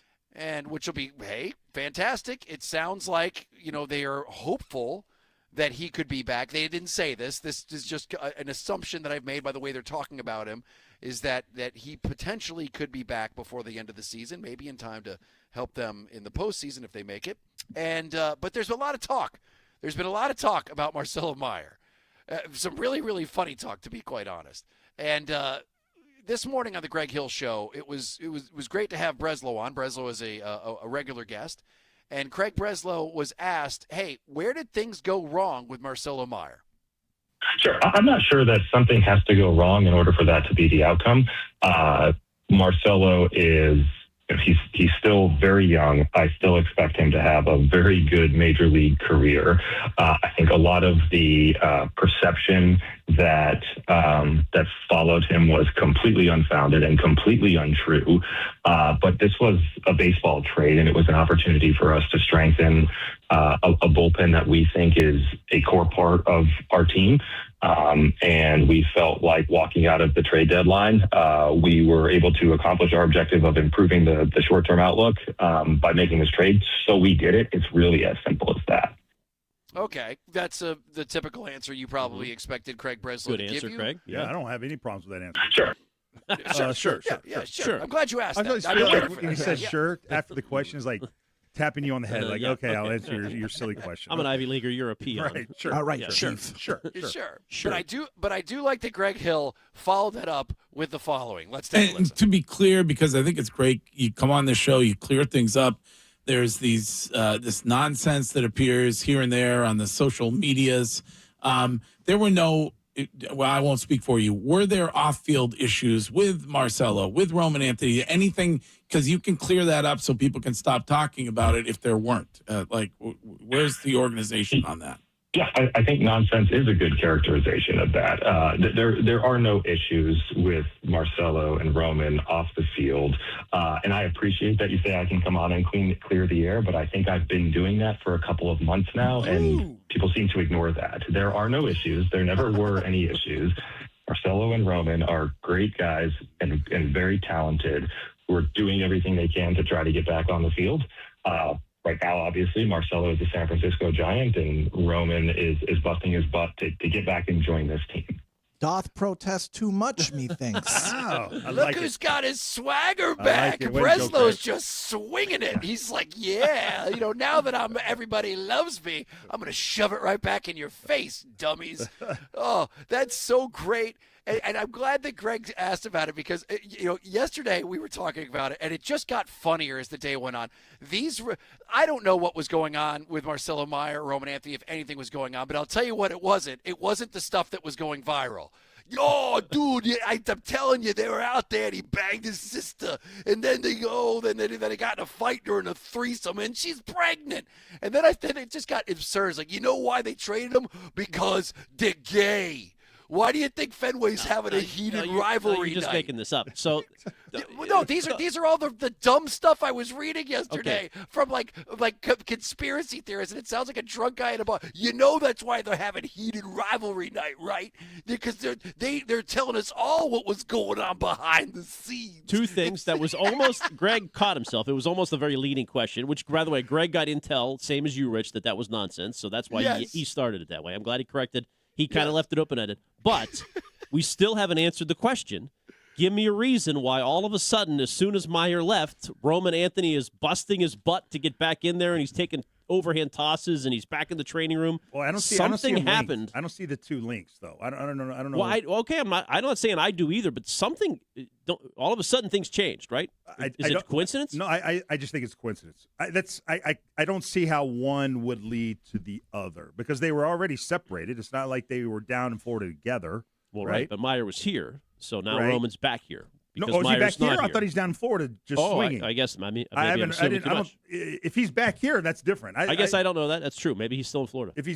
I'm assuming he's still in Florida. Now he's just taking swings in Florida. I don't know how taking swings in Florida is linked to Marcelo being traded. Or to the Giants. Roman's happy they got rid of his op, Marcelo Meyer, and now he's like, all right, now I'll play. Because he punched him because he was hooking up with his sister. That's what I heard. That's what I heard. This is the same Rich who said nothing was going on between Tatum and Brown. Remember, you scolded us for being sports radio guys at the early part of the process, early part of the show. Oh, people say these guys hate each other. Now, what are you saying, Rich?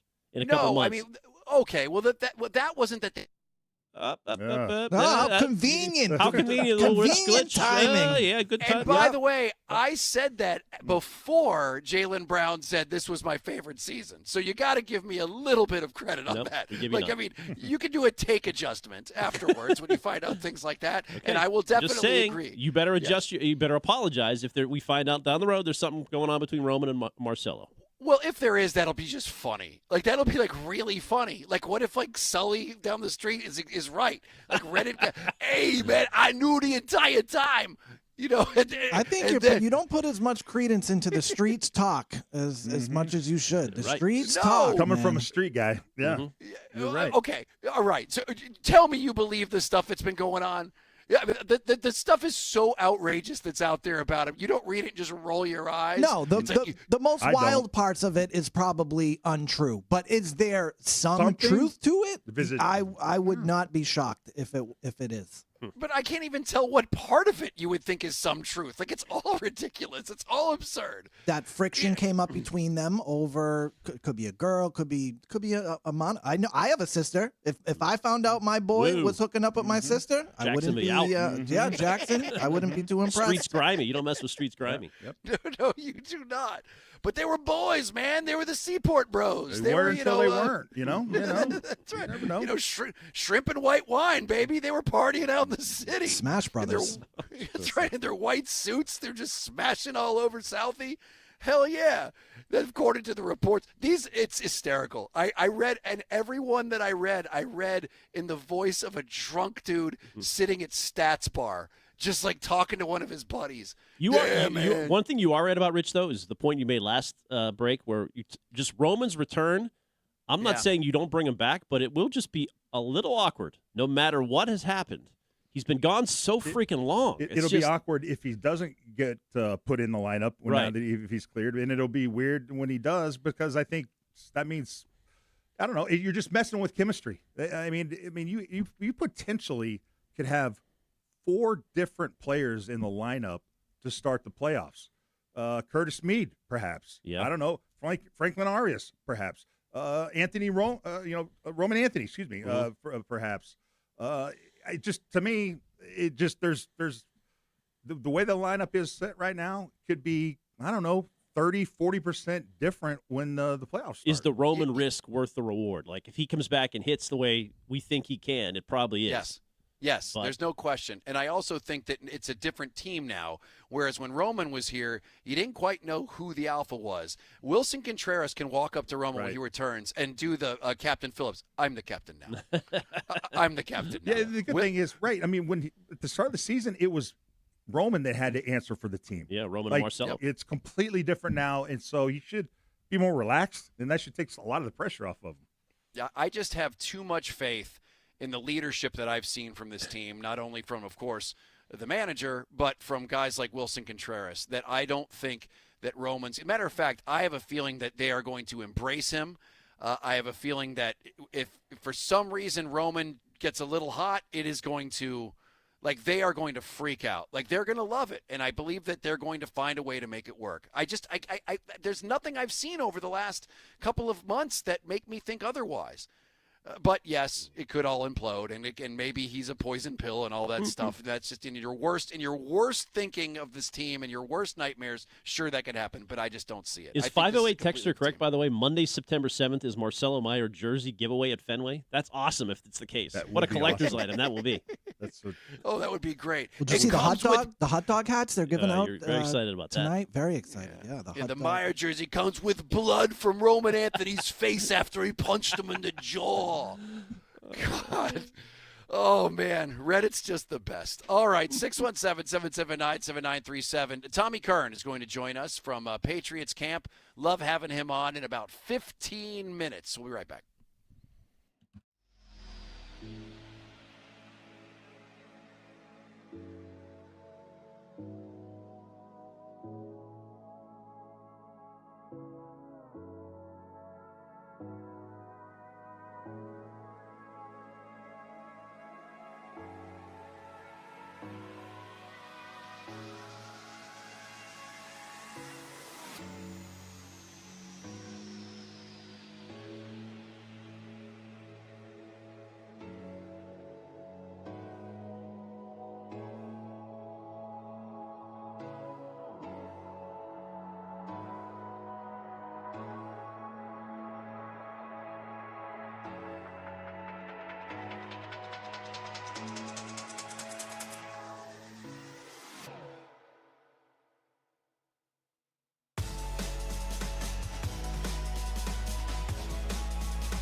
Oh, it is 93.7 WEEI. Rich Shirtleaf, Ken Laird, three-time Super Bowl champion Ted Johnson. You can call us at 617-779-7937. Also go to the Odyssey app, and you can leave us a message on there. We play them in the 5 o'clock hour, that little microphone button, and you leave it right there. We play it in when we launch our Take Grenades. Tommy Curran, by the way, is going to join us in about 10 minutes. Let's go to Homer on line 2. Homer, what is happening, my man? How you doing? Thanks a lot. I'm fine. I never gave up on Duran this year. I believe he could be a big spark plug. The guy's obviously a high-strung guy, but he had a good May. I think he's going to hit. I think he should be moved up into the lineup, first or second. The other comment I have is just with Anthony, I think he's got to go to Worcester, and he's got to show something down there before he's brought up. Oh, yeah, for sure. You got to go to Worcester, right? Don't Worcester, you, Ken? Got to go to Worcester. Yeah. So does Rutgers, according to Tracy yesterday. Yeah. Oh, yeah. Yeah. So they'll both Chad get said out that. But all of a sudden, Duran's had a couple good nights after the trade deadline. All of a sudden, Duran's our guy. I mean, he's perfect where he is. I love him in the 7th spot because he's no pressure on him. He can give you just a stolen base there. He can be kind of wild and reckless at the set, on the bases. I like it. I would keep him right there. Really? Duran at 7. Bang. Oh, okay. And you're confident with his defense in left field? Well, Roman was not. I mean, his arm was not giving you a ton of confidence when he was playing. So I think what's the alternative? Right. I mean, Duran knows Fenway pretty well by now. I don't mind Duran out there. Okay. By the way, last night was to watch Durbin. Several innings, they had defensive plays that were just gems. It was like every inning that guy's pulling out something impressive. It's awesome. Yeah. It is awesome to watch. I love a third baseman. I grew up an Astros fan, right? You guys remember Ken Caminiti? Ken Caminiti, yeah. I mean, he'd make plays from third base that I just think third basemen they're great defensively are just so fun to watch. Yeah, even Bregman last year had a lot of errors, but I thought he was fun to watch. Yeah, to start season. Yeah. The way they I don't know. You're right. Durbin's just fun to watch play defense at third base. It's great to watch. Let's go to Alexis on line 1. Alexis, how are you doing? Hey, how you doing, guys? What's up, man? Hey, good, man. So my question is, well, more so my take is when you have a formula that's working, right? You don't want to change that too much. I'm afraid of when Trevor Story comes back, who's going to get sent down because we got these outfielders and I really don't want Sogard or Siegler or Monasterio to really get sent down. These guys have been really producing and they're really part of this formula, When these bigger names like Story comes back, it's kind of like, okay, yeah, you got Story, big name, but he has to really prove it. And, sometimes in the clutch, you know how it is. So Monasterio's been balling, Mm-hmm. So who do you think they're going to send down? And do you agree? Do you think that these guys should get sent down? Because I think they're a really big part of this winning, Yeah, you're right. That's a good point. I mean, it's basically you can't answer it until Story's ready to go. This is a quote from Chris Cotillo. Was it Mass Live, I believe, right? Yep, Mass Live. This is a quote from Trevor Story in the last day after the trade deadline. Chris Cotillo asked him about just still being on the team after the trade. He goes, well, there was speculation for sure, but that's the business side of the game. I can't really control that, especially when I'm not playing. I wouldn't say they irritate me, meaning the trade rumors, but I keep note for sure. It's like I don't want Trevor Story back on this roster. I don't. I just think he was a sourpuss before, and I don't want his energy back in that locker room. I don't. The thing Isn't there something to be said, too, about somebody who has earned their spot? The guys who are there now went through hell to get there. They suffered through all of that crap at the beginning of the season, and they found a way out. It was character building. You have seen that these guys obviously have some sort of mettle that keeps them in a place where they have found something. They've found something in themselves, this team did, and they got out of the darkness. And don't you think that's worth something? Like, you've earned this spot. If you're someone like Chad Tracy, if Trevor Story does come back, don't you think you at least owe it to the guys who got you to this point to keep them in until for some reason something ends up disaster happens? You say Trevor Story helped them get here? No. I'm talking about the guys who are there now. Yeah. I mean, Bledsoe, Brady, thank you. Sorry, Drew, love you, Yeah. but we're gonna roll with the one that's got us here. Yeah.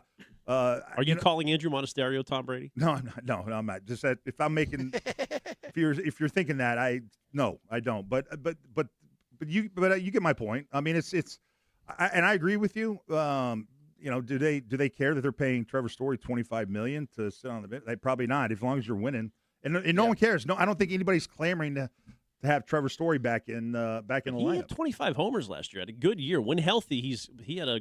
What do you have? A hernia? If that was really the reason he was sucking, and he's fixed that, then you think about it. Yep, no question. By the way, we're in the Catch Us Law Studios. No fee unless you win. You can call us at 617-779-7937. We'll go to Roger on line one. Roger, what's going on, buddy? Hello, gentlemen. Wanted to talk about just a little third base.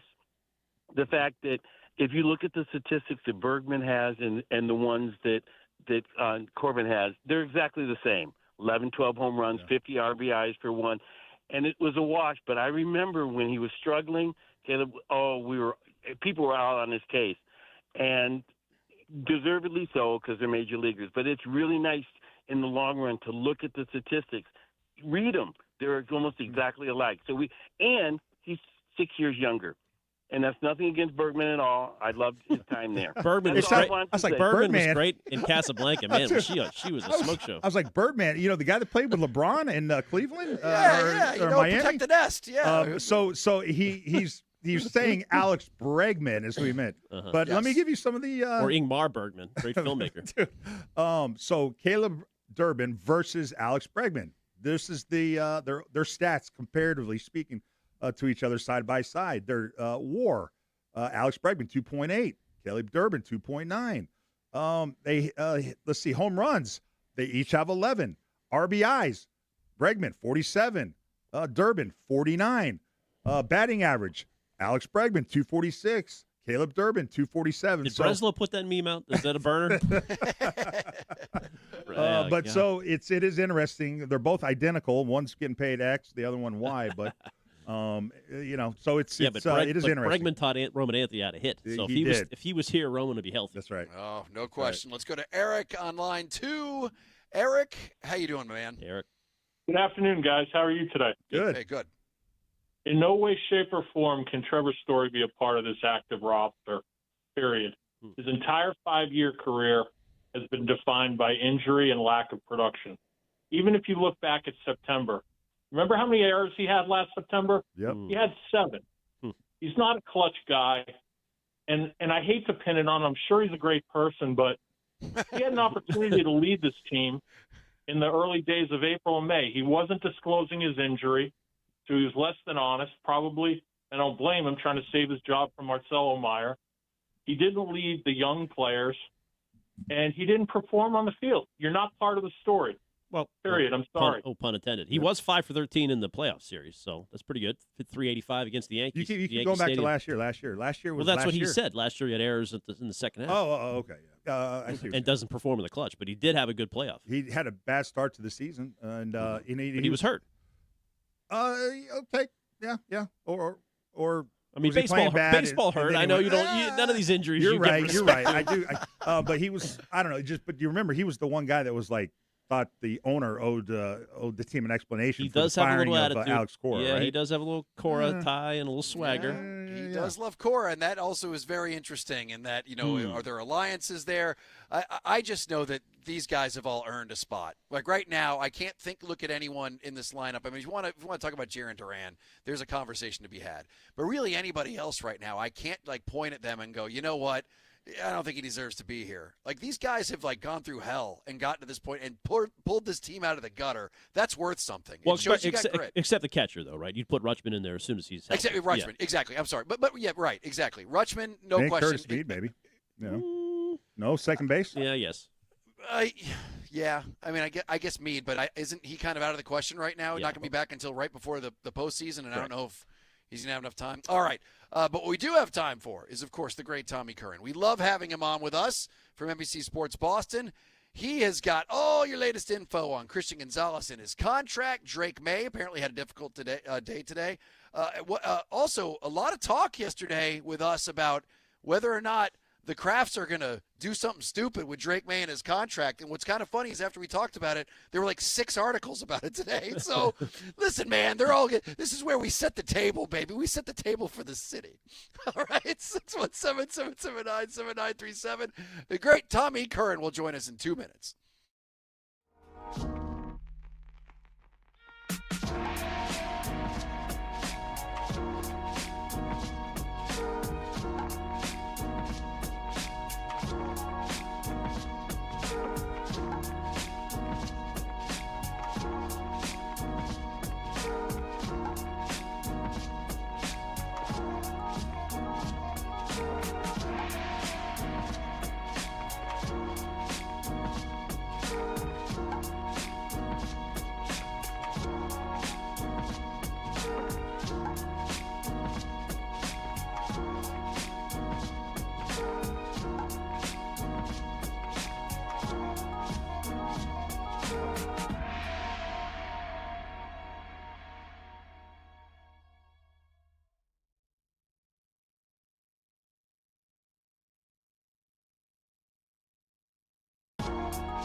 And the feed brought to you by Mario's Roofing. We won't soak you to keep you warm and dry. Red Sox go for the series sweep, series finale tonight. They've won 7 in a row, 25 of 28, 30 of 35. And the last feat there, only one of 26 teams in baseball history to do so. Here's your lineup tonight. 7:10 first pitch across the Shaws and Star Market, WEEI Red Sox Radio Network. Sogard, Rafaela Abreu, Durbin, Yoshida, Monasterio, Duran, Siegler, and Wong in front of Ranger Suarez. No Wilson Contreras tonight, out with either illness or injury, one of the two. And Mario's Roofing is the place to go because they're fair, honest, and provide quality services. That's why homeowners choose them. Call Mario's Roofing today for a free estimate, 781-344-2420. I'm Ken Laird, and that's what's in our feed at WEEI.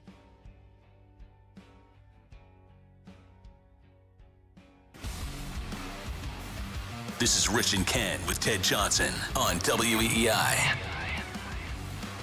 Oh, yes, it is 93.7 WEEI. Rich Schertenlieb, Ken Laird, 3-time Super Bowl champion Ted Johnson, and your calls, 617-779-7937.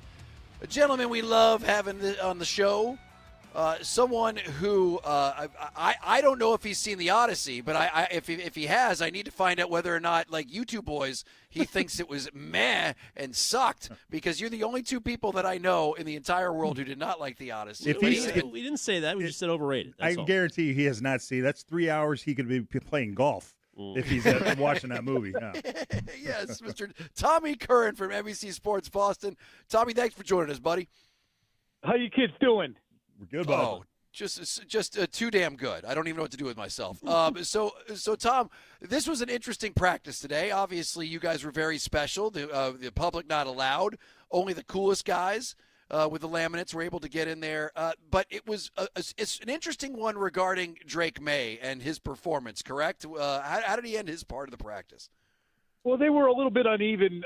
There was a lot of work done with defense trying to get their hands on balls, especially down in the red zone, and the practice concluded with 3 consecutive picks. So 2 of them by Drake May, and then the second team came in, there was a tip pick, and they said, you know what, that's enough. And it was just about 11:59 anyway, so they were probably about to draw the curtain on it. But, it wasn't a lopsided practice in terms of the defense, having its way against the offense, but those picks, I think, were a little disconcerting. For Mike Vrabel, who said, you know what, this looks a little sloppy. It wasn't really a regression. It wasn't anything to sound the alarm over. It was just a day on which what would have been incompletions landed in people's arms, and they said, you know what, this is too sloppy. We're wrapping it up. And I'll tell you this, the reason it was closed to the public is because of that concert.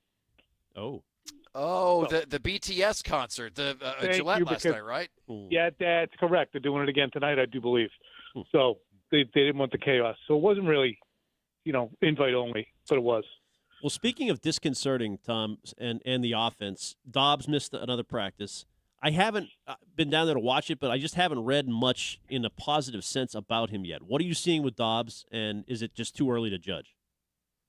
That's a good way of putting it. There's nothing wrong. There's just nothing to exude about. Because there's nothing that you're looking at and go, oh, my God, I can see why they went and got this guy. I'm sure that will come. There is, when they do go to him, which is, not frequently, he generally makes plays. Yesterday he wasn't out. Today he wasn't out there. And my buddy Phil Perry, noted that the last play that he was in for was a play on which Robert Spillane got up into Drake May's face, kind of made him short arm a throw to Dobbs, and Dobbs kind of half dove, kind of frogged toward it, and then he didn't have any more reps during that practice, but it was near the end anyway, so maybe he impacted himself somehow on that play, but he wasn't out there. Also, while we're at it, Will Campbell was not a full participant. He was out there in pads, but he didn't take part in any of the reps. Looked like he had something on his left arm and was going through some cardio stuff. So he wasn't there. Christian Barmore also left practice, launching his helmet in disgust, unless he just didn't feel like carrying it. And the cornerback Charles Woods, who for more than a week now has been taking the reps as the corner opposite Christian Gonzalez because Carlton Davis hasn't been in there. He also walked off under his own power. Was excellent rundown. Just real quick, How about that? Right off the dome. was he mad at himself, or did he get mad because he got hurt, or what do you think the helmet throw We don't was know. about? Okay. No. All right. No, could not trot out there and ask him. Gotcha. I thought he just doesn't want to carry it. Yeah. Just like a kid, kicking it in front of himself. But TC, what do you make of Pop Douglas's impact? Like this time last year, it was Pop Douglas. He's perfect. They've been going to Pop Douglas. He's going to be the next great slot for this team. And then it was interesting to see how kind of evolved last year, where he was more of a deep threat from the slot position. But how are you seeing Pop perform? How do you see them using him in this offense this year? He's out there a lot. It looks like really they're trying to determine how they're going to divvy up reps between Dobbs and Douglas in that slot position. A lot of motion, as there often is for a player like Douglas, who's so quick off the line, get him in motion before the snap and allow him to just turn upfield and lose people so they can't jam him because he's a little bit smaller, and he's so freaking quick. It was interesting as the season wore along last year. I mean, we've all seen enough Pop Douglas plays made in short area where you say that's unique. There's not a dozen guys in the NFL that are quicker than that. But I think Josh McDaniels kind of absorbed the blame for it and said, I got to find a way to get him more involved. And it will be interesting because as they try and, I think, get a little bit more run potent, with the tight ends, with a fullback, with bigger wide receivers who can block more downfield as Dobbs and A.J. Brown should be able to do, where his role will reveal itself. Mm-hmm. I should also add, too, speaking of wide receivers and A.J. Brown and Christian Gonzalez, I don't know if somebody was just going to ask me this anyway, but that was kind of the headline of the practice today. Yeah. Gonzalez is going right up his posterior. And AJ seems to be a slightly irritable gentleman, right? No personality at all.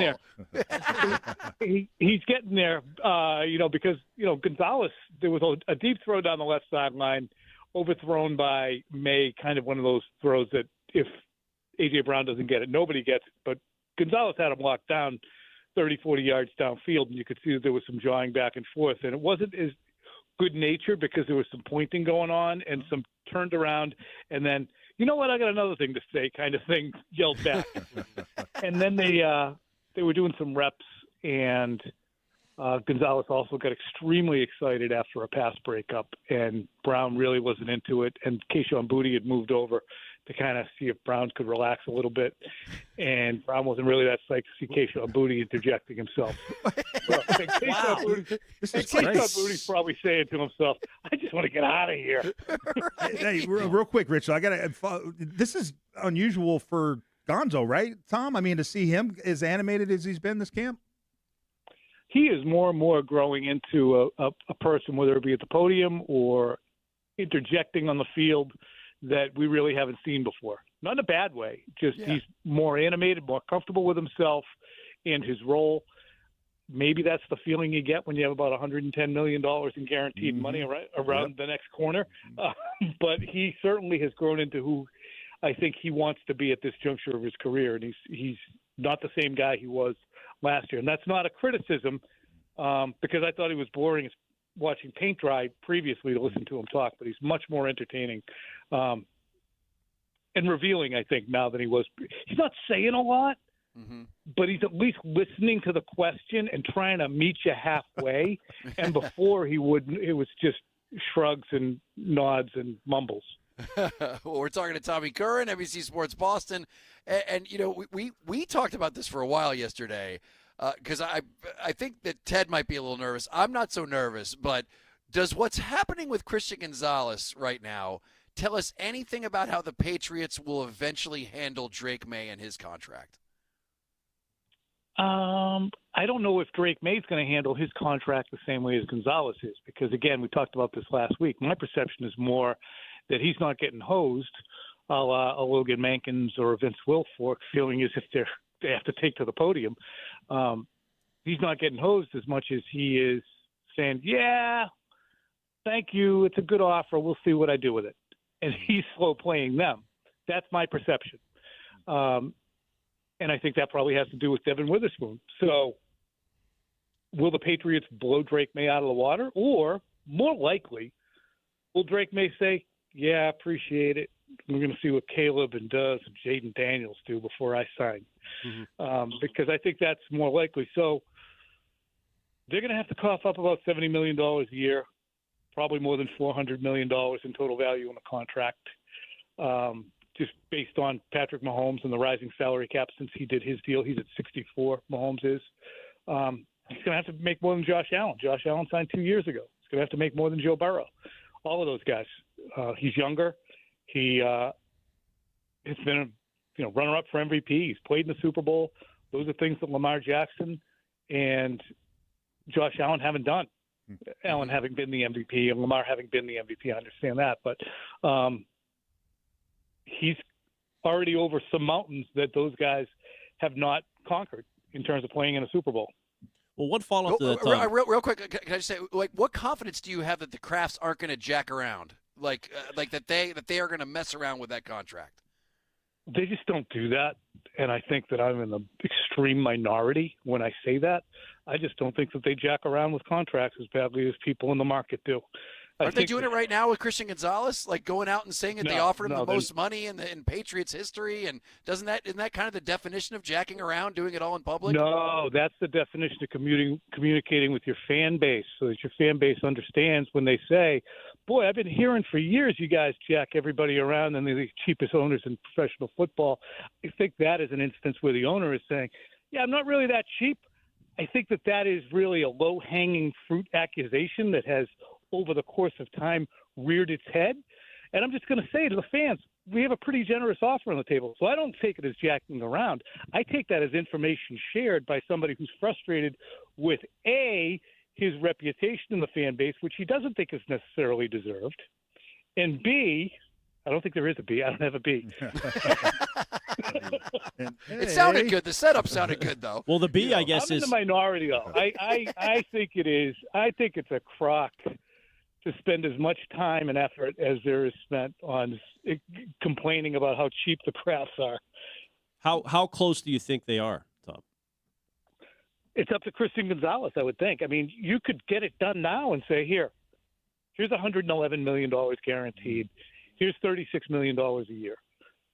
And I really base this on what Albert Breer has been talking about in terms of resetting the market. And he pointed out that when you're resetting the market, generally speaking in the NFL, you're seeing jumps of $5 million over the average annual value. So he'd have to get up to around 36. Do you guys feel that cornerback is a premium position? Not like it used to be. Nope. It is. It is. But it's not. Like you're right. Like, look at running back. Yeah. They're making $22.5 million. Jonathan Taylor, Bijan Robinson's making like 23. Yeah. Who's going to be a more important player to their team this year, Bijan Robinson or Christian Gonzalez? Now, the longevity isn't the same, and the quickness with which you fall off isn't the same. But there's some of these positions, whether it be tight end, running back, they're way lower. Guards kind of low. But he wants to have it be recognized, I think, as a premium position. And teams like the Jets trading Sauce Gardner or the Chiefs trading Trent McDuffie, Jalen Ramsey moving around the league are all indicators to me that some teams don't look at it and say, I think we can figure it out another way. Good player, but we're going to try and figure it out another way. I don't think the Patriots should do that, but I think it's hard to reset the market by that much. All right, so Tommy, finally, is there something that this, what is it, 11 practices that you've seen so far? Like, is there something that you have seen in these 11 practices that either confirms what you thought about this team or completely contradicts? Like, how has your opinion changed from the beginning of camp to where you are now? How about some developing, crystallizing opinions? Yes. Okay. Love it. My crystallizing opinion is that there are 5 good offensive linemen at the top of their depth chart.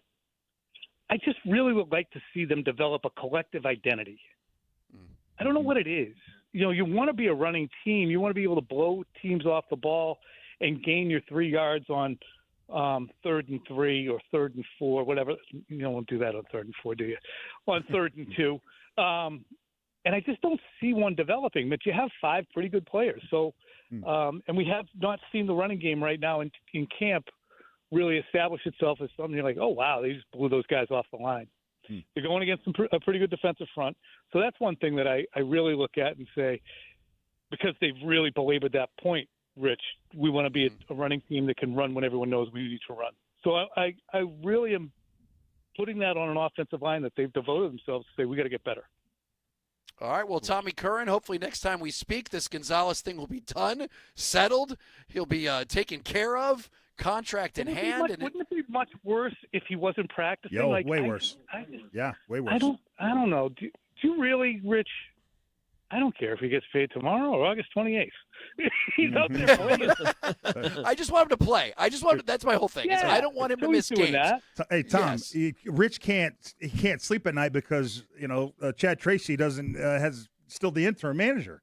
He thinks he should have the dumb interim. title off. Yeah. Take the dumb title off his name.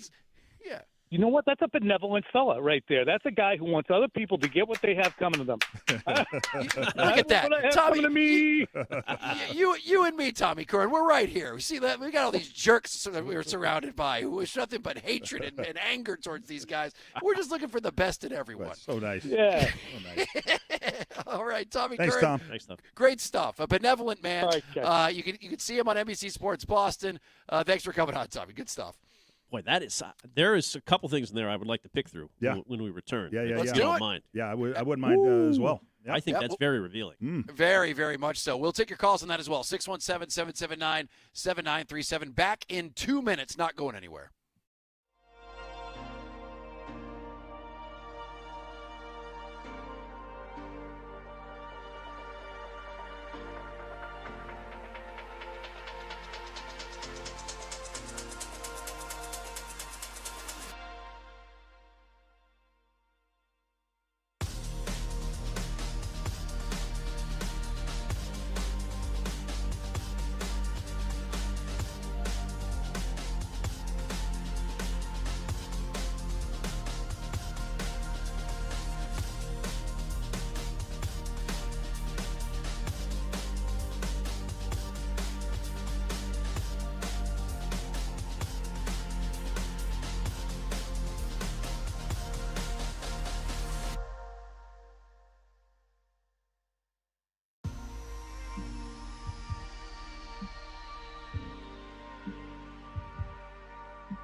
How close do you think they are, Tom?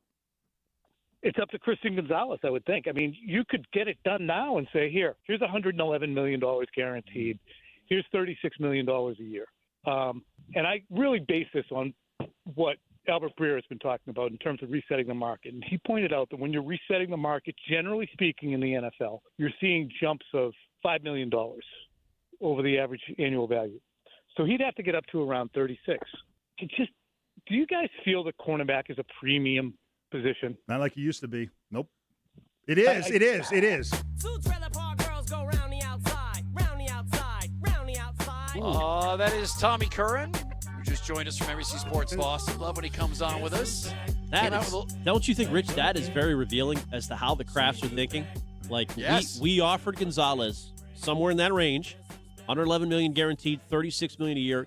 His camp has turned it down, and we're moving on. Like, he's going to play this year, we think, because he's out there now. Yep. We're not going a dollar higher, and they don't value for him to be pushing back on corner as a premium position. Whoa, this is bigger than I thought it was. Yeah, that by the way, I do believe corner is a premium position. I think it's top four. Yep. I mean, obviously, I'd go quarterback. I'd go wide receiver. I would go edge rusher, and then corner. That's probably. I tell you what. How about I put it to you this way?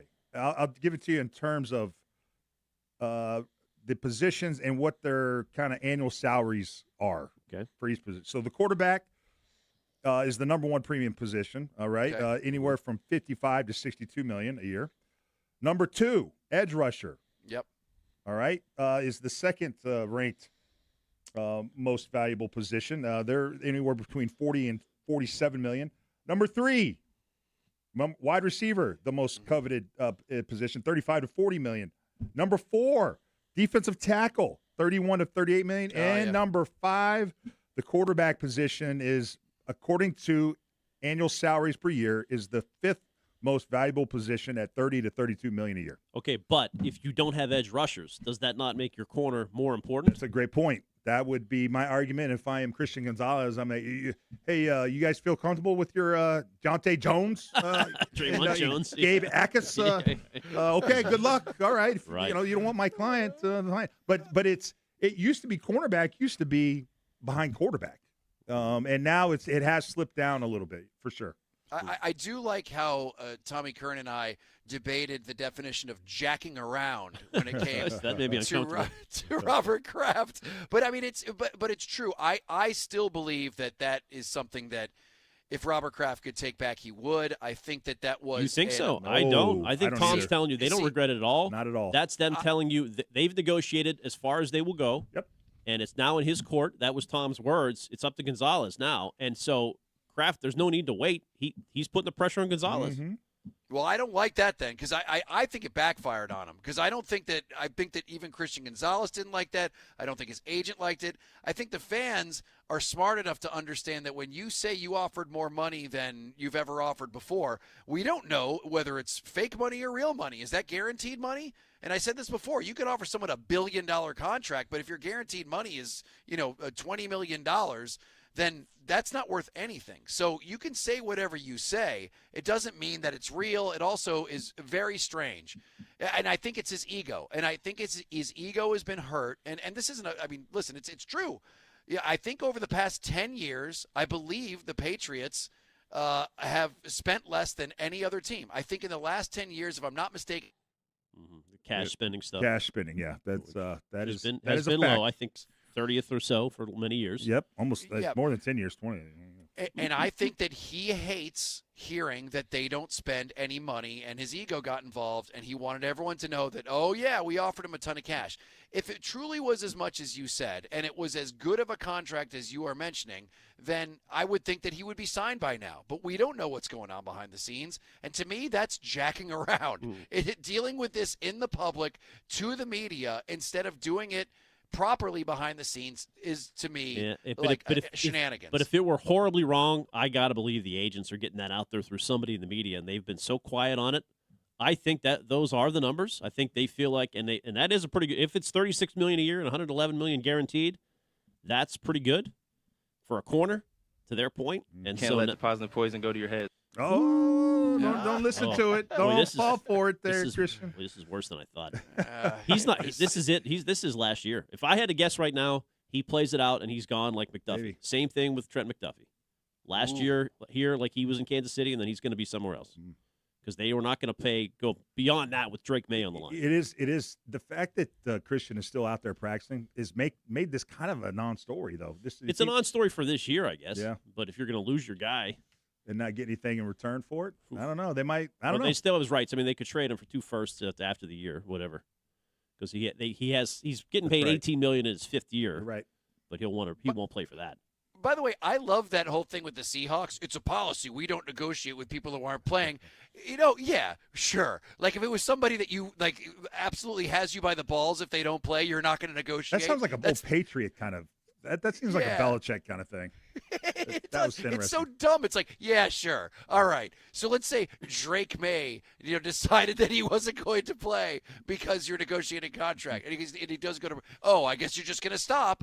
No, sometimes a player's got you by the balls if they're that good. Or I've heard some teams don't negotiate once the season starts. Did you ever hear that? Yes. Would that be the case? Yes. Like if we don't get it done, the deadline is week 1.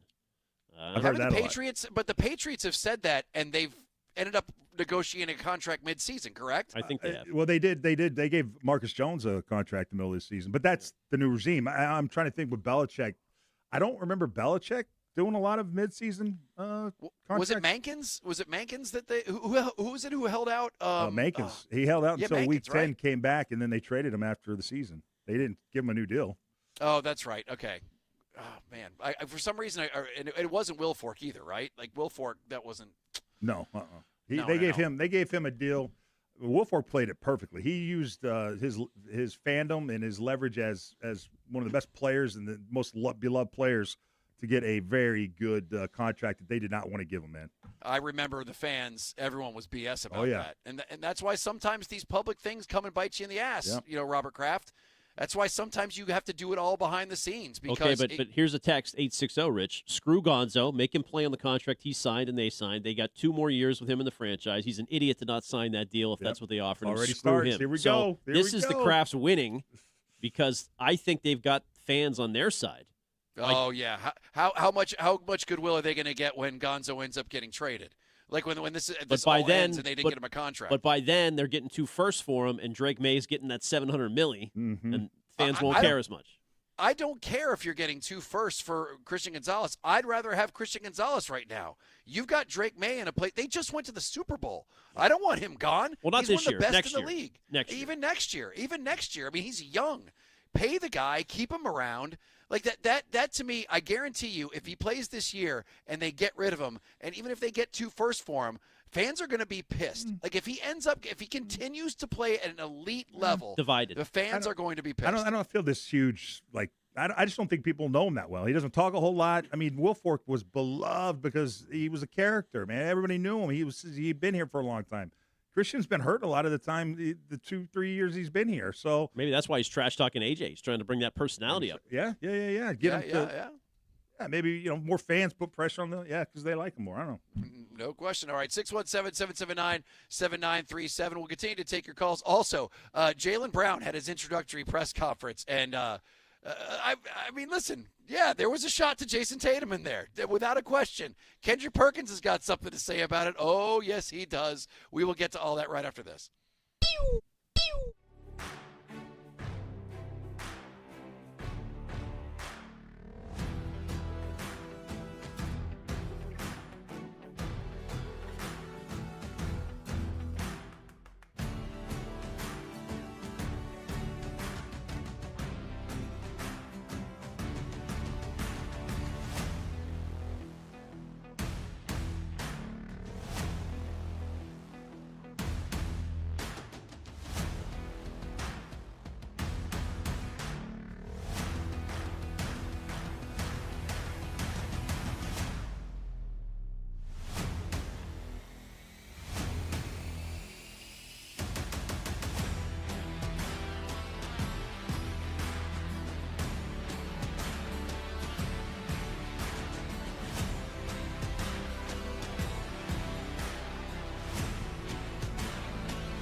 Jason Tatum, and is that a partnership you both wanted to continue before the trade?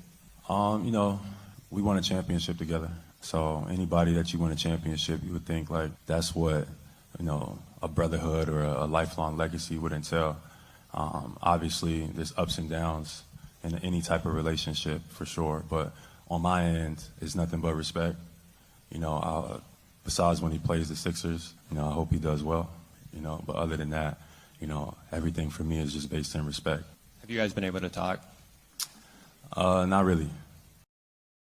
Woo! Cold. That was cold, man. Spicy. Just like it. Nothing warm in those answers. Nothing sincere in those answers. But did you on expect my that? end, Huh? you know, Did we expect that? No, but I mean, you know, it's just. Oh, what happened? We hung up on Jalen? You win a championship together. You played 9 years together. You think it'd be a little bit more warmth and depth in that answer, but no, huh? Nope, not at all. And that wasn't the end of it. It is 93.7 WEEI. Rich Shirtley, Ken Laird, Ted Johnson. You can call us at 617-779-7937. That was Jaylen Brown at his introductory press conference today for the 76ers, in which he was like 40 minutes late for. Come on, man. What are we doing? Who cares? It's a press conference. I We're don't really know. timing them? It sets the tone. What? It sets the tone. Nobody I think. cares what time the press You don't conference think? starts. Do you think any Fashionably Sixers late. fan is like, oh, no, he was 40 minutes late to the press conference? I don't know. I just okay. You know what? Just remember we had this conversation down the road. You guys are deranged. It is Jaylen Brown derangement syndrome with you two. I don't know. Listen, who was disrespected? How about Brian Windhorst Jr., who was at the press conference with his selfie stick taking a video of the entire thing, which no one's going to watch because there's an actual real feed that came from the 76ers YouTube channel. I just love that when like reporters like are in the back row of a press conference. Look, I got this video of him answering a question, and it sounds like they're in a tunnel, they're miles away. You can't even hear the answer, and then it's like a huge echo. No, we will take the regular feed that is also in our X that we've got. All right, so. Jaylen Brown there was asked, obviously, about the Jason Tatum relationship. That is a little bit of a shot because, you know, on my end, there's nothing but respect. And then he goes, you know, we haven't talked. Okay, so they have not communicated. This was a clip that Jaylen Brown said later on that I think was more of a dig at the Celtics organization as a whole. Let's take a listen. Here is Jaylen Brown being asked about pressure, playing in high-pressure games. Here he goes. I think at different points in my career, how I've handled pressure would probably look different. At this point now, I probably ignore a lot of it, you know, or just like kind of let it just be water under the bridge. You know, my relationship with the media hasn't always been the best. You know, that's part of the reason why I started streaming and stuff like that. But for me, how I handle pressure, you know, I played in Boston for the last 10 years, and like, you know, the pressure is high there. It's title town. They expect to win every single year, and they're always looking for someone to blame. So some of those years it was me, and you know, so I've been through that. You know what I mean? So all I come with is my work ethic, my mentality, you know, impact on winning, and that's just my approach. Like I come with nothing else matter. Like just how do we win games? Yep. It's like he's calling out Boston. Yet didn't he have this big issue with Stephen A. Smith, the national guy, not the local guy? Well, I think that's what he was talking. He called it title town. He didn't take a shot at Boston there. Oh, Yeah, he did. He said Boston's always looking for somebody Looking to for blame. somebody Because to many blame. times it was me. Yeah. I thought he meant Stephen A. No, I didn't know. Okay, I have to listen again. I guess we're not hearing the same guy. I think it was Boston as a whole. Fans, media, Well, everything. That's true. People are all in a very demanding market. You would agree with that. Fans expect a lot. That's a good thing, you know.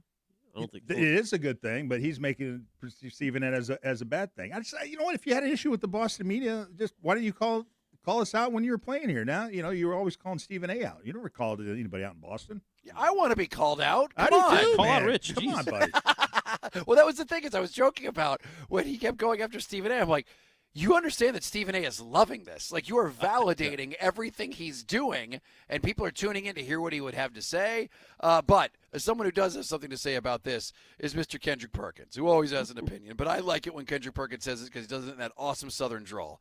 Let's take a listen to Kendrick Perkins commenting on about Jason Tatum and Jaylen Brown not speaking to each other. So what's your reaction to hearing Jaylen Brown say he has yet to speak to Jason Tatum? Duh. No, like, is anybody shocked? Anybody shocked? Like, everyone knew that they wasn't the best of friends, that they didn't hang out outside the basketball lines, but to say that they hadn't communicated in no form since he's been traded, a guy that you won a championship that was, one of the better duos in the NBA is it's really alarming.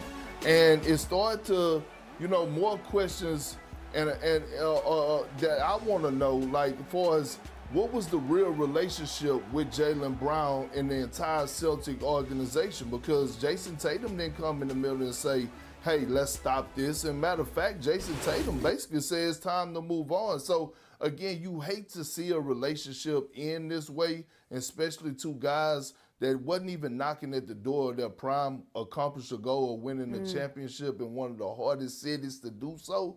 But the fact that Jaylen Brown feels some type of way, and I know he do, is scary for the rest of the league, because I guarantee you this young man has a chip on his shoulder. Let me ask you this. After hearing Jaylen Brown all offseason and then in today's presser, you think that these two could have coexisted this year and still could have won a championship if they were playing together?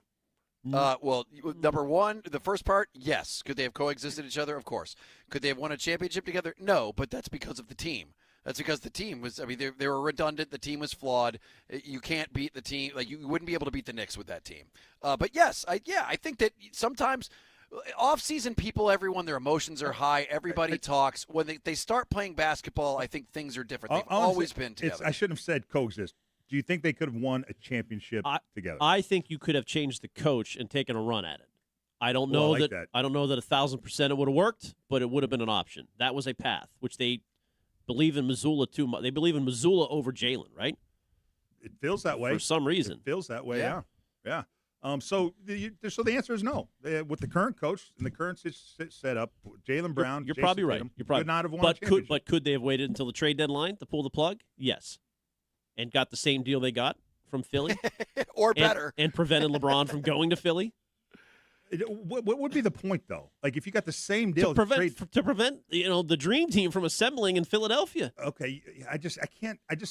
People are going to hold the LeBron thing over, Brad Stevens' head. Like, you think he saw that move coming? That's what he's paid to do. That's his job.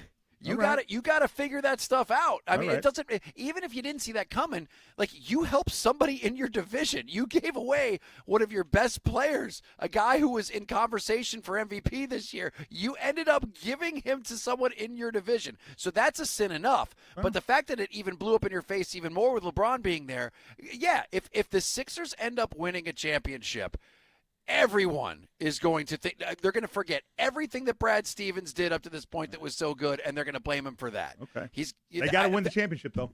They got to win the championship. One addendum to this: if Brad pulls off the trade of Paul George for Stephen Curry, I might say I apologize, and you knew what you were doing. Yes, because I think I would rather have that scenario than keeping him around for 3 months and trading him at the deadline, because that could happen. Rich, I'm. The guy's in town. He's in the Commonwealth. He's playing golf with Tatum. What is going on there? I do love the fact that legitimate writers are coming up with trade scenarios, and also legitimate writers and people who cover the Golden State Warriors are reporting that there is some discontent between the player and the team. And I think most of all, you have to ask yourself, what kind of person is Steph Curry? Is he a kind of guy who's comfortable now because obviously he's going to go down as one of the greats? Or do you want to build to your legacy and try to win another championship? Because you ain't going to do it in Golden State anytime soon. It just makes too much sense. Mm-hmm. Yep. It does, man. It really does. And he's a Red Sox fan. Had his bachelor party at Fenway. I mean, come on. He's got to be caught up in all this Red Sox fever right now. He wants to be in town. Yes, he did. They had John Henry on the stripper pole. Henry and Werner, they took turns. Yeah. Sure, of course they did. I mean, listen, yes, if they end up turning it around and it basically ended up being you got rid of Jaylen Brown, but you got Steph Curry, great. Awesome. And you know what? For that matter, I think that Missoula's the perfect coach. And as much as crap as I gave him, his whole thing is about shooting threes. You're going to get the one guy in the league that I have no problem shooting as many threes as possible. So please have him come in. That way Tatum is open to do whatever he wants. And I just believe that he fits perfectly within this system. So in fact, he might shoot threes so often and so well everybody else is afraid to do it because they're just intimidated by his threes, and so they stop shooting as many threes and just let Curry handle them all. I would love to see Steph Curry on this team. It would be awesome. I think it would be perfect. Yep, I do. They are the Boston Celtics are the highest rated team on call sheet if Steph Curry was to leave Golden State. Let's go. Oh, wow. However, let me just tell you this. The chances that he stays with Golden State are 92%, and that he's a Boston Celtic is 3%. Oh, wow. So it's like most people think he's going to stay at this point. Good juice, though. Good juice. Yeah, remember a month ago, Red Sox playoff odds were down to like 6%, maybe. That's true, man. Ken, I like the way you're thinking. Like the way you're thinking. All right, 617-779-7937. Something about these NFL players and their famous girlfriends that has to be discussed. We'll get to that. Ted, we gotta hit this. I can't wait to hear Ted's take on this. We will get to that next.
Is this Justin Herbert's girlfriend that we're listening to right now? It is. Ted's getting fired up to this. Good workout music here. It is 93.7 WEEI. Rich Shirtleaf, Ken Laird, three-time Super Bowl champion Ted Johnson. You can call us at 617-779-7937. This has been a story that I just keep seeing popping up in my feed about how Justin Herbert is now engaged to Madison Beer. Is that correct? That's correct. I believe so. Yes. Yep. All right. I don't know anything about Madison Beer other than I've seen her name before and I've seen these things. What is going on here, Ted? It's just it's very simple. It's just all there's been is a video of the two of them after a practice canoodling on the sidelines, right? All the practice is broken and now they're just relaxing on the sidelines and they are. Again, they're canoodling, and she's rubbing her fingers through his hair. Oh, geez, I'm seeing it now, Ted. They're they're this is during practice. Well, it's after. I mean, to be fair, it's not. It's just after practice. So, but it's at practice, so it's like on the field where they practice. You're right. It's probably after it, but he is sitting on the field. There's still players there. There's still coaches there, and so he's got his legs out, and she is sitting like almost on his lap and rubbing her fingers through his hair in front of everybody. And people, well, what's wrong with that? And there's absolutely nothing wrong with that unless you're a Charger fan. What if you're in that locker room? Are you saying something to him? Yeah, it's a little. You're not saying anything, but you're a little bit more worried about your season. you go, Ted, you're a Neanderthal. What are you talking about? I don't want my quarterback on the sideline canoodling with his girlfriend. Like I don't want that. I don't want it. I don't want to see it. Don't want my franchise quarterback. Whatever their over under is, I would take one game off. Boom, because of that video. That video right there. All right. I'm going to give you two examples, one that agrees with you and one that does not. Okay. The one that agrees with you is that, do you remember, I know we're going back about like 15 years, maybe even more, when Tony Romo dated Jessica Simpson. Yeah. And like I remember the minute they showed Jessica Simpson in the suite wearing like a pink Tony Romo jersey. Mm-hmm. I think Tony Romo got injured or he just ended up like getting crushed. I forget what it was, but like things went downhill immediately after that. When they started dating. It's what's the term is succubus. It is it's just it is a thing, man, and I'm telling you, you can say that I'm whatever. I'm whatever. I'm a hater. An ape. I'm a hater. I'm a Neanderthal. Yep. But dude, I don't want my quarterbacks doing that in front of no. Like, now, do you mind so Josh Allen's married to Haley Steinfeld. She's famous. She was in different. You're different. You never see her. She keeps herself away from. You're not worried about that. Nope. It's not that they're famous. No, they do a good job. They don't do that in front of everybody. No, Madison got this little crazy twinkle in her eye. Yeah, man, it's worrisome. It's just It is L.A. I will not note that. You know what? It's just another thing to distract my quarterback. I want my quarterback. All I want my quarterback to at least to portray in front of cameras is that football is the only thing he cares about. That's why Ann Michael May is so perfect. She's just baking cookies. Perfect. What a perfect queen of the North. You don't see her canoodling with her guy on the sideline. Or even if you did, I don't think it would be you wouldn't care, But. I wouldn't care because high school sweethearts. Yeah. Those are high And school sweethearts. just not a lot of PDA between those two. I don't Yeah. want to see the lot. PDA. I do Like not what- want to see the PDA. Like, what are they online for an amusement park ride? It seems every time you go to amusement park, there's people like rubbing on each other in Oh, the yeah. line. That's- It's like that's what this looks like. And by the way, I'm reading an article right now, and Ted, I'm starting to jump on your side here. And this is about Justin Herbert, and it says she changed my life. She's the best. How Justin Herbert finally found the words to explain what Madison Beer actually does for his soul. Oh boy, that's it. It's over, man. Take Dude, 2 wins Chargers, off. seriously, Love. and I've been saying Mike McDaniel's going to change. No, Justin Herbert, he's going to be the same Justin Herbert he's always been, man. After that video, it's over. Now, a lot of texters and on the Twitch chat trying to pull you into Jordan Belichick comparisons here, which I don't want to do. But do you think there's a similar vibe going on with UNC that cost them some wins because of Jordan? Bill would have been better. I think know they what were. that means. Bill, I think.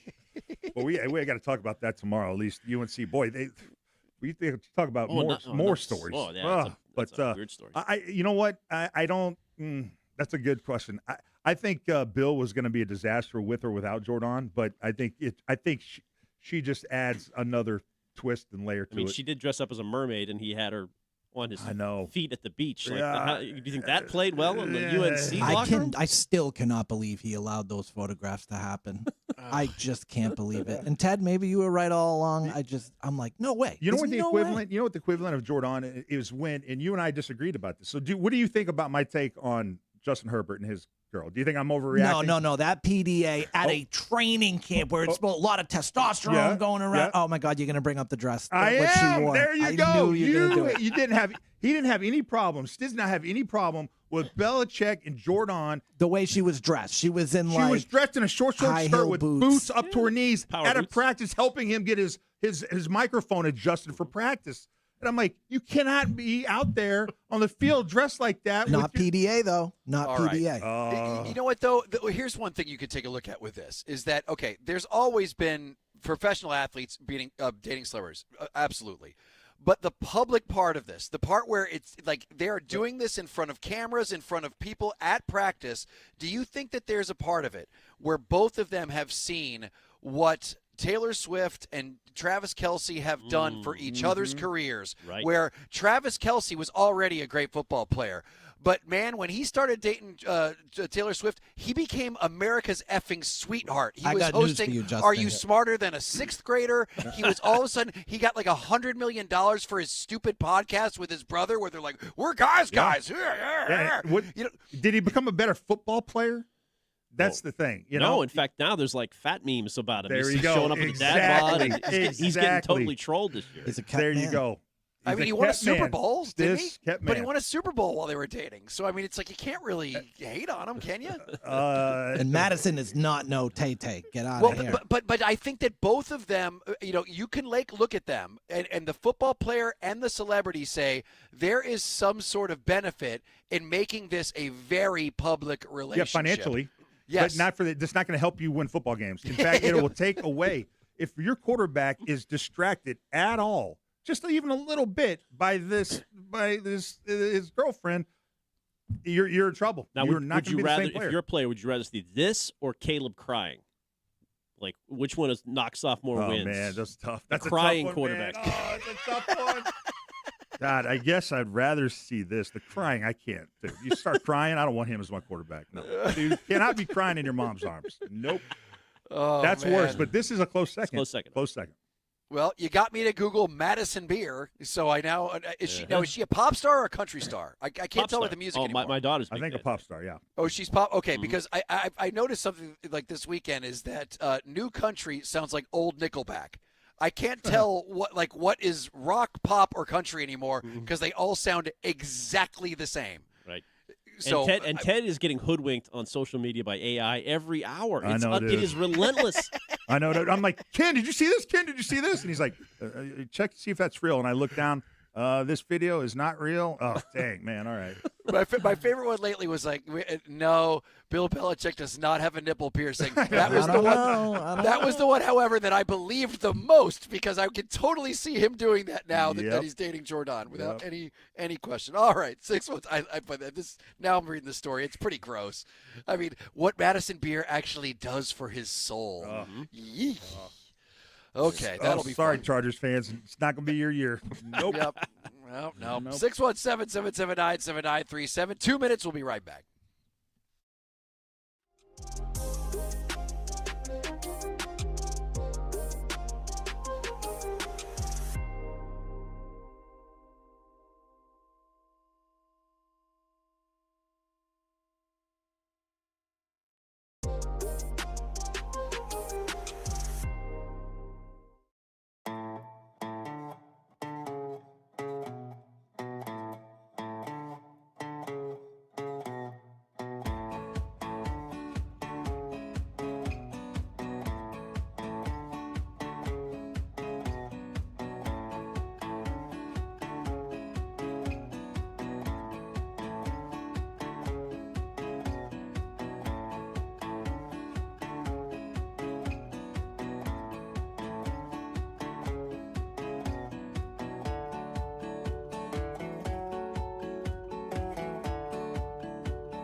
Here's what's in our feed.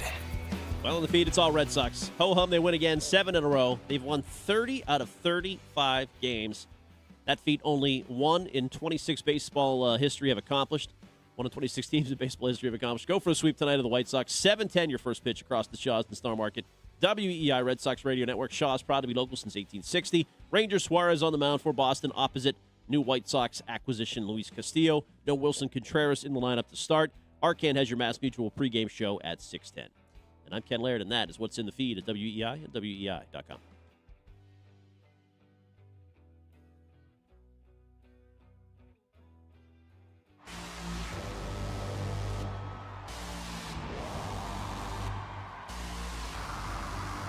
It is 93.7 WEEI.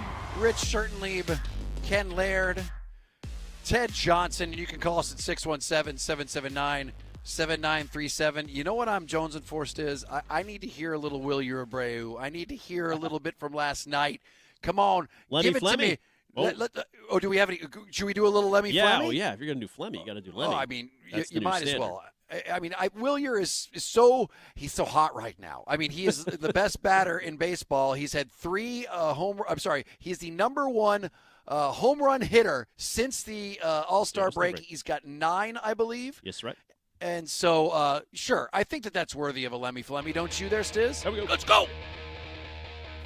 3-2, the pitch is swung on and driven high into right field. Is it deep enough? It's back.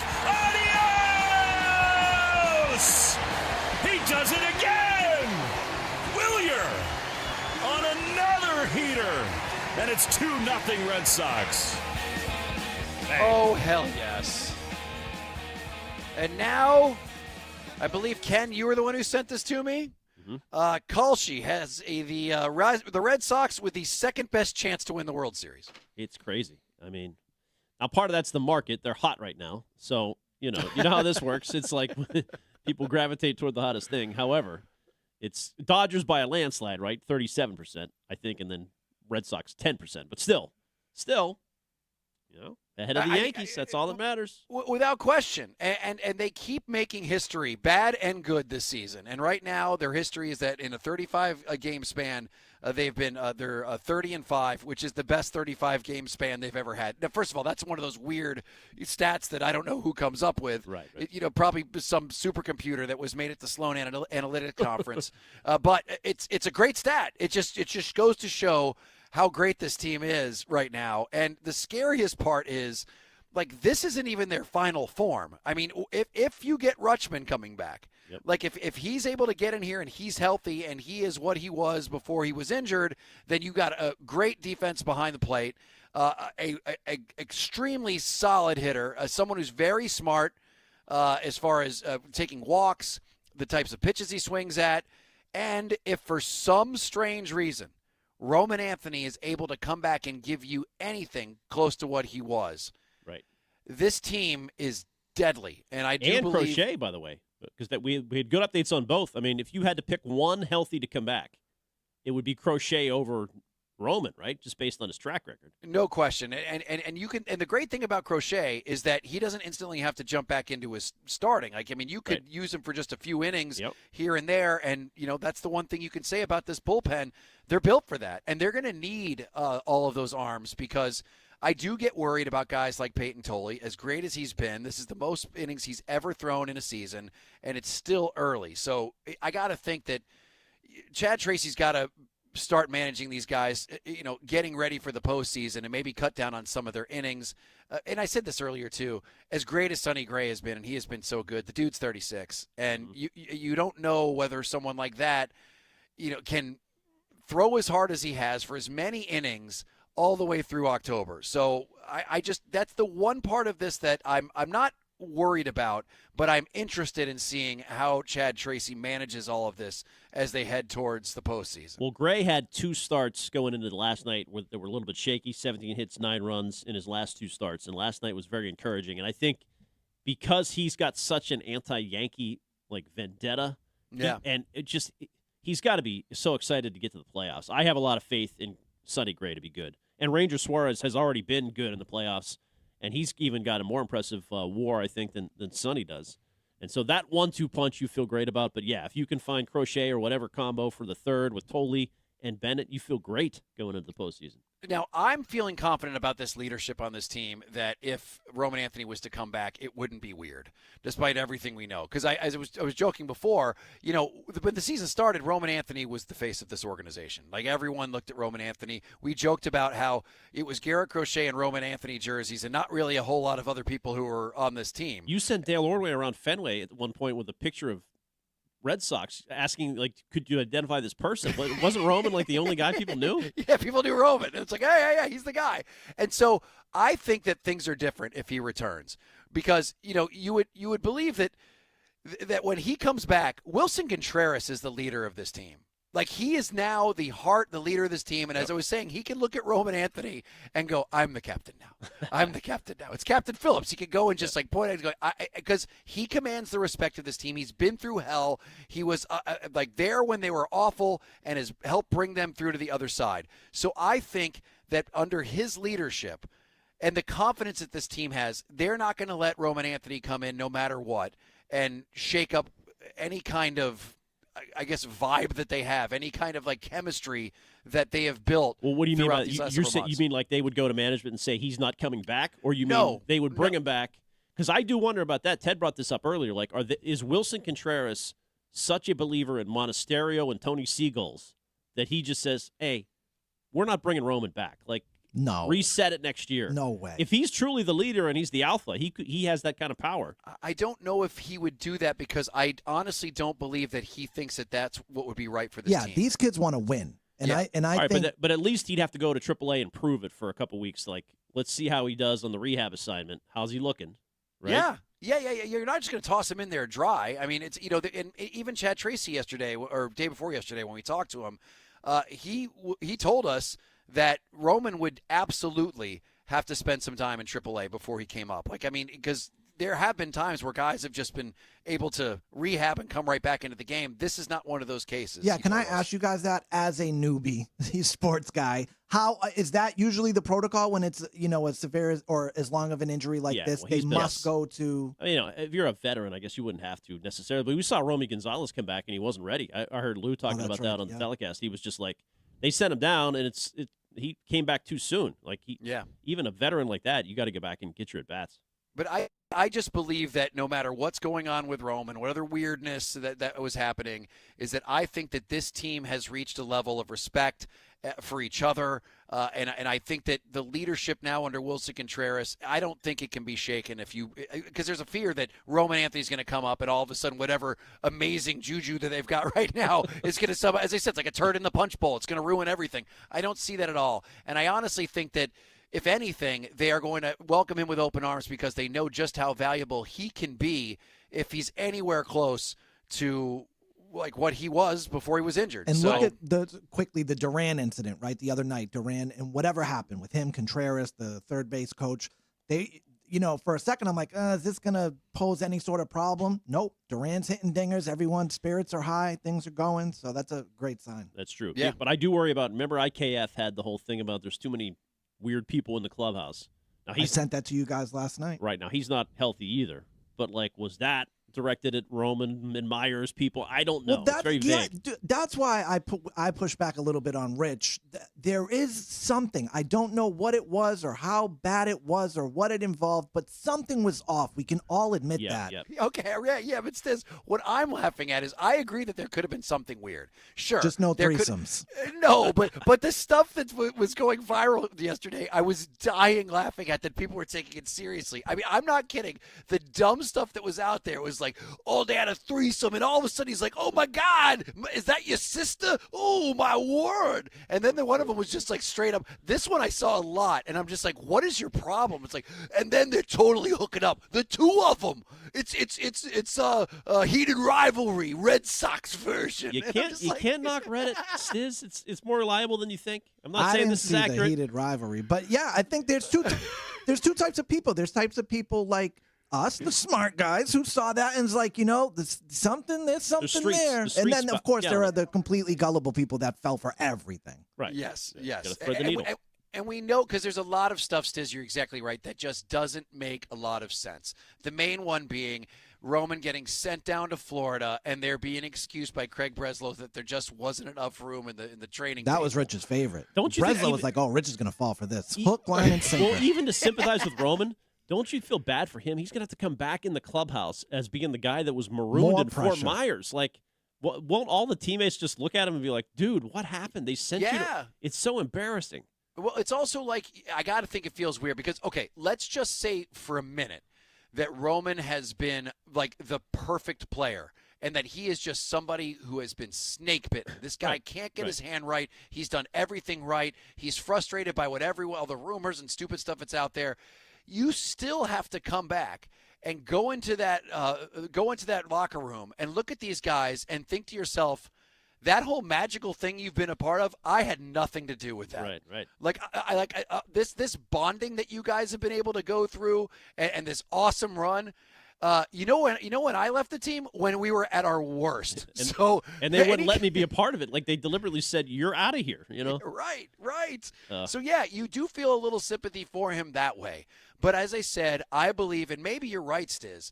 Maybe that way that Contreras handled the Jarren Duran thing the other day was an indicator to how they might handle the return of Roman Anthony, and that is that they are mature enough, that these guys are strong enough chemistry-wise, that they're not going to let anybody come in here and screw up with what they've got. Only if they take the interim tag off. You stole it, right? You stole it. I can see it. It's the stupidest thing in baseball right now. He could win a manager of the year, and they're still calling him an interim manager. It's very dumb. I get very angry every time you mention that, and I know you do that on purpose. We do. 617-779-7937. We'll take your calls back in 2 minutes.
Oh, man.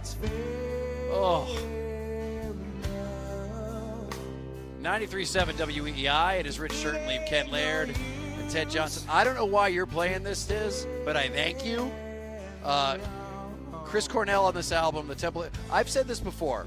Alice in Chains' Dirt is the best album of the grunge era, without a question. It's 10, it's but that's fine. It's a perfect album.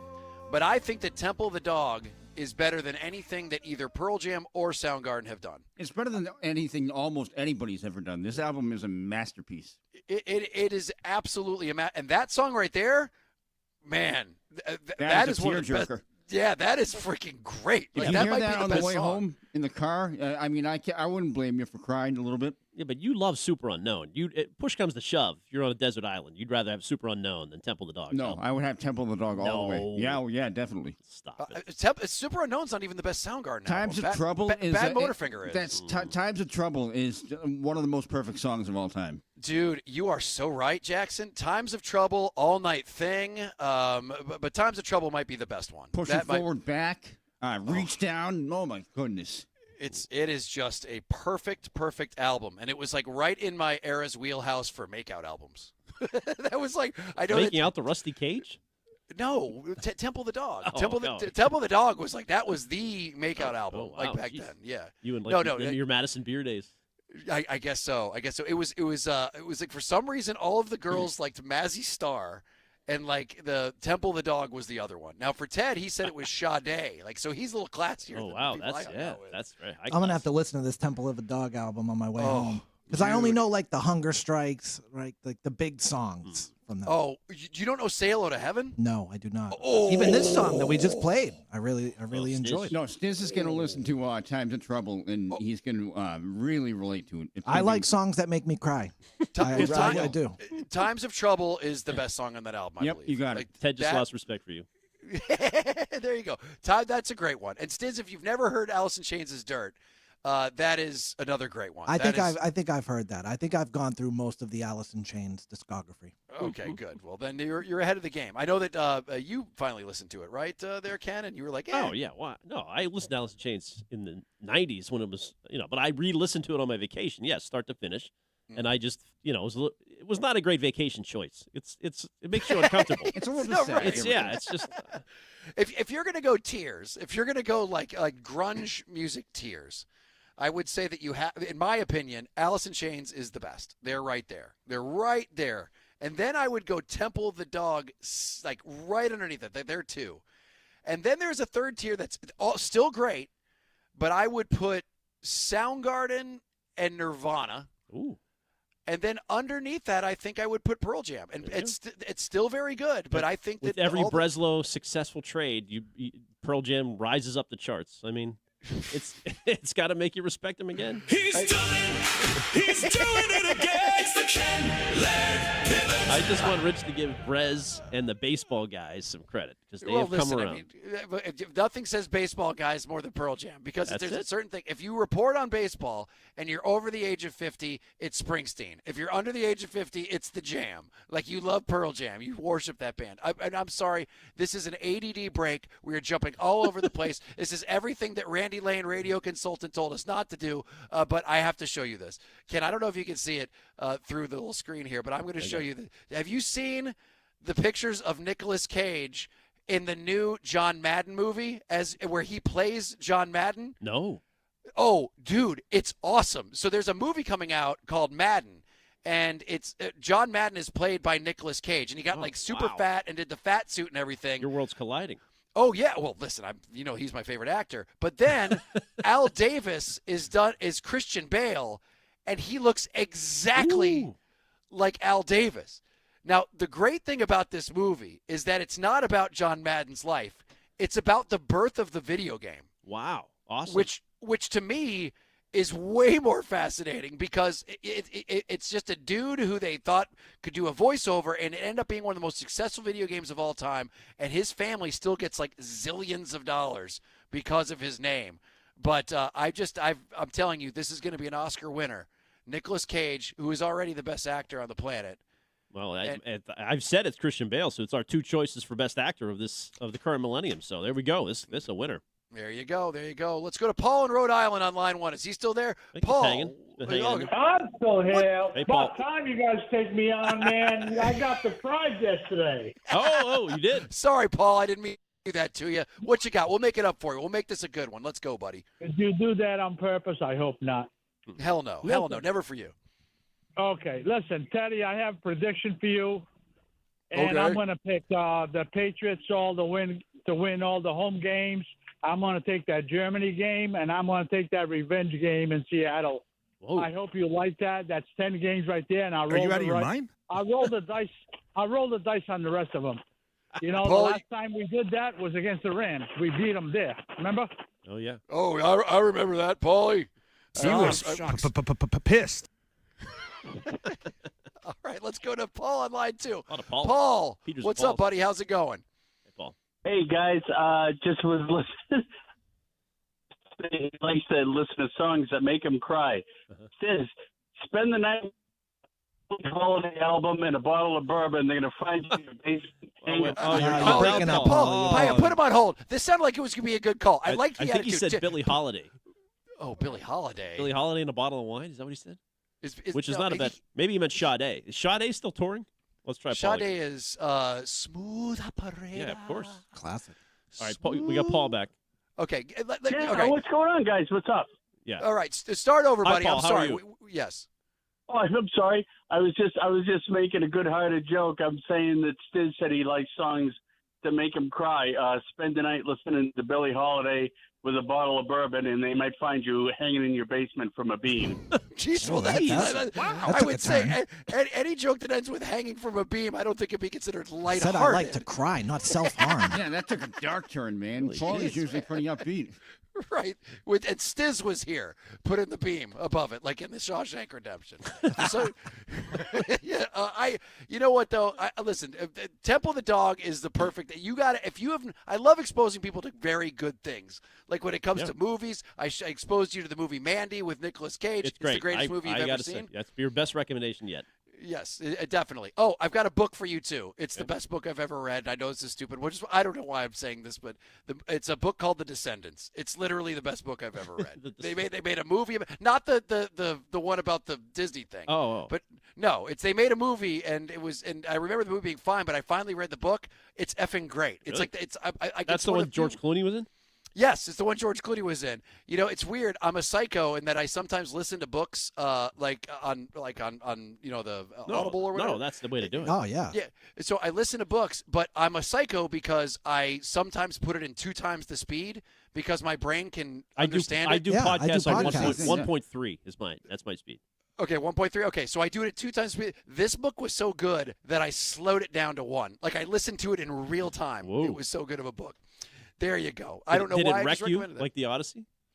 But you know what? I'll be honest. It was moving as hell. Really? Yes, it was. But I was also laughing my ass off. It's a perfect book. It's called The Descendants. There Speaking of moving and recommending obscure things, a song that you guys should all listen to, the last place of my resting heart by Chad GPD. By Black Country Communion. I mentioned them yesterday. It's about the violin of the band leader on the Titanic and how they found it strapped to his chest when he was in the water, and they got it to his wife. Oh, that's cool. And it is a Norwegian metal band that does that? No, it's a very rock and roll bluesy band. Joe Bonamassa. He's Joe Oh, I know Bonamassa's Joe good. Bonamassa. Yeah, Yes, people know Joe. yes. I know a lot of Guitar Center employees who like that very much. When Rich finds something cliche, he's so dismissive of it. I'm not dismissive. If you're too Guitar Center, mainstream, fine he just place, too. God, you bring up Counting Crows or Joe Bonamassa, and it's just this attitude. It's this. I don't know what it is. No, Joe Bonamassa is fine. Counting Crows is like funny to me. And say what you will, but my man, what's his name? Adam Duritz. Adam Duritz. A lot of ladies. Oh, of course he A lot did. of ladies. The song is called "The Last Song for My Resting Place." That's what it's called. Thank you, Is it as good as "And It's One More Day Up in"? Oh, that's a canyon"? that's a banger, Yeah, banger. That was during my peak. It was emotional. It's it no was Rain funny. King, but it's pretty damn good. Thank you, Jack. I do like how 5 days ago we got a text from Ken that said "Happy August" and everything after. Summer flew by, no? You're pissing off. We're pissing off the Twitch chat big time in this. People talk sports, talk food. I don't listen. I'm sorry. This is an ADD break. That's fine. We're allowed one every once in a while. You know, you want sports? Tommy Kern will give you sports. We got him on next with us.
Oh, yes, it is 93.7 WEEI. Rich Schertenlieb, Ken Laird, three-time Super Bowl champion Ted Johnson, and you, your calls, 617-779-7937.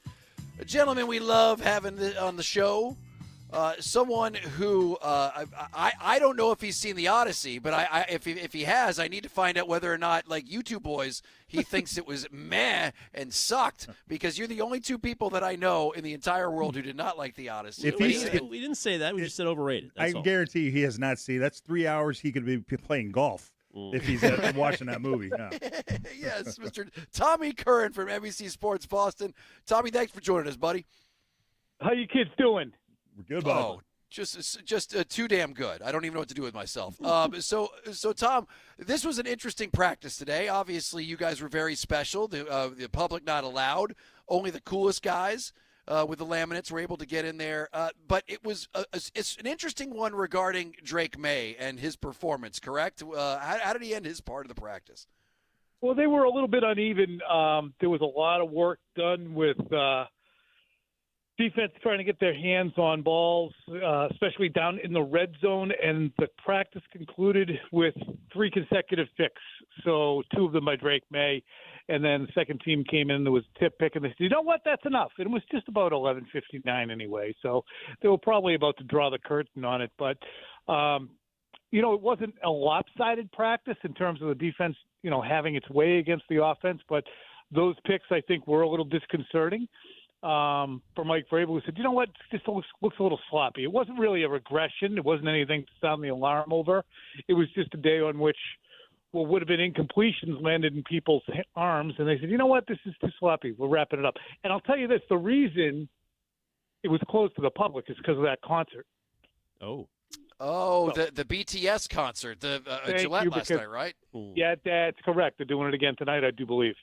So they didn't want the chaos. So it wasn't really invite only, but it was. Well, speaking of disconcerting, Tom, and the offense, Dobbs missed another practice. I haven't been down there to watch it, but I just haven't read much in a positive sense about him yet. What are you seeing with Dobbs, and is it just too early to judge?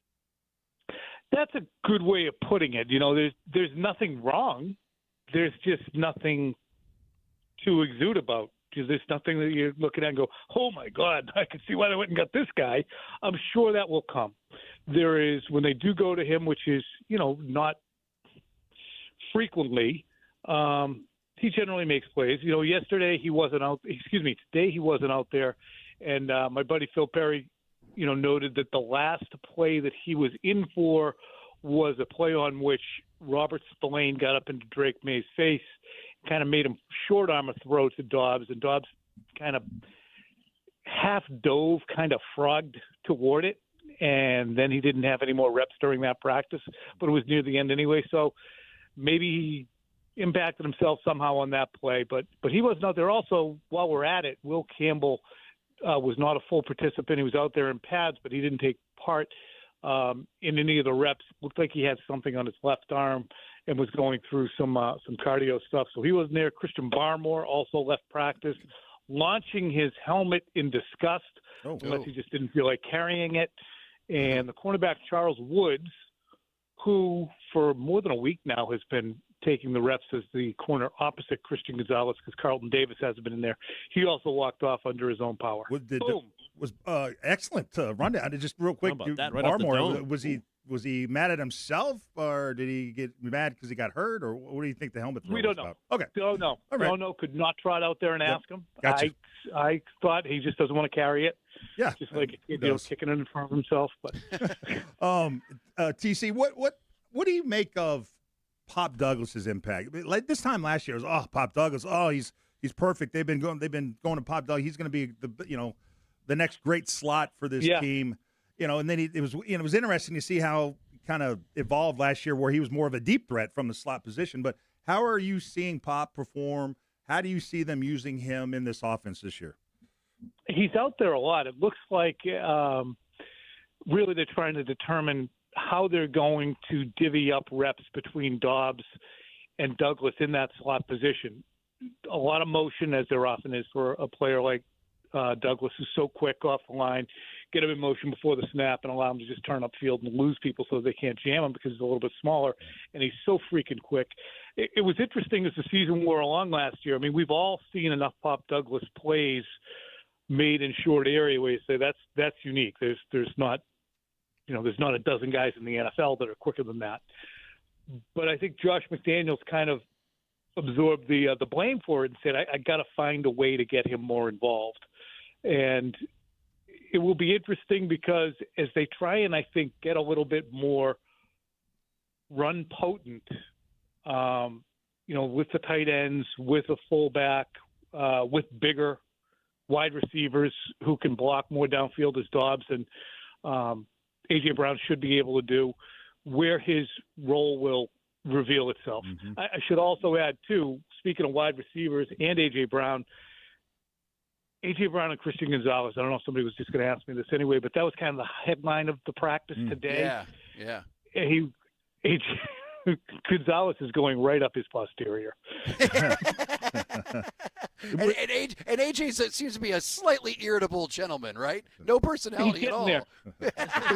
He's getting there, because, Gonzalez, there was a deep throw down the left sideline, overthrown by May, kind of one of those throws that if A.J. Brown doesn't get it, nobody gets it. But Gonzalez had him locked down 30, 40 yards downfield, and you could see that there was some jawing back and forth. And it wasn't as good-natured because there was some pointing going on and some turned around, and then, you know what, I got another thing to say kind of thing yelled back. And then they were doing some reps, and Gonzalez also got extremely excited after a pass breakup, and Brown really wasn't into it, and Keyshawn Boutte had moved over to kind of see if Brown could relax a little bit, and Brown wasn't really that psyched to see Keyshawn Boutte interjecting himself. Keyshawn Boutte's probably saying to himself, I just want to get out of here. Hey, real quick, Rich, this is unusual for Gonzo, right, Tom? I mean, to see him as animated as he's been this camp? He is more and more growing into a person, whether it be at the podium or interjecting on the field, that we really haven't seen before. Not in a bad way, just he's more animated, more comfortable with himself and his role. Maybe that's the feeling you get when you have about $110 million in guaranteed money around the next corner. But he certainly has grown into who I think he wants to be at this juncture of his career, and he's not the same guy he was last year. And that's not a criticism, because I thought he was boring watching paint dry previously to listen to him talk, but he's much more entertaining and revealing, I think, now than he was. He's not saying a lot, but he's at least listening to the question and trying to meet you halfway. And before it was just shrugs and nods and mumbles. Well, we're talking to Tommy Curran, NBC Sports Boston, and we talked about this for a while yesterday, because I think that Ted might be a little nervous. I'm not so nervous, but does what's happening with Christian Gonzalez right now tell us anything about how the Patriots will eventually handle Drake May and his contract? I don't know if Drake May is going to handle his contract the same way as Gonzalez is, because, again, we talked about this last week. My perception is more that he's not getting hosed a la Logan Mankins or Vince Wilfork, feeling as if they have to take to the podium. He's not getting hosed as much as he is saying, yeah, thank you, it's a good offer, we'll see what I do with it. And he's slow playing them. That's my perception. And I think that probably has to do with Devin Witherspoon. So will the Patriots blow Drake May out of the water? Or, more likely, will Drake May say, yeah, appreciate it, we're going to see what Caleb and Duz and Jaden Daniels do before I sign? Because I think that's more likely. So they're going to have to cough up about $70 million a year, probably more than $400 million in total value in the contract, just based on Patrick Mahomes and the rising salary cap since he did his deal. He's at 64, Mahomes is. He's going to have to make more than Josh Allen. Josh Allen signed 2 years ago. He's going to have to make more than Joe Burrow. All of those guys. He's younger. He has been a runner-up for MVP. He's played in the Super Bowl. Those are things that Lamar Jackson and Josh Allen haven't done. Allen having been the MVP and Lamar having been the MVP, I understand that. But he's already over some mountains that those guys have not conquered in terms of playing in a Super Bowl. Well, one follow-up to that, real quick, can I just say, what confidence do you have that the Crafts aren't going to jack around? Like that they are going to mess around with that contract? They just don't do that, and I think that I'm in the extreme minority when I say that. I just don't think that they jack around with contracts as badly as people in the market do. Aren't they doing it right now with Christian Gonzalez? Like going out and saying that they offered him the most money in Patriots history, and isn't that kind of the definition of jacking around, doing it all in public? No, that's the definition of communicating with your fan base, so that your fan base understands when they say, "Boy, I've been hearing for years you guys jack everybody around and they're the cheapest owners in professional football." I think that is an instance where the owner is saying, "Yeah, I'm not really that cheap." I think that is really a low-hanging fruit accusation that has, over the course of time, reared its head. And I'm just going to say to the fans, we have a pretty generous offer on the table. So I don't take it as jacking around. I take that as information shared by somebody who's frustrated with, A, his reputation in the fan base, which he doesn't think is necessarily deserved, and B, I don't think there is a B. I don't have